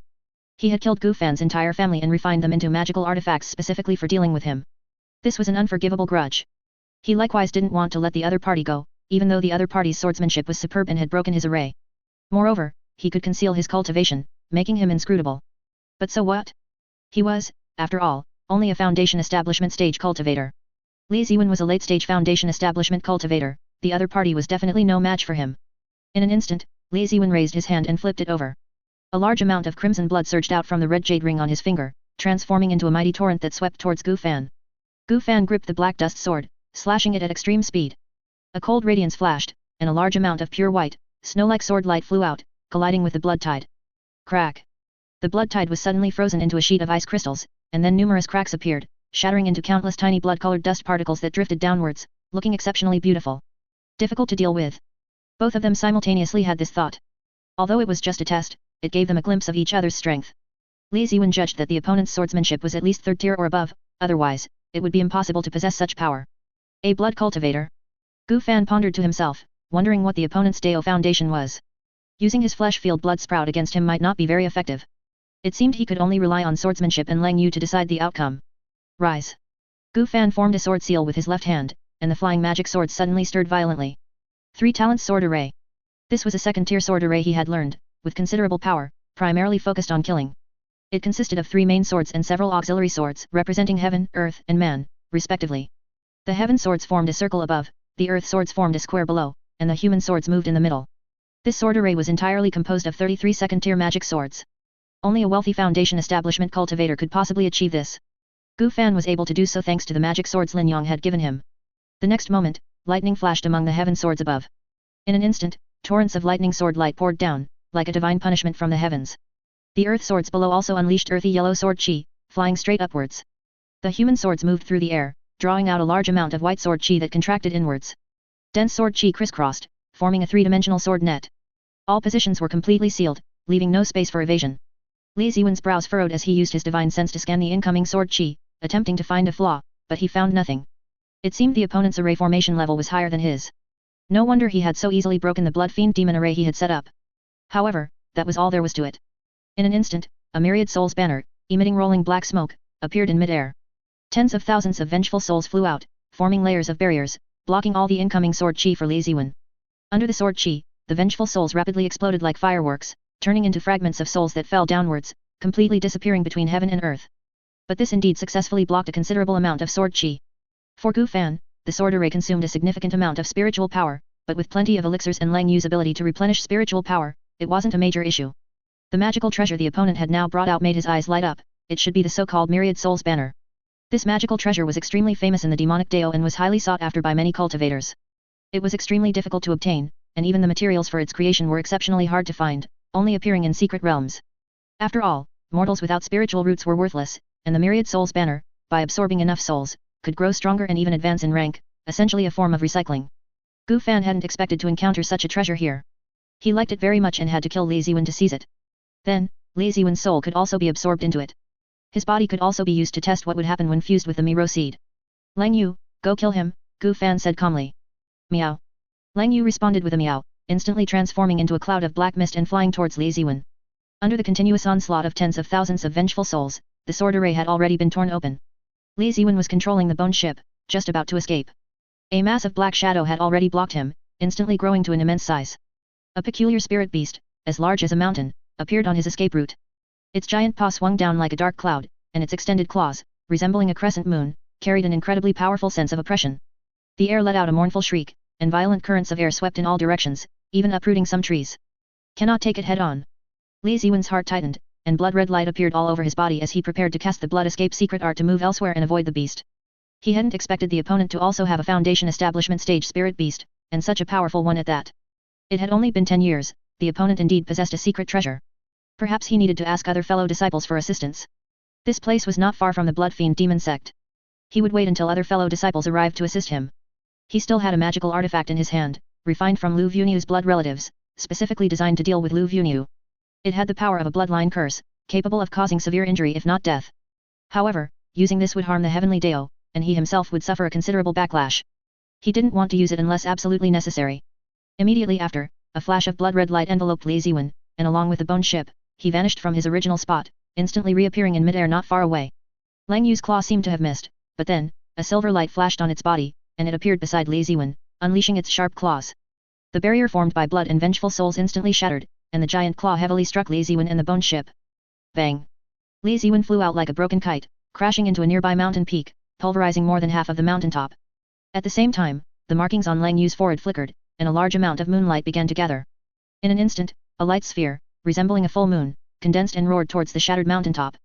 Boom! The moment the light sphere collided, it completely exploded, transforming into an incomparably dazzling strong light that instantly engulfed and pulverized the entire mountaintop. After the light faded, Li Ziwen was still alive, but his body was extensively damaged, and large cracks appeared on the bone ship.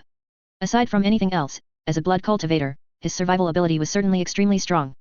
Just as Li Ziwen was about to act, the ground beneath him had already turned into flesh and blood, and numerous flesh and blood vines burst forth, all piercing into his body, sucking his blood and flesh. Rumble! Thunder suddenly roared, purple lightning crackled around the black dust sword, and in the blink of an eye, it flew before Li Ziwen, slashing out viciously. A single sword strike decapitated him. Blood surged to the sky. Li Ziwen's head flew high into the air. The next moment, a large number of blood vessels, like a swarm of snakes, extended from the severed point, connected, and reattached his head, restoring it to its original state. Seeing this, Gu Fan understood that this should be a characteristic of his opponent's Dao foundation. It seemed that Li Ziwen's Dao foundation, like the flesh and sprouts in the meat field, was of the flesh and blood type. Without a doubt, its quality was much higher. The flesh and blood vines that had pierced into Li Ziwen's body did not absorb much flesh and blood, instead, they were directly devoured by him, turning into his nourishment. Gu Fan didn't pay too much attention to it, it was just a small experiment, with little impact. Li Ziwen suddenly burst into laughter, incredibly arrogant. Lu Vunu, you actually used Li Tianming's foundation establishment stage spiritual item to establish your foundation. It's absolutely impossible for you to defeat me using that trash's foundation establishment stage spiritual item. Gu Fan remained silent, without joy or sorrow. He hadn't even used his full strength yet. Heavy snow cone covers the northern abyss. 3 powers returned to 1. In an instant, the black dust sword shot upwards, its size continuously increasing, and large flakes of snow fell. The temperature rapidly dropped, bringing with it an incredibly desolate aura. The surrounding vegetation that hadn't been frozen began to wither and turn yellow, its vitality rapidly draining away. Integrating the desolate sword intent into the sword moves not only enhanced their power but also affected the soul.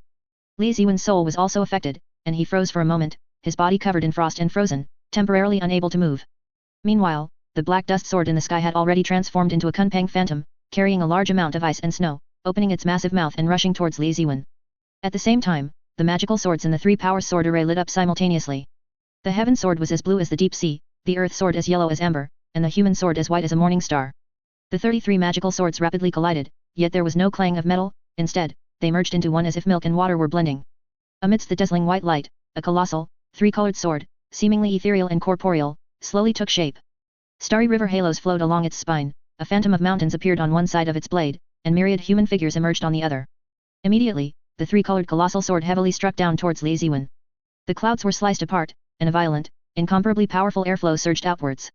Cold Moon also reformed a light orb, blasting it towards the enemy. Even though Li Ziwen was a blood cultivator in the late Foundation establishment stage, encountering an attack of this magnitude made him somewhat flustered. That spiritual beast earlier had also caused him quite a bit of actual damage.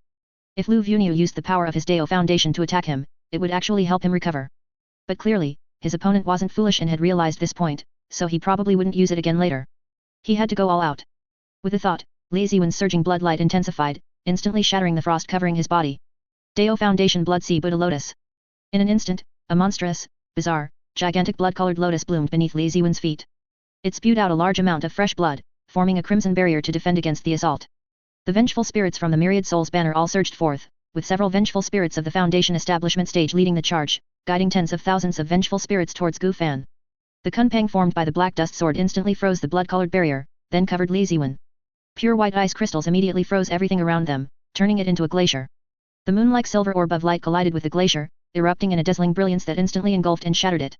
A large amount of crisp ice-shattering sounds echoed continuously in the area. The three-colored heavy sword pulverized a large number of vengeful spirits, and its blade sliced the position where Li Ziwen stood, along with the mountain beneath his feet, into two. The ground trembled violently. Gu Fan looked at the vengeful spirits flying towards him, just as he was about to retrieve a magical sword from his storage ring to deal with them. An anomaly suddenly occurred. Gu Fan had a sudden premonition, an indescribable sense of nausea, and quickly changed into the Dragon Spirit 100 Scales armor, activating Dragon Spirit protection. The next moment, Gu Fan's entire body festered, blood constantly burst open, and his internal organs and jagged white bones were all exposed, a gruesome and terrifying sight. Fortunately, a phantom blood dragon suddenly appeared, beginning to repair the shattered areas. Meow. Cold Moon also noticed something was wrong and immediately flashed back to protect her master, blocking the vengeful spirits to prevent them from approaching Gu Fan. The blood inside Gu Fan's body continued to explode, causing him damage. This was an attack targeting the bloodline. Unspeakable, continuous waves of intense pain erupted. Fortunately, his physical body was not weak, and with the blood dragon's protection, he could barely endure it, not to the point of sudden death. However, it was unavoidable that his origin would be injured, affecting his foundation and damaging his future Dao path. The quality of his Dao foundation was not high to begin with. With this, reaching the golden core stage was probably completely hopeless. Gu Fan wasn't angry, he could always switch it anyway. Moreover, he already had experience with foundation establishment stage, so doing it again would only be easier. The heroes of the world were truly as numerous as carp crossing a river. Blood relatives truly couldn't be kept, he almost died because of this. At this moment, Li Ziwen's situation was even more dire, he lay collapsed on the ground, his breath as faint as a wisp of smoke. Only a quarter of his body remained, everything below his waist and the right half of his body were completely gone. The remaining torso, half of his brain, and his internal organs were also covered in numerous wounds, like a piece of rotten flesh extensively gnawed by maggots. In his shattered left hand, he held a small blood-colored figure, which was the magic tool he used to curse and kill his opponent. The color of the small blood-colored figure slowly faded, finally turning completely white, then into powder that vanished with the wind. This indicated that the curse had ended. Li Ziwen, realizing he was no match for his opponent and unable to escape, chose a mutual destruction. So what if he died? Before he died, he had to at least take a piece of his opponent's flesh. This was Li Ziwen's life motto. He just hadn't expected to fall here. Li Ziwen looked at Gu Fan, who was flying towards him on his sword, and used his last bit of strength to begin to make sounds, to roar. His windpipe made a hissing sound, seemingly in protest. But Li Ziwen still roared it out, even if it was incredibly hoarse and chilling. I lost today, I accept it, and I will surely take revenge in the next life. With that, he closed his eyes, circulated his magical power, and ended his own life. Still dreaming of a next life? Dream on. Gu Fan took out several banners, threw them into the air, and quickly set up a soul-binding array. He directly trapped Li Ziwen's soul, preventing it from leaving the area and re-entering reincarnation. Then, he picked up the Myriad Souls banner that had fallen nearby, along with the remaining remnants of the body, and put them into his storage ring. He did not immediately refine them into cards. This place was not far from the Blood Fiend Demon Sect. Judging by Li Ziwen's final actions, he must have notified his sect, so it was not advisable to stay here for long. He needed to leave quickly. As for Li Ziwen's soul, it was very regrettable that he temporarily had no magical artifact to store souls. Soul-searching secret technique. Gu Fan extended his palm, and a powerful suction force erupted, pulling Li Ziwen over, his head aligned with the palm. Feeling this rather familiar sensation, Li Ziwen quickly spoke. Don't do this. I can be the main soul. Soul-searching secret technique will cause the soul to shatter, making it difficult to enter reincarnation. Gu Fan's eyes were like abysses, and he said coldly. You're still most useful this way, and it's not just soul-searching secret technique either. After Gu Fan finished using the soul-searching secret technique, he immediately used the soul-shattering charm, instantly pulverizing Li Ziwen's soul. He learned a lot of information about the Blood Fiend Demon Sect. He also knew why Li Ziwen wanted to guard him. A secret treasure? The system could indeed be considered a secret treasure. It's just that even if he killed him, he probably wouldn't be able to take it away. Gu Fan didn't linger, people would be arriving soon. He stepped on the black dust sword, ascended into the sky, and suddenly transformed into a streak of azure light, disappearing into the horizon. Not long after, a group of blood-robed deists descended upon the area. They observed the dilapidated battlefield, trying to find something, and finally all looked at the mountain that had been split in two. One of them said listlessly, "It seems senior brother Li encountered a tough opponent, he couldn't even hold out until we arrived. So, are we still pursuing? With the blood-tracing secret technique, the opponent hasn't gone far yet, maybe we can catch up." Pursue? Pursue what? The opponent killed senior brother Li, and did it so quickly and cleanly. Killing us would probably be even easier, like slicing melons and dicing vegetables. Even if we could kill the opponent, many of us would probably die, and it's even possible we'd all be killed. In my opinion, it's better to return to the sect and report to the sect master, letting him decide. Very well, very well. 3 days later. Qing Shui village. Gu Fan was holding a wooden fishing rod, fishing by the small river. Beside him sat an old man in a koi ring cape and straw hat named Zhang Yuan. After his battle with Li Ziwen, his origin and body were severely damaged and needed a good period of recuperation. Practicing sword techniques, formations, or even extensively using his magic power was not advisable. He could only rest quietly while maintaining the obscuring breath concealment technique. It would take about a month to fully recover. During this period, it was best not to cause any more trouble. Thus, he chose this village, which was relatively far from the Blood Fiend Demon Sect and had slightly more abundant spiritual energy than other places, to temporarily settle down. Gu Fan's fishing line suddenly tightened, and large ripples spread across the water. A fish had taken the bait. He tugged and pulled, then gave a sharp yank, and a plump silver fish leaped out of the water, splashing a large amount of water. Gu Fan removed the fish and tossed it to Lang Yu, who was beside him, to eat. Lang Yu usually ate a lot of spiritual fish, so she wasn't really interested in this common fish, but seeing that Gu Fan had personally caught it, she ate it all. "Young friend, you've had a good harvest, haven't you caught 5 today?" Zhang Yuan looked at Gu Fan with a smile, his facial wrinkles all crinkled together. Gu Fan responded faintly, then cast his hook back into the lake. He was only fishing to pass the time. His divine sense could clearly see everything underwater. Fishing held no difficulty for him at all. After temporarily being unable to cultivate, life in an ancient agrarian civilization was truly uninteresting. In typical villages and towns, books and literate people were extremely rare. Most people lived a life of working from sunrise to sunset. Their lives were predictable. For them, simply being alive was already a good thing. During famines, they would even resort to cannibalism. This was Gu Fan's first time truly experiencing the life of mortals. However, he had no extraneous thoughts. Weakness was the original sin. The law of the jungle had never changed from ancient times to the present. It was just more concretely manifested in this world. To immortals, mortals were not very valuable resources. The only thing worth looking forward to was their ability to give birth to infants with spiritual roots, this kind of high-level resource. Whether used for alchemy or cultivation, they were incomparable to ordinary mortals. This was also why mortals still lived in large numbers and had not become extremely rare. Without the protection and nurturing of sects, mortals would probably have no living space. Both cultivators and wandering demonic beasts would be enough to slaughter most mortals, making them extremely rare. The Myriad Souls banner and Li Ziwen's corpse were also refined into cards by Gu Fan. However, most of the vengeful souls in the Myriad Souls banner had been annihilated by him. The vengeful souls of several Foundation establishment stage cultivators, along with the main soul, had also been scattered by Lang Yu. Originally a top grade tier 2 magic treasure, it was now only a low grade tier 2.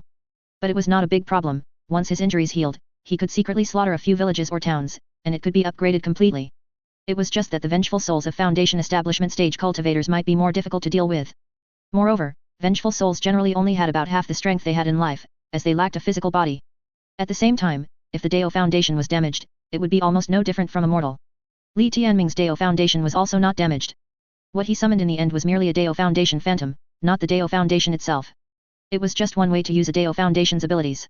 The Dao Foundation connects the soul, body, and magic power. Almost no cultivator would directly take out their Dao Foundation to use it. Even a slight damage would affect future cultivation. The Dao Foundation is like a tender and vigorously growing seedling, and the golden core is the fruit they condense. Something going wrong at this stage is quite fatal. Part of Li Ziwen's Dao foundation was in his body, and part was in his soul. After Gu Fan shattered his soul, that part returned to his body. Later, Gu Fan refined Li Tianming's corpse into a card and fused it with the Mi Rose seed, finally obtaining the artificial Dao foundation. Artificial Dao foundation Blood Sea Buddha Lotus. Type, Special. Quality, Tier 2 Excellent. Description, equipping this Dao foundation will grant abilities such as Blood Buddha Body and Blood Sea Phantom Lotus. He could equip this Dao foundation. It belonged to the Earth Grade Dao foundation, its quality was not low, and its abilities were a comprehensive upgrade of the Flesh Field Blood Sprout. The Blood Buddha Body could not only devour flesh and blood to raise one's cultivation realm, but as long as there were enough flesh and blood reserves, it was almost equivalent to an immortal body. The Blood Sea Phantom Lotus could even summon a Blood Sea, which was quite formidable in both attack and defense. The only pity was that after he equipped it, all the previous accumulation of this Dao foundation was cleared. He needed to start from the early foundation establishment stage and cultivate step by step upwards. He couldn't directly inherit Li Ziwen's cultivation realm. But that was good. If it directly erased his cultivation process, then breaking through to the golden core stage later on would probably be quite difficult. It was an acceptable outcome. It just so happened that the flesh field blood sprout, which he had just broken through with, was fundamentally damaged due to the blood karma curse, making it difficult to advance. In the future, he would primarily cultivate using this Blood Sea Buddha Lotus. Anyway, he hadn't cultivated the flesh field blood sprout for many days. A high-quality Dao foundation also meant a significantly faster cultivation speed. It's just that he needed to choose a new cultivation art. The Azure Wood Nourishing Life art was not very compatible with the Blood Sea Buddha Lotus. The sword manual Lin Yong gave him was also not suitable. There were no cultivation arts in Li Ziwen's storage ring either. The soul-searching secret technique he possessed also couldn't allow him to learn the cultivation arts of the soul he searched. For a time, this put Gu Fan in a bit of a predicament. The Blood Sea Demon art of the Blood Fiend Demon Sect would certainly be compatible, but how to obtain it was a problem. Immortal. An immortal has arrived. Suddenly, the village began to buzz with activity. Little friend, the immortals have arrived to test spiritual roots and take disciples. Aren't you curious to go and see? Zhang Yuan said with a smile. Gu Fan shook his head. I'm used to it. I don't have a spiritual root, so there's no point in going to see. Besides, most of these immortals aren't good people. Zhang Yuan stroked his beard and continued, is that so? Little friend, you live a clear life. Many people, even if they don't have a spiritual root, want to try their luck for a non-existent opportunity. In the end, either they end up bruised and battered, or they die tragically in a foreign land. Little friend, one must eventually accept their destiny. Just like the fish in this river, some are born to be caught, while others might transform into dragons. These are all fate, all predetermined at birth. Little friend, don't forget that. With that, Zhang Yuan pulled up his fishing rod, and a golden carp broke out of the water, landing in his aged palm. Upon closer inspection, one could see that Zhang Yuan's fishing rod had no hook. My fish has been caught, it's time for me to go too. Zhang Yuan carried the golden carp and ambled towards the mountains. For some reason, the golden carp's eyes revealed a human-like expression of utter despair and pain, as if its entire family had died. Zhang Yuan appeared to walk slowly, but in fact, he completely disappeared from sight in no time at all. Playing the mystic, Gu Fan muttered to himself. Could that person be related to Zhang Xia? He saw that his own destiny was amiss and specifically came to warn him. Could this be the world of investiture of the gods? No, that's not right. Gu Fan quickly dismissed this idea. Among the deities worshipped in this world, there were no related gods.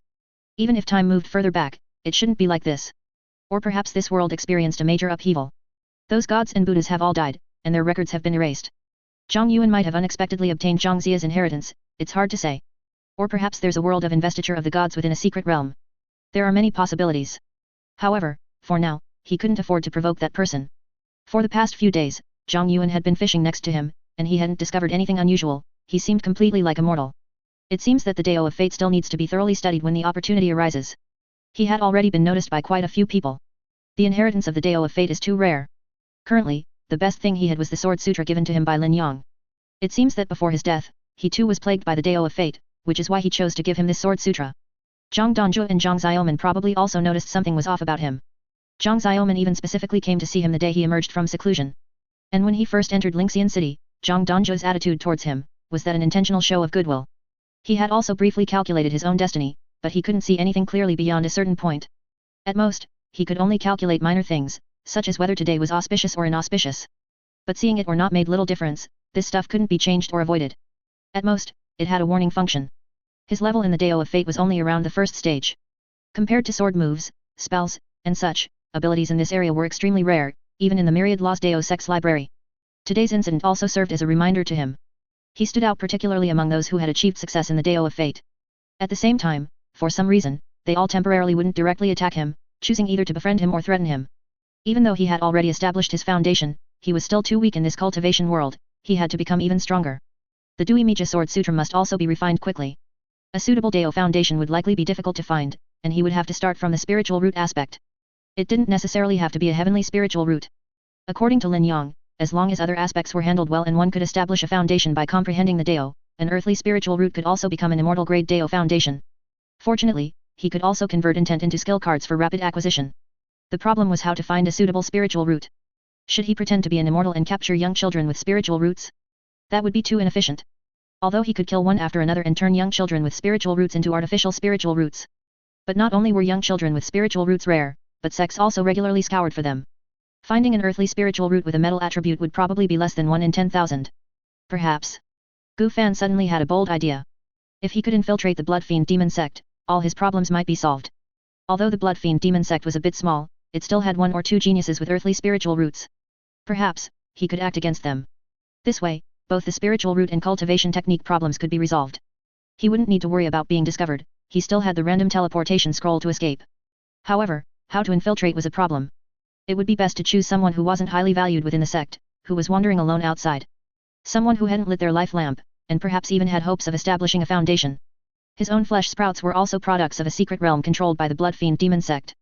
Using this as his Dao foundation wouldn't arouse any suspicion.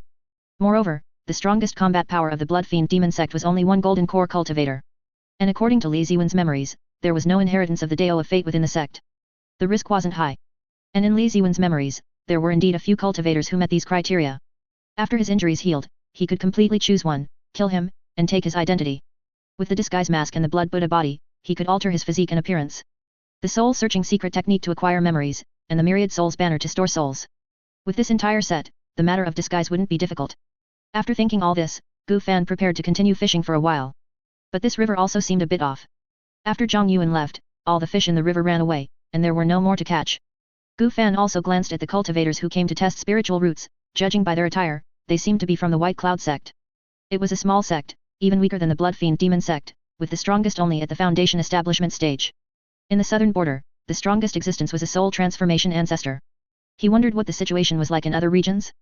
Lenjiao, let's go. Meow. Gu Fan put away his fishing rod, and Lenjiao quickly grew larger, transforming into the size of a tiger, so Gu Fan could ride her. After that old deist Zhang Yuan caused such a stir, he no longer planned to stay in Qingshui town. Although it felt somewhat useless, it was better to keep a distance. He would just find a random cave and live like a wild person for a while. The villagers below once again shouted for immortals. The White Cloud Sect disciple who was testing the spiritual roots of newborns below instantly felt a chill down his spine. There were cultivators and spirit beasts here, and he hadn't noticed them at all. If they had malicious intent, he would probably have been gone long ago. It seems this village cannot be visited in the future, it's simply too dangerous. 1 month later, Gu Fan's injuries had healed, and he flew out of a dense forest on his sword. He quickly flew west, preparing to find the cultivator from Li Ziwen's memories, when... Fellow deist, please stop. A deep voice suddenly came from not far away. Hearing this, Gu Fan didn't stop. Instead, he increased his speed to the maximum, flying away at full speed on his sword. Such an invitation, which clearly had ulterior motives, he had no intention of heeding. He didn't believe in any heaven-sent opportunities. If someone suddenly called out to him like that, it was surely a trick. It was better to run away quickly. He flew for a long time. Only when no sound was heard and his spiritual sense detected no one following him did Gu Fan relax slightly. However, he continued to control his black dust sword to distance himself. The hidden dangers in this world were simply too numerous. He had to be as careful as possible. He didn't stop at any suitable villages he saw along the way. Now that he had recovered from his injuries, it was time to replenish the souls for his myriad souls banner and the flesh and blood for his blood Buddha body. Slaughtering 100,000 or so people should be enough, it wasn't that many.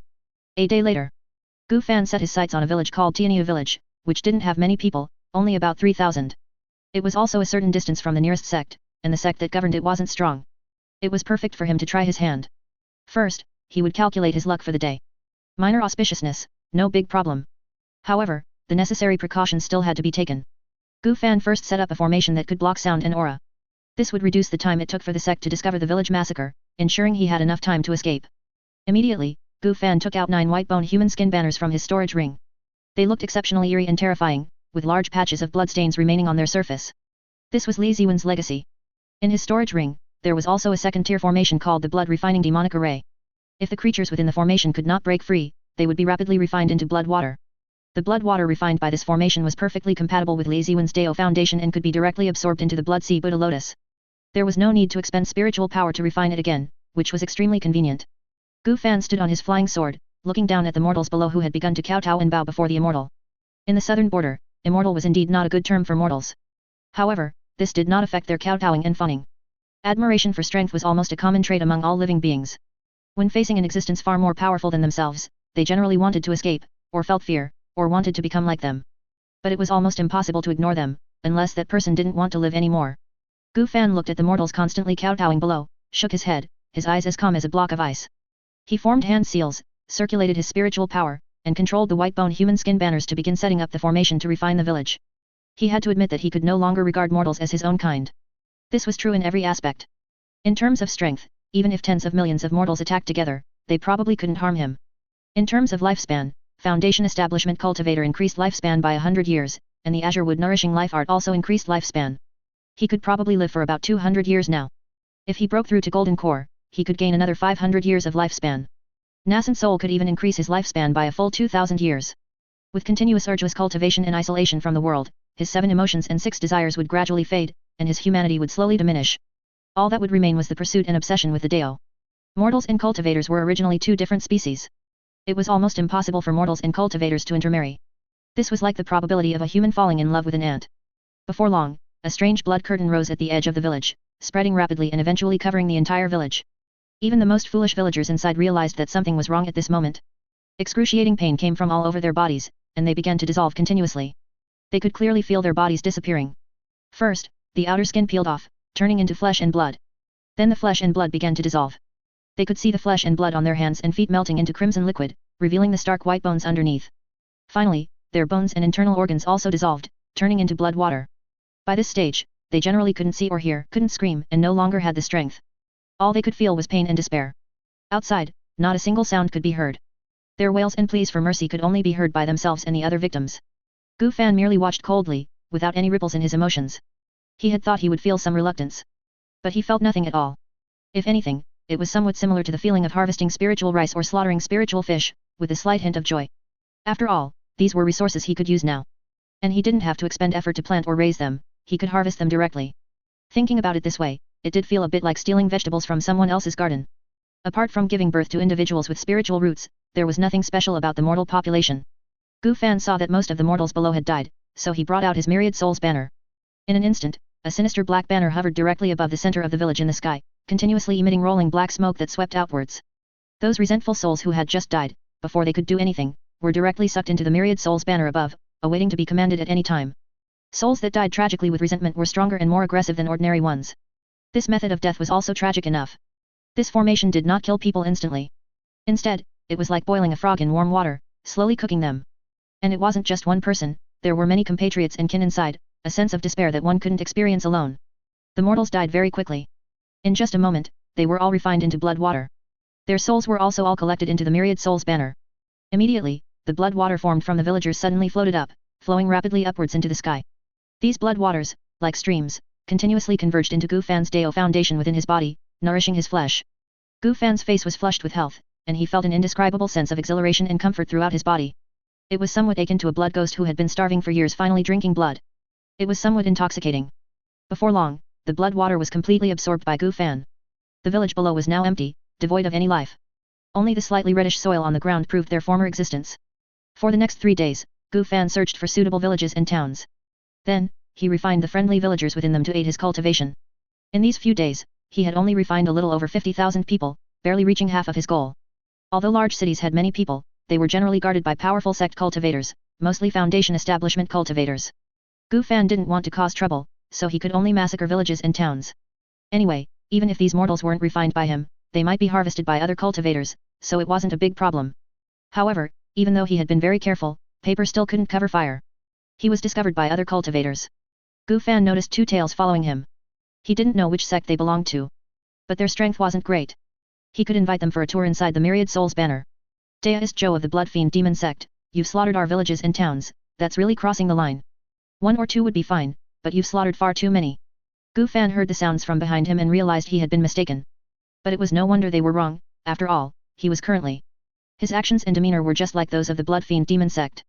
Even, his Dao foundation was the same as the cultivators in the Blood Fiend Demon Sect. Since things had come to this, they would probably demand an explanation or compensation. An explanation was certainly out of the question, and compensation was impossible. Rise. Gu Fan abruptly stopped. 33 Dharma swords continued to fly out from his storage ring, forming a sword array that trapped the two pursuers. One male, one female, both clad in black Daoist robes, emanating a chilling aura. The male Daoist immediately questioned. Daoist, what is the meaning of this? My myriad ghost sect and the blood fiend demon sect are generational allies. Aren't you afraid of being punished by your sect for this? Gu Fan remained silent, focusing solely on forming the array. He had seen the myriad ghost sect in Li Ziwen's memories. The myriad souls banner was also refined by Li Ziwen after killing a certain myriad ghost sect disciple and obtaining the materials from his body. While they were indeed generational allies with the blood fiend demon sect. In recent years, however, the myriad ghost sect had begun to decline. Their golden core true person had only a few years of life left and could barely act. As for the sect's disciples, those with a chance to form a golden core were few and far between. In the blood fiend demon sect, Li Ziwen could only rank second among the true disciples. There was still one person above him, named Li Fa. Li Ziwen's biological elder brother. He possessed a heavenly grade Dao foundation, making his chances of forming a golden core very high. He was considered the second most important figure in the blood fiend demon sect, second only to the sect master, and was now at the perfected foundation establishment stage. He had been searching for heavenly materials and earthly treasures that could aid in forming a golden core. If he were to learn of Li Ziwen's death, there was a high probability he would come to hunt him down. However, without a fate Dao, it was unlikely he could track him using blood Dao. After all, he had searched Li Ziwen's soul and equipped his Dao foundation.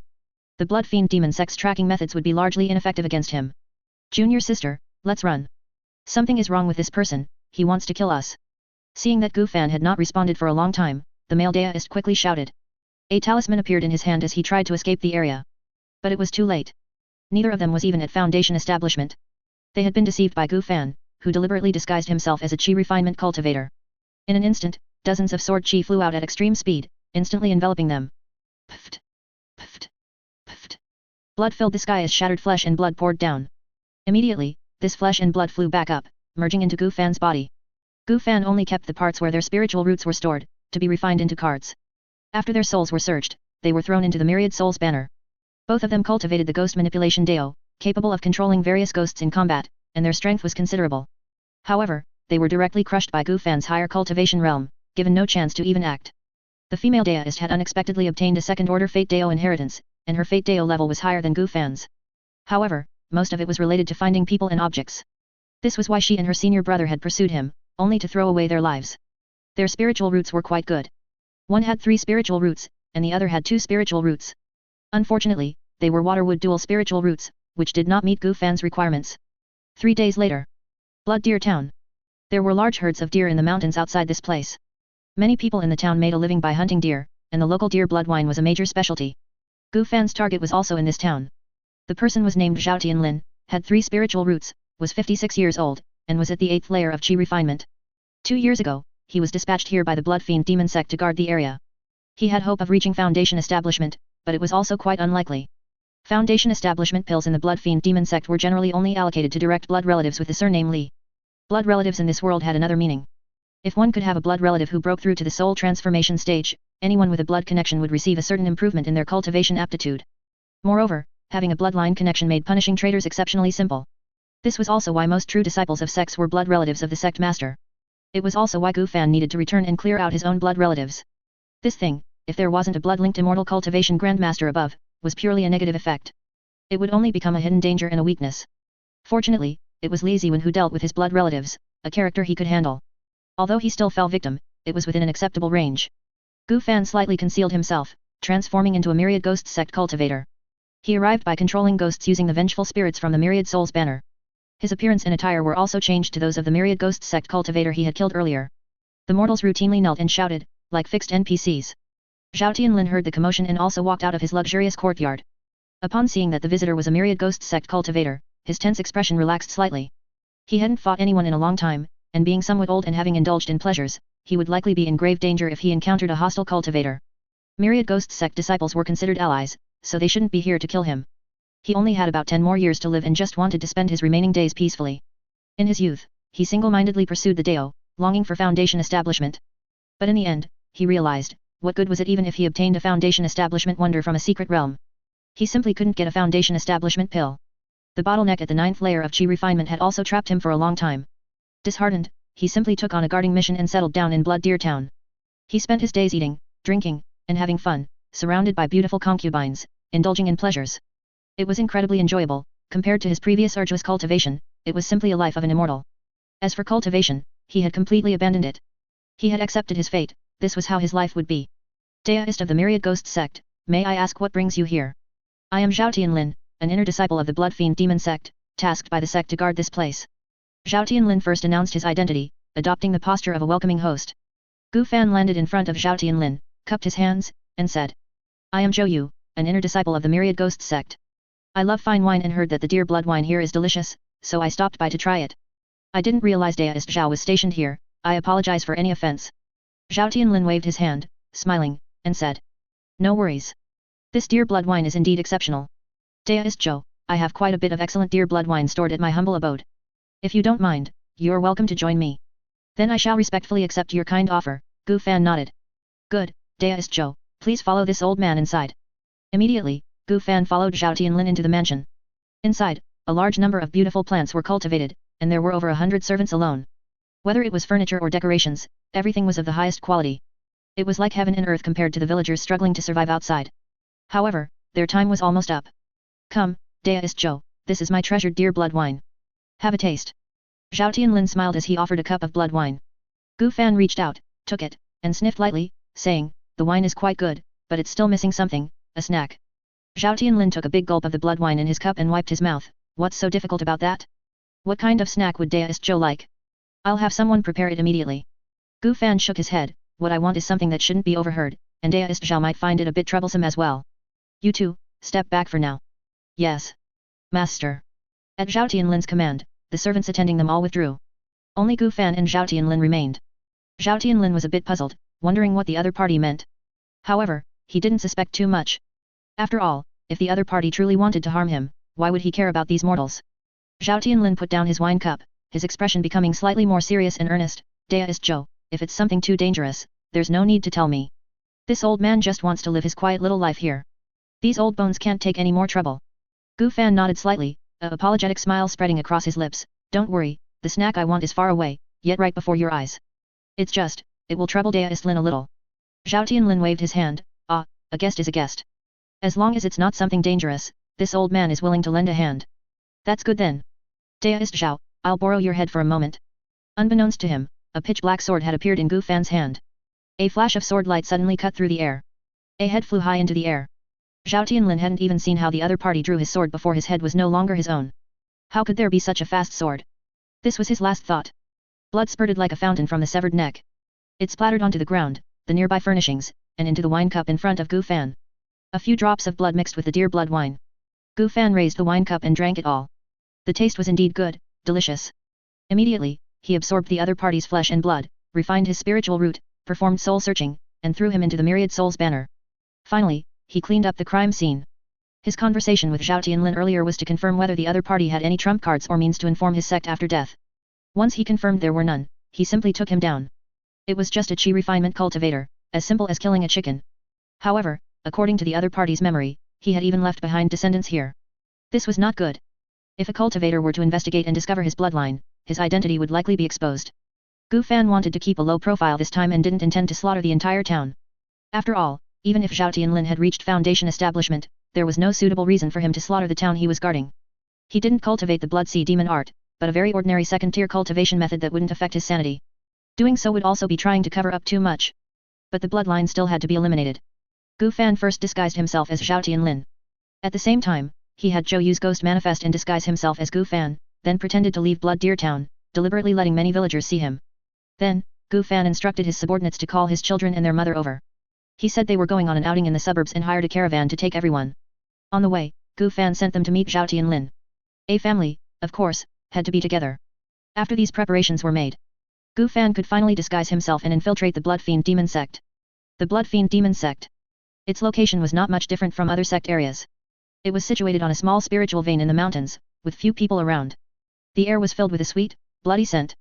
The closer he got, the more crimson everything around became, the soil, rocks, trees, even the clouds in the sky were the same.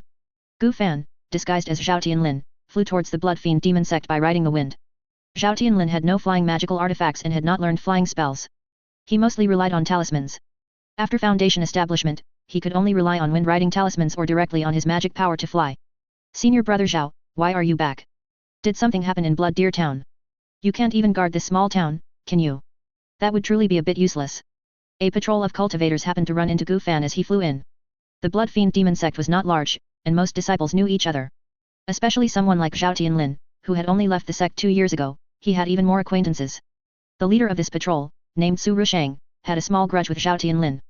Zhao Tianlin had once taken advantage of his higher cultivation and earlier entry into the sect to swindle Su Rusheng out of quite a few resources. Now, seeing Zhao Tianlin down on his luck, Su Rusheng naturally wouldn't miss the opportunity to kick him while he was down. He just didn't know that the person standing before him was no longer Zhao Tianlin. Gu Fan said indifferently, "Junior brother Su, I've returned to the sect with an important matter to report to the elders. If you delay me, you will likely face great trouble." Bah! Su Rusheng's expression was full of disdain, his eyes rebellious, and he shouted, "What important matter could an old man who's about to die possibly have? If you want to pass, you certainly can. The toll is 100 low-grade spirit stones. If you pay, you can naturally pass through here and return to the Blood Fiend Demon Sect. Or are you, old man, so poor that you don't even have 100 low-grade spirit stones? I wouldn't mind if you used magical artifacts, elixirs or the like to pay off your debt, you know." Gu Fan frowned, "Must it really be this way? No matter what, we are fellow disciples. Isn't this a bit too much? Although I was a bit excessive back then, so much time has passed since then. Why dwell on it, junior brother Su?" Su Rusheng seemed to recall past events, and the anger on his face intensified a few more points. He gritted his teeth and said, "Back then, you used a nearly broken mortal artifact to trick me out of spirit stones, used a trash cultivation method to trick me out of contribution points, and let the Joyful Union sect drain my primal yang. I originally had hope of reaching Foundation establishment. How can I forget this hatred? If it weren't for us being fellow disciples, I would have already fought you to the death." Gu Fan was also a bit surprised. Su Rusheng wasn't prominent in Zhao Tianlin's memories, he had almost forgotten him. So, there was such a history, after all. "Old man, if you have nothing, then get lost, or just tell me the important matter, and I'll relay it for you. Hurry up, or I really won't be able to resist making a move on you." Su Rusheng's eyes seemed to be bulging out, his face flushed red, and his hands were tightly clenched into fists, like a volcano about to erupt.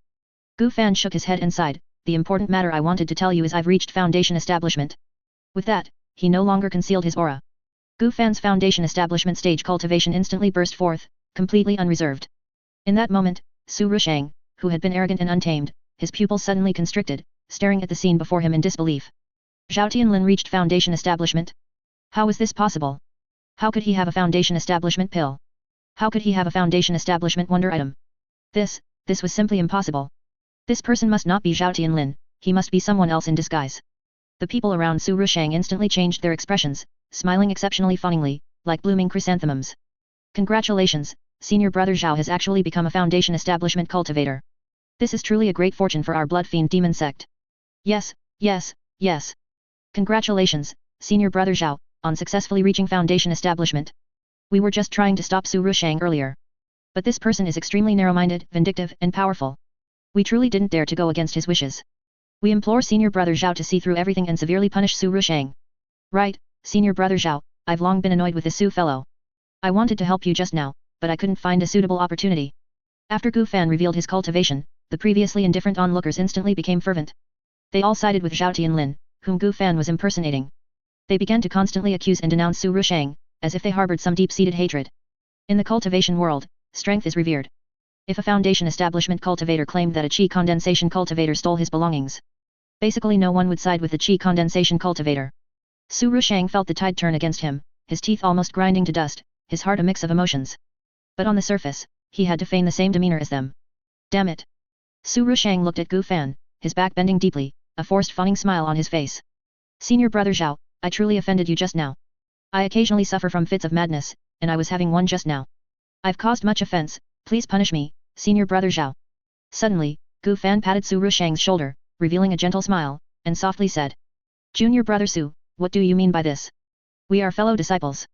Since you say you were having a fit just now and it wasn't intentional, as your senior brother, how could I bear to punish you? Senior brother Zhao." Su Rusheng suddenly looked up, his eyes filled with disbelief. Zhao Tianlin just forgave him like that? He had humiliated him so much just now. He had prepared himself to receive 10 or even 100 times the humiliation. But it seemed to be over just like that. Could he really be someone else in disguise? At least, in his memory, Zhao Tianlin would never be like this. Gu Fan continued, "Since you're ill, I'll help you cure it. Don't worry, it will definitely be effective." With that, Gu Fan's arm suddenly transformed into several bloody flesh tendrils, which abruptly pierced into Su Rusheng's body, absorbing his flesh and blood. Su Rushang screamed a few times, but in the end, he didn't put up any effective resistance. This is how Foundation Establishment cultivators dealt with Qi condensation cultivators. Su Rushang's body quickly shriveled, his skin became bloodless, and finally, he vanished without a trace. As for his soul, Gu Fan didn't want to expose the existence of the Myriad Souls banner, so he could only give him a soul-shattering charm, causing his soul to scatter. The other Qi condensation disciples watched this scene without the slightest surprise. After all, it was indeed unlikely for a Qi condensation cultivator to survive after angering a Foundation Establishment cultivator. Don't worry, Senior Brother Zhao, we will report truthfully. It was this Su fellow who repeatedly humiliated Senior Brother Zhao and even attacked him. Senior Brother Zhao, unable to bear it any longer, was forced to retaliate and accidentally killed the Su fellow. It was all the Su fellow's fault. Senior Brother Zhao will not receive any punishment. Right, Senior Brother Zhao, don't worry, we will report truthfully. You did nothing wrong. Gu Fan hadn't even said anything, yet the Qi condensation cultivators witnessing the scene had already thought of excuses and reasons for him, completely eliminating any need for him to worry. He then accepted their words. Let's leave it at that. I need to go see the elders first. Gu Fan, following the memories he obtained through soul searching, arrived at a grand hall. He reported to several elderly sect elders the fact that he had already reached Foundation Establishment. Afterward, there was naturally a round of questioning. For example, how he reached Foundation Establishment, and what he intended to do in the future. He presented the excuse he had already concocted and managed to muddle through. It was nothing more than an accidental encounter with a fortuitous opportunity and inheriting something. As for the future, Gu Fan directly stated that he wanted to guard the scripture storage pavilion. The elders also agreed, as there weren't many Foundation Establishment cultivators in the Blood Fiend Demon Sect, and they were relatively highly regarded. Especially since Li Ziwen had recently been killed. However, as a Foundation Establishment cultivator, lighting a soul lamp was unavoidable. Fortunately, Gu Fan had obtained a method of using someone else's soul as a substitute from the memories of a myriad ghost sect cultivator. Thus, for the next few months, Gu Fan remained in the scripture storage pavilion, transcribing and remembering second-tier spells and cultivation techniques, converting them into skill cards. Useless ones were directly decomposed into karma dust, useful ones were decomposed into karma dust after he learned them. As for the Blood Sea Demon art, he also exchanged AWOL for it using the massive contribution points awarded for his breakthrough to Foundation Establishment. The Blood Sea Buddha Lotus, this immortal foundation, could also be cultivated normally. At the same time, Gu Fan also discovered the benefits of equipping 2 Dao foundations. Not only was combat greatly improved, but when cultivating 1 Dao foundation, he could also use the other Dao foundation to assist in cultivation. Especially since the Flesh Field Blood Sprout and the Blood Sea Buddha Lotus, these 2 Dao foundations, had similar properties. Moreover, the Blood Sea Demon art was also quite special. As long as there was enough vital blood, rapid breakthrough was not a problem. He had also thoroughly investigated the Earth Spirit Root genius in the Blood Fiend Demon Sect. She was a 19-year-old woman named Li Juanwan, with dual metal and water spirit roots. She had always been well protected, cultivating diligently within the sect, and there had been no opportunity to make a move. However, in a little over a month, she would be going to a secret realm to acquire a Foundation Establishment wonder item. During this process, 3 Foundation Establishment cultivators would protect her. And Gu Fan had also signed up. He was one of those 3 Foundation Establishment cultivators. The secret realm would also be his best opportunity to strike. With an Earth Spirit Root, he planned to cultivate and then reach Foundation Establishment again, to see if he could fuse an immortal grade Dao foundation. He also briefly learned about the other 2 people. One was named Li Wumu, at the middle Foundation Establishment stage, skilled in blood arts, 126 years old. The other was named Xuecheng, at the early Foundation Establishment stage, skilled in spear arts, 80 years old. Both had formidable combat strength and had been in Foundation Establishment for a long time. He, who had just entered Foundation Establishment, seemed more like he was just making up the numbers. The Blood Fiend Demon Sect seemed to place a bit too much importance on this Li Juanwan. Generally speaking, 1 Foundation Establishment cultivator would be enough. Could it be, that this Li Juanwan was more than just an Earth Spirit Root? However, he didn't need to worry about that much, he would know once he killed her and refined her into a card. The flesh and blood, as well as the souls, of 2 Foundation Establishment cultivators would also be a significant boost for him, perhaps allowing him to break through to the middle Foundation Establishment stage. Time flew by like a white colt passing a crevice. The day the secret realm opened was fast approaching. High in the sky, Gu Fan, along with 2 Foundation Establishment cultivators and Li Juanwan, traveled to the secret realm on a bone-white spirit boat. Both Qi condensation and Foundation Establishment cultivators could enter the secret realm. The Blood Fiend Demon Sect was not the only one entering. Several surrounding sects would also dispatch disciples to enter together to acquire Foundation Establishment artifacts. This was Gu Fan's first time entering a secret realm. Although the memories obtained through soul searching contained records of secret realms, he had also heard intelligence about secret realms from many people. However, the situation within a secret realm changed rapidly, presenting both danger and opportunities simultaneously. But more often than not, there was only danger. It could even be a trap set in advance by the sect. However, Foundation Establishment cultivators, especially geniuses with Earth spiritual roots, were extremely valuable in the Blood Fiend Demon Sect. The probability of being abandoned was extremely low, so there was no need to worry too much. Gu Fan also had a certain degree of confidence in himself, now his dual Dao foundations complemented each other. Furthermore, he had cultivated the Blood Sea Demon art, and the 5 elements reincarnation sword had also been cultivated to minor accomplishment. There were tens of thousands of vengeful spirits in the myriad souls banner. Cold Moon was also constantly growing stronger. His combat power was incomparable to what it once was. Even though he was only at the early foundation establishment stage, as long as it wasn't a golden core cultivator, he was confident he could fight and kill them. Karma Dust had now reached a terrifying number due to him acquiring a large number of skill cards from the Blood Fiend Demon Sect. He now had over 1 million Karma Dust. Enough to go on a good spending spree in the system shop. He could also find different solutions when encountering some difficulties. It could also be considered his trump card. Junior Brother Zhao, I heard you recently reached foundation establishment. Remember to be cautious in this secret realm, I've heard it's quite dangerous this time. Xuecheng suddenly approached Gu Fan, who was on the deck, to strike up a conversation. Gu Fan knew that the other party was conveying goodwill, hoping that the two of them could look out for each other going forward. After all, both of them were foundation establishment cultivators with different surnames, belonging to the same category. In a sect like the Blood Fiend Demon Sect, where the Li surname was dominant, they should indeed stick together for warmth. Gu Fan glanced at the burly man whose muscular physique stretched his Daoist robe. Although he was 80 years old, he looked only about 30. He had no intention of making Xuecheng lose face. Gu Fan's lips curved into a humble smile, and he said softly. Thank you for the reminder, Senior Brother Xuet. This junior will keep it in mind. Seeing his demeanor, Xuecheng nodded with satisfaction, a look of relief on his face, and continued. Junior Brother Zhao, we are both in the early foundation establishment stage and both cultivators with different surnames, we should help each other more. Within the Blood Fiend Demon Sect, our existence is ultimately inferior to those with the Li surname. Li Wumu and Li Juanwan seem to be old acquaintances, they are somewhat wary of us. Although we are all foundation establishment cultivators of the same sect, there are still some differences. I've heard some rumors that this junior named Li Juanwan is not simple, she has some secrets and is highly valued by the sect master. Otherwise, we wouldn't have been sent, 3 foundation establishment cultivators, to help her acquire foundation establishment artifacts. If we do well this time, perhaps it will be a meritorious service to the Rising Dragon. Gu Fan nodded, thank you for your guidance, Senior Brother Zhao. I will remember it. Very good, Junior Brother Zhao, this magical artifact was an unexpected gain for me, but I don't use it much. Now I'll give it to you as a meeting gift. Saying that, Xuecheng took out a golden needle and handed it to Gu Fan. Gu Fan saw at a glance that this magical artifact was of very low quality, only a second-grade low tier, and of little use to him. The Black Dust Sword had already been fed by him to become the best among second-grade magical artifacts. Among the spirit swords given by Lin Yang, there were also many second-grade top-tier ones.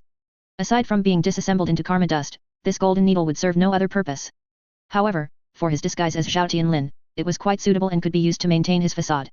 Thinking this, Gu Fan feigned an expression of being overwhelmed by favor, quickly declining and stating that the gift was too valuable. Xuecheng, however, continued to persuade him to accept it. After several rounds of back and forth, Gu Fan gratefully accepted it, adopting a posture that suggested he would defer to Xuecheng from now on. Xuecheng also smiled with satisfaction. This junior named Zhao Tianlin seemed to be without problems. He was so easily swayed by a small favor, it seemed he was used to hardship. Hopefully, this trip goes smoothly. One day later, Gu Fan and his group arrived at their destination for this journey. Heavenly Sword Cliff. Among the mountains, one peak stood out exceptionally, tall and majestic, forming a stark contrast with the surrounding peaks. Its shape resembled a sharp sword, pointing directly at the sky, exuding a keen edge. This was the location where the secret realm was to open. The surrounding area was already laid out with numerous spell formations. Many flying magical artifacts were suspended in the sky above, all carrying cultivators waiting for the secret realm to open. Although not a huge number, there were certainly several hundred people. All were sect cultivators, not a single rogue cultivator. If any rogue cultivator dared to enter here, they would likely be instantly attacked by the group, leaving no bones behind. Gu Fan observed the surroundings. Foundation establishment cultivators were still a minority, roughly within 100 people. The most numerous were Qi condensation cultivators. This secret realm primarily produced foundation establishment artifacts. There were probably no heaven and earth treasures inside that could assist in forming a golden core. In this situation, this number of foundation establishment cultivators was already relatively high. Gu Fan pondered how to kill them all. He could do it, relying on the characteristics of the Blood Sea Demon art. His cultivation would definitely advance by leaps and bounds, reaching the late foundation establishment stage would not be impossible. The myriad souls banner, absorbing so many foundation establishment souls, might even break through to the 3rd grade. Anyway, after turning Li Wumu into an artificial spiritual root, he had no reason to return to the Blood Fiend Demon Sect. The identity of Zhao Tianlin could be completely discarded. Next, he would need to acquire heaven and earth treasures that could assist in breaking through to the golden core stage. Like foundation establishment artifacts, heaven and earth treasures mostly appeared in secret realms. However, there were also other ways, such as ambushing and killing those who possessed such items. For example, Li Ziwen's older brother, Li Fa, was a good target. According to Li Ziwen's memories, his brother had already collected some heaven and earth treasures that could be used to refine pills assisting in forming a golden core. Miss, this is Heavenly Sword Cliff. It's estimated that it will open in a few more hours. We will definitely do our best to help you acquire the best foundation establishment artifacts. Li Junwan walked out from the cabin and slowly came onto the deck, her gaze, like a knife, scanning the situation outside. Li Yumue followed beside her, humble like an old servant, completely unlike a foundation establishment cultivator. This also made Gu Fan certain that this Li Junwan was definitely not as simple as rumored. She didn't give anyone a pleasant look. Gu Fan and Xuecheng were practically treated as air by her. When they greeted her, she would only respond with a cold hum. Could she be the sect master's biological daughter? But no matter what her identity, it didn't affect killing her. He'd find out what she was after soul-searching. Clang! A sword cry, piercing the clouds, echoed. The secret realm had opened. In an instant, the ground began to shake, and a large number of broken stones constantly rose and fell. The birds and beasts dwelling in the mountains also fled rapidly. The cultivators suspended in the air also looked exceptionally solemn, preparing to enter the secret realm. Xuecheng walked beside Gu Fan and said earnestly. Junior brother Zhao, this secret realm is about to open. Get ready, we're about to depart. Remember to be careful at all times within the secret realm and don't act recklessly. Our mission is to protect Li Junwan. All right, senior brother Xue, I will remember that. Gu Fan nodded, his expression unchanged. In his heart, he was already calculating when would be the most suitable time to make his move. Immediately, the tremors gradually subsided, and a white misty gate opened in the center of Sky Sword Cliff. Many cultivators also moved, controlling their magic treasures to fly into the misty gate. Although the secret realm had an entrance, it had no exit. Cultivators within the secret realm could only wait for the duration of the secret realm to end before they would be sent out. The time was not fixed. A minimum of 7 days, a maximum of 1 year. Outside the secret realm, personnel would also be specifically left to guard it. However, they were all just foundation establishment cultivators. Gu Fan felt that dealing with them would not be a big problem. Miss, let us depart. Li Yumou looked at Li Junwan, waiting for her to speak. Li Junwan was exceptionally beautiful, with eyebrows like painted willows, snow-white skin, a graceful figure, and eyes that seemed to twinkle with stars. She nodded slightly. Let's go. With Li Junwan's agreement, Li Yumou began to control the bone ship, moving towards the misty gate. Finally, it completely disappeared into the misty gate.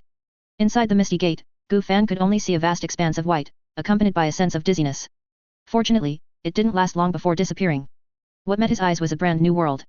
The sky was covered with dense black clouds, and lava-like streams of light continuously spread.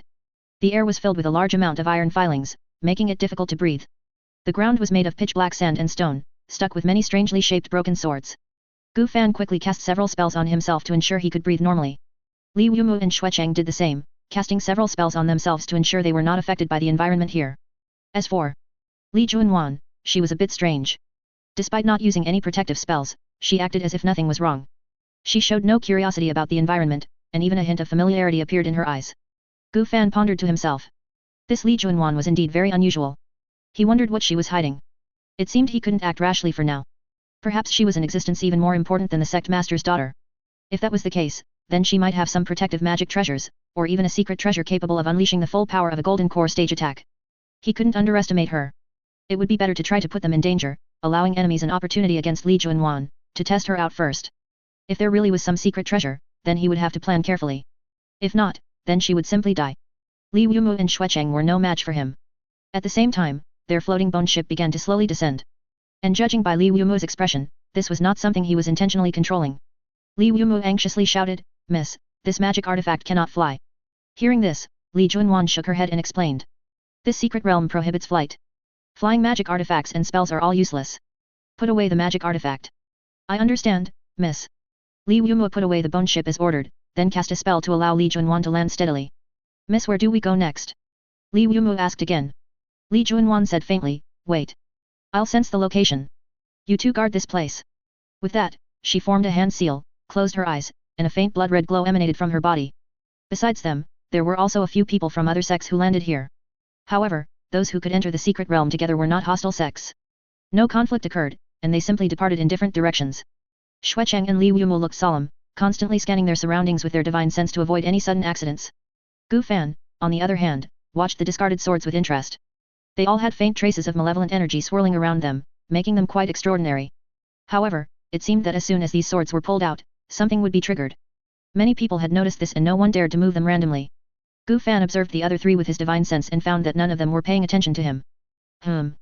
He could stir up some trouble.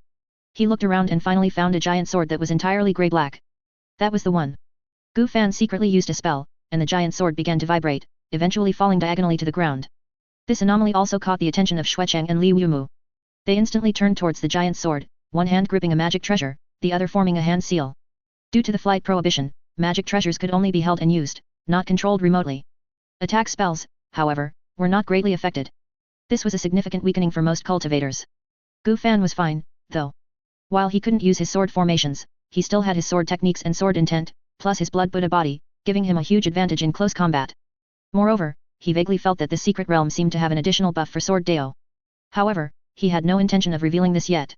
Gu Fan also cooperated by frowning, a golden needle appearing in his hand as he slowly retreated, shielding everyone in front of him. Clang! Suddenly, a violent sword cry resounded throughout the area. A mass of black mist abruptly materialized, condensing into a pitch-black figure with glowing red eyes, who reached out and picked up the giant sword. Attack! Xuecheng roared, and several wind blades suddenly flew out. The pitch-black figure swung the giant sword, and an eerie, ghostly light spread along the blade. A shadowy sword light shot out, instantly shattering the wind blades and flying towards the three with undiminished momentum. Protect Miss well. Li Yumu's brows furrowed. A blood saber appeared in his hand, and he stepped forward, blocking the sword light with a single strike. However, his body also retreated several steps, showing that it was not easy. Gu Fan merely watched, with no immediate intention of acting. This pitch-black figure was probably only at the mid-foundation establishment stage. However, this secret realm truly had a bonus for sword Dao, greatly increasing its power. Li Yumu and Xuecheng, although currently finding it difficult to cope. But, as long as they dragged it out, they would still be the ones to win. Of course, this was on the premise that he didn't stir up more trouble and create new enemies for them. An enemy at the mid-foundation establishment stage could appear just anywhere on the roadside. This secret realm was not simple. Li Junwan was also like this, he didn't know where she was going. He feared that the foundation establishment spiritual item was also not simple, and its quality would certainly not be low. The clanging of metal resounded continuously. Li Yumu and Xuecheng both moved in for close combat, engaging in battle with the pitch-black figure.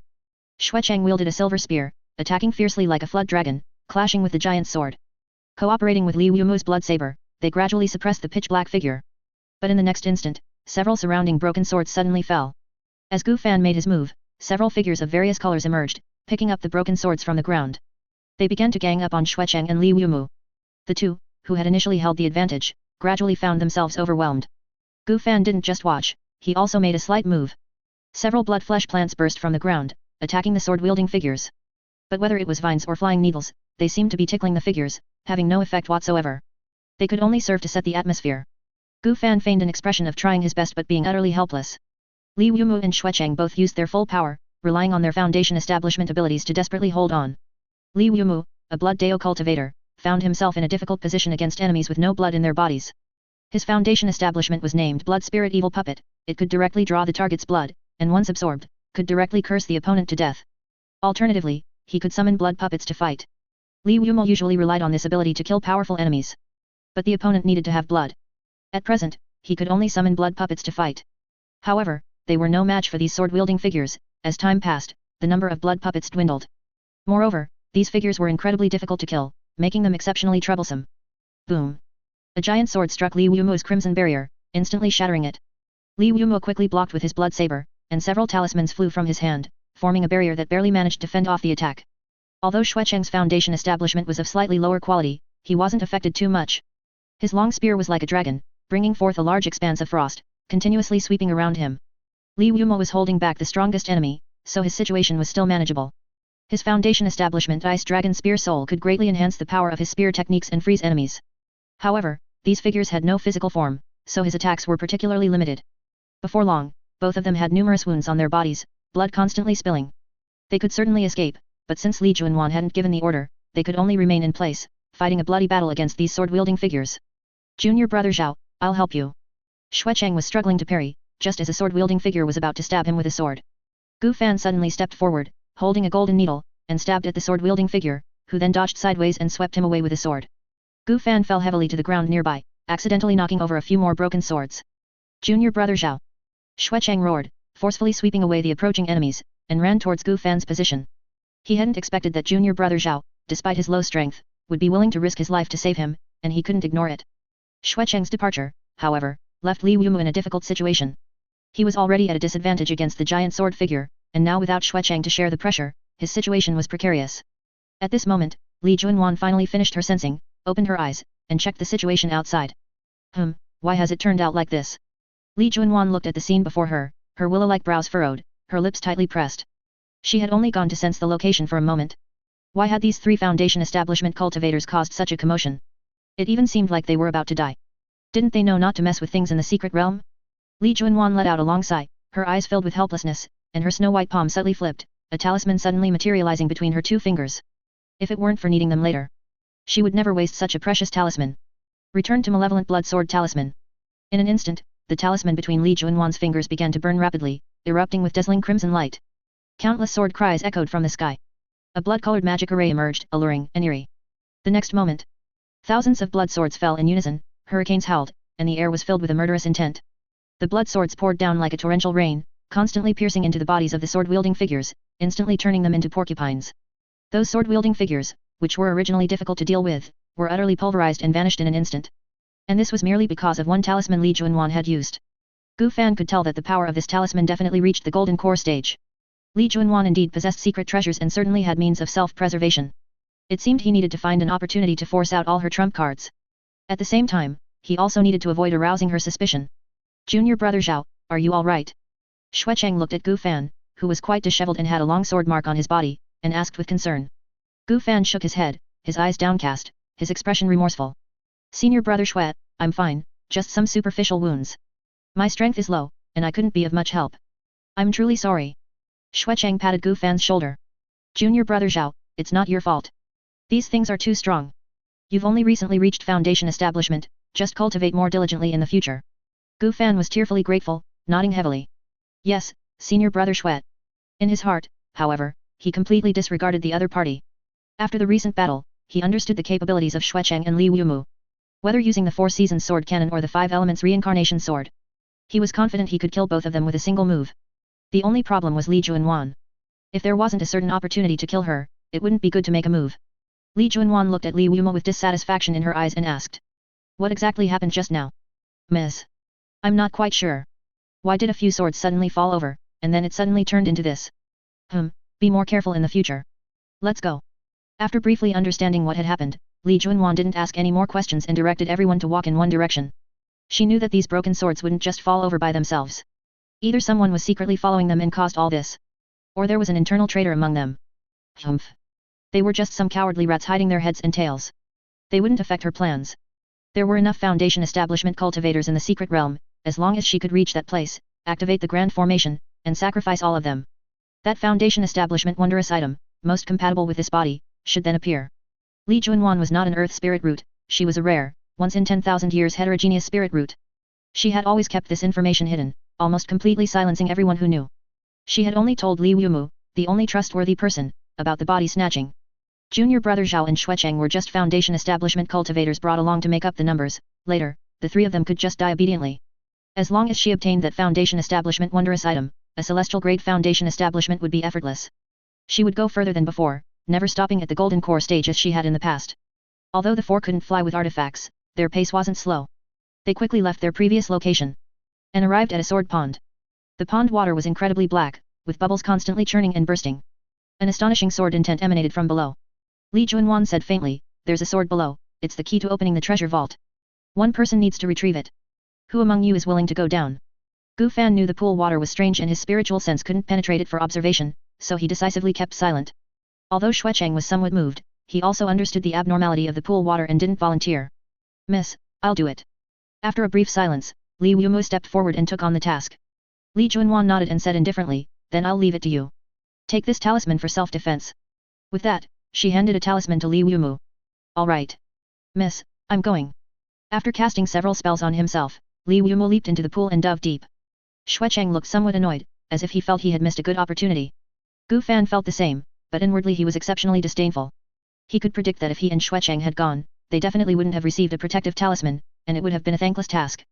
Li Junwan and Li Wumu were clearly on the same side. Being good to their own people was understandable. Li Junwan looked at the 2 people opposite her, a faint glint of cold light imperceptibly flashing in her eyes. Outer sect cultivators were indeed useless, even such a small matter required hesitation. They were not fit for important tasks. The Blood Fiend Demon Sect had truly raised these 2 ungrateful wolves for so many years in vain. Half an hour later, Li Wumu broke out of the pool, his face pale, his body covered in wounds, holding a jet black jade sword in his hand. Miss, I got it. Your talisman saved my life. I truly owe it to you, miss. Li Juanwan took the jade sword, examined it a few times, and after confirming there were no problems, put it away and tossed a pill to Li Wumu. Eat this pill, it can heal your injuries. Thank you, miss, for the medicine. Li Wumu swallowed the pill without any hesitation, and his injuries immediately began to heal. Gu Fan watched this scene and couldn't help but sigh with emotion. What a rare, devoted slave Li Wumu was. He probably would gladly accept it even if Li Juanwan told him to die. Perhaps, there really would be a place below where they would be sent to their deaths. Since the sect was the Blood Fiend Demon Sect, there naturally wouldn't be any good people. After a brief rest, the group continued their journey. Gu Fan noticed that after the initial incident, Li Juanwan's gaze frequently lingered on him and Xuecheng. It seemed he was being suspected. Li Juanwan didn't look like a teenage girl at all, neither in her tone nor her demeanor. Could it be that she was possessed? He had seen records of possession techniques. It was a secret art that only golden core cultivators could perform. They would abandon their cultivation and golden core, leaving only their soul, to occupy the body of a chi condensation cultivator and live another life.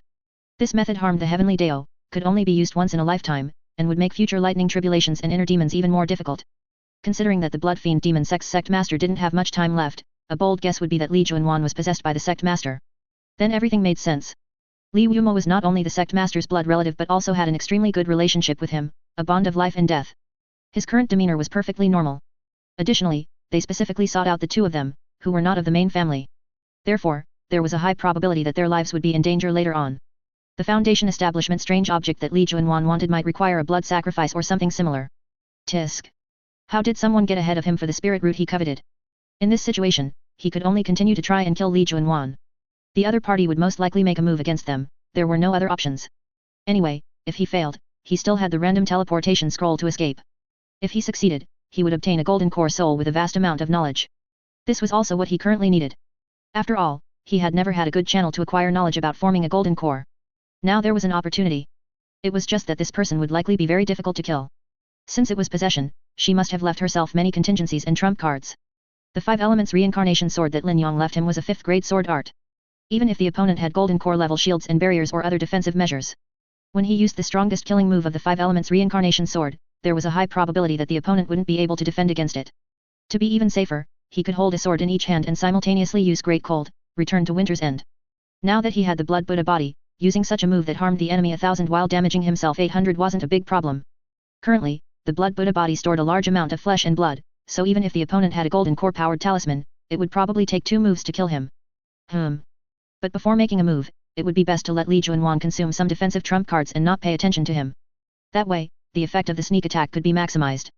Perhaps, he could try to make Li Juanwan believe that Xuecheng was the mole. The 4 walked continuously within the secret realm. Suddenly, a fierce roar came from ahead. It seemed something was fighting. The group stopped in tacit understanding, waiting for Li Juanwan's command. Even if Xuecheng wasn't very smart, he knew who was in charge now. Li Juanwan said indifferently, "Let's go take a look first." So the group continued to advance. Soon, the scene ahead unfolded before their eyes. They saw 2 Foundation establishment cultivators fighting fiercely with a 6-legged demonic beast covered in sharp swords. The 2 Foundation establishment cultivators were both spell cultivators, a large number of ice cones and vines continuously emerged on the battlefield, and 5 chi condensation cultivators were hiding nearby, watching the battle. Li Juanwan looked at the battlefield, lost in thought, and said faintly. "A swordback beast, huh? Its inner core is quite good. You 3, find a way to snatch that demonic beast's inner core. Kill those 7 cultivators as well." "Yes, miss." Li Wumo immediately replied. Gu Fan and Xuecheng exchanged glances, hesitated for a moment, and then agreed. They began to discuss with Li Wumo how to launch a sneak attack. In the midst of the battle. "Help me stall for a moment." A blue-robed cultivator shouted to the green-robed cultivator fighting alongside him. "All right." The green-robed cultivator responded, forming a hand seal. In an instant, the ground suddenly cracked open, and dozens of glowing green vines broke through the soil, coiling tightly around the 6-legged demonic beast like pythons. Roar! The swordback beast let out a piercing metallic screech, its 6-blade-covered legs stomping violently, instantly severing most of the coiling green vines. Only a few green vines successfully wrapped around its 2 hind legs. Good. A glint flashed in the blue-robed cultivator's eyes, the moisture in the air rapidly condensed, forming 12 ice swords that hovered around him. The next moment, the 12 ice swords drew elegant arcs, stabbing towards the swordback beast from different angles. Clang! Clang! Clang! Continuous crashing sounds echoed.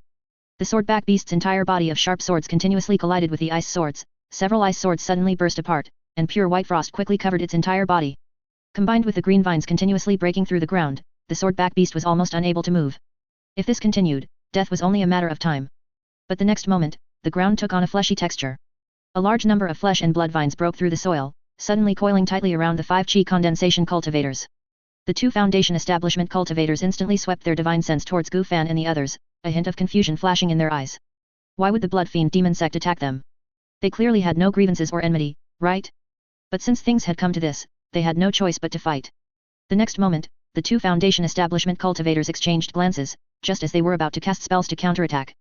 A sky full of bloody light had already emerged from the ground, transforming into large swathes of blood blades, slashing towards the 2 of them.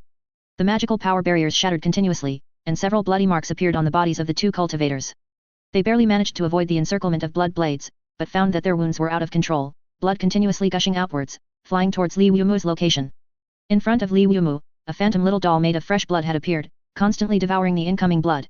Not good. He's the blood-cursed deist of the blood fiend demon sect. The blue-robed cultivator suddenly exclaimed in surprise. Too late. Li Wumu let out a low cry, and the doll emitted a strange shriek. The 2 foundation establishment cultivators froze, their flesh and blood rapidly decaying, and they quickly died.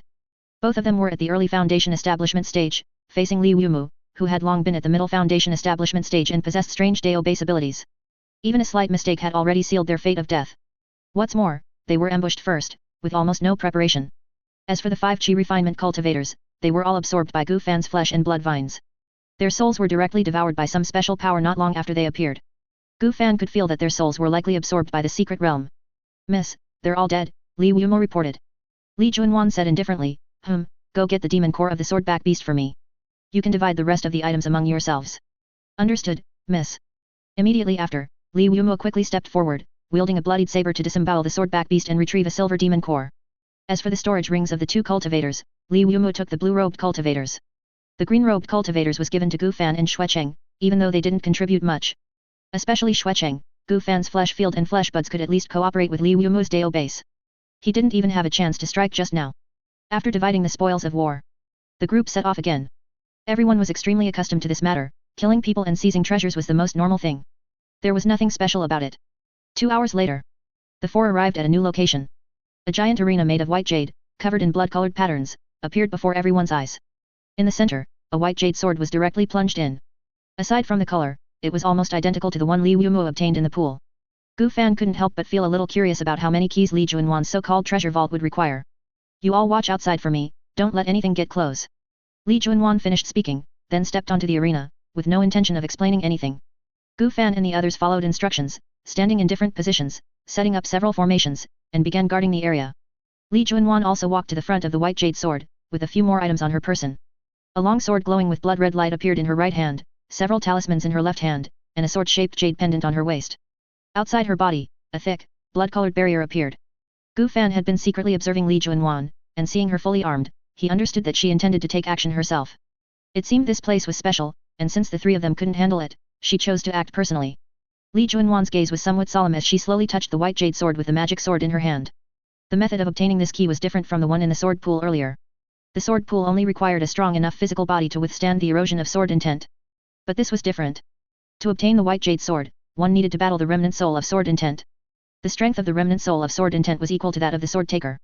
Whoever stepped onto this arena to fight, the strength of the remnant soul of sword intent would be equal to their cultivation stage.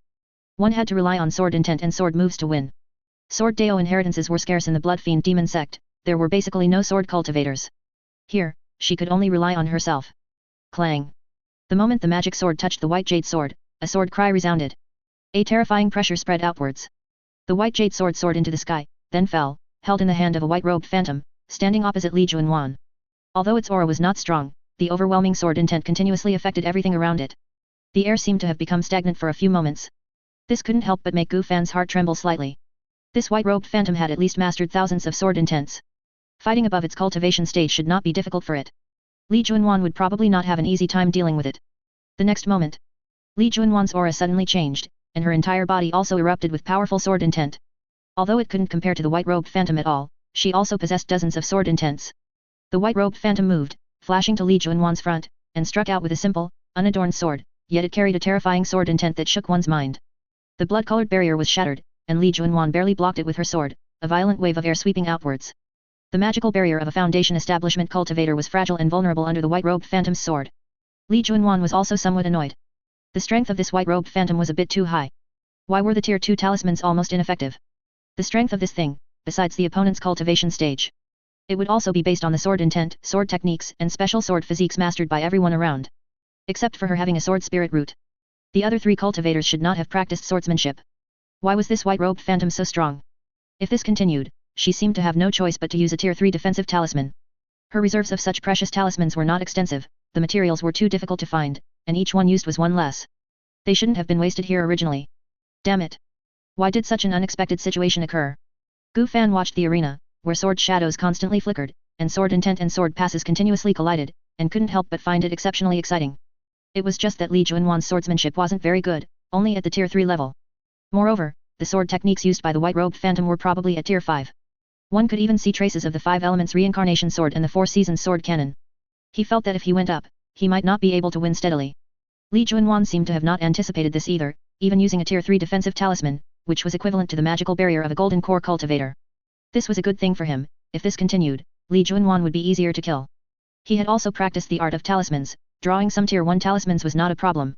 Anyway, with the system to assist in rapid learning, mainstream production type skills. He had learned a bit of more or less everything, focusing on having many skills. In the future, if he encountered suitable inheritances, he could also refine them. Someone's coming. Li Wumu suddenly let out a low cry. One could vaguely see several figures approaching from a distance. They were probably attracted by the huge commotion here. The figures grew closer, still discernible by the robes they wore. They were myriad ghost sect disciples. There were 5 of them in total, 1 foundation establishment cultivator and 4 chi refining cultivators. They seemed to have come to investigate what had happened. Seeing Gu Fan and the others standing guard, their expressions were solemn. The group immediately understood and turned to leave, avoiding any conflict. Simply in terms of the number of foundation establishment cultivators, their family was completely incomparable. Immediately after, Li Juanwan also descended from the arena. The white-robed phantom, under her 3rd grade talismans, finally succumbed. The white jade sword was successfully acquired by Li Juanwan. However, Li Juanwan's expression was somewhat grim, devoid of any joy. The talismans consumed were more than she had anticipated. There might be some unexpected issues later. She was still missing 1 key for the treasure vault, and it was also the most difficult one. The grey jade sword. This sword required defeating a powerful enemy to obtain. It was no weaker than an ordinary golden core cultivator. Originally, the methods she had prepared should have been sufficient to deal with the opponent. But after the recent unexpected event, there might be some deficiencies. Li Juanwan sighed inwardly, there was no other way now, it was either success or martyrdom. Let's go. She called out. The 4 of them continued on their journey. Before long, they arrived at a valley, with large patches of grey mist swirling at its center. Gu Fan could feel an incredibly powerful oppressive force emanating from within. It made him instinctively uncomfortable, like the inherent pressure from a higher species on a lower one's bloodline. It was likely that the creature within had already reached the golden core stage. However, since Li Juanwan dared to come here, she must have already thought of a countermeasure. Help me set up a formation here. Li Juanwan took out several white bone flags and handed them to the 3, then produced 3 portions of intent for them to learn the formation within. Gu Fan accepted the white bone flags and the intent, then used the intent on himself, discovering it was a top-grade 3rd tier formation called the Blood Sacrifice Malice Array. Its purpose was to consume one's own flesh, blood, and vitality to strengthen the main position. The main position was clearly Li Juanwan. Gu Fan understood that Li Juanwan intended to use the 3 of them as batteries to charge herself. She was courting death. He naturally wouldn't sit idly by and wait for it. However, Li Juanwan clearly understood this as well and wouldn't completely trust them. She looked at the 3 of them and said seriously. Don't worry, this formation will not endanger your lives, and you can terminate it with your thoughts. This pill can replenish your flesh, blood, and vitality, take it if you can't hold on. Li Juanwan took out 3 blood-colored pills and handed 1 to each of them. Gu Fan looked at the pill and the white bone flag in his hand, mocking inwardly. Li Wumu and Xuecheng, not cultivating the art of formations, probably didn't understand. Once this formation was activated, their lives would be entirely in Li Juanwan's hands. And as for the pill, they, not cultivating the art of alchemy, might not be aware, but he was an alchemist. This pill was not a tonic at all. It was clearly a medicine used to exploit potential and soul. After taking it, one would return to their peak state for a short period. But once the medicinal effect wore off, their souls would scatter, and their bodies would turn to dust. Li Juanwan indeed had ill intentions. Now she was showing her true colors, beginning to discard those who were no longer useful. Gu Fan began to ponder how to break the situation. For him, when setting up this formation, he could make some small alterations to allow himself to escape at any time. Once Li Juanwan engaged the powerful enemy inside and was too preoccupied to pay attention to them, he would immediately break free from the formation, kill Li Wumu and Xuecheng. Then, he would use the obscuring breath concealment technique to hide himself and flee far away. He would leave behind a sentry guard sold in the system store to scout the area and observe the subsequent situation. He would wait for the opportune moment to strike. This way, regardless of whether Li Juanwan or the unknown creature inside won, both would surely be severely wounded. He would then reap the benefits of their struggle. Even if an accident occurred and he faced a life-or-death crisis, he still had a random teleportation scroll to escape. As long as nothing unexpected happened, there shouldn't be any problems. As for the other two, Li Wumo naturally accepted with joy. Xuecheng, though he felt something was amiss, silently accepted the task upon seeing that the other two had no reaction. Immediately, Gu Fan and the other two formed a pincer movement, surrounding the valley. They began setting up the array.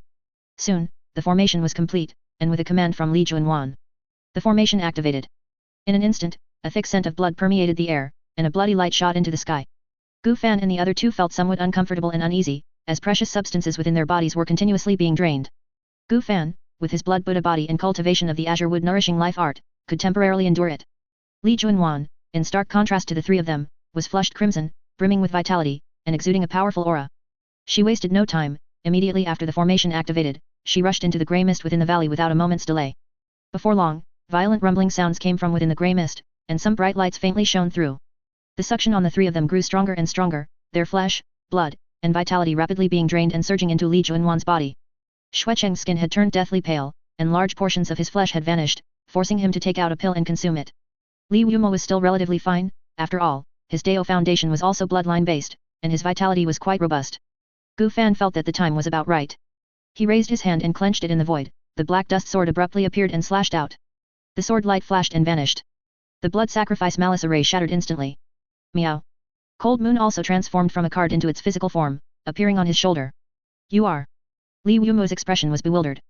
But before he could make any move, Gu Fan had already struck again with his sword. Golden edged on. In an instant, brilliant golden light surged from Gu Fan's black dust sword, exuding an astonishing sharpness. The golden sword light carved a lingering trace in the air, as if it aimed to cleave space itself.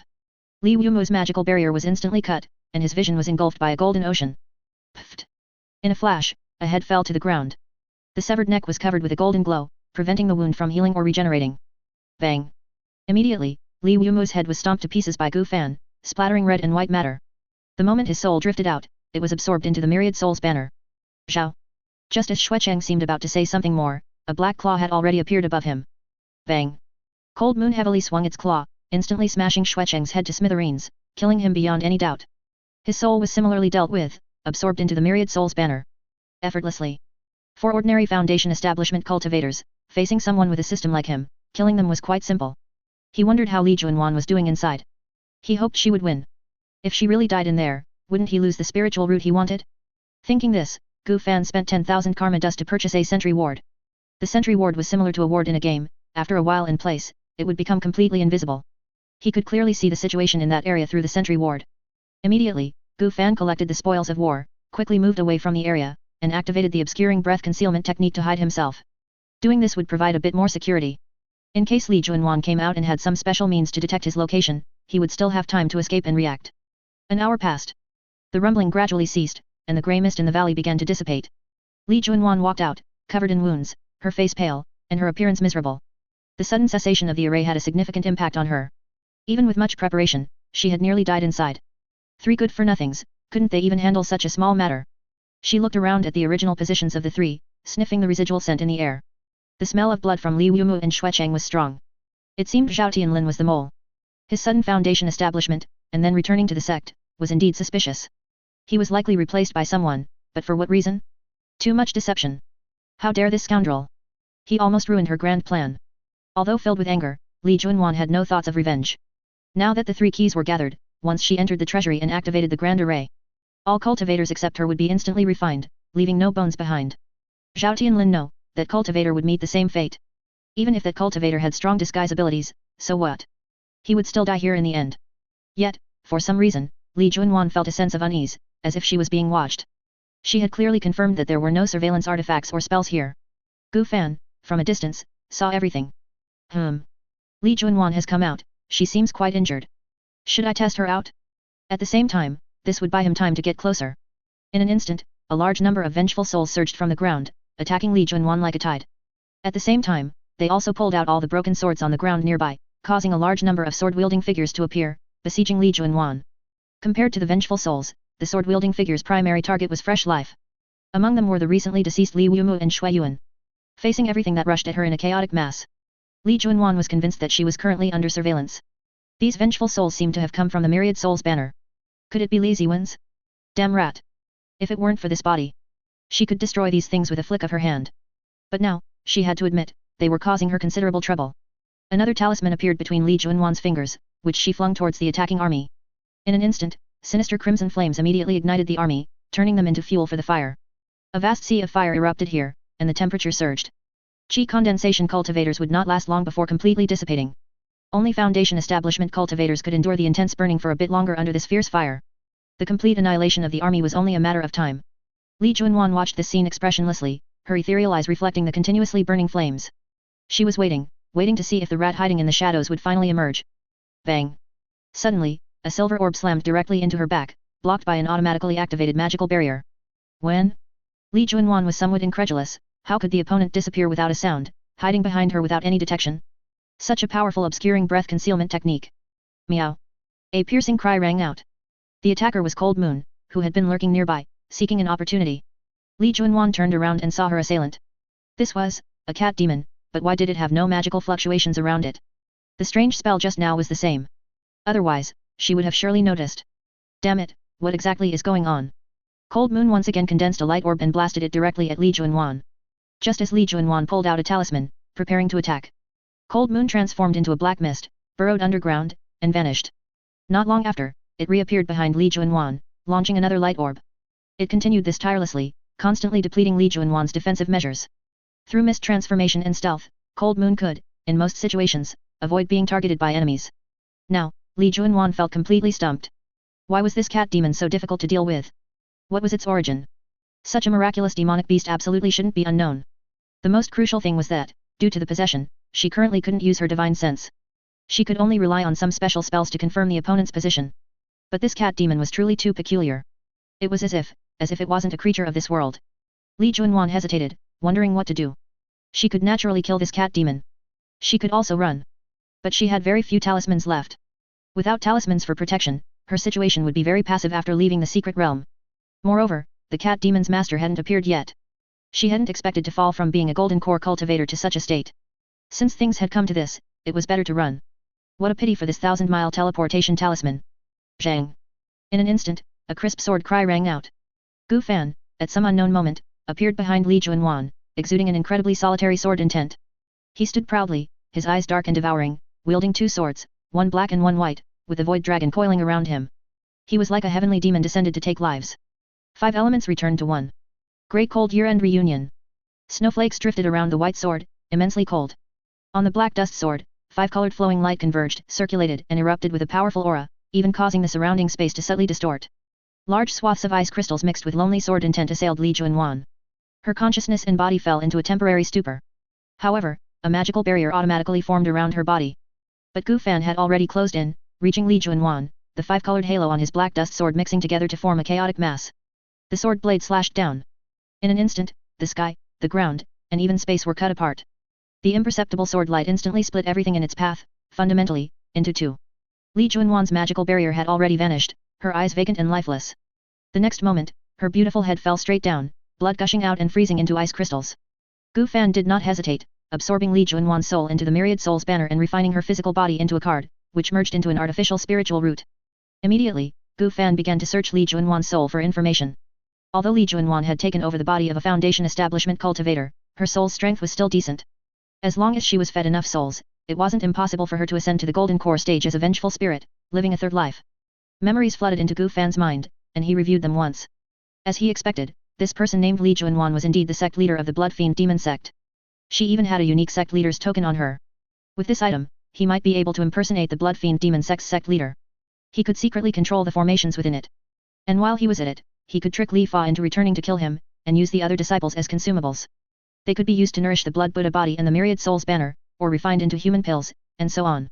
Li Juanwan had also stored quite a few treasures within the sect. Destroying a sect would definitely yield a massive amount of resources and karma dust, enough for him to cultivate to the golden core stage. Moreover, a 3-colored jade sword lay peacefully within Li Juanwan's storage ring. A sword spirit root, and also a Foundation establishment wonder, the Blood Abyss sword. According to the records in her memory, this Foundation establishment wonder could devour blood to increase cultivation. It could also curse targets through blood, create blood clones, blood escapes, and other special abilities. Furthermore, it could devour blood relatives to enhance cultivation aptitude. He could also find time to try cultivating the blood Dao. If it merged with the sword spirit root to form a Dao foundation, its abilities would surely become even more powerful. Compared to the first foundation establishment wonder Gu Fan obtained, the flesh seed, it was a world of difference. Li Junwan's schemes, in the end, all benefited him. Li Junwan also had 5 tier 3 talismans remaining. Whether used for merging to complete quests or as a trump card, they were excellent. After a brief rest, Gu Fan set off for the treasure vault from Li Junwan's memories. 5 hours later, not far away, a colossal stone sword, approximately 1,000 zhang long, appeared, its tip disappearing into the sky. Just by approaching, Gu Fan felt tens of thousands of sword intents resonating, and sharp gusts of sword wind made his skin ache. Meow. Meow. Cold Moon on his shoulder also let out protesting meows. After years of nurturing, Cold Moon's strength had reached the late foundation establishment stage and was very close to foundation establishment completion. Perhaps, he could also find something to synthesize with it. Gu Fan's priority was spatial type cards. Without karmic or time-related abilities. Spatial abilities were definitely very powerful, playing a good role in all aspects. Blink was also a spatial ability. Now Cold Moon could instantly teleport about 200 meters, with a cooldown of only 10 minutes. Each use could achieve good results. Its future was promising. As for the 1,000 carcass centipede still in the capture ball. Although it hadn't starved these past years, it hadn't obtained suitable goo worms to refine with it and upgrade to the second transformation. Its strength was stuck at Qi condensation layer 9, making it quite useless. He would temporarily keep it, hoping for a suitable opportunity to upgrade it in the future. Although he had raised it for over 10 years, it still couldn't be refined into a card. Regarding the uniqueness of cardification, this also made Gu Fan understand Cold Moon's irreplaceable nature. He had also tried to refine himself into a card, briefly experiencing that sensation, which was indeed difficult to accept. Then, this action was stopped by the system. Before long, Gu Fan walked to the stone sword, took out the 3-colored jade sword, and inserted it. With a roar, a stone door slowly opened. Various sword cries echoed, instantly enveloping the area. Inside, various magical swords of different colors were stuck on both sides, all without exception emitting sword intent. They attacked Gu Fan, the outsider. Numerous sword marks appeared all over Gu Fan's body, then were all blocked. Gu Fan unleashed his lonely sword intent, constantly resisting, walking step by step towards the center. At the center, a demonic sword, seemingly composed of blood, emitting world-shaking malevolence and eerie light, was plunged straight into the center of the formation. Although the sword intent here was strong and numerous, it couldn't get close to Gu Fan. The lonely sword intent blocked all of them outside, preventing them from advancing an inch. And it was constantly growing stronger. This was the sword intent Gu Fan had comprehended after 10 years of arduous cultivation. Perhaps, it wasn't the strongest, but it was definitely the most suitable. The strength of a sword still depended on the wielder. How could a group of inanimate objects defeat him? Thus, Gu Fan walked step by step to the center, in front of the Blood Abyss sword. Then, he reached out and grasped it, instantly activating the Grand Formation. Sacrificing all cultivators except himself. In an instant, the world within the secret realm was enveloped by a blood-red curtain, and chilling sword sounds echoed incessantly. The sky and the earth began to tremble non-stop. All cultivators, from the inside out, were pierced by blood-red swords, their flesh and vitality absorbed, completely disappearing from this world. The broken swords that originally stood in the secret realm also vanished, transforming into divine rainbows that flew towards the center. Good sword. Gu Fan held the Blood Abyss sword, and hideous gashes continuously appeared on his body, blood and flesh splattering, as if he was being endlessly cut by countless blades. He could feel the spiritual nature and resistance of this foundation establishment wonder, as if it truly had life, engaged in a tug-of-war. And it continuously erupted with sword intent, resisting him. At the same time, as time passed, it was still growing stronger. Boom. The place began to totter, and a large number of stones fell, landing at Gu Fan's feet. Some stones that were about to fall on Gu Fan were directly shattered by Lang Yu's claw. The Myriad Souls banner was also summoned by Gu Fan, continuously absorbing the souls flying to this place. These souls seemed to have originally intended to fly into the Blood Abyss sword. Now, they were all intercepted by the Myriad Souls banner, becoming nourishment for its growth. The flying blood, likewise, was partially absorbed by Gu Fan to replenish the consumption of his blood Buddha body. Pft! Pft! Pft! A large number of blood-red swords burst out from Gu Fan's body, shattering his internal organs, bones, flesh, and skin. Gu Fan merely held the Blood Abyss sword expressionlessly. The other party was resisting being cardified. And Gu Fan was enduring its resistance. If he didn't cardify the Blood Abyss sword, he could have had a much easier time. However, if it wasn't cardified, there might also be some hidden dangers. For example, if the Blood Abyss sword suddenly attacked him during his second foundation establishment later, that was something he could not accept. Since that was the case, enduring a bit more suffering now was fine. It was just a full-body blood transfusion, nothing to be concerned about. Half an hour later, a new card floated in Gu Fan's palm. The Blood Abyss sword had already been refined by him. Blood Abyss sword. Type, Special. Quality, 3rd tier perfect. Description, a foundation establishment wonder, it can fuse with a spirit root possessing sword attributes to gain special abilities. This Foundation Establishment Wonder can continuously improve its quality by absorbing sword intent and blood. Upon completing Foundation Establishment, this wonder will completely fuse with the spirit root, becoming a Deo Foundation. Possessing special spirituality, when forming a golden core, the power of divine abilities will be significantly enhanced. Its quality alone was enough to demonstrate the extraordinary nature of this Foundation Establishment Wonder. In Gu Fan's understanding, Foundation Establishment Wonders should all be second-tier existences. Now, a third-tier Foundation Establishment Wonder suddenly appeared. It was no less than a saber-toothed tiger appearing among a flock of sheep. According to the description, it should be due to the Blood Abyss sword absorbing a large amount of sword intent and blood. A Foundation Establishment Wonder that could grow and possessed vitality. For some reason, Gu Fan thought of some novels where characters reincarnated as demonic swords. Nurturing the master, then devouring the master. Perhaps this Foundation Establishment Wonder was also a similar type of thing. However, now that it had been refined into a card, it probably couldn't cause any more trouble. This Foundation Establishment Wonder, coupled with Li Junwan's sword spirit root. Next, he probably wouldn't have any problems cultivating all the way to the nascent soul stage. This was an enormous, unexpected joy for him, who had originally only aimed for an earth spirit root. It's just. Gu Fan shook his head. For some reason, he felt something was off in his heart. However, given the current situation, overthinking wouldn't do any good. Immediately, Gu Fan began to run back and forth in the secret realm, picking up the items of those cultivators and decomposing them into karma dust. This directly brought him a large amount of karma dust. He now had over 10 million karma dust, enough to buy 2 second-tier bloodlines. Gu Fan rested his chin in his hand and began to ponder. What wonderful changes would occur if he fused the angel bloodline and demon bloodline, creating a very unique bloodline. But he still preferred something more special, a bloodline related to time, space, causality, or luck. None of the 3 bloodlines currently in the shop met his requirements. After a moment of thought, Gu Fan decided to refresh the shop twice to see, if there were no suitable bloodlines, then he would consider it later. 1000 karma dust consumed, refreshing system shop. First refresh. The bloodlines in the system shop were, Magnetic Field Martial Artist Bloodline, Sharingan Bloodline, Vampire Bloodline, Magical Girl Bloodline. Among these 4 bloodlines, the Magnetic Field Martial Artist Bloodline was quite good. With it, he could activate the magnetic field rotation and enter a new cultivation system. As long as he cultivated to a high rank, time, space, causality, and luck, would all be within his grasp. However, if he remembered correctly, this thing also required specific cultivation techniques. It would slow down his immortal cultivation progress, so it wasn't really necessary. Later in immortal cultivation, he would also be able to achieve these things, all paths lead to the same destination. The vampire bloodline was completely useless. The Blood Buddha body already had similar effects. Sharingan, evolving into Rinnegan, would be quite useful, but also not entirely useful. Evolving into Rinnegan was also quite troublesome.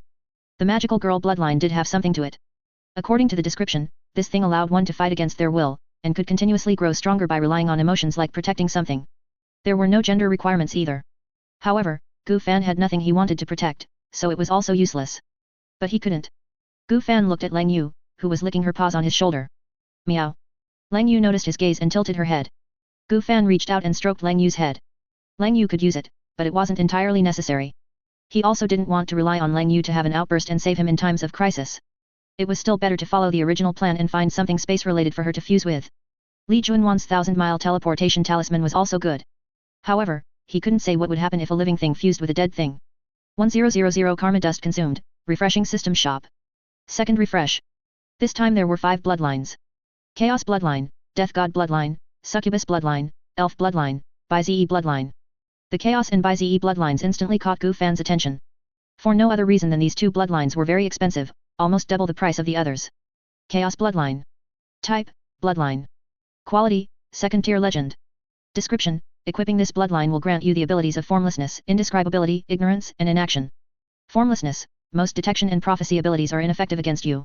Indescribability, can perfectly disguise as others, or transform into an indescribable entity, causing mental pollution to nearby creatures. Ignorance, causes confusion in a certain matter, creating special effects. Inaction, erases things like spells, defenses, and attacks, making them ineffective and returning them to nothingness. Gu Fan was quite satisfied with this bloodline, although it didn't have the abilities he expected. But it suited him well, and there was still potential for further development. Gu Fan then looked at the description of the Bize bloodline. Bize bloodline. Type, Bloodline. Quality, second-tier legend. Description, after equipping, you will gain omniscience, exorcism and suppression, foreknowledge of fortune and misfortune, healing and purification, and a slight increase in luck. Omniscience, by observing an object for a period, you can obtain its information, weaknesses, true name. Exorcism and suppression, deals additional suppression and damage to evil and dark units. Foreknowledge of fortune and misfortune, can foresee future disasters and see some fragments. Healing and Purification, possesses the ability to heal wounds and purify negative effects. It's not bad. However, Gu Fan preferred the Chaos Bloodline. But once a Bloodline card is equipped, it cannot be unequipped, it will stay with him for life. Should he fuse the Chaos Bloodline with other bloodlines before equipping it? However, he didn't seem to have any suitable cards on hand at the moment. After raiding the Blood Fiend Demon Sect, he should have enough to buy another bloodline. It's just that the Bize bloodline and the Chaos bloodline don't really match, the compatibility would definitely not be high. The most compatible one should be something like the Doughty bloodline. He just didn't know if he could successfully acquire it. However, his innate soul card hasn't been used yet. Gu Fan felt that the soul card talent offered a significant advantage for unequipable cards like bloodlines. After all, once a soul card is bound, it cannot be unbound, and it doesn't take up a card slot. After he fused Li Juanwan's corpse into an artificial spiritual root, his card slots became very scarce. Artificial spiritual root. Type, Special. Quality, First tier legend. Description, a mutated metal spirit root, a sword spirit root. After equipping, it activates spiritual energy circulation, allowing cultivation in the immortal cultivator system. Note, this spiritual root requires a special cultivation method to be used. He only had 4 card slots. The flesh field flesh buds, blood sea Buddha lotus, an artificial spiritual root would take up 3 of them. Subsequent cultivation of the Dui Mija Sword Sutra and other cultivation methods and skills would also require card slots. This was a bit insufficient. Later, if he formed a golden core, he could also equip multiple golden cores, possessing various divine abilities. No matter how he thought about it, it seemed insufficient. After a soul card is bound, it can still be fused, so there's no need to rush. Given that, Gu Fan directly bought the Chaos Bloodline. Then he bound it as a soul card. After all, the effect of a soul card is to upgrade the bound soul card as the card user's level increases. And generally, the difficulty of upgrading the shop's level is similar to increasing the card user's level. The Chaos Bloodline is not bad, when upgraded later, it should not be weaker than the bloodlines in the shop. In short, this was not a waste, and it could still be fused later. Thinking this, Gu Fan set his course of action. Chaos Bloodline purchased. Chaos Bloodline has been bound as a soul card. As Gu Fan bound the Chaos Bloodline as a soul card, an anomaly suddenly occurred. Gu Fan's entire body of flesh and blood began to squirm and deform eerily, transforming into an indescribable mass. Large amounts of blood gushed out, and eerie bones shot forth. Cold Moon, startled, jumped to the side and began continuously applying mana regeneration effects to Gu Fan, attempting to help in some way. Everything, from the genetic level, began to change, steadily advancing towards chaos. Simply put, he was no longer going to be human. However, Gu Fan didn't pay much attention to it. Anyway, his human bloodline was equivalent to a blank slate. He had no spiritual roots in his body, so it basically served no purpose. Essentially, in this world, his mediocre bloodline, devoid of spiritual roots, was actually no different from livestock. Without the system, he would be like an ant on the roadside, liable to be crushed at any moment. At this moment, perhaps it could be considered defying fate and breaking free from a certain confinement. After a long while, Gu Fan had completely transformed, without a trace of human appearance. He had become an indescribable mass, completely devoid of sensory organs. An ordinary person, just by looking at it, would have their mind polluted, fall into confusion and madness, and experience brain death in moments. It was as if humans could not gaze upon a god. Gu Fan was quite satisfied, though. Now, this body, in every aspect, far surpassed his original physique. Gu Fan even felt that his lifespan had increased significantly. He could now live for approximately 500 years. As the bloodline advanced, this number should increase further. Combined with his late bloomer talent, he could completely continue to develop discreetly for a period. Once he reached the golden core stage, he could try to kill Qing Feng Genren, Qing Feng perfected person/deist, to avenge Lin Yang. However, although he had already established his foundation, he still hadn't chosen a deist title for himself. He really needed to think of one. After pondering for a moment, Gu Fan murmured, then from now on, my deist title shall be Feng Xiao. It had no special meaning, just, shedding the mundane, ascending to the heavens, seeking the Dao, that's all. Host, Gu Fan. Card user level, LV2. Equipped cards, max 4 flesh field flesh buds, blood sea Buddha lotus, artificial spiritual root, Dui Mija Sword Sutra. Karma dust, 16,381. Talents, innate sword embryo, soul card, chaos bloodline, late bloomer. Shop, LV2. Quest, advanced card pack. Requirement, fuse 10 cards, and their quality must not be lower than 3rd tier flawed. Reward, choose 1 advanced card pack. Gu Fan opened the system panel and took a look. After obtaining Li Juanwan's legacy, the current quest was not difficult to complete. The artificial spiritual root that Li Juanwan had become was now equipped in his card slot. He used the Dui Mija Sword Sutra for cultivation. As he expected, the Dui Mija Sword Sutra was indeed related to the Dao of Fate. It could avert misfortune and sever calamities. The cultivation speed of the Sword Spirit root was also extremely fast, especially when paired with the Dui Mija Sword Sutra. He reached the first layer of Qi condensation in no time. Following this progress, Gu Fan made an estimate. It would only take about a year to cultivate to the 9th layer of qi condensation and then begin foundation establishment. This was without consuming any elixirs. If he used auxiliary cultivation elixirs, half a year would probably be enough. Compared to his cultivation with 4 spiritual roots, it was a world of difference. Obtaining an immortal grade Dao foundation was only a matter of time. Immediately, Gu Fan began to mimic her original appearance from Li Junwan's memories, when she was preparing for possession. That is, the sect master of the Blood Fiend Demon Sect. Gu Fan's entire body of flesh and blood began to squirm, intertwine, condense, and deform. Finally, Gu Fan transformed into a charming, long-haired, red-lipped beauty who looked about 30 years old. Gu Fan took out a red Daoist robe and changed into it, checking his current appearance. After confirming that he was identical to the memory, he began to prepare for his next actions. After obtaining the Chaos Bloodline, he could be any gender, somewhat similar to the 72 transformations. However, he was a man at heart, so he would normally remain in a male body. But this situation was special. After the secret realm closed, he could then take over the Blood Fiend Demon Sect. Half a month later, the secret realm closed. Outside the secret realm, more than 10 foundation establishment cultivators from different sects. They were waiting for the cultivators within the secret realm to emerge. They didn't know how many people would come out this time. But typically, if only one person emerged, or only people from a single sect, there wouldn't be much of a reaction. If such a situation did occur, they would usually first determine which sect the person belonged to before deciding whether to capture or kill them. The next moment, Gu Fan was teleported out, dressed in blood-red robes, mimicking Li Junwan's appearance. Everyone present had some impression of this person, a qi condensation cultivator from the Blood Fiend Demon Sect. However, why was she the only one? Even if only one person did emerge, it should have been a foundation establishment cultivator. It was absolutely impossible for it to be a qi condensation cultivator. The cultivators exchanged glances. They decided to capture Li Junwan first and interrogate her thoroughly. The Blood Fiend Demon Sect was neither too big nor too small among them. Provoking it wouldn't be too much of a problem. There was also a magical array present here, a mere qi condensation cultivator would never be able to escape. However, there was one exception among them. A foundation establishment cultivator belonging to the Blood Fiend Demon Sect. His name was Lian, a formation cultivator, specially arranged here by the sect master to receive Li Junwan. The magical array set up here could be dispelled instantly if he wished. This would facilitate Li Junwan's escape from this place. Although he didn't know why the sect master made such an arrangement. It even involved sacrificing 3 valuable foundation establishment cultivators. But the sect master had already given him poison pills and secret techniques. He had no choice but to obey. Even so, facing these more than 10 foundation establishment cultivators meant certain death. He was already prepared to die. Little girl, surrender obediently. Explain why you are the only one who came out of the secret realm.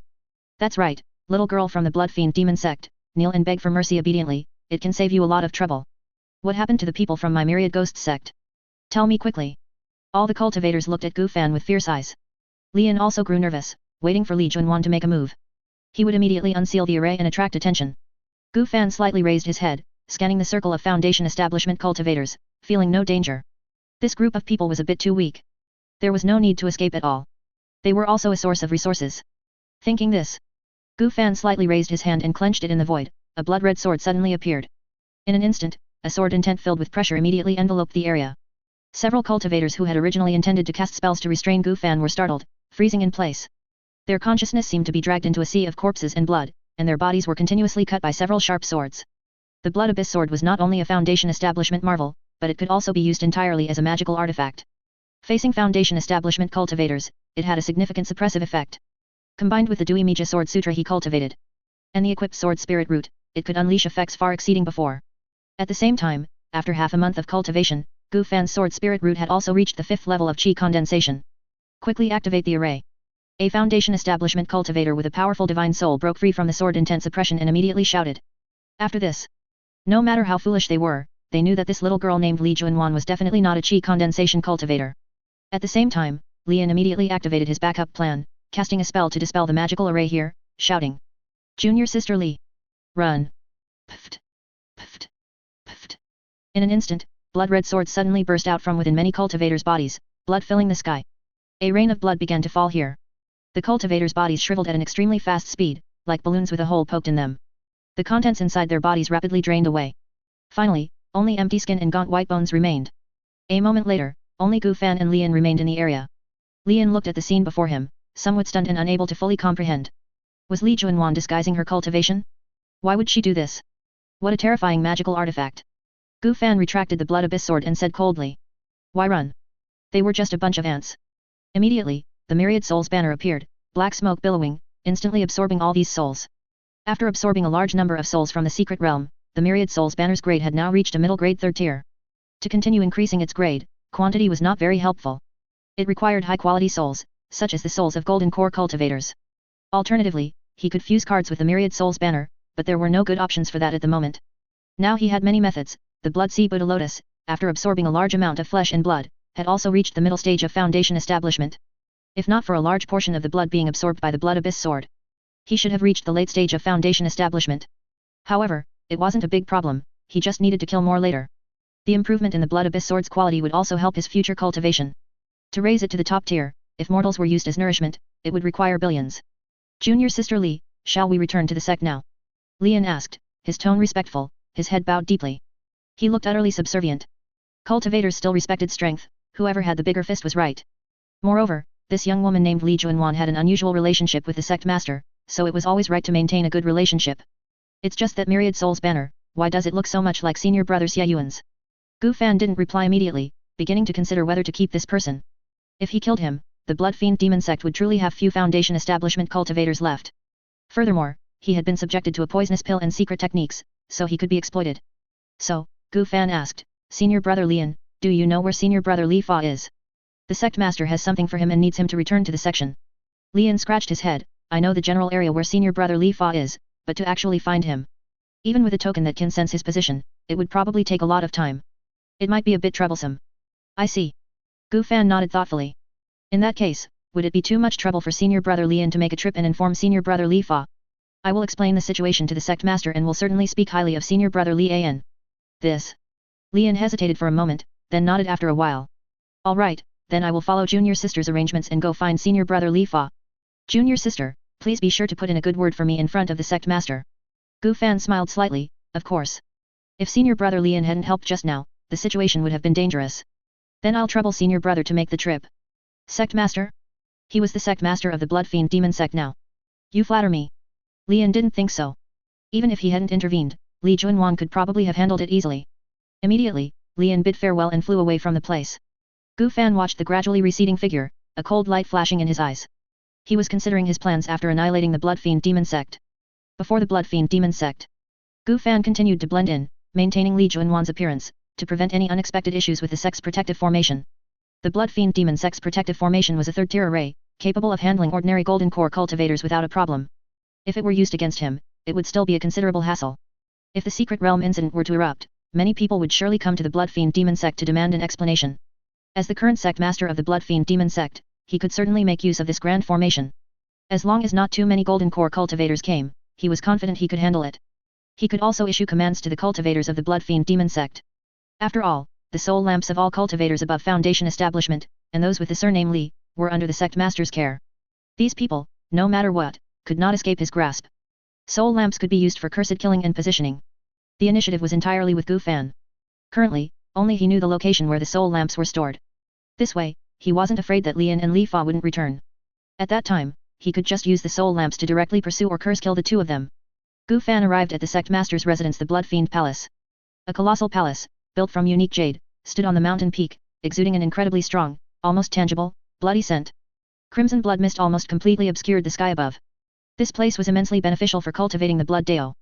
Under the former sect master's orders, no one within the sect was allowed to approach this place. A 3rd-tier formation was also set up here, possessing considerable power. Unless permitted by the sect master, no one was allowed to enter.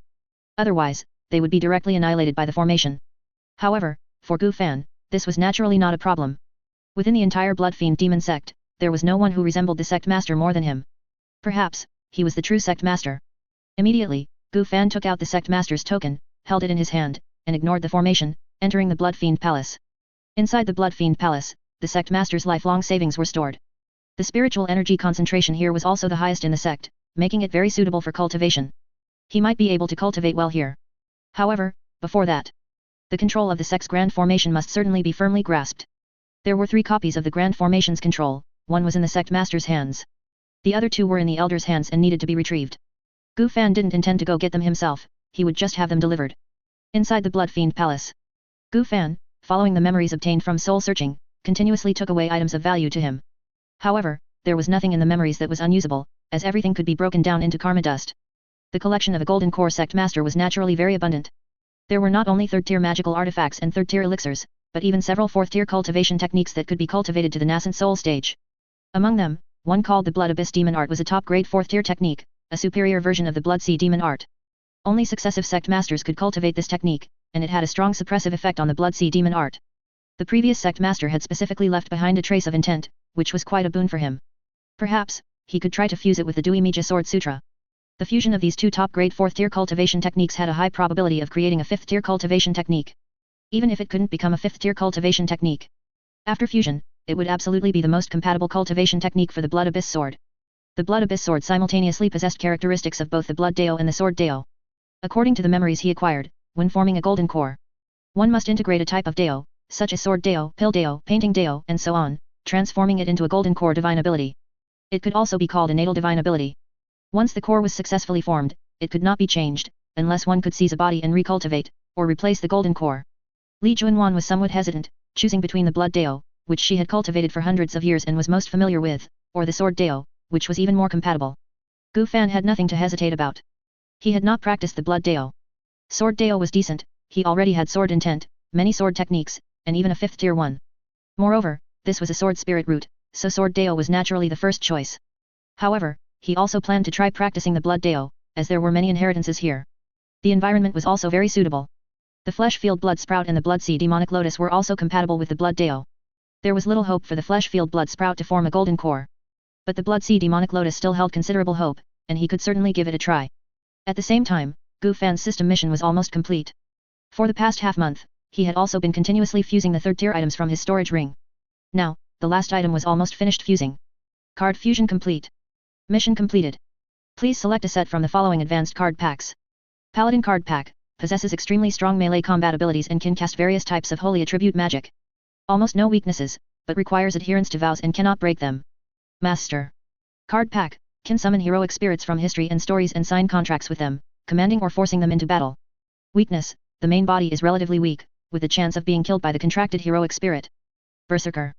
The angrier and lower the health, the higher the combat power, with extremely strong melee abilities. Weakness: decreased sanity, becoming difficult to control oneself, and easily susceptible to mental control. Death. Night Card Pack possesses certain melee combat abilities, can transform corpses into undead for battle, and can master undead and frost magic. Weakness: mutually exclusive with holy light magic, becomes cold, ruthless, and inhuman. Void Walker. Card Pack possesses certain melee combat abilities and masters void power, capable of short-distance spatial leaps and void magic. Weakness: easily corrupted by void power, leading to unknown physical and mental mutations. Elemental. Mage Card Pack can master various elemental magic, powerful and versatile. Weakness: high mana consumption, weak in melee combat. Demonic. Eye Archer Card Pack gains a pair of multi-purpose demonic eyes and matching archery skills, capable of seeing through target weaknesses and killing enemies from afar. Weakness: prolonged use of demonic eyes can lead to brain overload and mental instability. Shadow. Rogue Card Pack gains the ability to vanish into shadows and use shadows for movement, and can learn some shadow magic, possessing extremely strong stealth and assassination capabilities. Weakness: weak in direct combat, all abilities are weakened under strong light. Gu Fan looked at the card packs that appeared before him and fell into thought. He began to analyze which card pack was most needed now and in the future. In any case, Paladin was the first to be excluded. Lawful good would not survive well in this world. He would definitely break his vows, there was nothing to consider. Death Knight actually aligned well with his preferences. The only problem was that his current corpse utilization rate was already very high. The undead might not be able to come out. Gu Fan was quite interested in the card user card pack. There were quite a few spiritual veins in this world, he could summon some heroic spirits, forcibly control them, and then absorb them into the myriad souls banner. It was just that these summoned heroic spirits seemed a bit uncontrollable. Although the probability was extremely rare, it was still possible to summon terrifying tribulation transcending cultivators who could kill him with a single glance. At the same time, he couldn't be sure whether the summoned heroic spirits were from his world or this world. He was not familiar with the history of this world. The gods in the stories were all quite heaven-defying existences. To be safe, it was better not to choose it. As for the other card packs, the ones that attracted Gu Fan were Voidwalker and Shadow Assassin.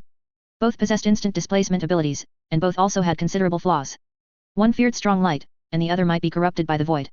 Regarding strong light, after establishing a foundation, except for body cultivators, the light pollution caused was very severe. Gu Fan would occasionally see a few spells that erupted with strong light comparable to a flashbang exploding in front of his eyes. Its practical use was indeed not too great. Then Voidwalker was his best choice. He wasn't afraid of void corruption either. After acquiring the Chaos Bloodline, his physical body could be mimicked and modified at will. A physical mutation might even be a good thing for him, allowing him to master different forms. As for the soul aspect, there were indeed some issues. Fortunately, his divine soul was constantly improving and quite powerful, and he could also try to eliminate it with the abilities of the Chaos bloodline, so it wasn't a big problem. If not, he would research Soul Deo in the future. After the analysis was complete, Gu Fan didn't hesitate and directly chose the Voidwalker card pack. Voidwalker card pack selected. Heart of the Void. Type, Talent. Quality, Second Tier Legend. Description, after use, gain the talent Heart of the Void, which allows communication with the Void Plane, mastery of Void Power, and access to various Void spells, but comes with certain risks. Void Blade. Type, Equipment. Quality, Second Tier Legend.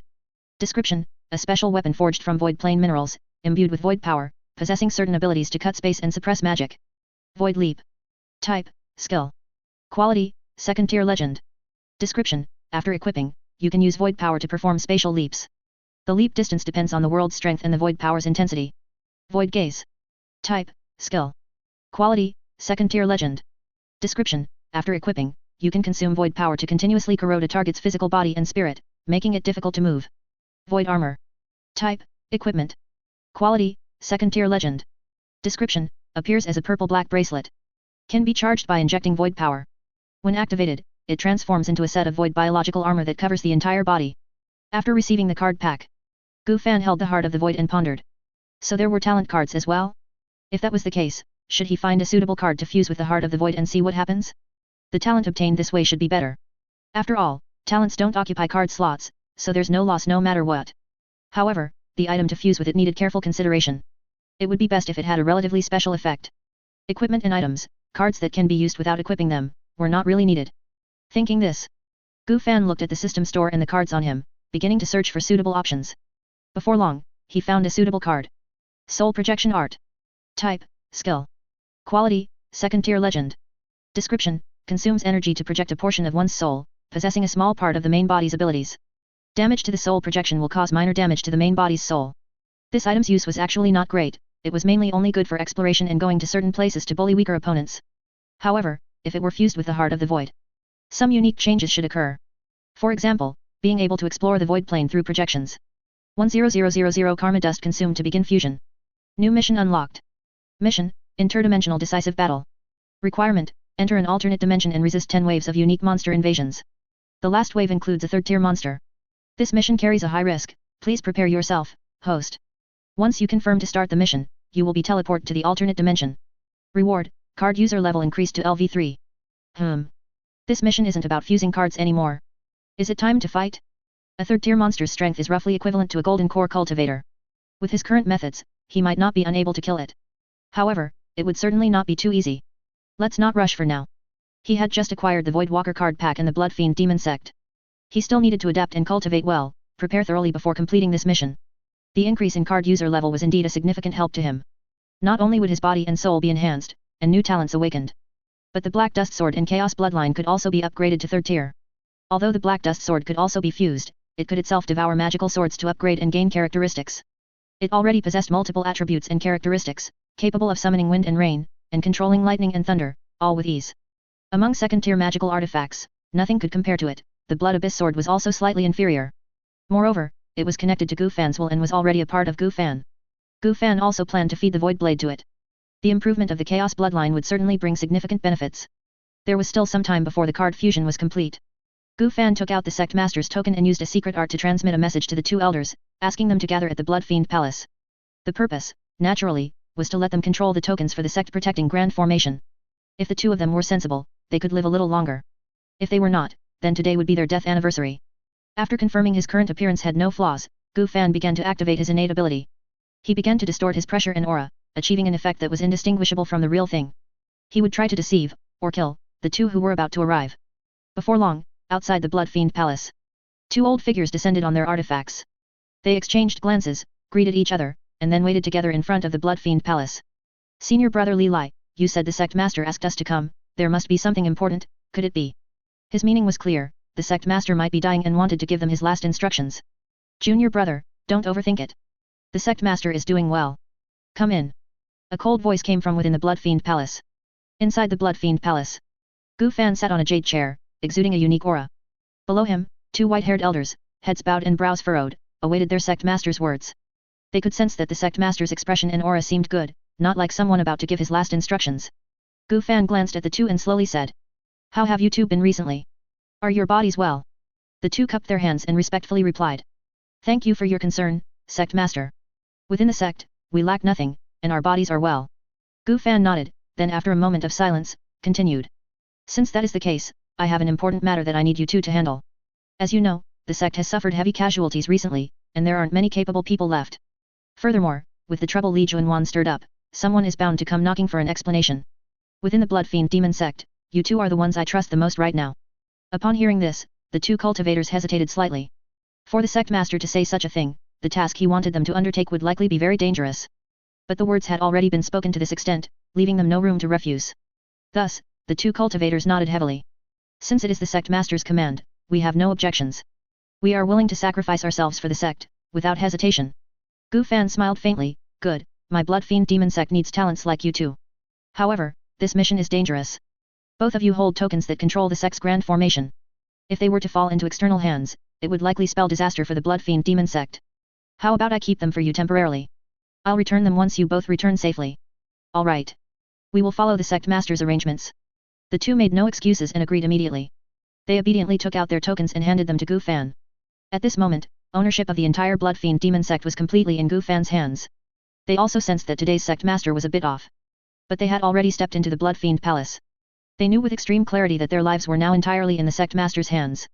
It wasn't unheard of for the sect master to kill people on a whim when he was in a bad mood. If they refused, it wasn't impossible for them to die instantly. No one was willing to gamble. Seeing the two being so sensible, Gu Fan had no further plans and directly put the tokens into his storage ring. He arranged for the two to go to several important locations to gather intelligence, then dismissed them. Card fusion complete. Void Soul. Quality, 3rd tier excellent. Type, talent. Description, upon use, gain the talent Void Soul, allowing communication with the Void Plane, mastery of Void Power, and access to various Void spells. However, it carries certain risks. Simultaneously, a soul projection can be generated in the Void Plane using Void Power for exploration and acquiring a certain amount of resources. The projection requires some time to regenerate after death. Gu Fan looked at the fused card. He felt it was quite good. The Void Plane might hold resources difficult to obtain in this world. It could perfectly serve as a unique secret realm. Perhaps, there might even be Foundation establishment cultivation items within it. Immediately, Gu Fan used Void Soul on himself. Instantly, a purple aura enveloped Gu Fan. His skin erupted in numerous cracks as Void Power began to erode his body. At the same time, a flood of obscure, incomprehensible whispers echoed in his mind, like the murmurs of ancient gods, indescribable. Dimly, Gu Fan saw that world covered in purple light, like an abyss. A massive, sun-like eyeball suddenly opened, countless tentacles spreading outwards, seemingly noticing Gu Fan's presence. After a long while, Gu Fan finally calmed the changes in his body, a few strands of purple light faintly swirling in his eyes. He spread his palm, and a cluster of purple light suddenly rose. This was the so-called Void Power. Its nature was completely different from spiritual energy. It possessed extremely strong corrosiveness and pollute. It was an extremely dangerous form of energy. A normal person would have absolutely no possibility of mastering it. However, for Gu Fan, it was quite good. He could also explore the Void Plane later. Immediately, Gu Fan equipped the Void Warp skill card. With a flash of purple light, Gu Fan instantly vanished from the jade chair, appearing nearby. He stroked his chin, lost in thought. The movement distance was about 50 meters. His current Void Power could be used a maximum of 3 times. If used well, it would be a decent trump card. Dong dong dong. Heavy bell tolls echoed throughout the Blood Fiend Demon sect. Outside, a group of Foundation establishment cultivators had surrounded the area. All were furious, seemingly here to cause trouble. Gu Fan, through a magical artifact, also observed the situation outside. The Foundation establishment cultivators of several major sects were suspended outside the sect on their artifacts, their faces filled with ill intent. Clearly, the cat was out of the bag. Although Gu Fan had not left a single witness, there were still specialized magical artifacts monitoring that area. Even if they were destroyed later, it wouldn't make much difference. What had happened there had already been made public. Now, the Golden Core true person of the Blood Fiend Demon sect, whose lifespan was nearing its end, could not easily make a move. They naturally had the confidence to come to the sect, demand an explanation, and ask for compensation. Soon, the Blood Fiend Demon sect was in a state of panic. Aside from Li Juanwan, there were only 2 Foundation establishment cultivators currently stationed there. Outside, however, there were more than 20 Foundation establishment cultivators. That was more than 10 times their number. Although no Golden Core cultivator had appeared. In terms of numbers, the Blood Fiend Demon sect was completely suppressed. Even with a 3rd tier formation. If the opponents were to encamp outside the Blood Fiend Demon sect, preventing any Blood Fiend Demon sect cultivators from leaving, it would still be a major problem. They were certain that the Blood Fiend Demon Sect's sect master would not attack and start a great war, he would surely yield and offer compensation. However, what he didn't know was that the sect master of the Blood Fiend Demon Sect had already been replaced. Gu Fan observed the events unfolding outside, pondered for a moment, and then decided to meet them. Free resources were being offered, there was no reason not to take them. After absorbing their flesh and blood, Gu Fan felt he was almost at the late Foundation establishment stage. Now, a normal Foundation establishment cultivator was no match for him in a single exchange. 20 Foundation establishment cultivators, though numerous, held little significance for Gu Fan in terms of quantity. They were just a bunch of weaklings. It just wouldn't be appropriate to use the sect master's identity, it would be a loss of face. He'd better switch to another. He would continue to use Li Junwan, kill them all, and that would be that. The bigger the commotion, the better. Ideally, a golden core true person would show up. The opinions of the disciples within the sect were irrelevant. Now, the Blood Fiend Demon Sect was entirely at his command. If he wasn't satisfied, he would simply refine everyone in the Blood Fiend Demon Sect, from top to bottom. Gu Fan's body suddenly transformed, his flesh and blood writhing and deforming, taking on Li Junwan's appearance. He flew on his sword, leaving the Blood Fiend Palace, outside the Blood Fiend Demon Sect. The cultivators continuously shouted, demanding that Li Junwan be handed over, compensation for their sects, and similar things. In short, they wanted everything. Otherwise, they would declare war on the Blood Fiend Demon Sect and fight to the death. Oh. I heard you were looking for me. Gu Fan, controlling a cyan magical sword, flew to the front of the cultivators. The crowd looked at the young woman flying towards them, neither servile nor overbearing, her tone even carrying a hint of arrogance. Immediately, they became displeased. As Foundation establishment cultivators themselves, and as seniors, she was truly too disrespectful. Li Junwan, you wantonly killed our sect disciples. If you have the guts, come out and face death. Li Junwan, as a demonic cultivator, didn't your elders teach you to choose who you kill? Some people you cannot afford to provoke. The deeds you have committed are too numerous to record and unforgivable. Even death cannot atone for them. Li Junwan, you beast, just hide inside the sect like a turtle. I want to see how long your dying sect master can protect you. In an instant, the crowd was enraged, and the cultivators loudly cursed Li Junwan's ancestors. They weren't afraid of Li Junwan, understanding that the method she used was a unique curse. They had long since brought protective magical artifacts that could largely nullify curses. A mere Foundation establishment cultivator, without other means, could never defeat them. Gu Fan shook his head, controlled his magical sword, flew out of the Blood Fiend Demon Sect and its protective formation, and appeared before the crowd, saying calmly. Though I don't know where you got your courage. The method I use, I presume you all know, is indeed a unique curse. But what if I don't use curses? Killing you is still as easy as slaughtering chickens. I, Li Junwan, will say this, however many of you come. I will kill that many. Clang. A long sword appeared in Gu Fan's hand, neither black dust nor blood abyss, but just an ordinary second-tier magical sword. It was enough. Little girl, how dare you?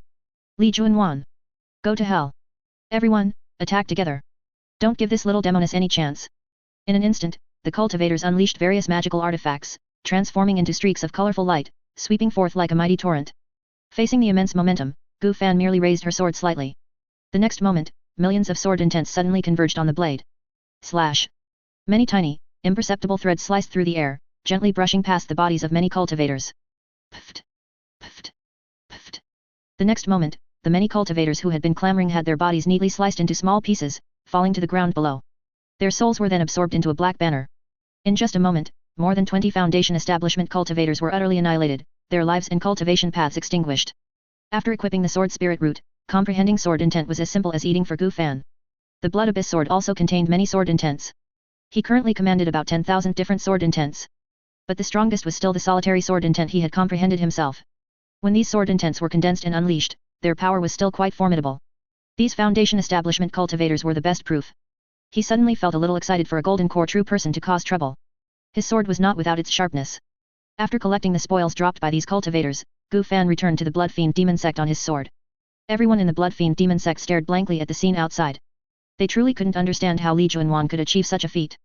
She was actually able to instantly kill a Foundation establishment cultivator of the same major realm. This was something only disciples of major sects could accomplish. Unexpectedly, such a figure had now appeared within the Blood Fiend Demon Sect. However, a tall tree catches the wind, and a superior person attracts criticism. Such a prominent and reckless individual would inevitably draw the enmity of others. It was likely that new cultivators would attack soon. They would be even stronger than the Foundation establishment cultivators today, not weaker. Li Junwan, no, perhaps even the entire sect, would face a great calamity. What could be done? As demonic cultivators, they naturally didn't have much sense of belonging to the sect. If it weren't for the Blood Fiend Demon Sect using special methods to control its disciples, it's likely many would have already defected. Inside the Blood Fiend Palace, Gu Fan had already returned and began to adapt to the void power within his body. This energy was extremely peculiar. It was powerful and violent, difficult to control. Unlike the spiritual power converted from spiritual energy, it was like a wild boar, rampaging through his body. Pfft! Gu Fan's skin ruptured, a large amount of flesh and blood splattered out, and purple ghostly light flickered at the wounds, appearing exceptionally eerie. Some purple tendrils also began to form and wriggle all over his body, with some viscous liquid clinging to their surface. Everything around him slowly began to be corroded by a strange power. After a long while, Gu Fan silently calmed down and regained his composure. Void power was simply not an energy suitable for cultivation.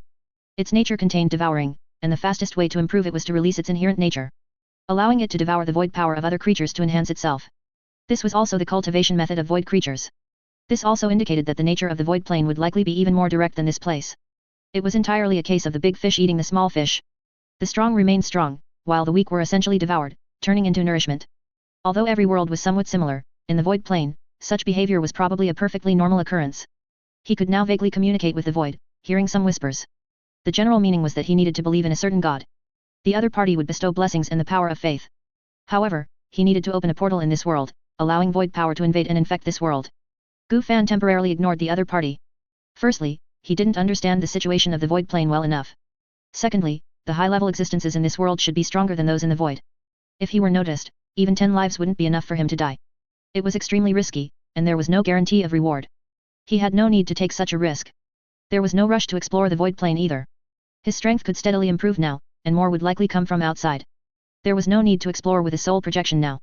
If his soul was damaged, even slightly, it would be very troublesome to repair. If an ordinary person's soul was damaged, even a little, they would become mentally disabled.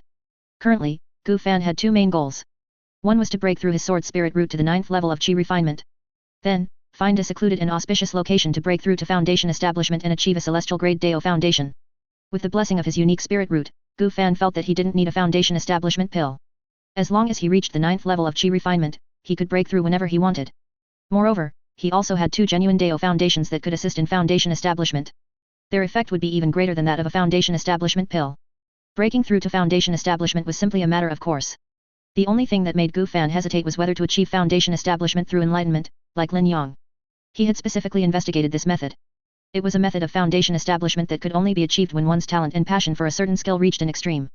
Less than 1 in 10,000 could break through to Foundation establishment cultivator using this method. All of them were exceptionally brilliant individuals. It could not only improve the quality of the Dao Foundation but also increase the chances of forming a golden core and make golden core divine abilities stronger. At the same time, Gu Fan also learned from the memories obtained through soul searching. He knew that above the celestial grade Dao Foundation, there was an existence called the Flawless Dao Foundation. A Dao Foundation that could only be obtained through Foundation establishment by enlightenment. If Gu Fan proceeded normally, a celestial grade Dao Foundation was stable, but a flawless Dao Foundation might not be possible. However, if he were to truly emulate Lin Yang and achieve Foundation establishment through enlightenment, going alone with a sword to slay Qi refinement demonic beasts, it would only be a slaughter, completely without challenge. Even ordinary Foundation establishment cultivators probably wouldn't be enough. They posed no pressure to him now. If there was anything that could hone his sword Dao, it would probably only be a golden core cultivator now. Even he, alone with a sword, facing a golden core true person, didn't have complete confidence. But he understood that if he wanted to be like Lin Yang, to achieve Foundation establishment through the sword Dao, he had to do it this way. To push himself beyond his limits in life and death crises, thereby achieving the goal of practicing the sword. A Foundation establishment cultivator killing a golden core cultivator was something almost no cultivator would believe. Although there were a few rare cases in tens of thousands of years of records, those individuals were all reincarnations of powerful beings, with extremely heaven-defying luck, and even karmic ties to achieve it. Gu Fan felt that he might not be incapable. With his current methods, even if he couldn't win, he could still escape. After absorbing the Foundation establishment cultivators who had just arrived, the realm of the Blood Sea Buddha Lotus also broke through to the late Foundation establishment stage. If a few hundred more Foundation establishment cultivators came, reaching the perfected Foundation establishment stage wouldn't be a problem for him. The Chaos Bloodline could also be of considerable use. If he upgraded it to Tier 3, the effect on Golden Core cultivators would certainly not be bad. However, to complete the system task, there were Tier 3 monsters involved. Perhaps. Gu Fan felt that he could completely use the system task to achieve Foundation establishment through the Sword Dao. The realm suppression for immortal cultivators should be stronger than the level suppression for other species. After all, the system was very complete, allowing cultivation to tribulation transcendence, and even higher realms beyond that. Creatures from other worlds should be weaker than cultivators of the same realm. Once everything there was cleared out, there should be no outside interference, so he could definitely give it a try. Gu Fan silently decided on this matter, preparing to first master the skills and techniques he needed to learn to a satisfactory level. The Blood Sea Demon art also needed to be converted into the Blood Sea Demon art. The two originated from the same source, so the conversion wouldn't take too much effort. He would also wait for his sword spirit root to automatically cultivate to the 9th level of Qi refinement. 3 days later, inside the Blood Fiend Palace, 2 figures suddenly appeared nearby. One was Lian. The other was Li Ziwen's older brother, Li Fa, the Blood Fiend Demon Sect's strongest foundation establishment cultivator and the one with the most hope of forming a golden core. When Gu Fan saw that it was the two of them who had come to visit, he immediately allowed them to enter the Blood Fiend Palace. Li Fa was already at the foundation establishment completion stage, only lacking a pill to assist in forming a golden core. He had originally been collecting heavenly materials and earthly treasures. But after suddenly receiving the sect master's order and learning of his younger brother's death, even with Li Fa's strong Dao heart, an unstable situation would arise. He was not suitable for forming a golden core in the short term. Gu Fan calling him back was naturally to have him come and die. Firstly, for the heavenly materials and earthly treasures on him. Secondly, for the Dao foundation on him. Although he had killed many foundation establishment cultivators during this period and acquired many Dao foundations, none of them perfectly matched his cultivation technique, and their quality couldn't compare to the Blood Sea Buddha Lotus. However, Li Fa's Dao foundation was a heaven-grade Dao foundation, also a type of flesh and blood Dao foundation. It was named Whitebone Blood Lotus. This was a foundation establishment wonder he and his younger brother had obtained in the same secret realm. Both of them had successfully established their foundations, becoming the twin prodigies of the Blood Fiend Demon Sect. It was just that now the two brothers were separated by life and death, which was regrettable. Sect Master, may I ask what important matter you need me for? Li Fa walked in, bowed respectfully, his expression reverent. This person was extremely handsome, with a face like jade and ink-black hair, carrying a hint of wickedness. His expression did not reveal a trace of dissatisfaction. Although he was somewhat displeased internally, the sect master was still the sect master. Though his lifespan was short, he was still a golden core cultivator. Naturally, he dared not act presumptuously. But if he were also a golden core true person, the current situation would change. Li Fa would be the sect master. And this old man, unable to act, would be completely useless. It was just a pity that although he had collected many heavenly materials and earthly treasures, he was still missing a few crucial ingredients. He couldn't refine the pill that could assist in condensing a golden core, the purple chi condensing origin pill. However, if he was given a few more years, he would definitely be able to collect the remaining medicinal ingredients and refine the pill. Then he would form his golden core, achieve the status of a golden core true person, and also be able to support his younger brother. In his heart, Li Ziwen still had a good chance of breaking through to the golden core stage, although his aptitude was a bit inferior to his. But with his help in the future, it would definitely be much easier. He just hadn't expected such an accident to happen. If he knew who killed his beloved younger brother, he would surely flay him, burn his bones, and refine his soul. Gu Fan took a small sip of the blood tea in his hand and looked at the two of them. Li Fa didn't notice anything unusual about him. The Chaos bloodline was indeed excellent, in this situation. Even a foundation establishment completion cultivator didn't discover any flaws. Since they had already come, there was no need to pretend anymore. Just kill them both. He hadn't killed the two elders earlier to prevent Li Fa from noticing anything unusual and not returning to the Blood Fiend Demon Sect. Now that they had returned, there was no need for anything extra. Just kill them casually. Gu Fan said indifferently, calling you back, there is indeed an important matter, and it concerns your younger brother.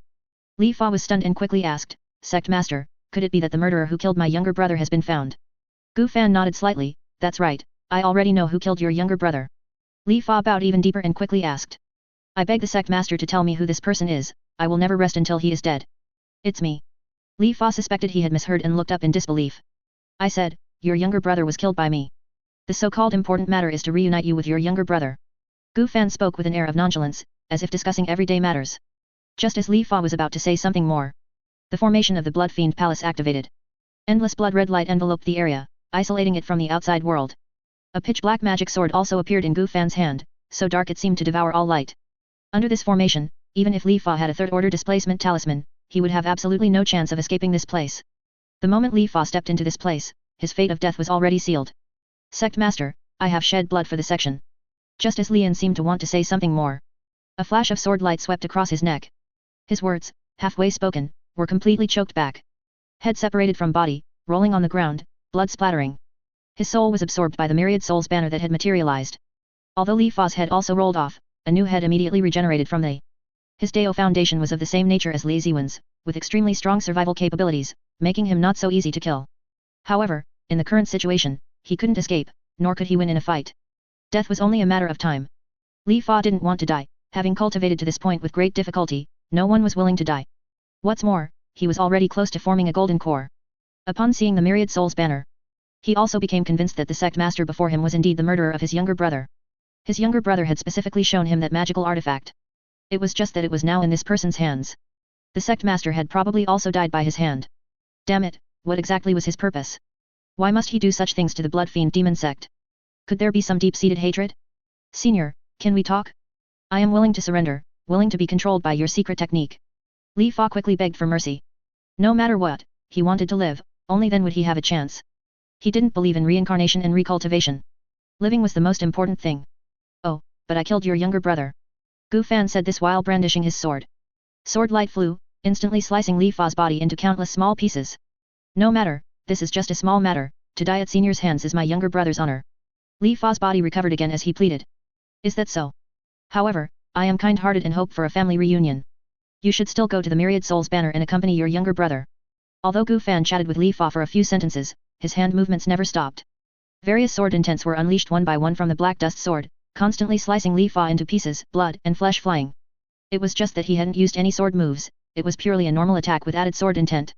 If he had used the 5 elements reincarnation sword, Li Yan probably wouldn't have lasted a single move. Gu Fan had practiced enough, and a dazzling sword light suddenly shone from the Black Dust sword. Li Fa's heart pounded, and he suddenly felt an immense fear. He could feel that if he was hit by this sword, he would probably die. Senior, I have a fortuitous encounter. Pfft. The golden sword light flew out at extreme speed, Li Fa had almost no time to react. The sword light had already swept past his neck. His head fell to the ground. And this time, he could not recover, he was completely dead. His soul also left his body and was absorbed into the Myriad Souls banner to reunite with his family. Gu Fan shook his head, a foundation establishment completion cultivator was nothing to him.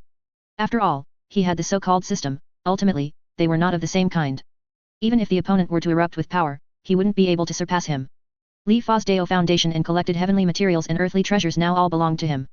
Including the treasures within the Blood Fiend Palace, refining some pills to assist in forming a golden core was not an issue.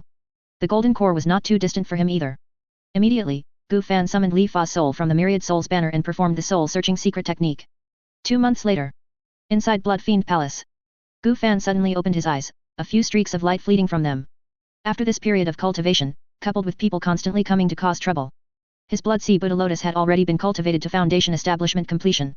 The newly acquired White Bone Buddha Lotus was also cultivated to the mid-foundation establishment stage. As for the Miro Seed, there was no progress. Now it basically only served the purpose of producing Miro Seed. His Sword Spirit Root had also cultivated to Chi Refinement Layer 9, just one step away from foundation establishment. He was also 31 years old. Other preparations were also almost complete. The 5 Elements Reincarnation Sword had already reached great accomplishment. The Blood Abyss Demonic Scripture had also reached great accomplishment. He had also practiced some Blood Path spells. Both Void spells had been mastered and could be used normally. Void power could also be utilized to a certain extent. At the same time, he also had several Tier 3 talismans to use as trump cards for self-defense. Preparations were mostly complete. He could now go and complete the so-called system mission. He also planned to establish his foundation through enlightenment this time, obtaining a flawless immortal foundation. Then he could prepare to use the Blood Sea Buddha Lotus to try and condense a golden core. He planned to use this foundation to test the waters, form a golden core, and accumulate experience. According to records, if one truly possessed a flawless Dao foundation, then when condensing a golden core, there was a high probability that no elixirs would be needed for assistance. The probability of successfully condensing a 9th grade golden core was also extremely high. Alternatively, he could also hunt other golden core cultivators' golden cores and refine them into his own. However, golden core cultivators all possessed one ability: self-detonation of their golden core. The power of this explosion could directly level a large city, its might no less than a nuclear bomb. It was usually the last trump card of some golden core cultivators. If they couldn't win, they would self-detonate, preventing the enemy from gaining any benefits. Their soul could also take advantage of this opportunity to quickly enter reincarnation or escape. Unless one's strength was overwhelmingly superior, it was difficult to prevent a golden core from self-detonating. Gu Fan felt that for him, it wasn't a big problem. After all, with the system, he could certainly be invincible among those of the same cultivation level, not to mention killing enemies above his level. Immediately, after Gu Fan reconfirmed the items he had prepared on him, he opened the system panel to proceed with the upgrade mission. Confirmed to start mission. Confirmed. Teleportation portal opened. Please enter within 10 minutes. Otherwise, the portal will disappear and can only be reopened after 1 year. In an instant, a black mist gate suddenly condensed in front of Gu Fan. Gu Fan did not rush in, silently observing the mist gate. It was somewhat similar to the secret realm. There were faint spatial fluctuations. Currently, not much could be seen.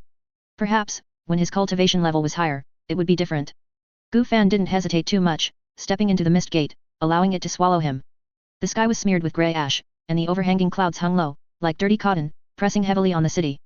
After Gu Fan passed through the mist gate, he found himself teleported to a dilapidated tall building. On the streets below, however, no pedestrians could be seen.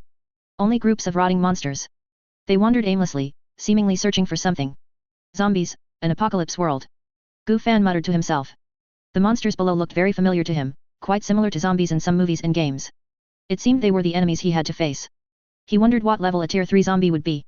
On the system panel. Mission progress was 0%. The first wave of attack hadn't arrived yet. Gu Fan decided to first look for any survivors nearby, search their souls, and gather information about this world. Immediately, he took out a magic sword and flew around the city, scanning nearby buildings with his divine sense. None. The city was like a dead city. Gu Fan searched for a long time but found no fresh life. At the same time, he noticed that the air in this world was also off. It was poisonous. It seemed the virus in this world spread through the air. He had the chaos bloodline, so these poisons had no effect on him whatsoever. However, for the original inhabitants of this world, it should have been a catastrophe. Gu Fan also noticed that these zombies, although their bodies were rotting, had high vitality and even possessed intelligence. They also discovered Gu Fan flying in the sky and began to communicate in a unique language. Before long, large swaths of dark shadows flew in the sky. Gu Fan discovered that they were a type of rotting zombie bird, and they had been specially modified. They wore electromagnetic goggles on their heads, with multiple gun barrels and dark cannons linked to their backs. They also had discipline, flying in a well-organized formation. Upon reaching firing range, they stopped in unison. Immediately, guns and cannons roared, and fire suddenly flared. Numerous bullets and missiles poured out, streaking across the sky with long contrails, assaulting Gu Fan like a downpour. Gu Fan frowned slightly, raising a finger. Blood light emerged, and a shower of blood spurted out, intercepting the bullets and missiles. Boom! Boom! Boom! A series of explosions erupted in the air. Those zombie birds were instantly hit by the blood rain, dissolving into a mass of dark blood. Their armaments fell off, crashing heavily onto the concrete ground below, shattering into pieces of metal. These zombie birds were not strong for Gu Fan. They could be effortlessly annihilated. However, there was a strange feeling about them. They didn't seem like birds, but rather like humans. Or rather, birds transformed from humans. Gu Fan also collected some of the zombie bird's blood and even absorbed some into his body. It was indeed wrong, there was a feeling of a modified bloodline. What exactly were these zombies here? Host, please proceed to the designated location and guard the mission statue. Please reach the mission location within 10 minutes. Gu Fan looked at the illusory map that suddenly appeared before him, and the mark on it, pondering inwardly. It was indeed a tower defense game. It seemed this statue was the tower he needed to protect. Gu Fan had no time to think further, fully controlling his sword, transforming into a streak of azure light, and flying towards the designated location. The distance was not far. At his full speed, 1 minute was enough to reach it. Soon, in the southwest of the city, a dilapidated church appeared in Gu Fan's sight. The area near the church was full of zombies, but a golden protective shield blocked them. The zombies attacked the church like a tide, and the protective shield's color grew dimmer with time. It seemed it wouldn't last much longer before shattering and becoming useless. Gu Fan stopped his sword above the church and found signs of life inside, presumably normal humans. The horde of zombies below also noticed Gu Fan, looking up at the sky. Some strangely shaped zombies even threw fireballs and ice cones, attacking him. But Gu Fan waved his hand, and a blood curtain appeared, steadily deflecting all attacks without any ripple in the blood curtain. Roughly at the Chi Refinement Layer 3 level, a bit weak. Gu Fan glanced at the zombies below, then raised his hand and waved. In an instant, a bizarre black banner, emitting plumes of black smoke, suddenly materialized in mid-air. Tens of thousands of vengeful spirits surged out, instantly sweeping across the area. The zombies' physical attacks had little effect on the vengeful spirits. And elemental attacks were too weak to have any effect. The zombie hordes below had almost no room to resist, and in just a moment, they were slaughtered by the vengeful spirits until very few remained. Gu Fan also discovered something: these zombies possessed souls. However, their souls were sealed within their physical bodies, unable to escape, and would completely vanish with the body's demise. It was somewhat similar to methods of refining corpses. After clearing out this group of zombies, the progress on the system panel also changed to 10%. It seems this is the so-called first wave. Gu Fan descended on his sword to the front of the church. At this moment, the golden protective shield on the outside had almost faded to an imperceptible dimness. It seemed as if a light touch would shatter it completely. Gu Fan scanned the protective shield with his divine sense for a while, and after understanding its composition slightly, he gently extended a finger and touched the shield.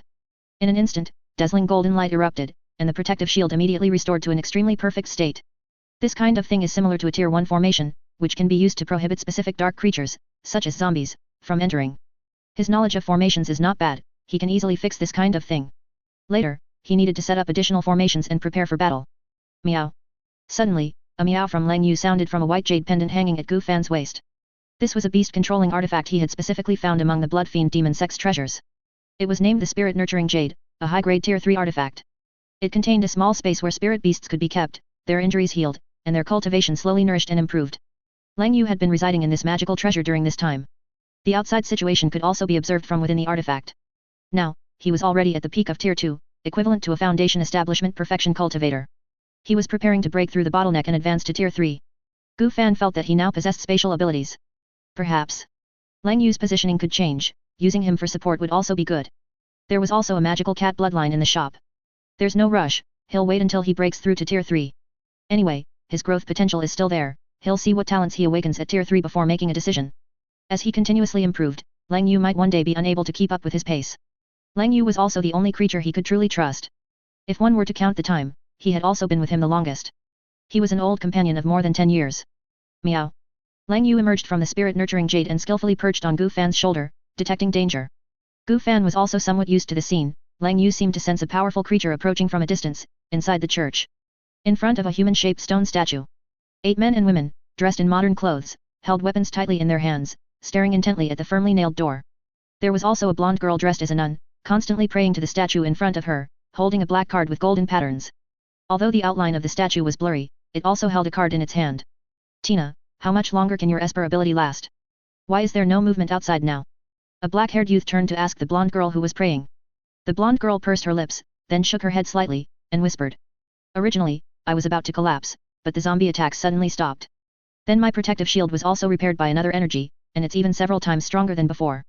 Upon hearing this, a short-haired girl in a red tracksuit immediately cheered. That's great. This way, we can hold out until the next day, until Captain Xia comes from the neighboring city to support us. I hope so.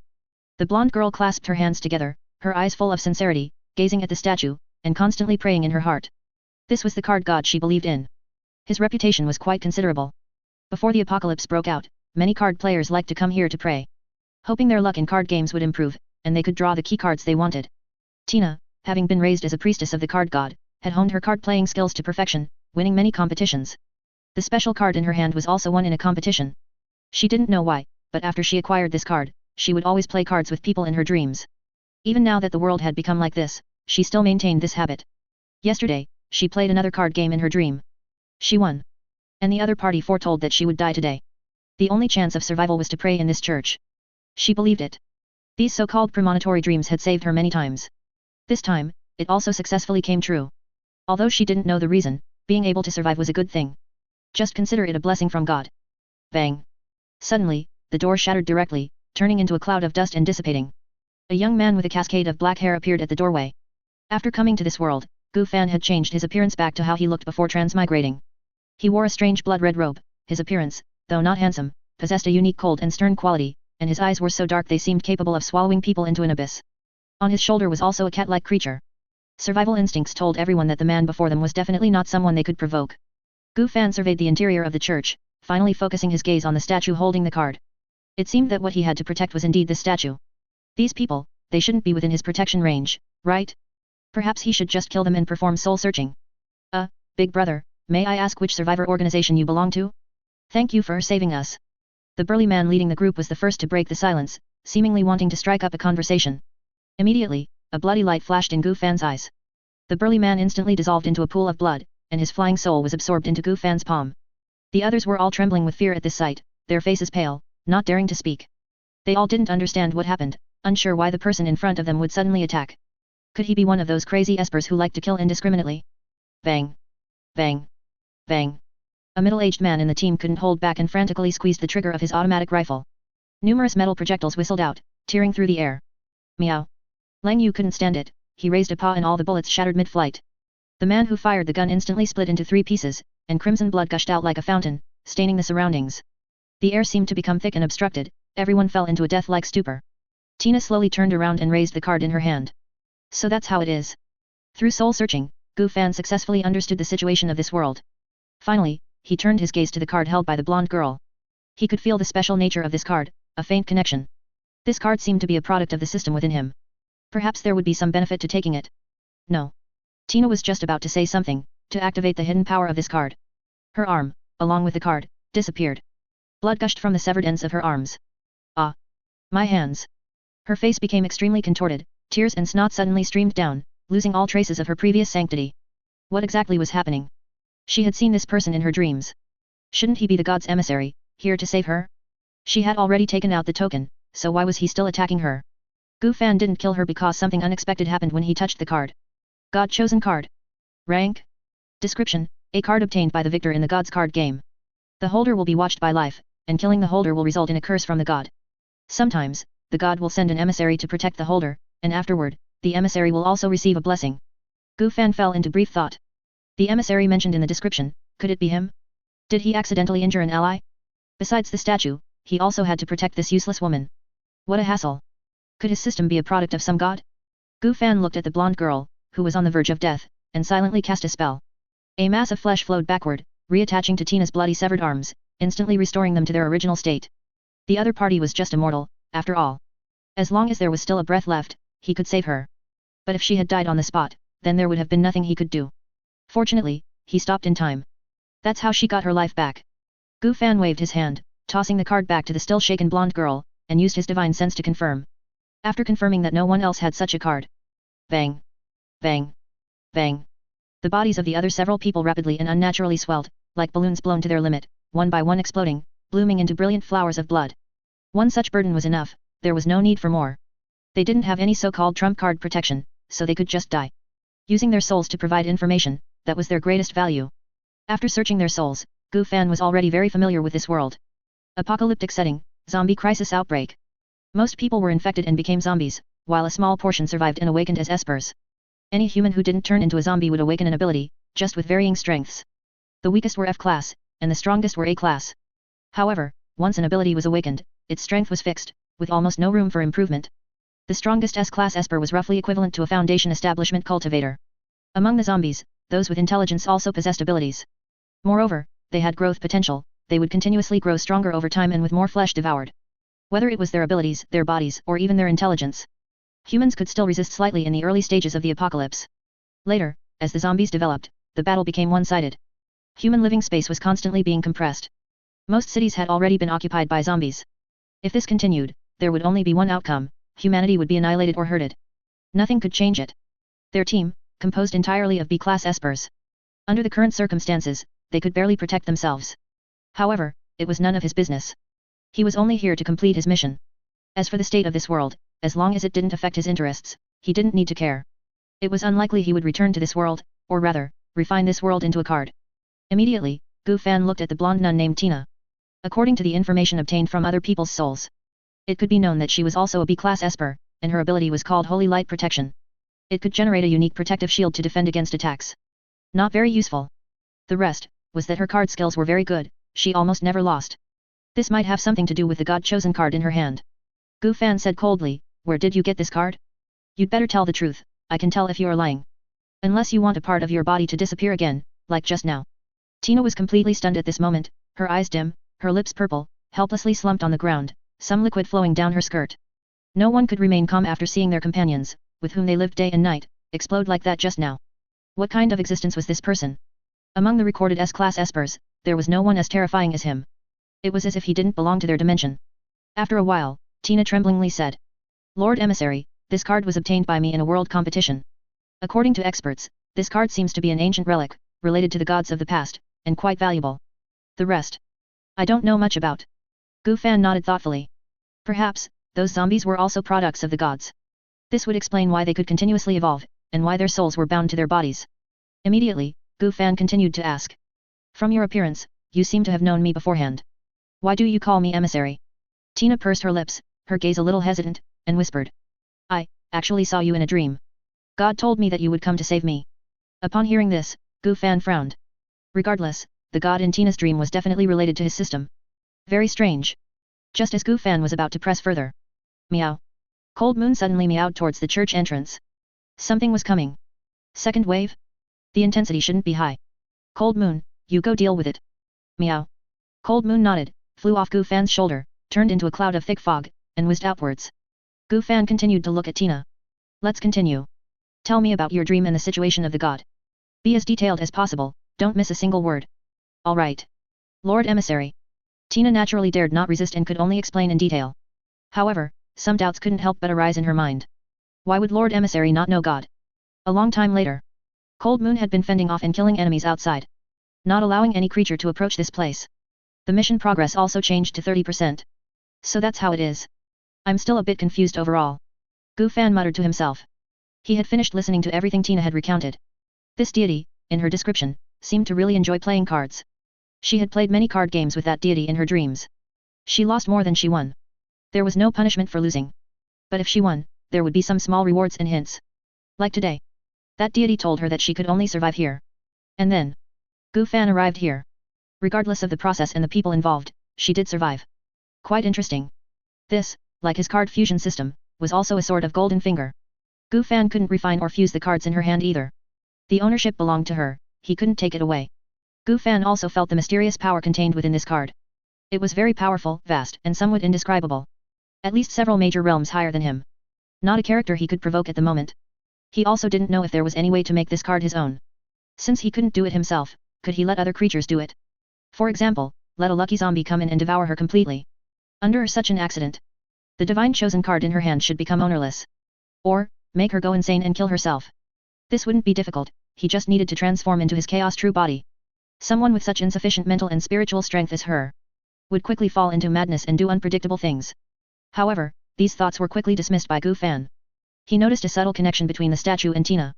If he really killed Tina, the statue might also undergo some unexpected changes.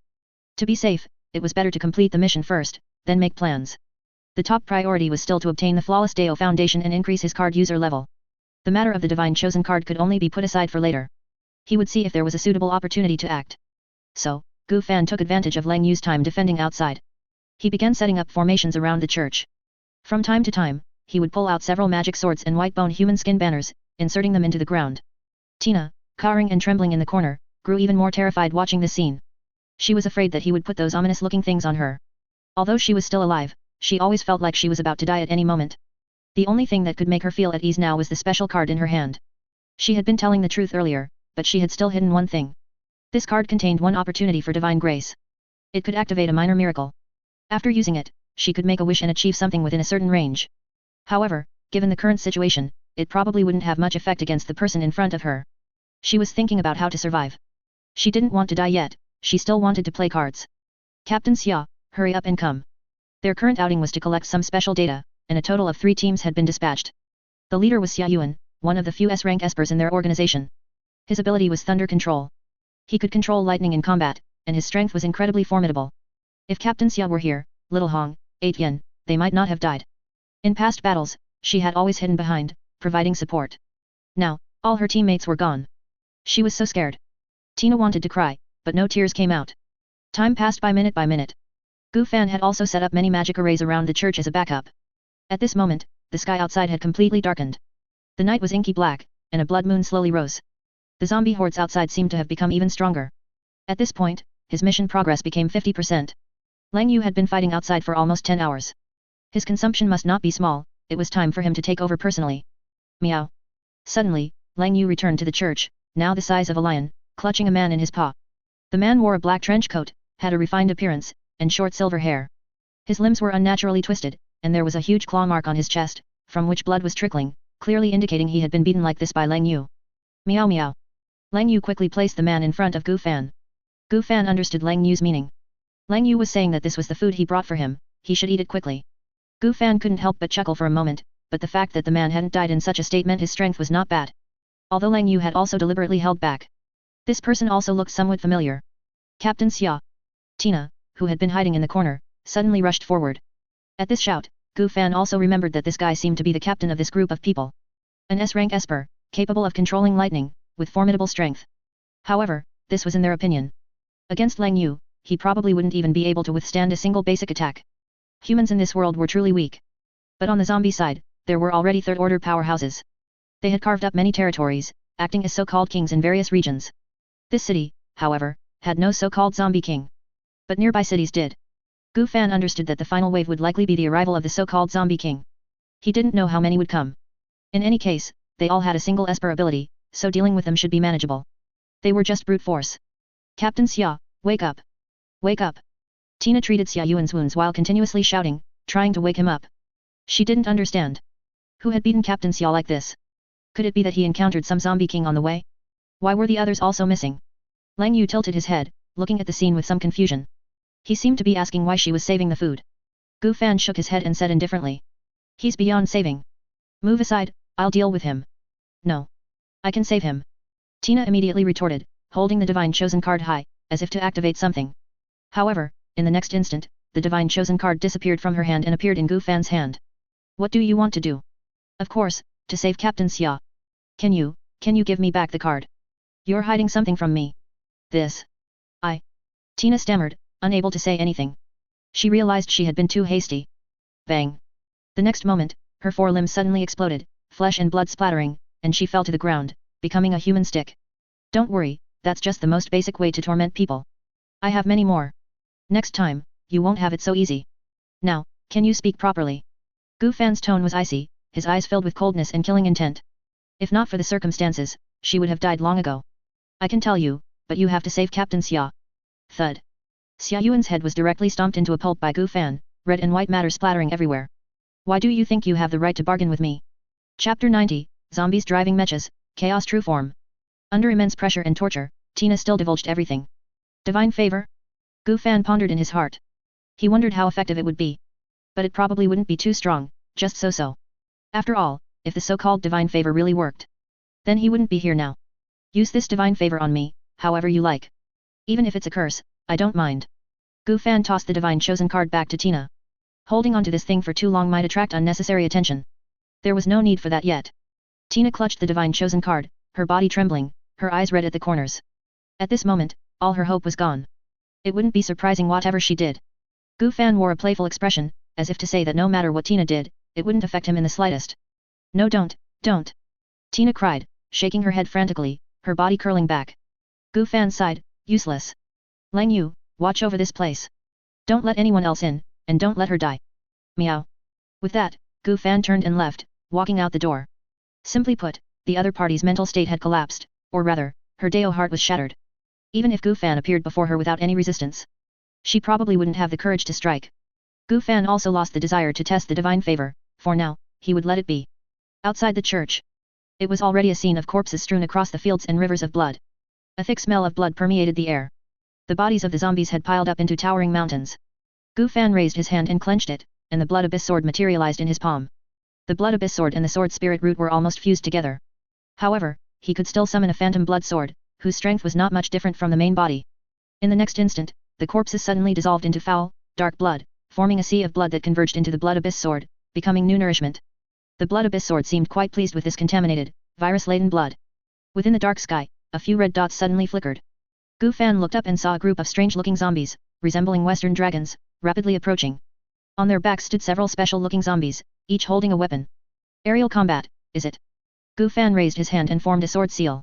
In an instant, the Blood Abyss sword whistled out, layers of bloody light swirling around its surface, tearing through the air with a piercing shriek.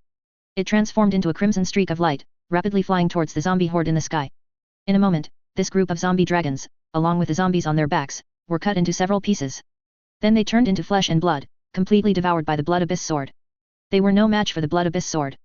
Although these zombies looked somewhat terrifying, their strength was incredibly weak. Their strength was roughly at the second-tier level.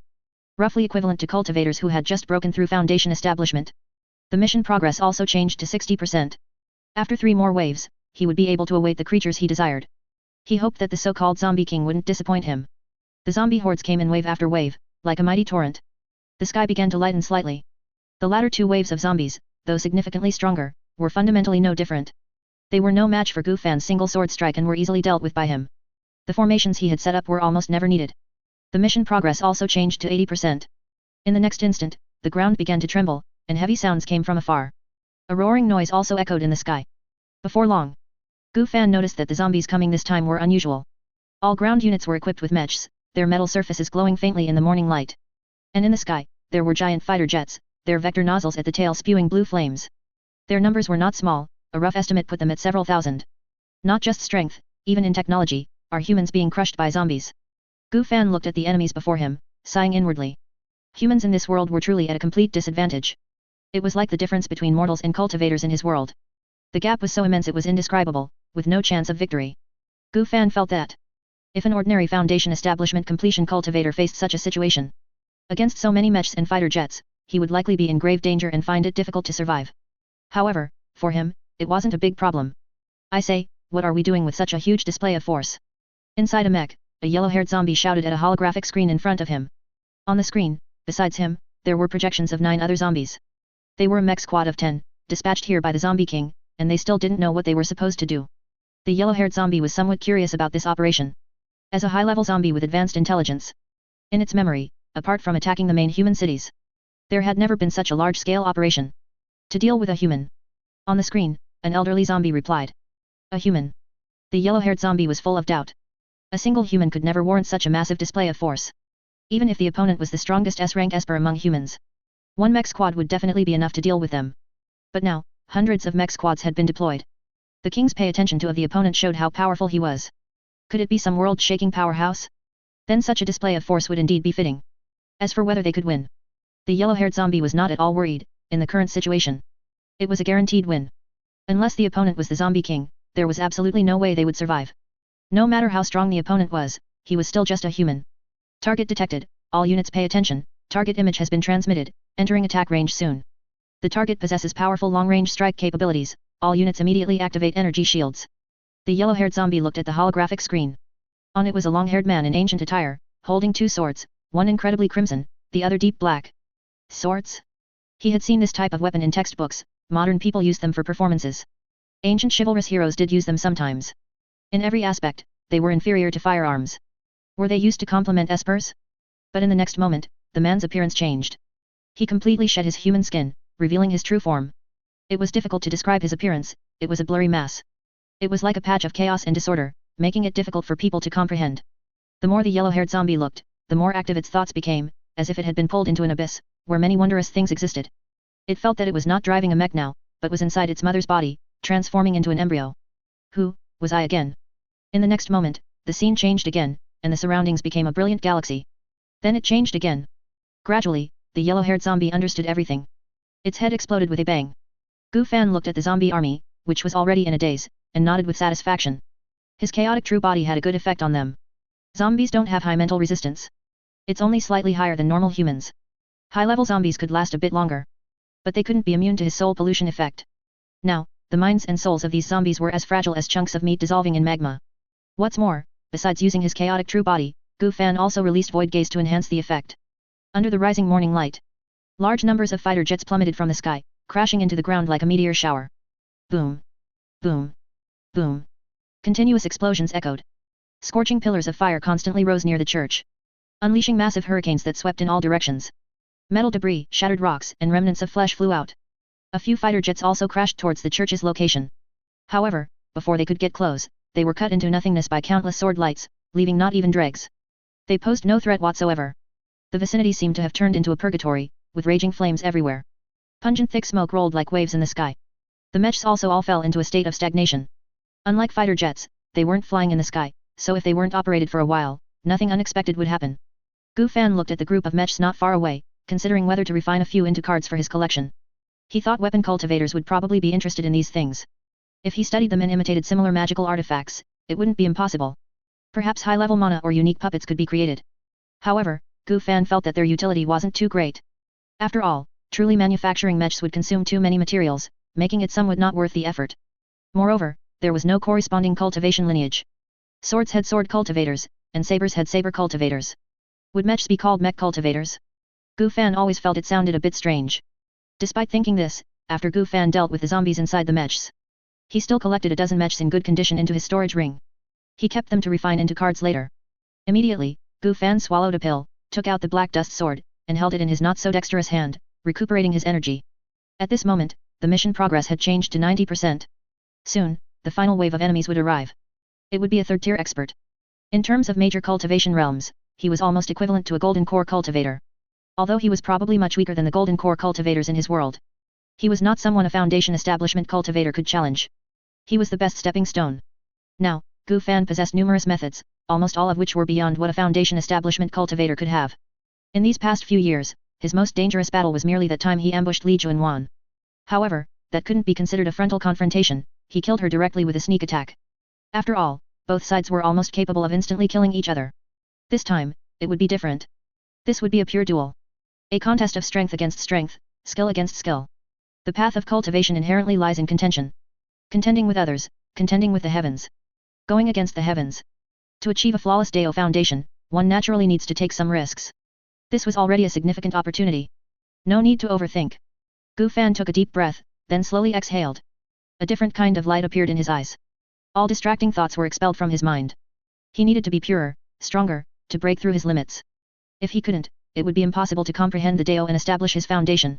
It would be impossible to achieve what he yearned for in his heart. In these years, although he told Lin Yang that he didn't like the sword Dao, he still insisted on practicing his sword daily. Continuously familiarizing himself with the 4 seasons sword canon, practicing it to perfection. He had also dabbled in other sword arts. The innate sword embryo didn't just give him a sword. It also granted him sufficient talent in the sword Dao. If not for that, he would never have been able to comprehend the solitary sword intent. And all those bits and pieces from the past would now transform into power, converging into his sword. Gu Fan stood quietly, holding his sword, and an unparalleled sword intent surged forth. Everything nearby began to fall apart, cleanly cut into pieces. Tens of thousands of sword intents continuously swept outwards, the air, the ground, microorganisms, all were severed.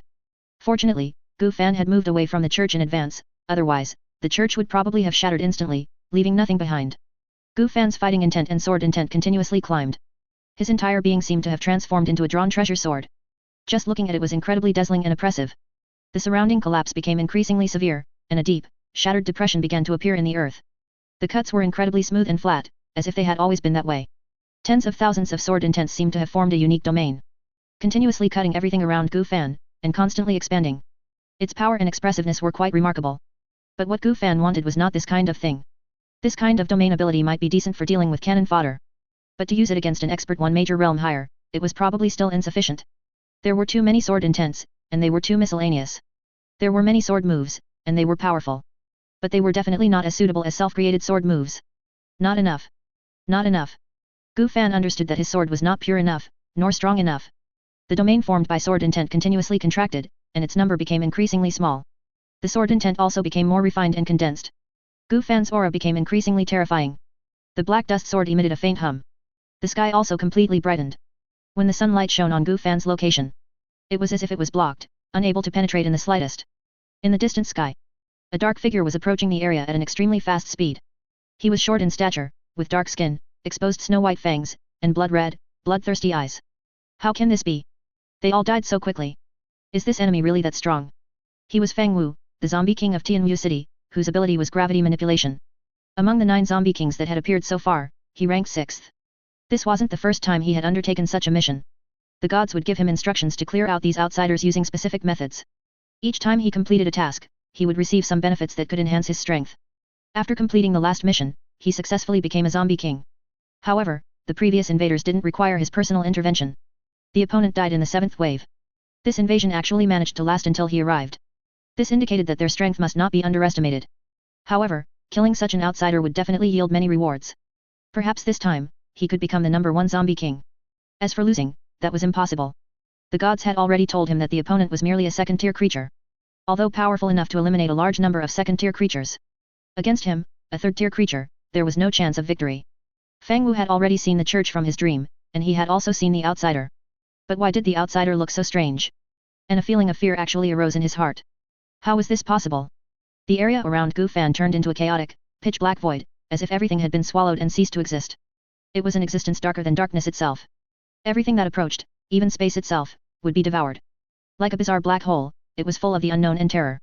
Fang Wu, who was flying overhead, also felt an inexplicable trepidation, a terror stemming from the brink of life and death. How could this be? Just a mere tier 2 creature. Just a mere human. How could he be so strong as to threaten it? Impossible. As if to vent his frustration, Fang Wu raised his arm high, then brought it down heavily. An immense, invisible gravitational force instantly bore down on the area where Gu Fan was located. The ground began to shatter, collapse, and sink at an astonishing speed. It was as if some colossal object had descended from the sky, continuously pressing down. But Gu Fan remained standing in place, the ground beneath his feet having completely vanished, leaving him suspended in midair. From the outside, he appeared as nothing more than a black sphere. Gu Fan could sense the outside world and the attack his enemy had launched. Manipulating gravity, what a powerful ability. However, it was countered by the chaos bloodline. Both the abilities of ignorance and inaction could weaken, or even nullify, the effects of gravity. Now, he felt as if he had entered a unique state. Everything in his vision slowed down, and he could see many things he had never seen before. He also understood how to unleash his strongest sword strike. Whether it was void power, sword intent, sword techniques, mana, or bloodline, everything beneficial to his sword strike was deconstructed and analyzed. Finally, it was integrated into the next sword strike he was about to unleash. He only wanted to complete this now, only wished to complete this. The system mission seemed less important. Everything else was cast aside. As long as he could complete this one sword strike, his sword Dao would advance another level, achieving what was called comprehending the Dao and building the foundation. In the past, he had been using others' swords. Now, he was going to use his own. No destruction, no construction. And only in this situation, with such a powerful external enemy lurking, could he achieve this. How is this possible? Fang Wu looked at his enemy, unharmed by his gravity, and was momentarily stunned. Could it be, that the opponent's ability could ignore gravity? If that's the case. Fang Wu raised his arm again, then swung it down. In an instant, several red dots plummeted rapidly from the sky. Before long, those red dots became clearly visible. They were meteorites. Huge meteorites, burning intensely red and engulfed in flames. Under the influence of gravity, they fell at an extremely high speed. They rapidly descended towards Gu Fan's position. Humph, let's see how you catch this one. Fang Wu let out a cold laugh, as if he had already foreseen the outcome. What if he was immune to gravity? He wasn't someone who hadn't developed his own ability. Just obediently die under this meteor shower. In a flash, the fastest falling meteorite was about to smash into Gu Fan's location. But the moment it approached, it was disintegrated into countless tiny dust particles. It wasn't just this one. The meteorites that followed also met the same fate, turning into dust. It had no effect whatsoever. Within 3 inches of Gu Fan's body, it seemed to have become an absolute domain, where no external object could approach. How is this possible? Fang Wu watched the falling meteor shower vanish almost instantly. He couldn't understand it at all. Why could a tier 2 creature achieve such a feat? In his impression, only the zombie king, ranked first, could possibly reach this level. He was now convinced that this outsider could not possibly be human, but rather some other creature, a more advanced creature than zombies. Only then could there be a reason to explain everything that was happening. Moreover, Fang Wu could feel the opponent's aura continuously rising, seemingly growing stronger and stronger. The fear in his heart also began to amplify under this unknown, constantly eroding his mind and soul. Escape. This word surged into Fang Wu's mind. It was also the instinct he currently wanted to act upon. He had a premonition that if he stayed any longer, he would surely die. But he couldn't escape, this was a task bestowed upon him by the gods. He had no right to choose or to flee. Even if he died, he could only die here. Fang Wu's brain was rapidly thinking, facing an enemy immune to abilities and even physical attacks. What should he do? Right, as long as he smashed the evil god's idol, he could send the opponent back. In previous missions, he had never considered such a situation. He had always just killed the outsider and finished the job. He almost forgot there was this mechanism. He had found his way out. Fang Wu no longer hesitated and unleashed his ability on the church. He prepared to use gravity to crush the church along with the idol inside. However, various magical barriers instantly appeared when gravity was applied, temporarily resisting the force. This disrupted Fang Wu's plan. At the same time, the black barrier around Gu Fan had vanished, revealing his chaos true body, which exuded a unique aura. The black sword he held in his hand was utterly black. Not in color or feeling, but a blackness on another level. The previous black barrier had not disappeared. Instead, it had been condensed and concentrated onto the sword's body. Nearby light was absorbed by the sword's body, space was distorted, and all things were swallowed into that darkness. Although Gu Fan had no eyes at this moment, Fang Wu could indeed feel the opponent's gaze fall upon him. It made him feel a chill from the inside out. He felt an unknown and powerful fear. He would die. Gu Fan gently raised his sword, then slashed down. It looked ordinary, plain, and caused no ripples. As if nothing had happened. He had simply swung a sword at the air. But Gu Fan knew that his sword technique was complete. Only one move. However, one move was enough. The moment the enemy drew his sword, Fang Wu had already realized something. He immediately cancelled the gravity on the church. He began to fully activate his ability to defend himself. A large number of invisible ripples instantly appeared around him. Gravity, in addition to being used for offense, could also be used for defense. With a little wisdom, one could use gravity to form a unique field. It could deflect and redirect all incoming attacks, achieving the effect of protecting oneself. With this ability, he had almost never been injured, but this time, he was a little worried. The enemy's attack was invisible. But it was definitely real. Fang Wu felt it. He felt his gravitational field disintegrating. It wasn't being cut or erased, but rather twisted and devoured. The surrounding space was also the same. He tried to move backward, but in the next instant, he was pulled directly back to the starting point. There was no escape at all, no way to dodge. This attack was simply a guaranteed hit and kill, like a cheat code. How could there be such a powerful tier 2 creature? Fang Wu could only continuously feel the approach of death. At the critical moment, Fang Wu fully activated his ability, deactivating the gravity-based field defense. It knew clearly that continuing like this would only lead to death. Maintaining the previous defense offered no chance of survival. In such a desperate situation, it could only take a gamble. It had to sacrifice something to survive this predicament. Having come this far, Fang Wu was not lacking in resolve. Pfft! With a sharp tearing sound, Fang Wu's head suddenly shot out, flying straight into the sky like a rocketing projectile. It desperately used two opposing gravitational forces to successfully detach its head from its body, escaping the sword's range. I'm alive. Controlling its remaining head, Fang Wu flew in the air, looking at its now vanished body. But there was no joy of surviving a catastrophe. Because its enemy was still alive, still standing perfectly intact. That sword strike was so powerful, the opponent must have been charging it before it even arrived. There was no way he could unleash a second strike in a short period. Now was the best chance to kill the opponent. Did he escape? Well, he is a third-tier expert after all. He wouldn't die so easily. Gu Fan looked at the head hovering in the sky, recalling the sword strike he had just unleashed. Although there were still many flaws, it was indeed the strongest attack he could currently use. He could continue to refine it later. For now, let's call this move Extreme Darkness. At the same time, he had now successfully completed his transformation. He could begin Foundation Establishment Cultivator at any time. It wasn't as difficult as he had imagined. As long as he killed this zombie king, he could naturally proceed to Foundation Establishment Cultivator. From the brief exchange just now, Gu Fan could confirm that the opponent's body had super regeneration capabilities. Otherwise, the opponent wouldn't be able to survive with just a head remaining. However, any unit hit by extreme darkness would be unable to regenerate, disappearing completely. If the opponent were much stronger than himself, this effect would actually be useless. However, the enemy he was currently facing had not reached that realm. Die! As the head let out a roar, an unknown multiple of gravity was instantly applied to Gu Fan's body. But in the next instant, Gu Fan directly ignored this gravity, soared into the air, flew straight to the head, and said indifferently. Sorry, I seem to have overestimated you. Now you are like a used napkin, no longer useful. You can die now. With that, Gu Fan raised his hand and swung another sword. Fang Wu felt that familiar sensation again. The strike that made it touch the boundary of life and death had reappeared. Its assumptions seemed to have a problem. The opponent could actually use this move consecutively. He had no chance of winning at all. Even if it fought with all its might, there was no possibility of victory. The enemy was truly terrifying. Even the number 1 zombie king would never be an opponent for this creature. In an instant, Fang Wu's last remaining head was utterly annihilated. It seems this move also has a drawback, it leaves no remains of the opponent, so precious resources like the corpse cannot be left behind. Gu Fan watched as the mission progress on the system had already turned to 100%. Mission completed. Card user level increased to LV3, all attributes improved, 1 additional card slot, new talent unlocked. At the same time, his Chaos Bloodline also advanced to the 3rd tier, while its various abilities and attributes improved, he also gained a new characteristic. Soul of Nothingness, mental control and soul targeting attacks have their effects on you greatly weakened. A pretty good characteristic. Please choose one of the following talents. Super Regeneration. Description: any injuries you sustain will recover at an extremely fast rate, returning to normal. As long as critical parts are not completely destroyed, you can regenerate indefinitely. Fusion. Master. Description: you can perform an additional fusion on cards. Lucky. Protection. Description: your luck is slightly increased, and the probability of low probability events occurring to you is increased. Gu Fan looked at the 3 new talents that appeared. Without any hesitation, he immediately ruled out the first talent. It was useless to him. The other 2 were both good. After a moment of hesitation, Gu Fan chose Fusion Master. With it, his future potential would be higher.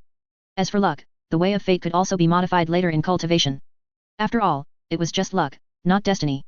After choosing the talent, another light screen appeared in Gu Fan's eyes. Available mission. Destroy the statue. Description: destroy a unique statue in this world. Reward: shop selection ticket *2. If this mission is not accepted, you will be teleported out of this world in 10 minutes. Gu Fan looked at the new mission and immediately chose to accept it. This meant he had now switched from being the defender to the attacker. The shop selection ticket allows one to purchase a card from the shop without consuming karma dust. It was quite useful for Gu Fan. The prices of cards in the shop were already incredibly high. He had always found them somewhat unaffordable. Now that he had a chance to get 2 for free, he naturally couldn't let it pass. Moreover, there was no level restriction on this. This meant that it could also be used when the system shop level became LV3. It was an absolute steal. After confirming, Gu Fan immediately began Foundation Establishment Cultivator on the spot. There were no special abnormal phenomena. Even Gu Fan's heart was as calm as still water, without any fluctuations. Whether it was the strength of his magic power, physical body, or soul, Qi condensation and Foundation Establishment Cultivator could not compare to him at all. The 3 hurdles, for him now, were as easy as taking a hot bath. It was over in an instant. But Gu Fan could also feel that his 3 aspects had also improved, and even his lifespan had increased somewhat. With the lifespan increase brought by his external bloodline, he could probably live for about 1,000 years now. The Blood Abyss Sword and Sword Spirit root began to fully merge. Sword intent and blood energy surged outwards, covering the area. Suddenly, dark clouds gathered in the sky, and thunder roared. Gu Fan realized that he seemed to be locked onto by some aura. It seemed he was about to undergo a lightning tribulation. But lightning tribulations only occurred when breaking through to Golden Core True Person. So why was he experiencing a lightning tribulation now, when he was only breaking through to Foundation Establishment Cultivator? Could it be that this was a necessary step for merging with a flawless Deo foundation? However, it's not a big problem, just a lightning tribulation. Aside from his mismatched realm. In other aspects, due to multiple factors, he was probably not much different from a golden core true person. Perhaps he could also take this opportunity to use the lightning tribulation to strike Tina dead.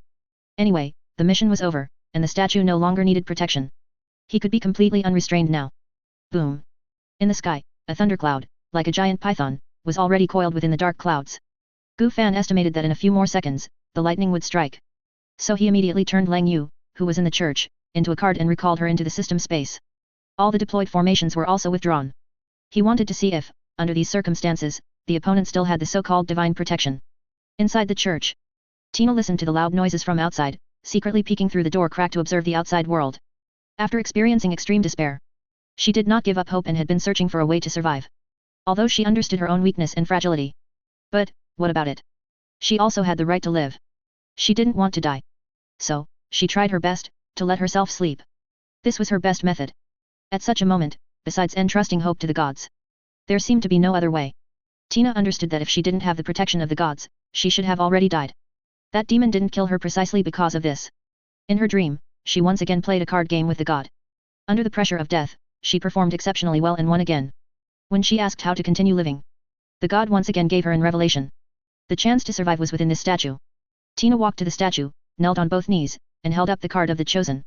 Sacred light burst forth from the card of the chosen. The statue also emitted sacred light points, reflecting each other with the card of the chosen, transforming into dazzling light bridges that connected them. Immediately after, these light bridges surrounded and enveloped Tina's body, transforming her and the statue into a single light cocoon. Boom! In an instant, silver-white currents of electricity descended from the sky. Like divine punishment, it instantly engulfed the entire church. Everything met its annihilation under this mighty thunder. The ground collapsed, and magma-like dark ravines spread outwards. In just the blink of an eye, the location of the church became a deep, giant pit. At the same time, Gu Fan, bathed in the lightning, remained calm and unmoving.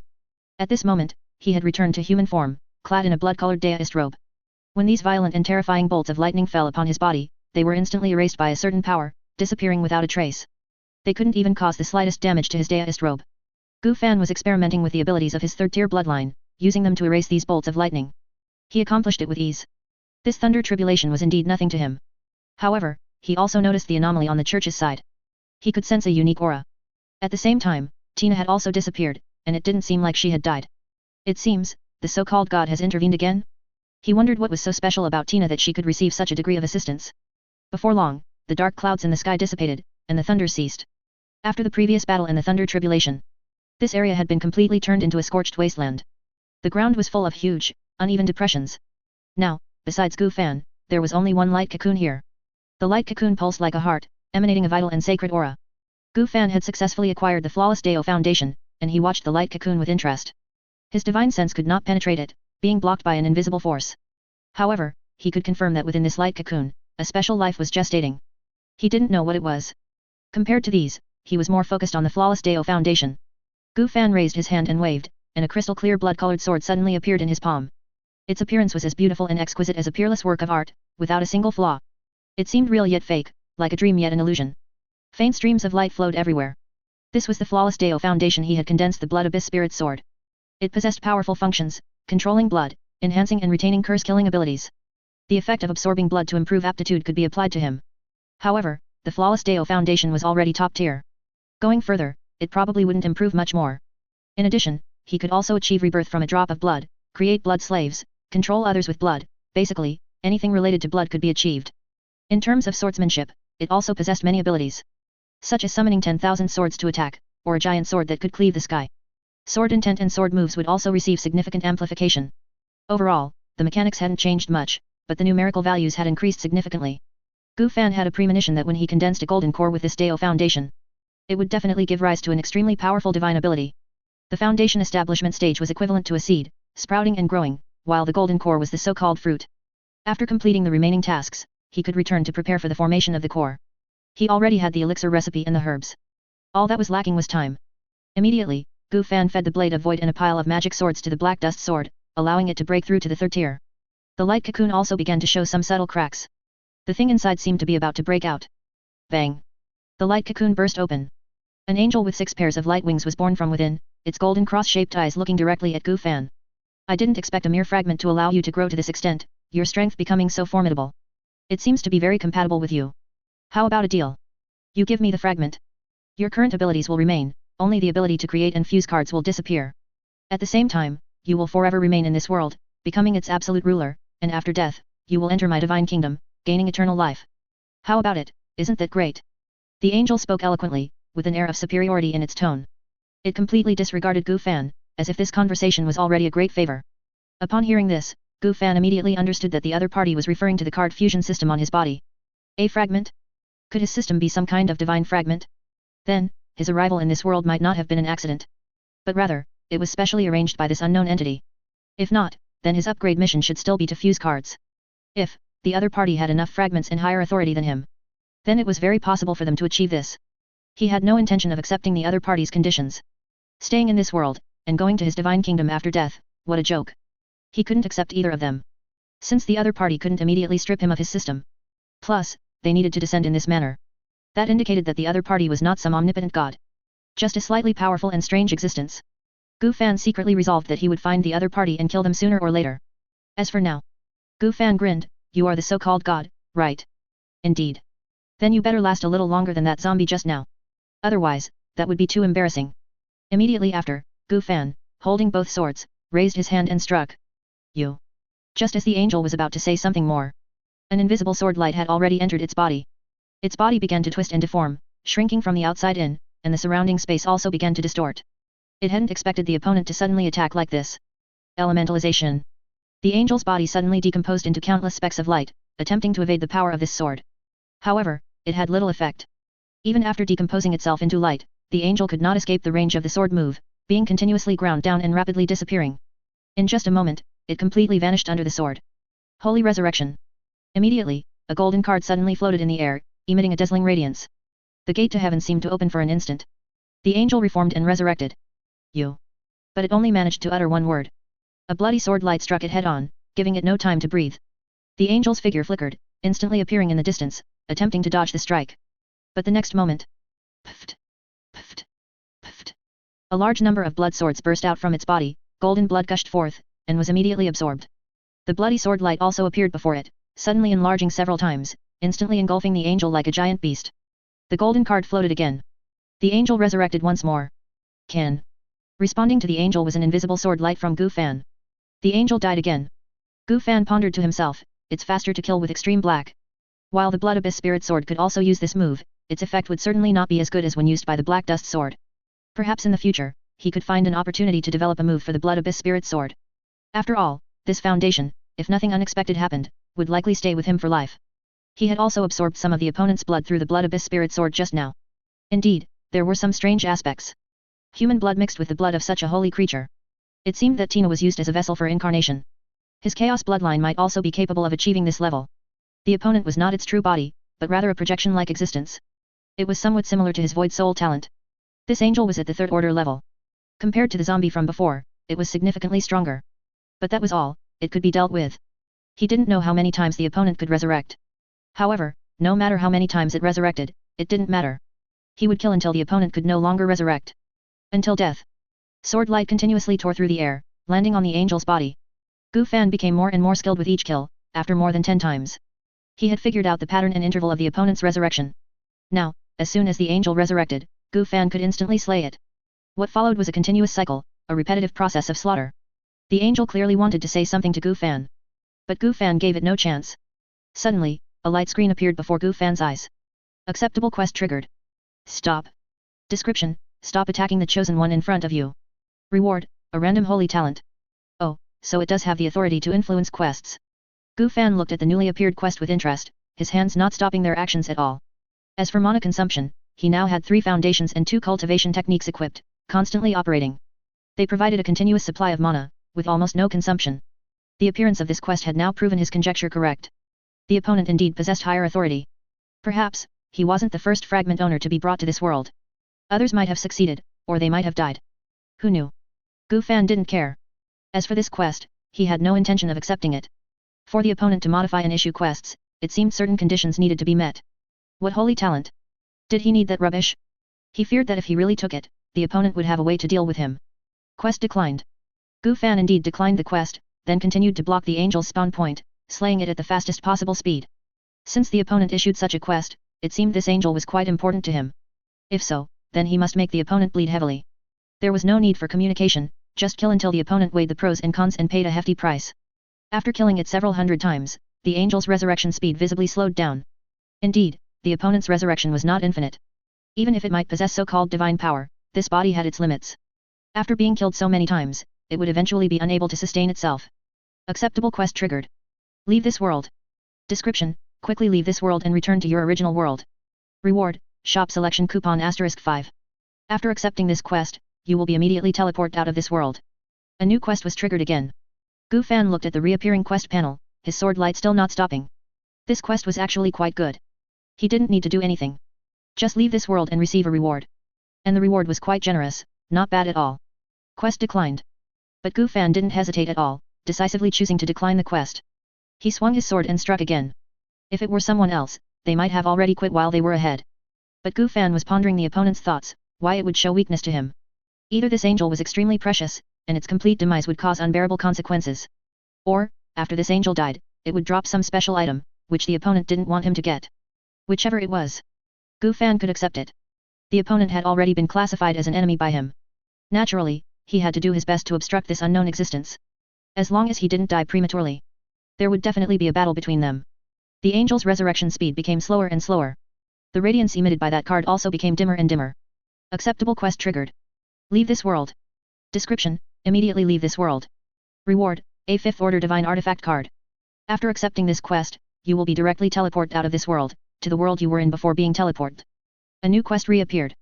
Gu Fan understood that this should be the opponent's final offer, a sign of bleeding. A 5th order divine artifact card, so it seemed the opponent's strength should be at the 6th order. Quest declined.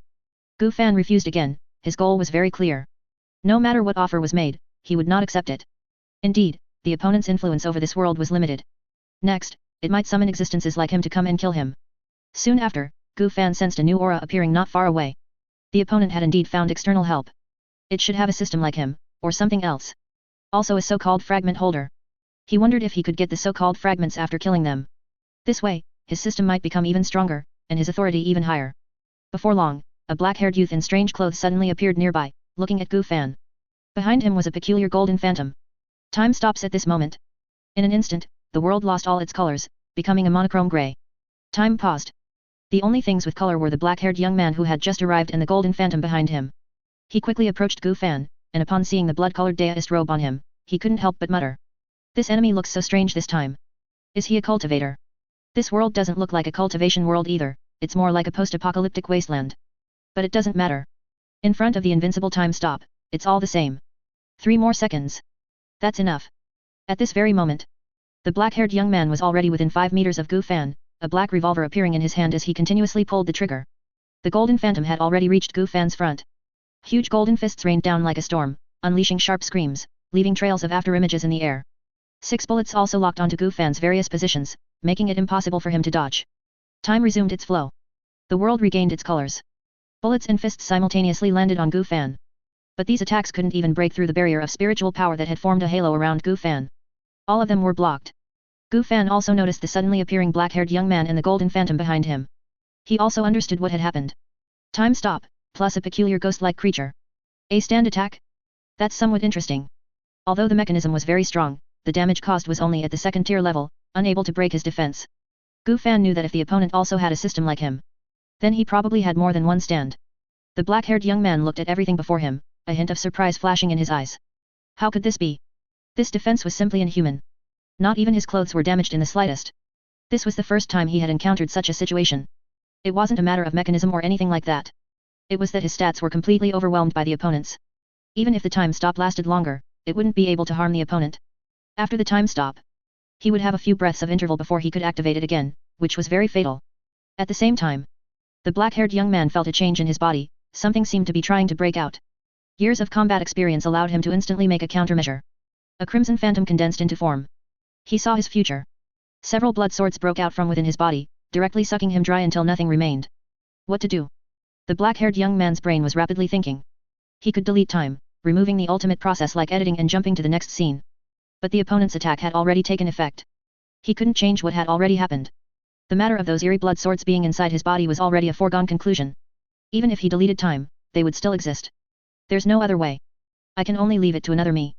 Behind the black-haired young man, a blue stand once again appeared. In an instant, a person identical in appearance to the black-haired young man appeared near him. Pfft. The next moment, a large number of blood swords broke out from within the black-haired young man's body. Time once again fell into stillness, and the world turned monochrome gray. This stand-S ability allowed him to pull creatures from parallel worlds into this world. He pulled another version of himself into this world, imbuing it with memories and will, similar to possession and symbiosis.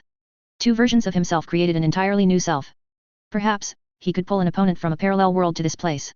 If identical objects from parallel worlds touched each other in this world, an unavoidable annihilation would occur.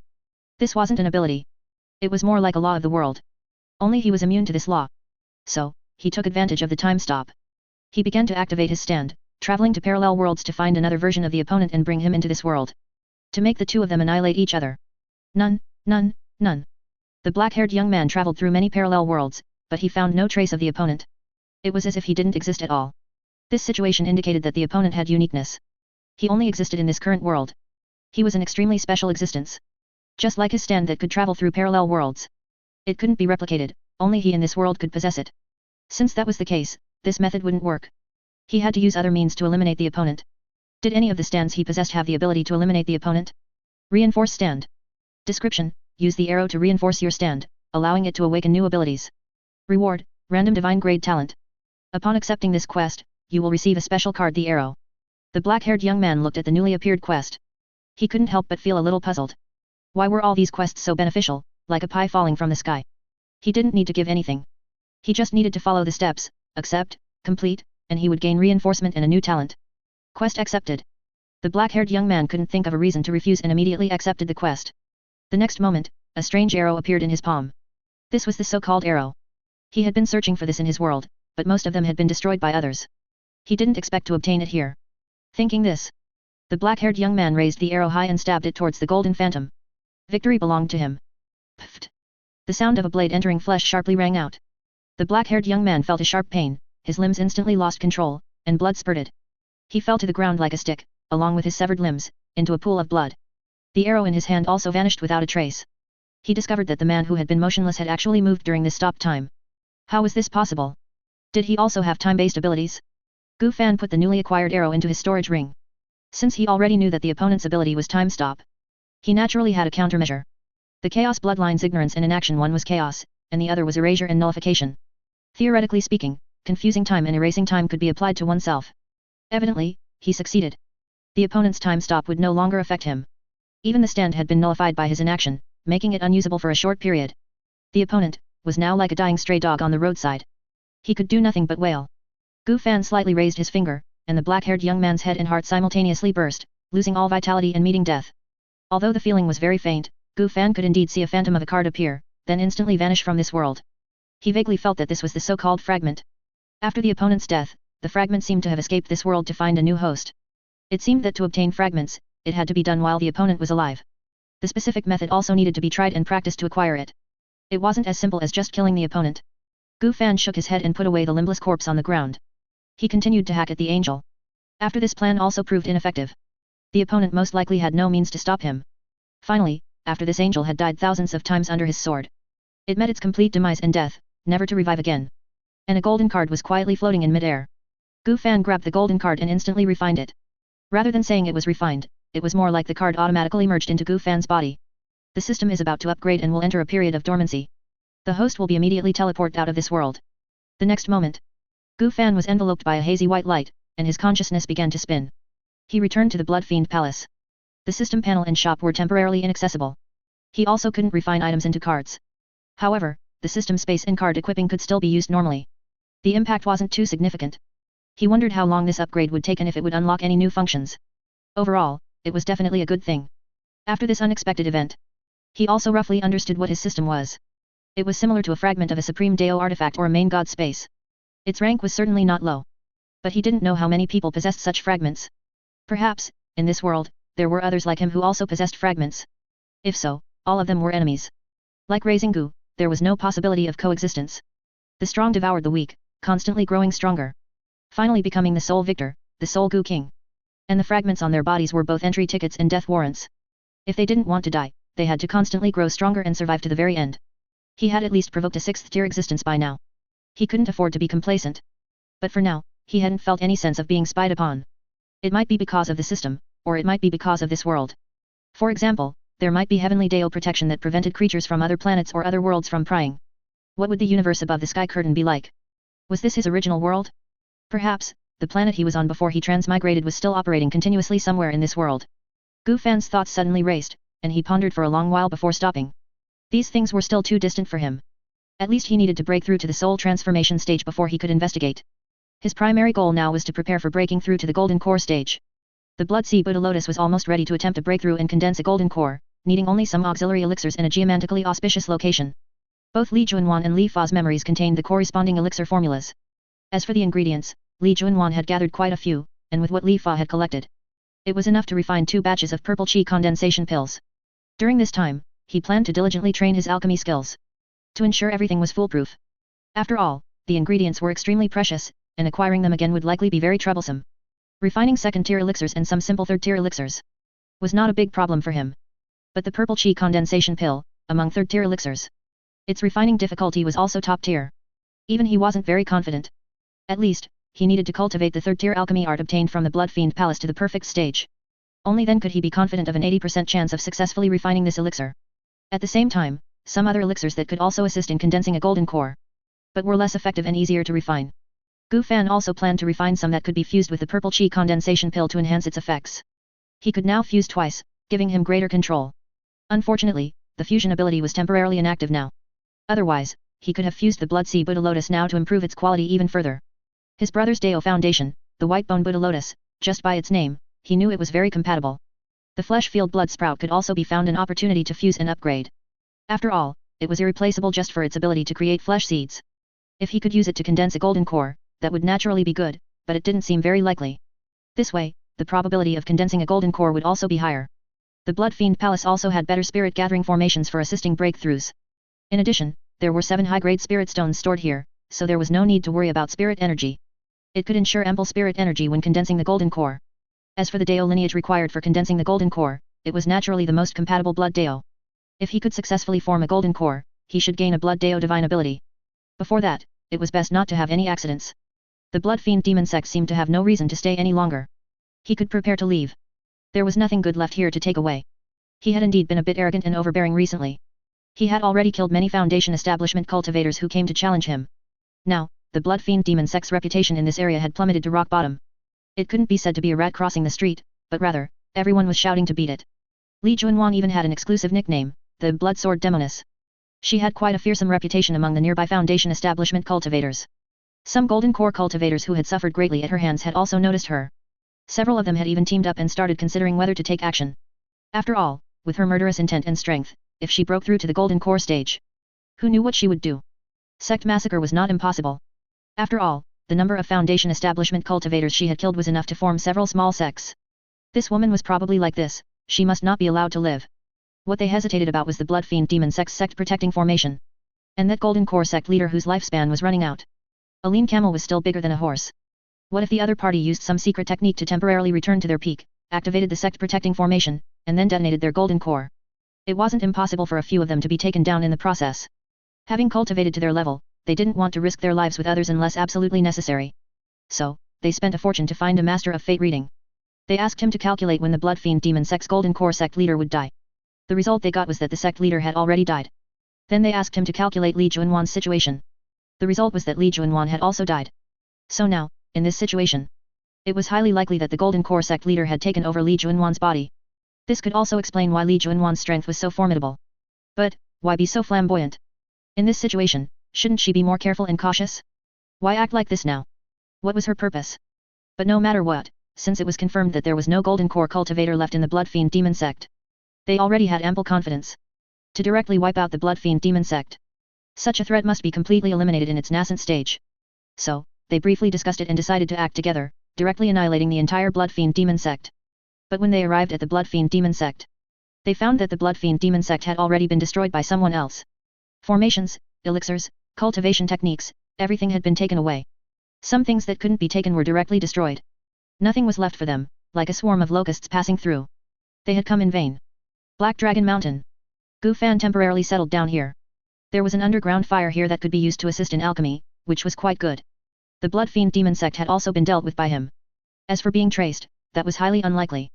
With the third tier Chaos Bloodline blessing, unless it was a soul nascent stage old monster specializing in fate reading. Otherwise, others definitely wouldn't be able to calculate his whereabouts. And he hadn't heard of any soul nascent stage old monsters specializing in fate reading, at least not yet. He could calmly prepare for forming his golden core. System upgrade complete. Gu Fan looked at the sudden light screen. He immediately opened the system to check it. Besides the original options, the system now had an additional world link panel. It displayed the areas that had already established connections. There were 2 in total, Spirit Realm and Virus Continent. The Spirit Realm should be the area he was in. The Virus Continent should be that peculiar world full of zombies. However, he didn't know what its purpose was. Could it be for world hopping?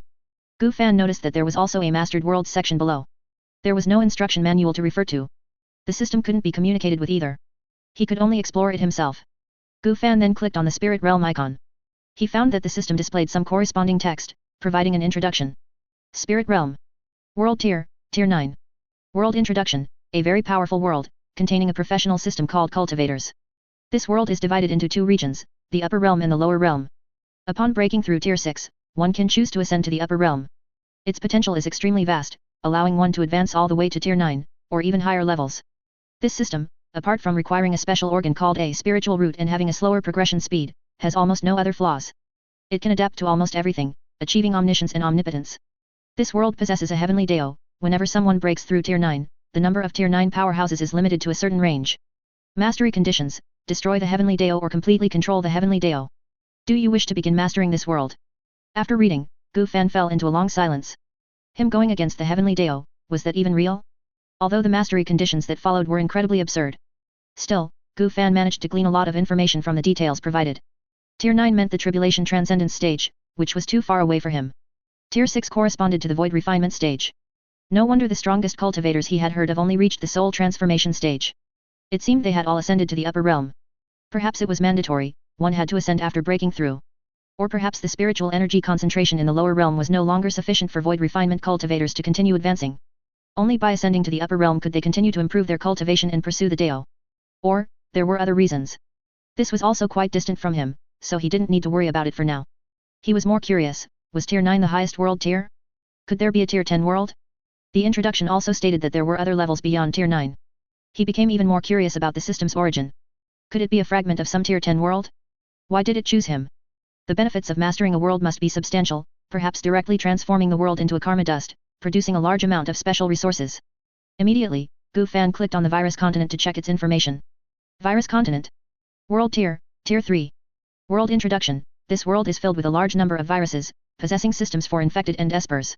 Both systems are born from the virus, with relatively singular abilities and slightly stronger survival capabilities.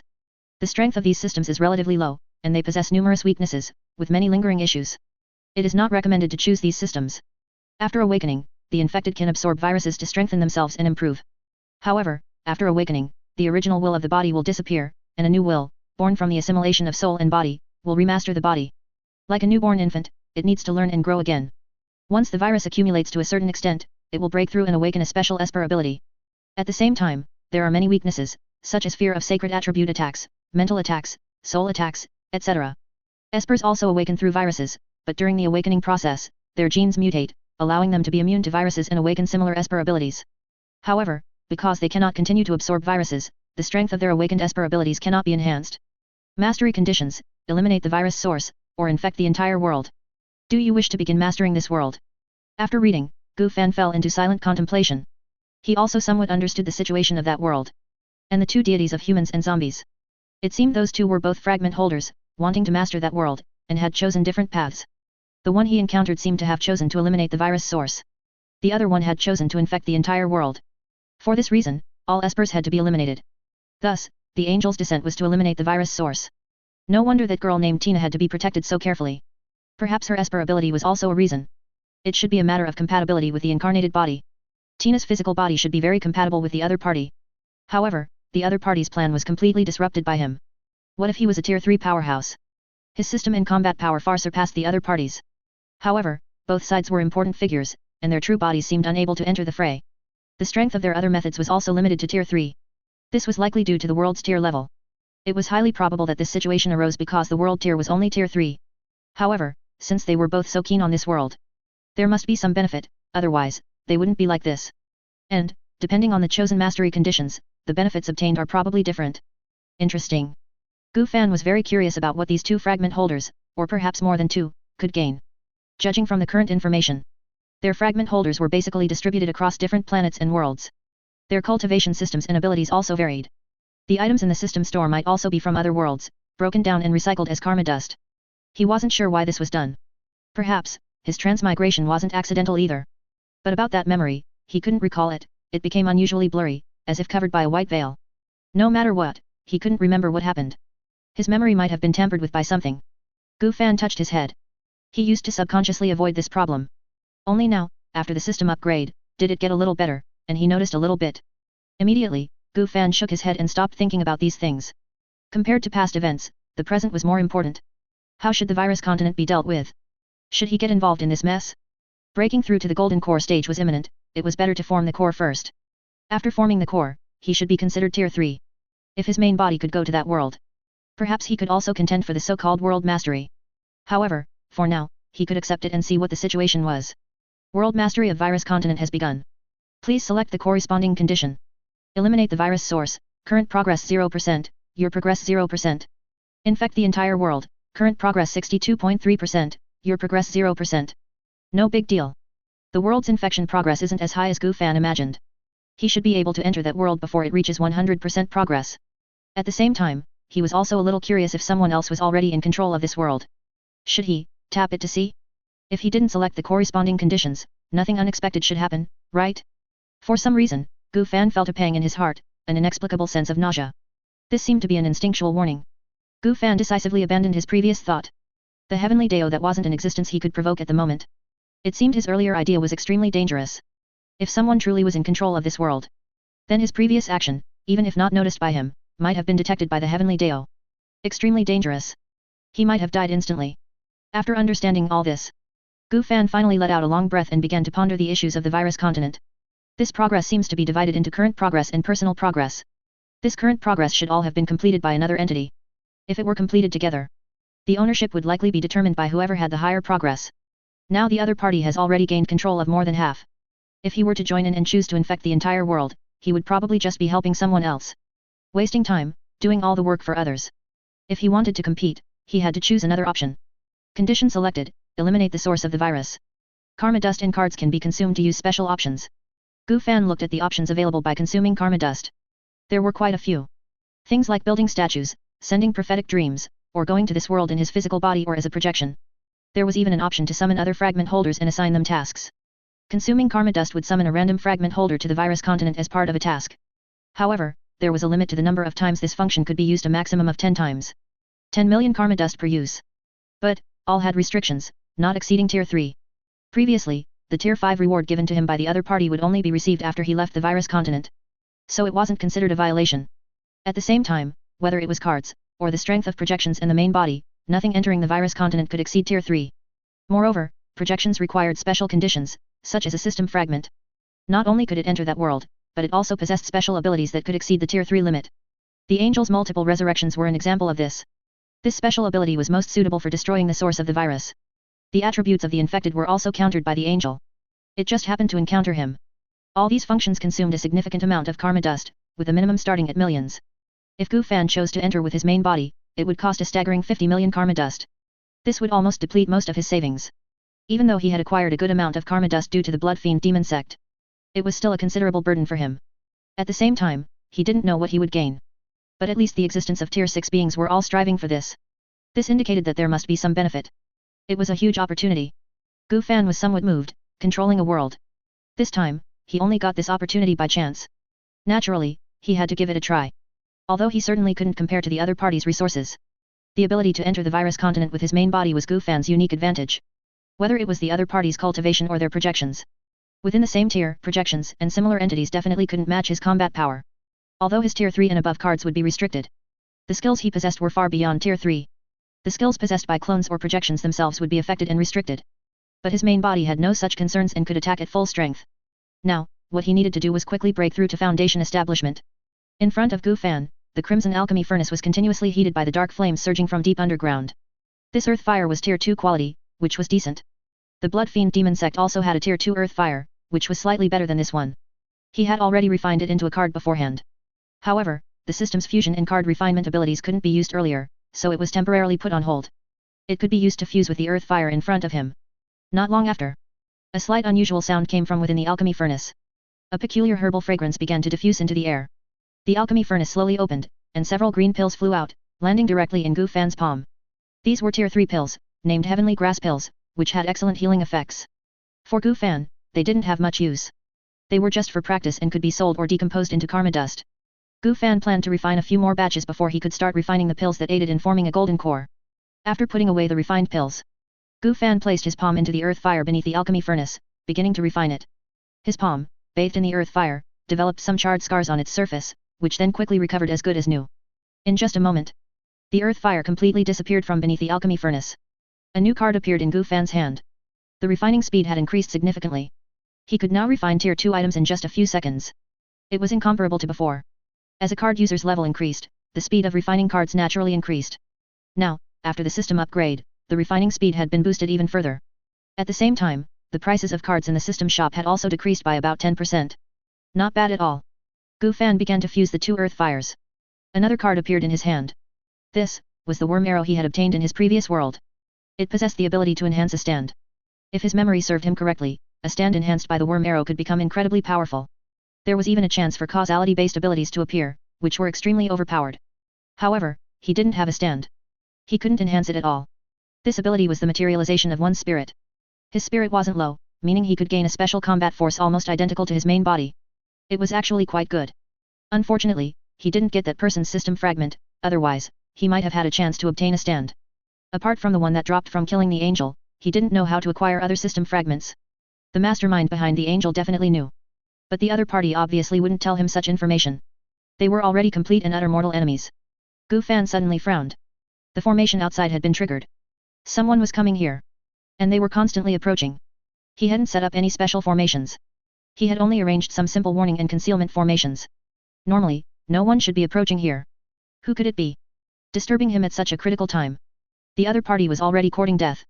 Chapter 100, Human Tree Integration. At the foot of Black Dragon Mountain, a man in white scholarly robes was ascending.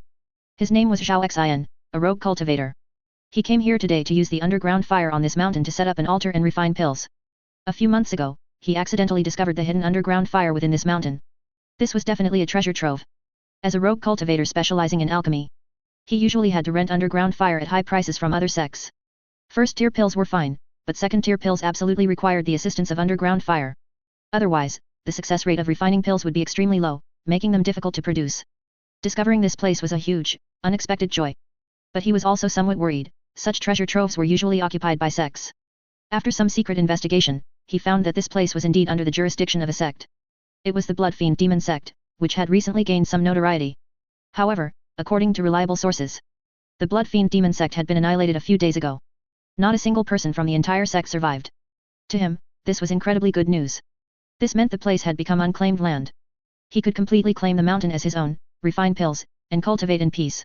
For this, he even specifically sought out a formation cultivator and bought a formation, preparing to set it up here. If possible, it might even be possible to develop a cultivation sect or a family. As a rogue cultivator, reaching the foundation establishment stage was already his limit. As for advancing further, he only dared to dream about it. If not for his master separating his foundation establishment wondrous item and giving it to him before his master died of old age, and informing him of the sect's hidden dangers, and giving him a foundation establishment pill, he probably wouldn't even dare to hope for foundation establishment. Meow. Zhao Xian suddenly stopped, his brows tightly furrowed, and he activated his divine sense to scan the surroundings. But he found nothing. A cat? Impossible. The last time he came here, he had confirmed that there were no living creatures in this mountain. There couldn't be a cat. Moreover, judging by the sound, the cat's position wasn't far from him, it should be within the range of his divine sense. Why did he find nothing? This was very wrong. It couldn't be some kind of cat demon, could it? Zhao Xian suddenly felt a chill in his heart. He came here on foot to avoid attracting attention, not even using a magical artifact to fly. As an alchemist, combat was always his weakness. Normally, he also tried his best not to conflict with anyone. But he didn't expect to be targeted by a demon instead of a person. He already felt like retreating and began to hesitate whether to turn around and leave now. The situation was a bit too bizarre, Continuing might not be good. Zhao Xian pondered for a moment, gritted his teeth, and made the decision to leave this place. The way of survival for a rogue cultivator was caution and more caution. Since an anomaly had appeared here, it meant this place was no longer suitable to stay. Although the underground fire was precious, it was in no way comparable to his life. Immediately, Zhao Xian took out a small wooden boat from his storage ring and threw it to the ground. The wooden boat quickly grew larger. Just as he was about to leave, a cloud of black mist surged towards him, suddenly covering his entire body. Zhao Xian wanted to resist, but his body was already immobile. His consciousness also quickly faded, falling into a state of chaos. He didn't know how much time had passed. Zhao Xian regained consciousness, opened his heavy eyes, and felt the scorching heat coming towards him. Soon, he discovered that something was wrong. He couldn't feel his limbs, and his divine sense was sealed. What's going on? Zhao Xian looked down and found that his hands and feet were gone, his body had become a tumor, rooted to the ground. It looked incredibly bizarre. Zhao Xian realized that this place looked somewhat familiar. Wasn't this where the underground fire was stored? At the same time, not far away, there was also a blood-robed deist, refining pills next to an alchemy furnace. With just one glance, Zhao Xian knew that the other party's alchemy level was far above his. He was a master. And how had the underground fire beneath the alchemy furnace changed position and was different from before? He's awake. The modification should be fine. His divine sense is sealed, and his physical body has become more suitable for planting. Gu Fan turned his head and looked at Zhao Xian's position. This person was caught by Lang Yu. A foundation establishment cultivator in the early stage. Gu Fan didn't know why he came here. However, he didn't care. Since this place had been exposed, for whatever reason, it was time to move to another location. As for this intruder, Gu Fan planned to use him for some experiments. After all, he was a foundation establishment cultivator, which was quite good. Based on the items stored in his storage ring, it could also be determined that the other party was an alchemist. He was probably attracted by the underground fire and came here to refine pills. It was just that his strength was too weak. A great opportunity would most likely turn into a death warrant. This senior, I had no intention of offending. I know this place is occupied. I hope senior, with your magnanimity, will spare this junior's life. Zhao Xian quickly understood the current situation. To survive, he could only beg for mercy. His storage ring was gone, his protective magical artifacts were gone, and his magical power and divine sense were sealed. He could only beg the other party for mercy. But this was unlikely. Among the cultivators in the southern border, there were benevolent people, but it was unlikely to find such benevolence here. Don't worry, you won't die too quickly. A small, verdant tree appeared in Gu Fan's hand. He flashed and appeared before Zhao Xian. This was a tree of life he had cultivated before. During this period, he hadn't had much opportunity to cultivate it properly, and it was already falling behind his pace. Now was a good opportunity. After his chaotic bloodline broke through to the third tier, his abilities became even stronger. The primordial chaotic ability also became controllable. He planned to try using this ability to fuse the tree of life with the cultivator in front of him. To make this plan more feasible, he had previously used blood-filled flesh buds to modify the cultivator's body. This increased his compatibility with the tree of life. The success rate should not be low. Seeing the other party take out a tree, Zhao Xian didn't understand what he was going to do. What he feared most now was being used by the other party to refine human pills. Those human pills where both the physical body and soul were condensed into the pill. Even death would prevent reincarnation. But soon he felt that he would rather be used for pill refining. Gu Fan directly and forcefully inserted the tree of life into Zhao Xian's body, blood gushing out, looking exceptionally eerie. The form was not very important. What was important was how to apply the abilities within the bloodline. A bizarre fluctuation, following Gu Fan's fingertips, landed on the tree of life and Zhao Xian's body. The two began to twist unnaturally, gradually forming a unique vortex. Zhao Xian continuously let out ear-piercing wails. Gu Fan treated it as background music. Soon, the fusion was complete, and the tree of life grew several sizes larger. On its trunk, a distorted human face appeared. The experiment was successful. The tree of life was growing well, but it had only fused with a few cultivators. A few hundred more, and it should fully mature. After observing the tree of life for a while, Gu Fan turned it into a card and stored it in his system space. The process just now consumed a significant amount of his energy. He used up most of his mana to barely succeed. After confusing the two into substances of the same frequency and state, they would automatically adhere to each other, forming a completely new object. Achieving this was quite strenuous for Gu Fan. Fortunately, he still succeeded in the end. Gu Fan packed up his things, then flew into the sky on his sword, transforming into a streak of azure light, and left Black Dragon Mountain. He planned to first find an undisturbed place to refine pills and condense his golden core. The White Bone Buddha Lotus and the Blood Sea Buddha Lotus could also be fused to improve the quality of his Dao foundation. This should increase the success rate of forming his golden core. The quality was secondary, in fact. As long as his cultivation realm and combat power increased, he could completely choose to ambush and kill other golden core cultivators. He would acquire their golden cores, refine them into cards, and equip them for himself. Moreover, he still had a flawless Dao foundation, with a promising future. After successfully condensing his golden core, there were two main things to do. First was to return to the virus continent and obtain control of the world.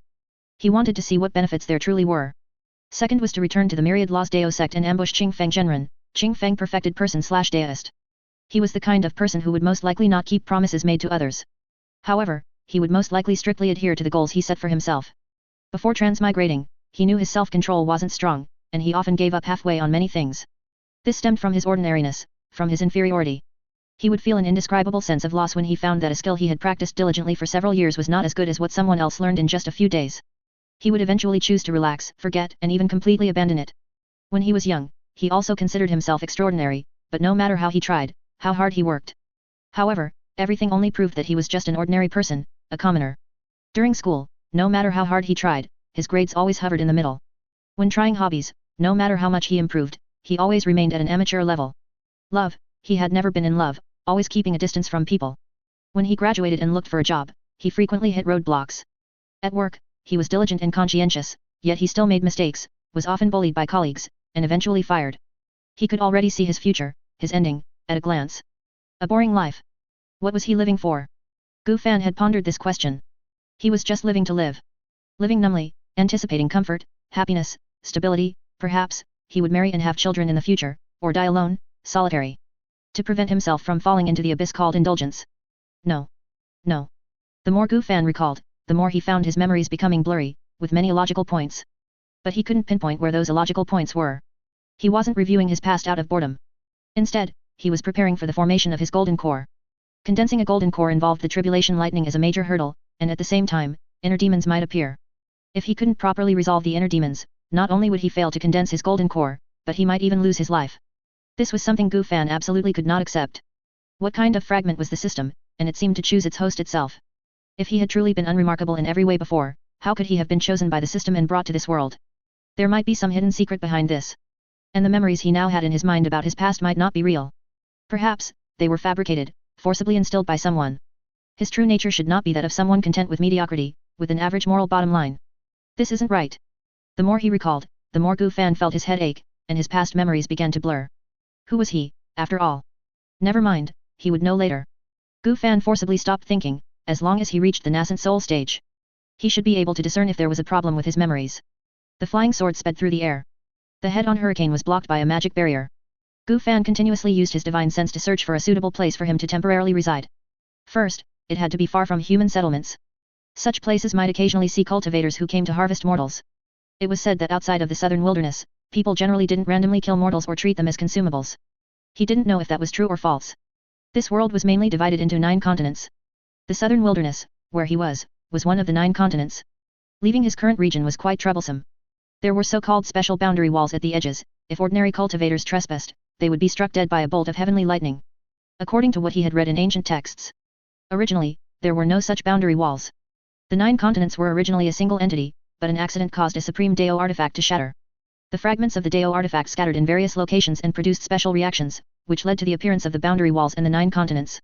However, he might be able to try using a random teleportation scroll to leave the southern wilderness. After all, this item was not from the same world, had no mana fluctuations, and would probably attract the attention of the boundary wall. At the same time, mortals could also pass through the boundary walls to other regions. This thing seemed to only target cultivators. As for the top few major sects, they possessed special magic artifacts that allowed free passage through the boundary walls. If he could successfully kill Qingfeng Genren, Qingfeng perfected person/Daoist. Gu Fan planned to leave the southern wilderness and explore other regions. Killing Qingfeng Genren, Qingfeng perfected person/Daoist, actually benefited him. 1. It would clear his thoughts, making it easier to break through to the nascent soul stage later. 2. There was the sword that Lin Yong had transformed into. He now knew that Lin Yong had a special physique, similar to the innate sword embryo, which was why he was attracted. It should be greatly beneficial for sword Dao cultivation. No, if it was put into the Black Dust sword, it should also gain a special enhancement. But all of this had to be based on his successful formation of the golden core. Gu Fan continued to search for a suitable location. Along the way, he even performed a divination to confirm the direction of the location that met his needs. Several hours later, Gu Fan finally found a remote, deep mountain forest and landed.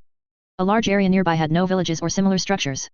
This would allow him to refine pills in peace, and the spiritual energy concentration was also decent, though not comparable to spiritual veins or similar existences. But it didn't matter. He had already refined the spiritual vein of the Blood Fiend demon sect into a card and brought it out. And he had fused it, transforming it from something used by a sect into a tool specifically for single-person use. Gu Fan found a cave and walked in. Initially, it was narrow, just enough for one person, but after walking a few dozen steps, it suddenly opened up. Gu Fan furrowed his brow. He discovered someone was here, there was even a special space within the cave. And it had also blocked his divine sense probing. Gu Fan passed through the tunnel and arrived at a veritable peach blossom village. The men, women, and children inside were all at ease, their faces beaming with happy smiles. There was a peculiar sweetness in the air. Gu Fan sniffed a few times and realized the air here was unusual. It wasn't toxic, but rather beneficial to the human body. Ordinary people inhaling the air here would likely live longer and avoid illness. At the same time, there was also a special energy that could block detection and evade his divine sense scan. Until he entered, Gu Fan hadn't noticed any abnormalities. He also didn't know why he chose to enter this particular cave. It was just a subconscious feeling that this place seemed more pleasing to the eye. However, this didn't seem to be a coincidence. And something else had attracted him here. After Gu Fan stepped inside, no one seemed curious about him, an outsider. They all went about their work leisurely. This was not right. Gu Fan looked at his current attire. His appearance had changed to Wu Xiang, his look before he transmigrated. He was no longer wearing the third-tier blood-red magic robe. Instead, he had changed into a second-tier cyan magic robe. He looked like a young master out for a stroll. But no matter what he wore, the villagers' reactions were somewhat abnormal. They shouldn't have ignored an outsider like him. Unless, they were already accustomed to outsiders like him. Gu Fan's lips curved slightly upwards, and he whispered, "Interesting." Immediately, he began to wander around, observing everything in this place. This place was not large, towering rock walls surrounded it on all sides, and the only exit was the path he had come from. A giant peach tree stood in the center, appearing to be tens of thousands of years old. The sweet scent he had noticed earlier was emanating from that peach tree. At the same time, the villagers' farming tools were also unusual, specially modified and very similar to those from before his transmigration. There were even several water wheels built along the river. These were things he had never seen in other villages, or even in large cities. The lives of mortals had always been in a stagnant state. With the existence of cultivators, mortals could hardly develop civilization for technology or change themselves. If they invented something useful today, it was possible that tomorrow, the entire village, people and all, would be annihilated by a cultivator descending from the sky. Perhaps. Gu Fan suddenly thought of a possibility. There might be another fragment holder here, just like him. Just as stand users are attracted to each other, fragment holders should also be attracted to each other. After all, the ultimate goal should probably be for one of them to collect all the fragments. There must be some connection between this group of people. After the system upgrade, this connection might have become even deeper. That's why he inexplicably came to this place. Young man, there's no need to be surprised. We all don't know how we came here, but Peach Blossom Village is much better than the outside world. An old man with a cane, white hair, and a white beard approached Gu Fan, his ancient eyes filled with kindness. Peach Blossom Village? I've never heard of it. Old sir, are you the village chief here? Gu Fan feigned a look of confusion. Currently, the situation was still unclear, so it was best not to stand out too much for now. What if there was a nascent soul old monster here who could easily kill him? The old man immediately waved his hand. I am not the village chief, but one of the first people to follow the village chief. The Peach Blossom Village of the past was not like it is now, it was almost nothing. We transformed it into this Peach Blossom Village, a paradise on earth, little by little. I'll tell you a secret, old man, our village chief is actually an immortal. I followed the village chief for over 30 years, but he doesn't look old at all. What? An immortal? Gu Fan's face was filled with shock. The old man nodded with satisfaction at his reaction. This is no secret in our Peach Blossom Village. Several young children have even been taken as disciples by the village chief. Old sir, is there any way to meet this village chief? Gu Fan asked. Alas young brother, you're being too formal. Since you've come to Peach Blossom Village, we are all one family. Every newcomer here is personally received by the village chief, who arranges their lodging and work. If your physique is special, you might even have a chance to cultivate with the village chief. Gu Fan's face lit up, and he quickly nodded. That's excellent. Are there any taboos here that I need to observe, so I don't accidentally offend the village chief? The old man stroked his beard. Ah, yes, there are. No sneak attacks, no killing, no fighting, and so on. Village chief has specially written a legal code, which lists things that cannot be done and the corresponding punishments, for everyone in the village to read and memorize. Do you all know how to read? It should be noted that the literacy rate in this world was very low. Farmers at most knew their own names, and some didn't even know that. The literacy rate was less than 1%. Literacy was a privilege reserved for the upper classes. At this point, the old man's wrinkled face showed immense pride, and he puffed out his chest. Yes, thanks to the village chief, everyone in Peach Blossom Village is literate. He set up a literacy class and forced us all to learn to read. He also invented papermaking and wrote many interesting stories for us to pass the time. I especially love Romance of the Three Kingdoms. We've never seen such a good immortal as the village chief. I wanted to send my granddaughter to him as a maid, but he wouldn't even agree.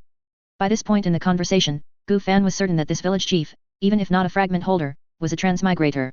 And he seemed to have transmigrated more than 20 years earlier than him. He wondered what stage he had reached and what his strength level was. However, according to the old man, the other party had always lived in Peach Blossom Village and had never ventured out. Perhaps this had something to do with the ability of his fragment. But by only living here, the other party probably couldn't obtain a Foundation Establishment artifact and become a Foundation Establishment cultivator. Or perhaps, the other party had chosen another cultivation system. Alright, I'll take you to see the village chief. Be careful not to be disrespectful. Okay, thank you, old sir.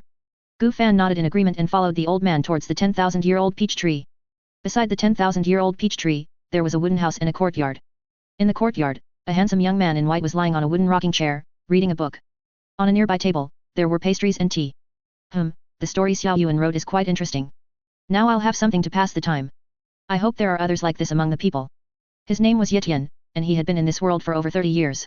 Life in ancient times was really too boring, and he couldn't leave this place. Village chief, there's a newcomer. Newcomer. Yetian felt a little confused. He hadn't used the system to summon any newcomers recently, had he? Gu Fan followed the old man to the village chief's house and saw the young man lying on the rocking chair. He immediately sensed that the other party was not strong. His entire body was full of flaws.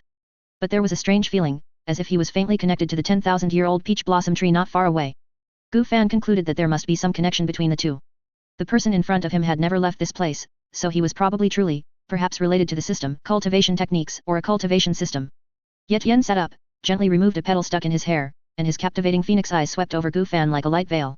He opened his construction system to check this person's attributes. However, the result showed a series of question marks. What's going on?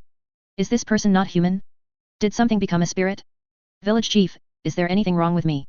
Gu Fan also noticed the other party's gaze and asked. If the other party also discovered his identity, then they could only resort to action. Let's see who is stronger. He didn't find anything. He wasn't in a hurry to act, he would investigate the situation first. Fragments cannot be obtained just by killing someone. He needed to experiment while the other party was alive. Slowly. To be safe, he could leave this place first, then condense his golden core, and then return to see what this person truly was. As long as the other party was weaker than him, whether he had fragments or not, it would be his death date. Nothing. It's just that you, young master, are very handsome, and I like it, so I couldn't help but look a few more times. Yetian showed little outward emotion, even having the presence of mind to tease. But inwardly, his heart was already in turmoil, unsure of what to do. Since his transmigration, he had relied entirely on this construction system to develop and live in this place. It was the first time he had seen a creature with all question marks. Although his appearance was human, he should indeed not be human, right? His construction system allowed him to gain rewards by improving the happiness, public order, and cultural level of his territory's residents. Some special effect cards, and also karma dust. Karma dust could be used for construction and could summon people from the outside. After more than 30 years of development, he had managed this place very well. Once the village population increased again, and the cultural level was a bit higher, he planned to start the industrial era and begin expanding this place. But he didn't expect such an unexpected situation to arise now. His current level was tier 2, and he didn't know what level that was. He had heard from the villagers about the immortals outside, and he also had a lot of interest in cultivation. However, to save his life at the very beginning, he used a special card and was now completely unable to leave this place. Symbiotic Ancient Tree. Type, Special. Grade, Tier 2 Legend. Description, once this card is equipped, it cannot be unequipped. You can choose a location to plant the ancient tree, after which it cannot be card-ified or moved. At the same time, the symbiote cannot leave within 1,000 meters of the ancient tree, otherwise both the ancient tree and the symbiote will die. However, the symbiote's lifespan is the same as the ancient tree's, and their strength will also increase as the ancient tree grows. The ancient tree will grow into different forms depending on the cultivation method. Although the effect of this card had significant limitations, its effects were equally powerful. At least in terms of lifespan, he didn't need to worry at all. His strength could also continuously improve and grow stronger with the passage of time. Peach Blossom Village also flourished under his construction. Peach Blossom Village originally had no peach blossoms at all, wild beasts and insects ran rampant, and poisonous miasma filled the air. It was simply not a place for humans. Now, it had completely transformed. Yet Yen would occasionally recall the difficult struggle for survival when he first arrived. No weapons, no people, not even basic trust. Everything was in the past, everything was developing for the better. He didn't have too many desires, it was enough for tomorrow to be a little better than today. This was his village, and it was his home. He would not allow anything to destroy it. Never. That is too much praise. This junior is merely immortal, incomparable to the village chief. Gu Fan cupped his hands, his tone very humble. Yet Yen's gaze sharpened. I haven't asked for your name yet, young master. My surname is Yet, and my given name is Tian. Gu Fan replied, my surname is Wu, and my given name is Xiang. I heard that village chief Yet is no ordinary person. I wonder if this junior has any special aptitude and can become a disciple of village chief Yet to cultivate. Yet Yen was stunned and quickly realized that Wang Ergu must have said it. That old fellow loved to brag about their past and himself. Usually, it was nothing. But now it had brought great trouble. This person who called himself Wu Xiang. Heaven and earth bear witness. He really hadn't cultivated immortality. Although he also wanted to cultivate immortality, 10 years ago, through a system reward, he obtained a cultivation technique called the Qi consumption art. But unfortunately, he truly had no spiritual roots in his body, and the system had never rewarded him with spiritual roots. He was fated to be without the immortal path. He had also observed the villagers, none of them had spiritual roots on their status panels. It wasn't until the birth of newborns a few years ago that villagers with spiritual roots appeared. Yet Yen took them all as disciples, diligently teaching them cultivation techniques to make the village stronger. Although he himself couldn't cultivate, it didn't prevent him from teaching others. If he couldn't do it, could he not teach others? Yet Yen felt it wasn't a big problem. He hadn't cultivated immortality, but hadn't he read cultivation novels? In short, it should all be pretty much the same. He didn't know how to deal with this existence in front of him. The other party was clearly not someone he could deceive. What should he do? Yet Yen could only shake his head. I'm sorry, young master, I cannot teach you. In Peach Blossom Village, you can do whatever you want, as long as you abide by the established laws. If you wish to stay long, there is a row of empty houses to the east where you can choose one to live in. Food, bedding, and other daily necessities are provided free for the first year. After that, you will need to exchange labor for currency. Gu Fan also didn't make things difficult for the other party. Alright, then that's settled. I know a little about medicine, but it doesn't seem to be needed here. Needed. Yet Yen suddenly interrupted. Young master, do you understand things like meridians? Our village lacks knowledge in that area. A little, Gu Fan nodded. It seemed that this fragment holder had not chosen the immortal cultivation system. However, he had intentions of cultivating immortality or was considering it. Gu Fan pondered for a moment and then made a decision. He would leave a clone here to observe and probe, making preparations for later. His main body would continue with the original plan, searching for an uninhabited place. He could also have the clone create some chaos to test the other party's strength. Afterward, Gu Fan chatted with Yetian for a few moments, then followed the old man and left. Watching the two gradually disappear into the distance, Yetian secretly breathed a sigh of relief. At least for now, the other party hadn't shown any abnormalities. He didn't know if they were friend or foe. There shouldn't be anything in Peach Blossom Village that could attract the other party. He wondered what the other party's true objective was. But, he still didn't know the other party's strength. It wasn't good to act rashly, and he wasn't some evil person. He needed to test the waters first. Yetian picked up the tea beside him and took a small sip. He only felt an intense bitterness. He vaguely sensed a strange feeling emanating from the other party. It made him feel uneasy. As if his peaceful life was about to be shattered. This place was about to face an unprecedented storm. He didn't want his calm, fulfilling days to be broken. He didn't want anything to happen to Peach Blossom Village, which he had built with his own hands. He didn't want any casualties among the villagers who trusted him. War and slaughter only bring suffering, there are no victors. Those who kill will be killed. This was the principle he had upheld since he transmigrated. As a well-educated university student with high moral standards. He was initially questioned, feared, and even disliked by the summoned villagers. But, they were ultimately just a group of pitiful people. Their demands weren't many, enough food, clothes to wear, and a house to live in. That was enough. He had heard in detail about their lives outside. Starvation, corpses littering the fields, and even, cannibalism, exchanging children to eat. It was difficult for mortals to survive. He had no grand ambitions, he just wanted to protect this land. To let the people here live in peace and contentment was enough. When external enemies attacked, being able to defend this place was sufficient. He didn't crave much more. Even with the so-called system, Yetian didn't believe he was the so-called protagonist. He was just a mortal, with some special abilities, but fundamentally no different from the villagers. Master. Master. I've sensed spiritual energy. A tender, childlike voice rang out. A delicate, doll-like girl with a bun hairstyle excitedly ran over, stopping at Yetian's feet. Upon hearing this, Yetian's previously solemn face relaxed considerably, and a benevolent smile touched his lips as he bent down and stroked the girl's hair. Little Bai is truly amazing. You're faster than your senior brother and senior sister. This girl, named Chu Bai, was a disciple he had taken in a while ago. She was the youngest junior sister. However, her talent was indeed the best. The system panel showed that she had 3 spirit roots. While her 3 senior brothers and 1 senior sister only had 4 and 5 spirit roots. It had taken them a long time just to sense spiritual energy. Unlike Chu Bai, who had successfully sensed spiritual energy in just a few days. Her future was promising. Perhaps, she could truly achieve success in cultivation. In the future, he would have to rely on Chu Bai. However, foundation establishment required a new cultivation method, and a special item called a foundation establishment wonder. If the system didn't reward it to him, he wouldn't be able to obtain it. If that day ever came, his disciples would only be able to rely on themselves, venturing out to seek further opportunities. Master, do I get a reward? Chu Bai's face was full of joy, like a cat being petted. Yetian shook his head helplessly and took out a lollipop from his pocket. This was also a reward from the system, but he personally didn't really like to eat it. It was just sitting there, so he might as well give it to his disciple as a small reward. Yay, thank you, master. Chu Bai quickly took the lollipop, as if she had received a treasure, and scurried off. This child. Ye Tian shook his head. However, it wasn't bad. The vexation in Ye Tian's heart was suddenly dispelled somewhat. If one has no spirit roots, can they truly not cultivate immortality?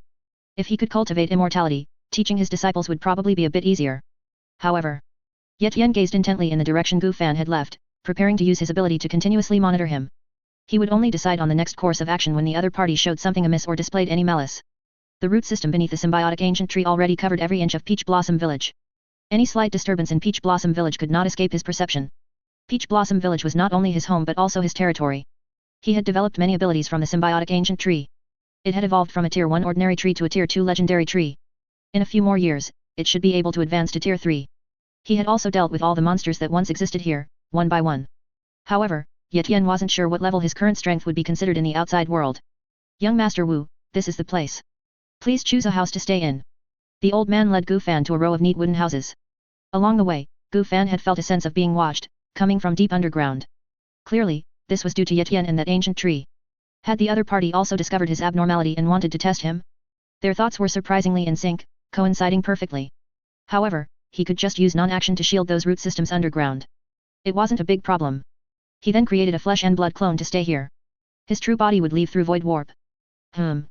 He would deal with this place after he finished other matters.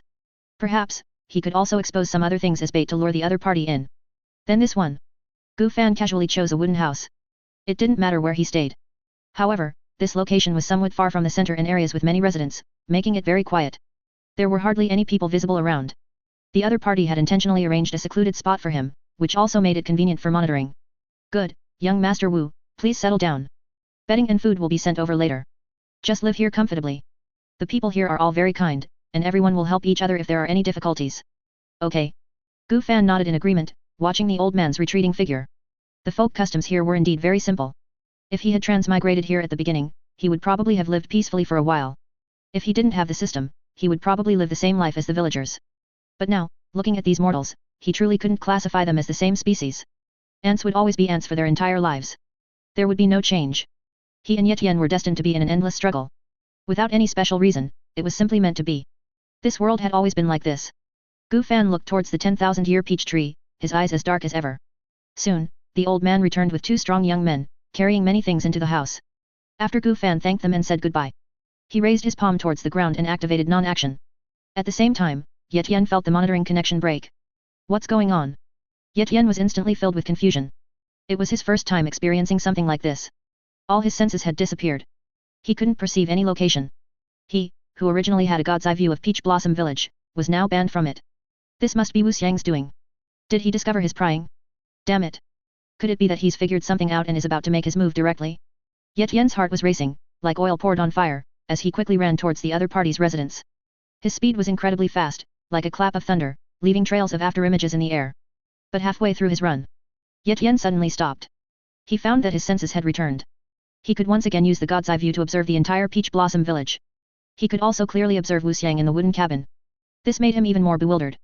It seemed like something had happened, yet nothing had happened at all. The entire Peach Blossom Village was still the same, without any changes. Wu Xiang was also tidying up inside the wooden cabin, appearing completely normal. There was nothing amiss that he could discern.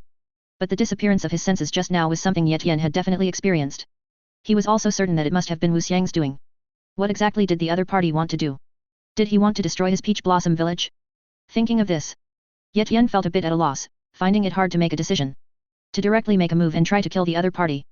This did not align with his principles and morals. Although the other party was a bit strange, he hadn't done anything harmful to Peach Blossom Village so far. To act rashly. What if the other party truly had no ill intentions? Wouldn't that be killing an innocent person? Moreover, Ye Tian felt that he was most likely no match for the other party. If they truly fought, the one who died would most likely be him. Who? Ye Tian let out a long breath. He was somewhat at a loss as to how to deal with this thorny existence. He could only try to interact normally for now. To investigate what the other party's purpose was for coming here. As long as it didn't affect Peach Blossom Village, Ye Tian was prepared to agree to everything. It was a pity he couldn't move. Otherwise, he would have the option of a strategic retreat. Dong dong dong. Ye Tian walked to the door of the wooden cabin and knocked on the other party's door. This Peach Blossom Village was already covered by the symbiotic ancient tree, he could move freely, and even quickly teleport to a certain location. It was similar to a localized spirit. However, the teleportation ability needed to be used in conjunction with his perception ability. If he couldn't perceive the corresponding location, teleportation would fail or be random. The wooden door slowly opened. Gu Fan's clone looked at Ye Tian, who had come to visit, a hint of confusion flashing in his eyes as he asked. What's wrong? Village chief, are you looking for me for something? It was a flesh and blood clone created from the Blood Fiend's spirit sword. It shared the same memories as the main body, could share vision and thoughts, and the main body could take over it at any time. However, its combat power was weaker, probably only about 1/10, capable of only fighting ordinary Foundation establishment cultivators. Ye Tian looked at Gu Fan's clone, feeling a strange sensation for some reason. The other party seemed to have undergone some change, his eyes seemed a bit hollow. There was a faint sense of etherealness. But Ye Tian didn't think too much of it, attributing it to an illusion, and opened his lips to speak. Nothing. I just came to see if you lack anything.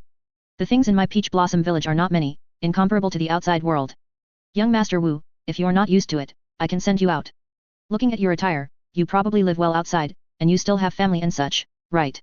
There's no need to force yourself to stay here. As long as young Master Wu has the thought of leaving, I will prepare horses, dry rations, and travel expenses for you. Ah, village chief, don't you want me to explain the meridians anymore? Gu Fan's clone tilted his head, his face full of confusion. No need. We already have a doctor here, he's just more skilled in herbal medicine and doesn't have much research into meridians. Is that so?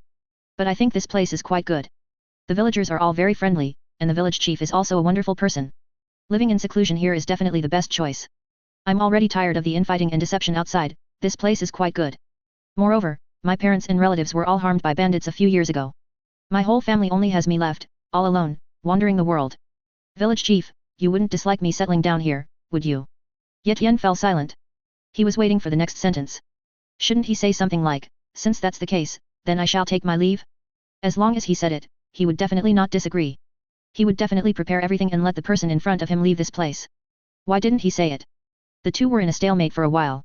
Finally, Ye Tian couldn't help but break the silence, speaking. Young Master Wu, what exactly is your purpose for coming here? To be honest, I could tell at a glance that you are not human. Village chief, you're really joking. If I'm not human, what else could I be? A monster. You should know that monsters capable of shape-shifting all gather demon cores, such a small place can be destroyed with a flick of a hand. Ye Tian. He really didn't know. Those words just now were merely to test him. The other party might be a demon, or perhaps like him, a transmigrator, these things were uncertain. He didn't know why, but he just had this feeling. Very strange. He also didn't know why he felt this way. Since things had come to this, Ye Tian could only sigh helplessly. If you want to stay, then stay, but abide by the contents of the code, otherwise you will be expelled from here. Don't worry. Village chief, I will abide by it. Gu Fan's clone smiled and waved goodbye, thinking about how to cause trouble.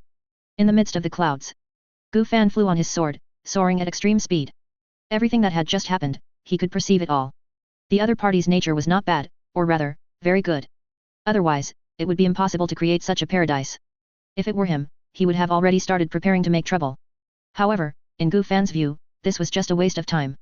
But this might also be related to the ability the fragment gave him. In this world, only absolute strength could bring stability and peace. Such a place, once discovered, would collapse at the first touch. Gu Fan looked at the village appearing below, and with a casual flick, he summoned the Myriad Souls banner, black smoke swirling. It instantly harvested everything clean, leaving no one alive. 3 days later, on an unknown mountain peak, Gu Fan's gaze was solemn, staring intently at the alchemy furnace in front of him. He was currently refining the purple chi condensing origin pill and had reached the final step. As long as this pill was refined, he could begin to condense his golden core and attempt to break through. Boom! A thunderous roar erupted from within the alchemy furnace. Along with it came an indescribable medicinal fragrance. The pill was complete. 5 pills emitting a purple glow floated out. Not long after, Gu Fan finished fusing all the pills using the system. He finally obtained 5 pills, each of a different color. With this, the pills used to assist in condensing the golden core were completely gathered. There was no human habitation within 1,000 miles of this place, making it suitable for forming a core. At the same time, Gu Fan took out a specially made copper coin and cast a divination for himself. Today was a minor auspicious day, for him, that was enough, it didn't necessarily have to be a major auspicious day. While a major auspicious day would certainly make things easier and involve fewer hardships, the quality of his golden core would likely decrease slightly. There wasn't much need for that. His fate reading skill wasn't very high. He wasn't relying on fate reading to condense his golden core. A minor auspicious day was just right for him, and sufficient. The Blood Sea Buddha Lotus and the White Bone Buddha Lotus were also successfully fused. The resulting Dao Foundation was named the Blood Sea White Bone Lotus Seat. It was a heavenly grade Dao Foundation, subtly touching upon the immortal grade, just lacking a little something. But Gu Fan didn't want to wait any longer, this was good enough. He planned to break through to the Golden Core stage today. Time was very precious to him.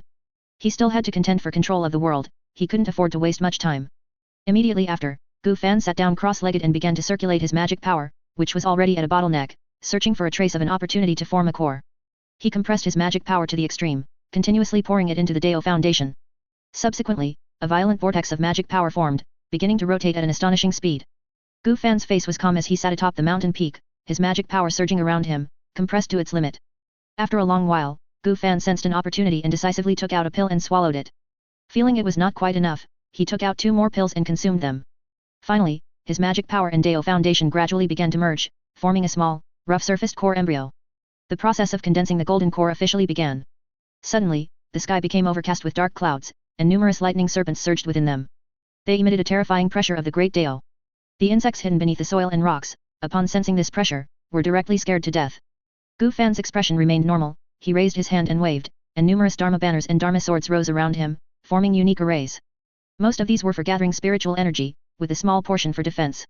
He didn't expect to pass the lightning tribulation using these arrays. He merely left a few backup plans to prevent unforeseen accidents. According to the information he had gathered about core formation, there would be a maximum of 9 lightning tribulations. The power of each tribulation was several times stronger than the previous one, making them extremely dangerous. Furthermore, no outsiders could assist, one could only rely on oneself to overcome the lightning tribulation. The more lightning tribulations one endured, the better the quality of the golden core would be. Being able to endure 9 lightning tribulations indicated the ability to condense a 9th grade golden core. However, Gu Fan pondered, since there was a flawless Dao foundation, would there be an immaculate golden core above the 9th grade golden core? When his flawless Dao foundation was established during the foundation establishment stage, there had been a so-called lightning tribulation. Perhaps, during the condensation of the golden core, a few more tribulations could appear, breaking the limit of 9. Rumble. In the sky, a giant silver python of lightning had already formed, opening its gaping maw towards Gu Fan below, descending straight down. Gu Fan watched this scene calmly. This lightning tribulation posed no challenge to him. Compared to the lightning tribulation he experienced to obtain the flawless Dao foundation, it was only slightly stronger. Immediately, Gu Fan clenched his hand in the void, and his natal Dharma sword Black Dust Sword suddenly appeared in his palm. He swung it upwards. In an instant, a dark purple-tinged sword light, emanating from the blade, shot upwards into the sky. This was not a technique, just a simple, ordinary basic attack. However, with the Black Dust Sword's numerous characteristics, its power was still considerable. Boom! The next moment, the sword light and the lightning python collided in midair, erupting in a deafening roar. Large arcs of electricity scattered outwards, emitting dazzling bright light. In just a moment, the lightning python was split in 2, completely disappearing in midair. Yet, the sword light continued unabated, soaring into the clouds and splitting a section of dark clouds. The first lightning tribulation was over. To this extent, Gu Fan felt it barely counted as a warm-up. In the sky, lightning began to gather again, emitting a terrifying pressure several times stronger than before. In the distance, an old man and a young boy also noticed the situation here. Grandpa, is someone undergoing tribulation there? The aura is so terrifying. Will I ever be able to do that one day? The young boy looked at the distant scene, sighing with emotion.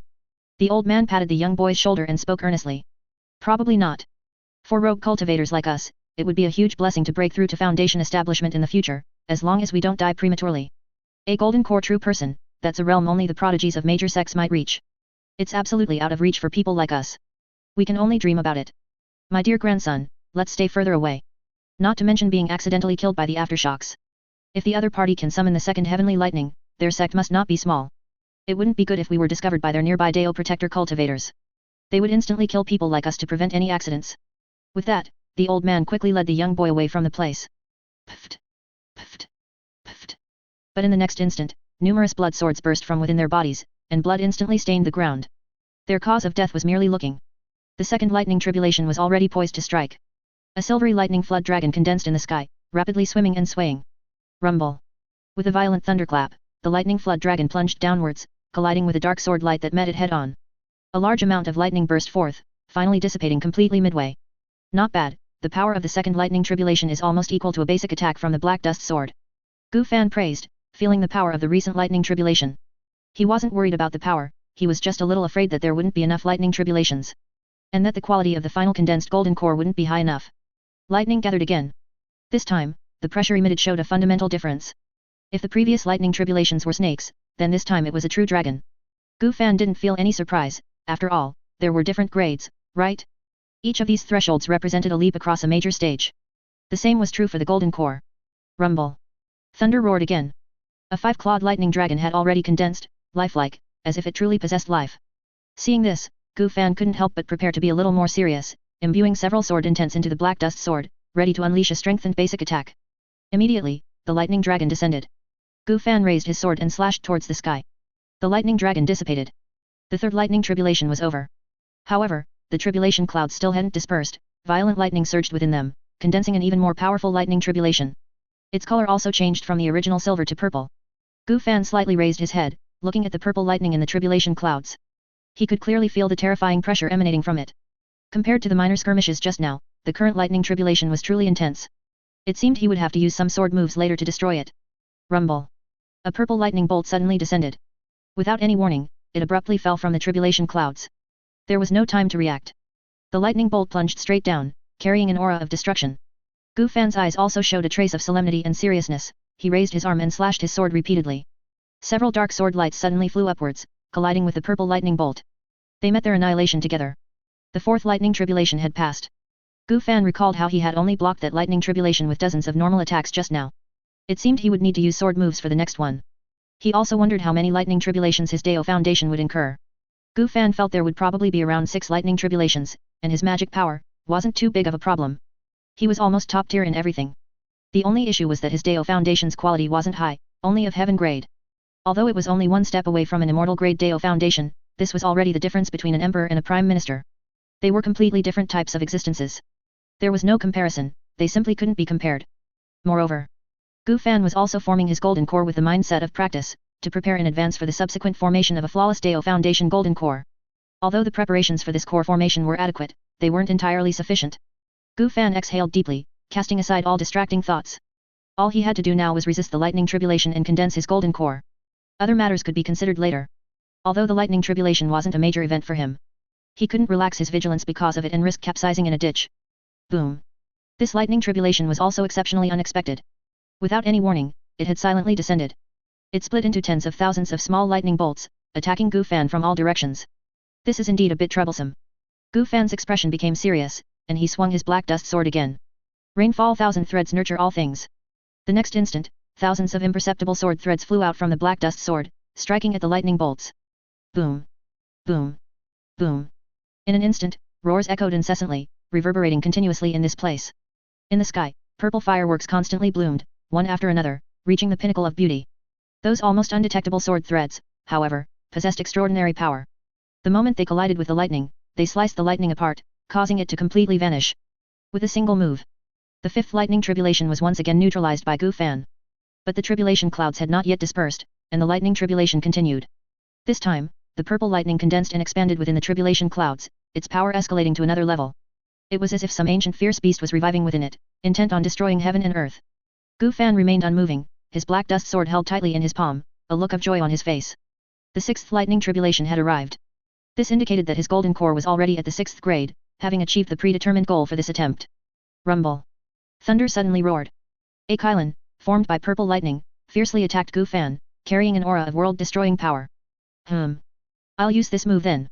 Gu Fan slightly raised his sword, and a purple light swirled around the blade. The surrounding space had already begun to distort. Immediately the blade slashed out. A purple sword light flew out, reaching the Kylon in the blink of an eye. In an instant, it split the Kylon in two, causing it to vanish completely. The process was incredibly smooth, accompanied by a ripple of spatial distortion. This was a new sword move Gu Fan had developed using void power, named Dimensional Slash. It primarily focused on spatial attributes. It could already achieve spatial division, rather than attacking a designated target instantly by erasing space. However, it consumed a significant amount of void power. At full strength, he could only perform it twice. The lightning just now was indeed powerful. However, under spatial division, it ultimately couldn't stir up any waves. It was merely a somewhat powerful ball of lightning. The 6th lightning tribulation had passed. Gu Fan looked at the tribulation clouds that had not yet dispersed above him and murmured. It's not over yet. It seemed there was still a 7th lightning tribulation. However, Gu Fan could also sense that the 7th lightning tribulation should be the final one. There would be no more after that. Within the tribulation clouds, the lightning changed color again, and even the surrounding space began to distort. This lightning tribulation also seemed to carry spatial attributes. Gu Fan understood that if he were to use Dimensional Slash again, it might not be effective. But, it didn't matter. Dimensional Slash wasn't actually that strong. The 5 Elements Reincarnation Sword was superior to this move in all aspects. Not to mention, his self-created move, Extreme Darkness. Boom. A lightning spear, formed by golden lightning, was hurled down from the sky, like a mighty divine punishment descended by a god. The golden lightning spear had already locked onto Gu Fan, and the intervening space was instantly bridged, bringing it abruptly within his reach, making it impossible for him to evade. Extreme darkness. Gu Fan fiercely swung his sword, and an invisible slash burst forth along the blade. In a flash, the golden lightning spear vanished completely, as if it had been devoured and wiped clean by something. The tribulation clouds also began to dissipate. The lightning tribulation was over. Gu Fan felt that if it had been the 9th lightning tribulation, it would still be quite stressful for him now. But that was only now. In the future, when he faced lightning tribulations with his golden core cultivation, it would probably be even easier. Blue raindrops began to fall from the sky. This rain was only for Gu Fan alone. Each of these raindrops contained powerful spiritual energy and a trace of the heavenly Tao's laws. Gu Fan's core embryo flew out from within his body, bathed in these raindrops, and began to take shape and transform. At this stage, I should infuse the blood Dao and merge it, transforming it into a divine ability.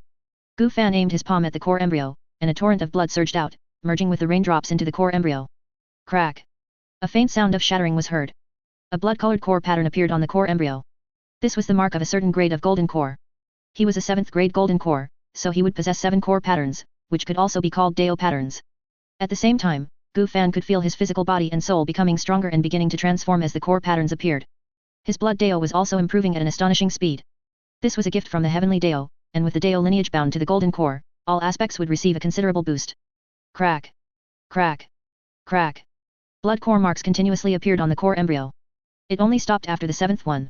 The golden core had completely condensed and taken shape, and a vast pressure swept in all directions. Finally, a trace of purple energy flowed into the golden core. Gu Fan swallowed the golden core into his abdomen.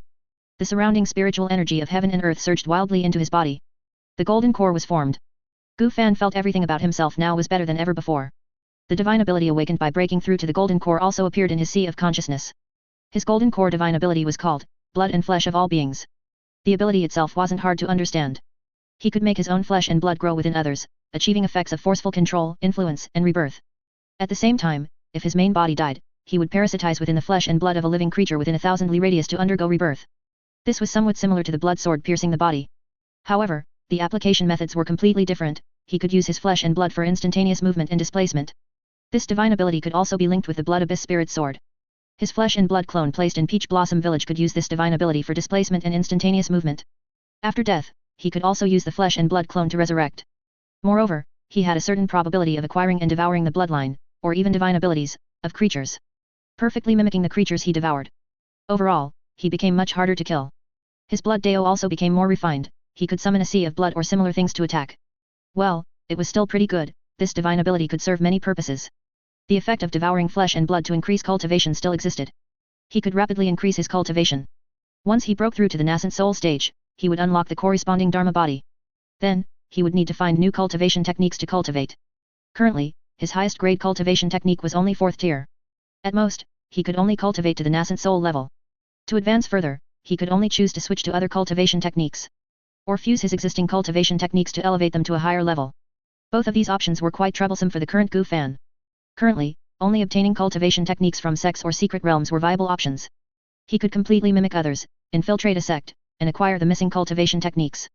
However, when facing seniors who were a major realm higher, there was still a risk of exposure. Immediately, Gu Fan began to adapt to the changes brought about after forming his golden core.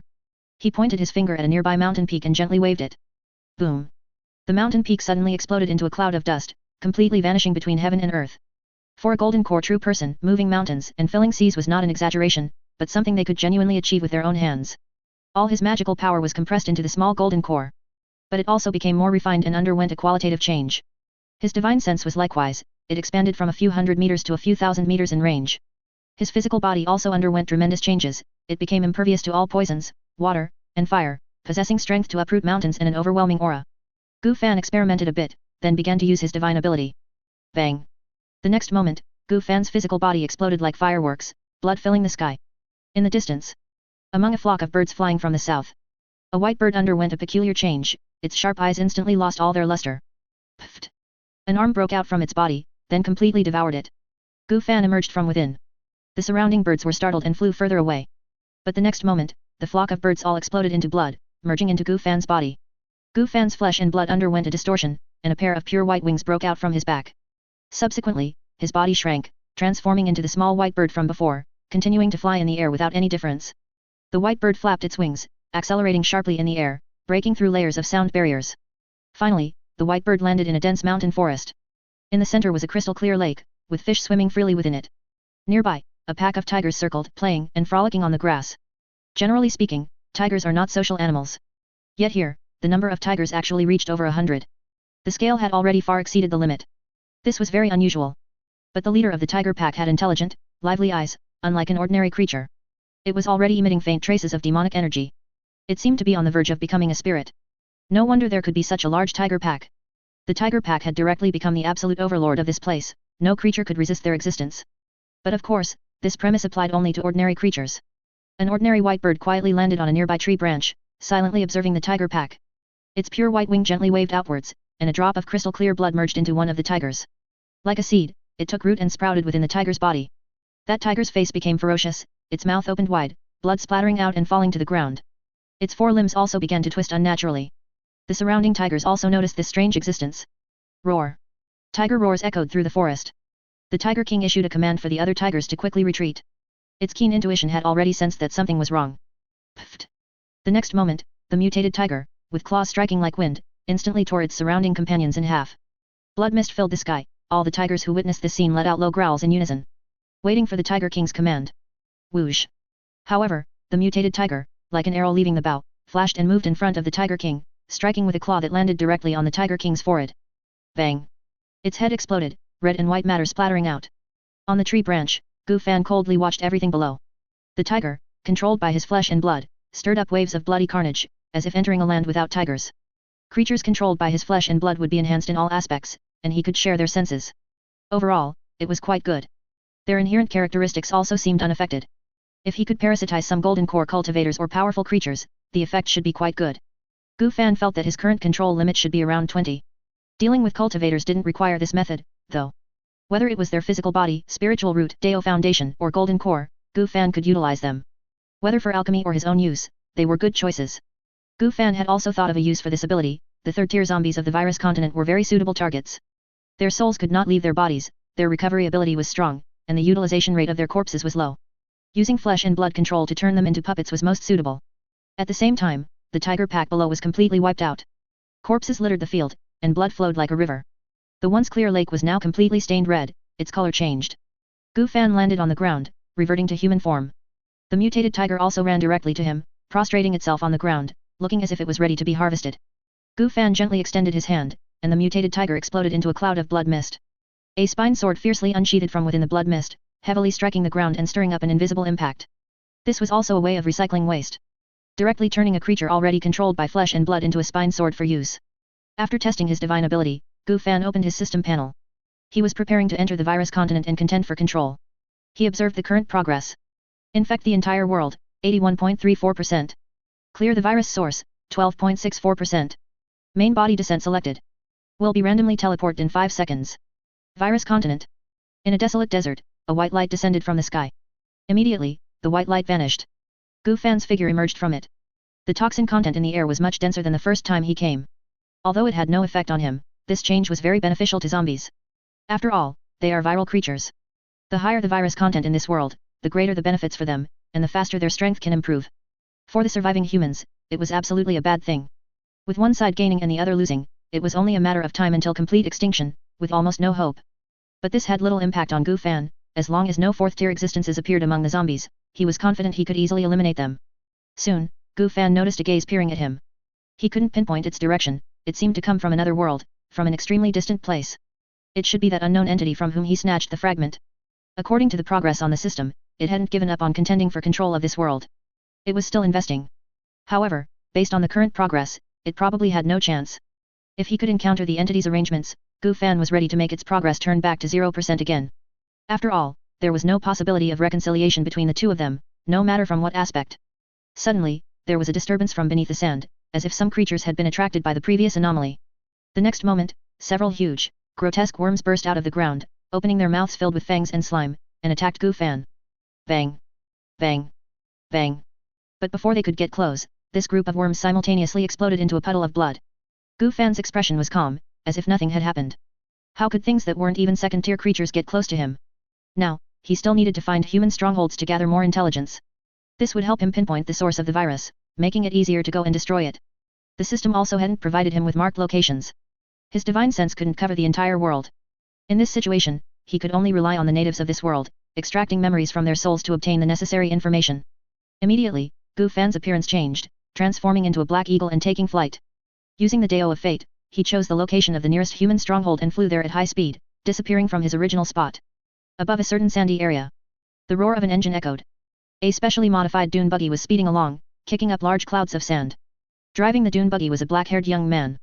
He wore yellow goggles, had dark skin, a resolute face, and many scars visible on his body, giving him a wild appearance. In the passenger seat was a pretty girl with short, wine-red hair, a fiery figure, and well-developed curves. She stood up, poked through the sunroof, holding a heavy sniper rifle, and watched the rear with a solemn expression. Behind them, a large group of worms, like sharks smelling blood, were madly giving chase. Among the worms were a few different figures. They were grotesque zombie hyenas. Their speed was considerably faster than the giant worms. They were rapidly closing the distance with the dune buggy. If this continued, it was only a matter of time before they were caught. In the desert, humans were extremely rare, apart from some primitive tribes. In modern society, almost no one would live there. This also led to an extremely small number of zombies here. Those that had turned into zombies were mostly animals. And zombified animals, initially, were actually quite a bit stronger than ordinary zombies. It's just that their speed of awakening intelligence was very slow, and the probability of awakening abilities was also very rare. Almost all of them were stuck at the first tier. They couldn't compare to the now well-developed humanoid zombies, who had almost replaced humans and become the masters of this world. Deserts and ice fields, these places had also transformed from barren lands into dwelling places for some survivors. In a way, such a choice was indeed the most correct, and also had a greater possibility of surviving in this apocalypse. However, it could only be considered a desperate struggle for survival. Can't this crappy car of yours go any faster? The zombie hyenas are catching up and are about to bite through the tires. The red-haired girl shouted anxiously, looking at the increasingly close zombie hyenas. Jianleji, the goggled young man, glanced at the situation behind him through the rearview mirror and said helplessly, I'm already driving as fast as I can, I just can't compare to second brother's powerful 4 limbs. Can't you think of a way with that invincible sniper rifle in your hand?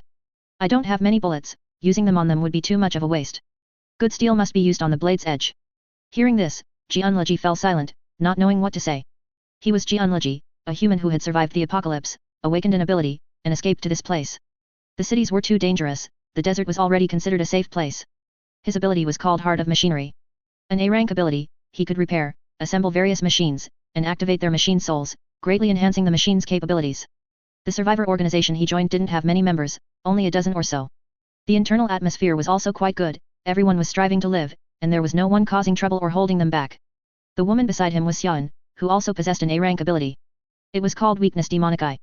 When activated, her vision was greatly enhanced, and she could perceive the weaknesses of observed targets. Combined with the sniper rifle in her hand, she could achieve a one-shot kill against most enemies. They had come out on this trip to collect some necessary supplies. During the process, 2 teammates had unexpectedly sacrificed themselves, leaving only the 2 of them. He had initially been unaccustomed to it, but now, facing someone's sudden death, he had long grown used to it. Perhaps, he would be next. This damn world seemed to have no intention of letting them live. Originally, he was driving an armored vehicle, but unfortunately, it was destroyed by zombies and couldn't be driven anymore. The dune buggy he was currently driving was forcibly pieced together from discarded parts. If not for this situation, how could they not shake off this group of zombie hyenas? Brother Leji, quickly use your invincible ability to accelerate. Jianleji sighed helplessly. He knew what Xiaoyan meant, for him to activate the dune buggy's machine soul to shake off the pursuers behind them. It's just that activating the machine soul of such a broken car would also make him feel very unwell. But since things had come to this, there were no other options. Bang! Bang! Bang! The pursuers behind them suddenly exploded simultaneously, turning into a puddle of blood. A black-robed man had appeared in the back seat at some unknown point. Xiaoyan immediately retracted her body, raised her gun at the man, and trembled, saying, I can't see any of his weaknesses. Chapter 110 Flesh and Blood Transformation. Gu Fan ignored the dark muzzle pointed at him. Such small toys couldn't harm him. If I were you, I wouldn't seek death like this. Gu Fan's icy words deeply penetrated Xiaoyan's mind. Even though the man held no weapon in his hand, the mere aura he exuded was enough to make her lose all will to fight and submit. With a snap, the sniper rifle fell from her hand. Xiaoyan immediately knelt down and begged for mercy, losing all thoughts of resistance. It was like a kitten facing a tiger, utterly helpless and powerless. The vehicle screeched to a halt. Jianleji turned his head to look at Xiaoyan, and then at the indifferent man in the back seat. An instinctive death premonition urged him to quickly distance himself from this man. At the same time, another signal warned him not to stray from this man, or he would die. This caused his brain to briefly crash, making it difficult to think, and his body froze in place. What kind of being was this person? How could he be so powerful? He was probably no match for any zombie. Don't worry, I won't kill you, I'll just use you for some small experiments. Gu Fan said to himself, completely disregarding the two. Then, he slightly raised his hand, and two fleshy tendrils burst from his fingertips, instantly piercing into their foreheads.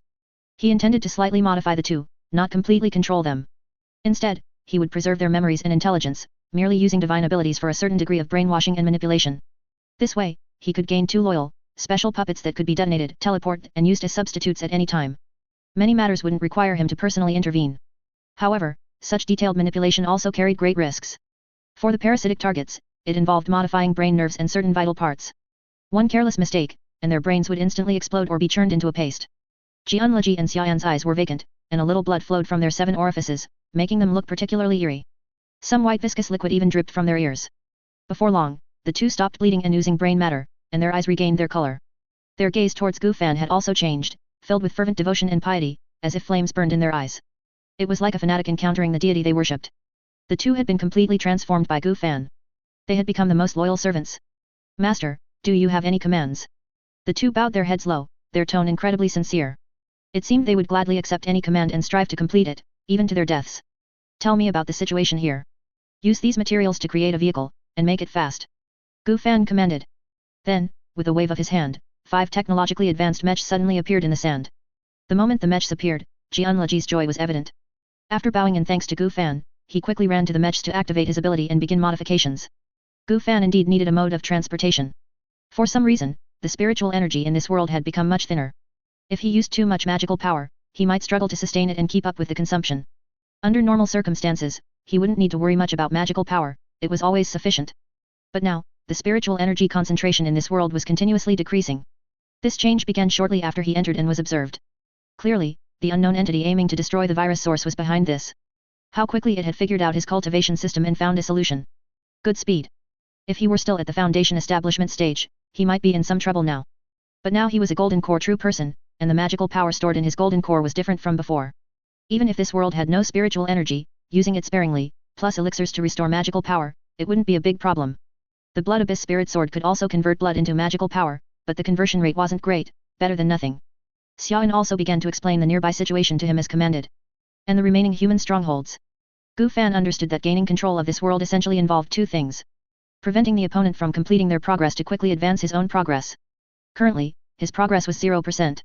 The opponent, however, was already close to 90%. Comparing the data, it looked like a losing battle no matter how you sliced it. However, as long as the progress wasn't full, there was still a chance to turn the tide. All tactics revert to a sneak attack on the base. As long as he prevented the opponent's objective from being completed while also taking out their base, he could successfully achieve victory this time. But he still didn't know the location of the virus source. All the remaining humans were his important resources. As long as he could ensure that a portion of humanity didn't die and wasn't infected, he could confidently go for the sneak attack. The conversion method just now was actually quite good. Humans who underwent his flesh and blood modification would see their abilities greatly enhanced, and their bodies and various aspects would also be strengthened to some extent. Master, it's ready. Before long, Jianleji returned to Gu Fan's side, reporting the progress. The 5 mechs had disappeared. They had all been disassembled and then reassembled. A steel battleship had taken their place. The battleship was completely black, massive in size, with blood-like cracks covering it, shimmering with an odd red light. It had a certain biotech aesthetic. After being modified by flesh and blood, abilities would also shift towards the flesh and blood type to some extent. Jianleji's original heart of machinery couldn't achieve this level. However, mechanical constructs imbued with flesh and blood, in a way, became more compatible with him. This made it easier to awaken the machine spirit and achieve a man-machine integration. This battleship possessed transformation capabilities. In critical moments, it could transform into a humanoid mech for combat. He meticulously explained all these details to Gu Fan. Upon hearing this, Gu Fan nodded slightly, stepped into the battleship, and told Jianleji to depart immediately. He wasn't quite sure where to go. In any case, he would first visit the 2 survivor strongholds, incorporate the people inside, gather information, and make these people, whom he had parasitized and modified, his final line of defense. Soon, the battleship arrived at Jianleji's stronghold. Calling it a stronghold was more like a refugee camp, with dozens of dilapidated tents serving as dwellings. Most people looked sallow, their lips cracked. Now, seeing the colossal object in the sky, they instinctively thought zombies had arrived and scattered in all directions. Immediately, numerous fleshy tendrils descended from the sky, and before they could react, they plunged into their heads. Bang! Bang! Bang! Several heads exploded like watermelons, meeting their demise. Their souls, however, were absorbed into a black banner. The modification wasn't 100% successful, those with too little potential would die on the spot.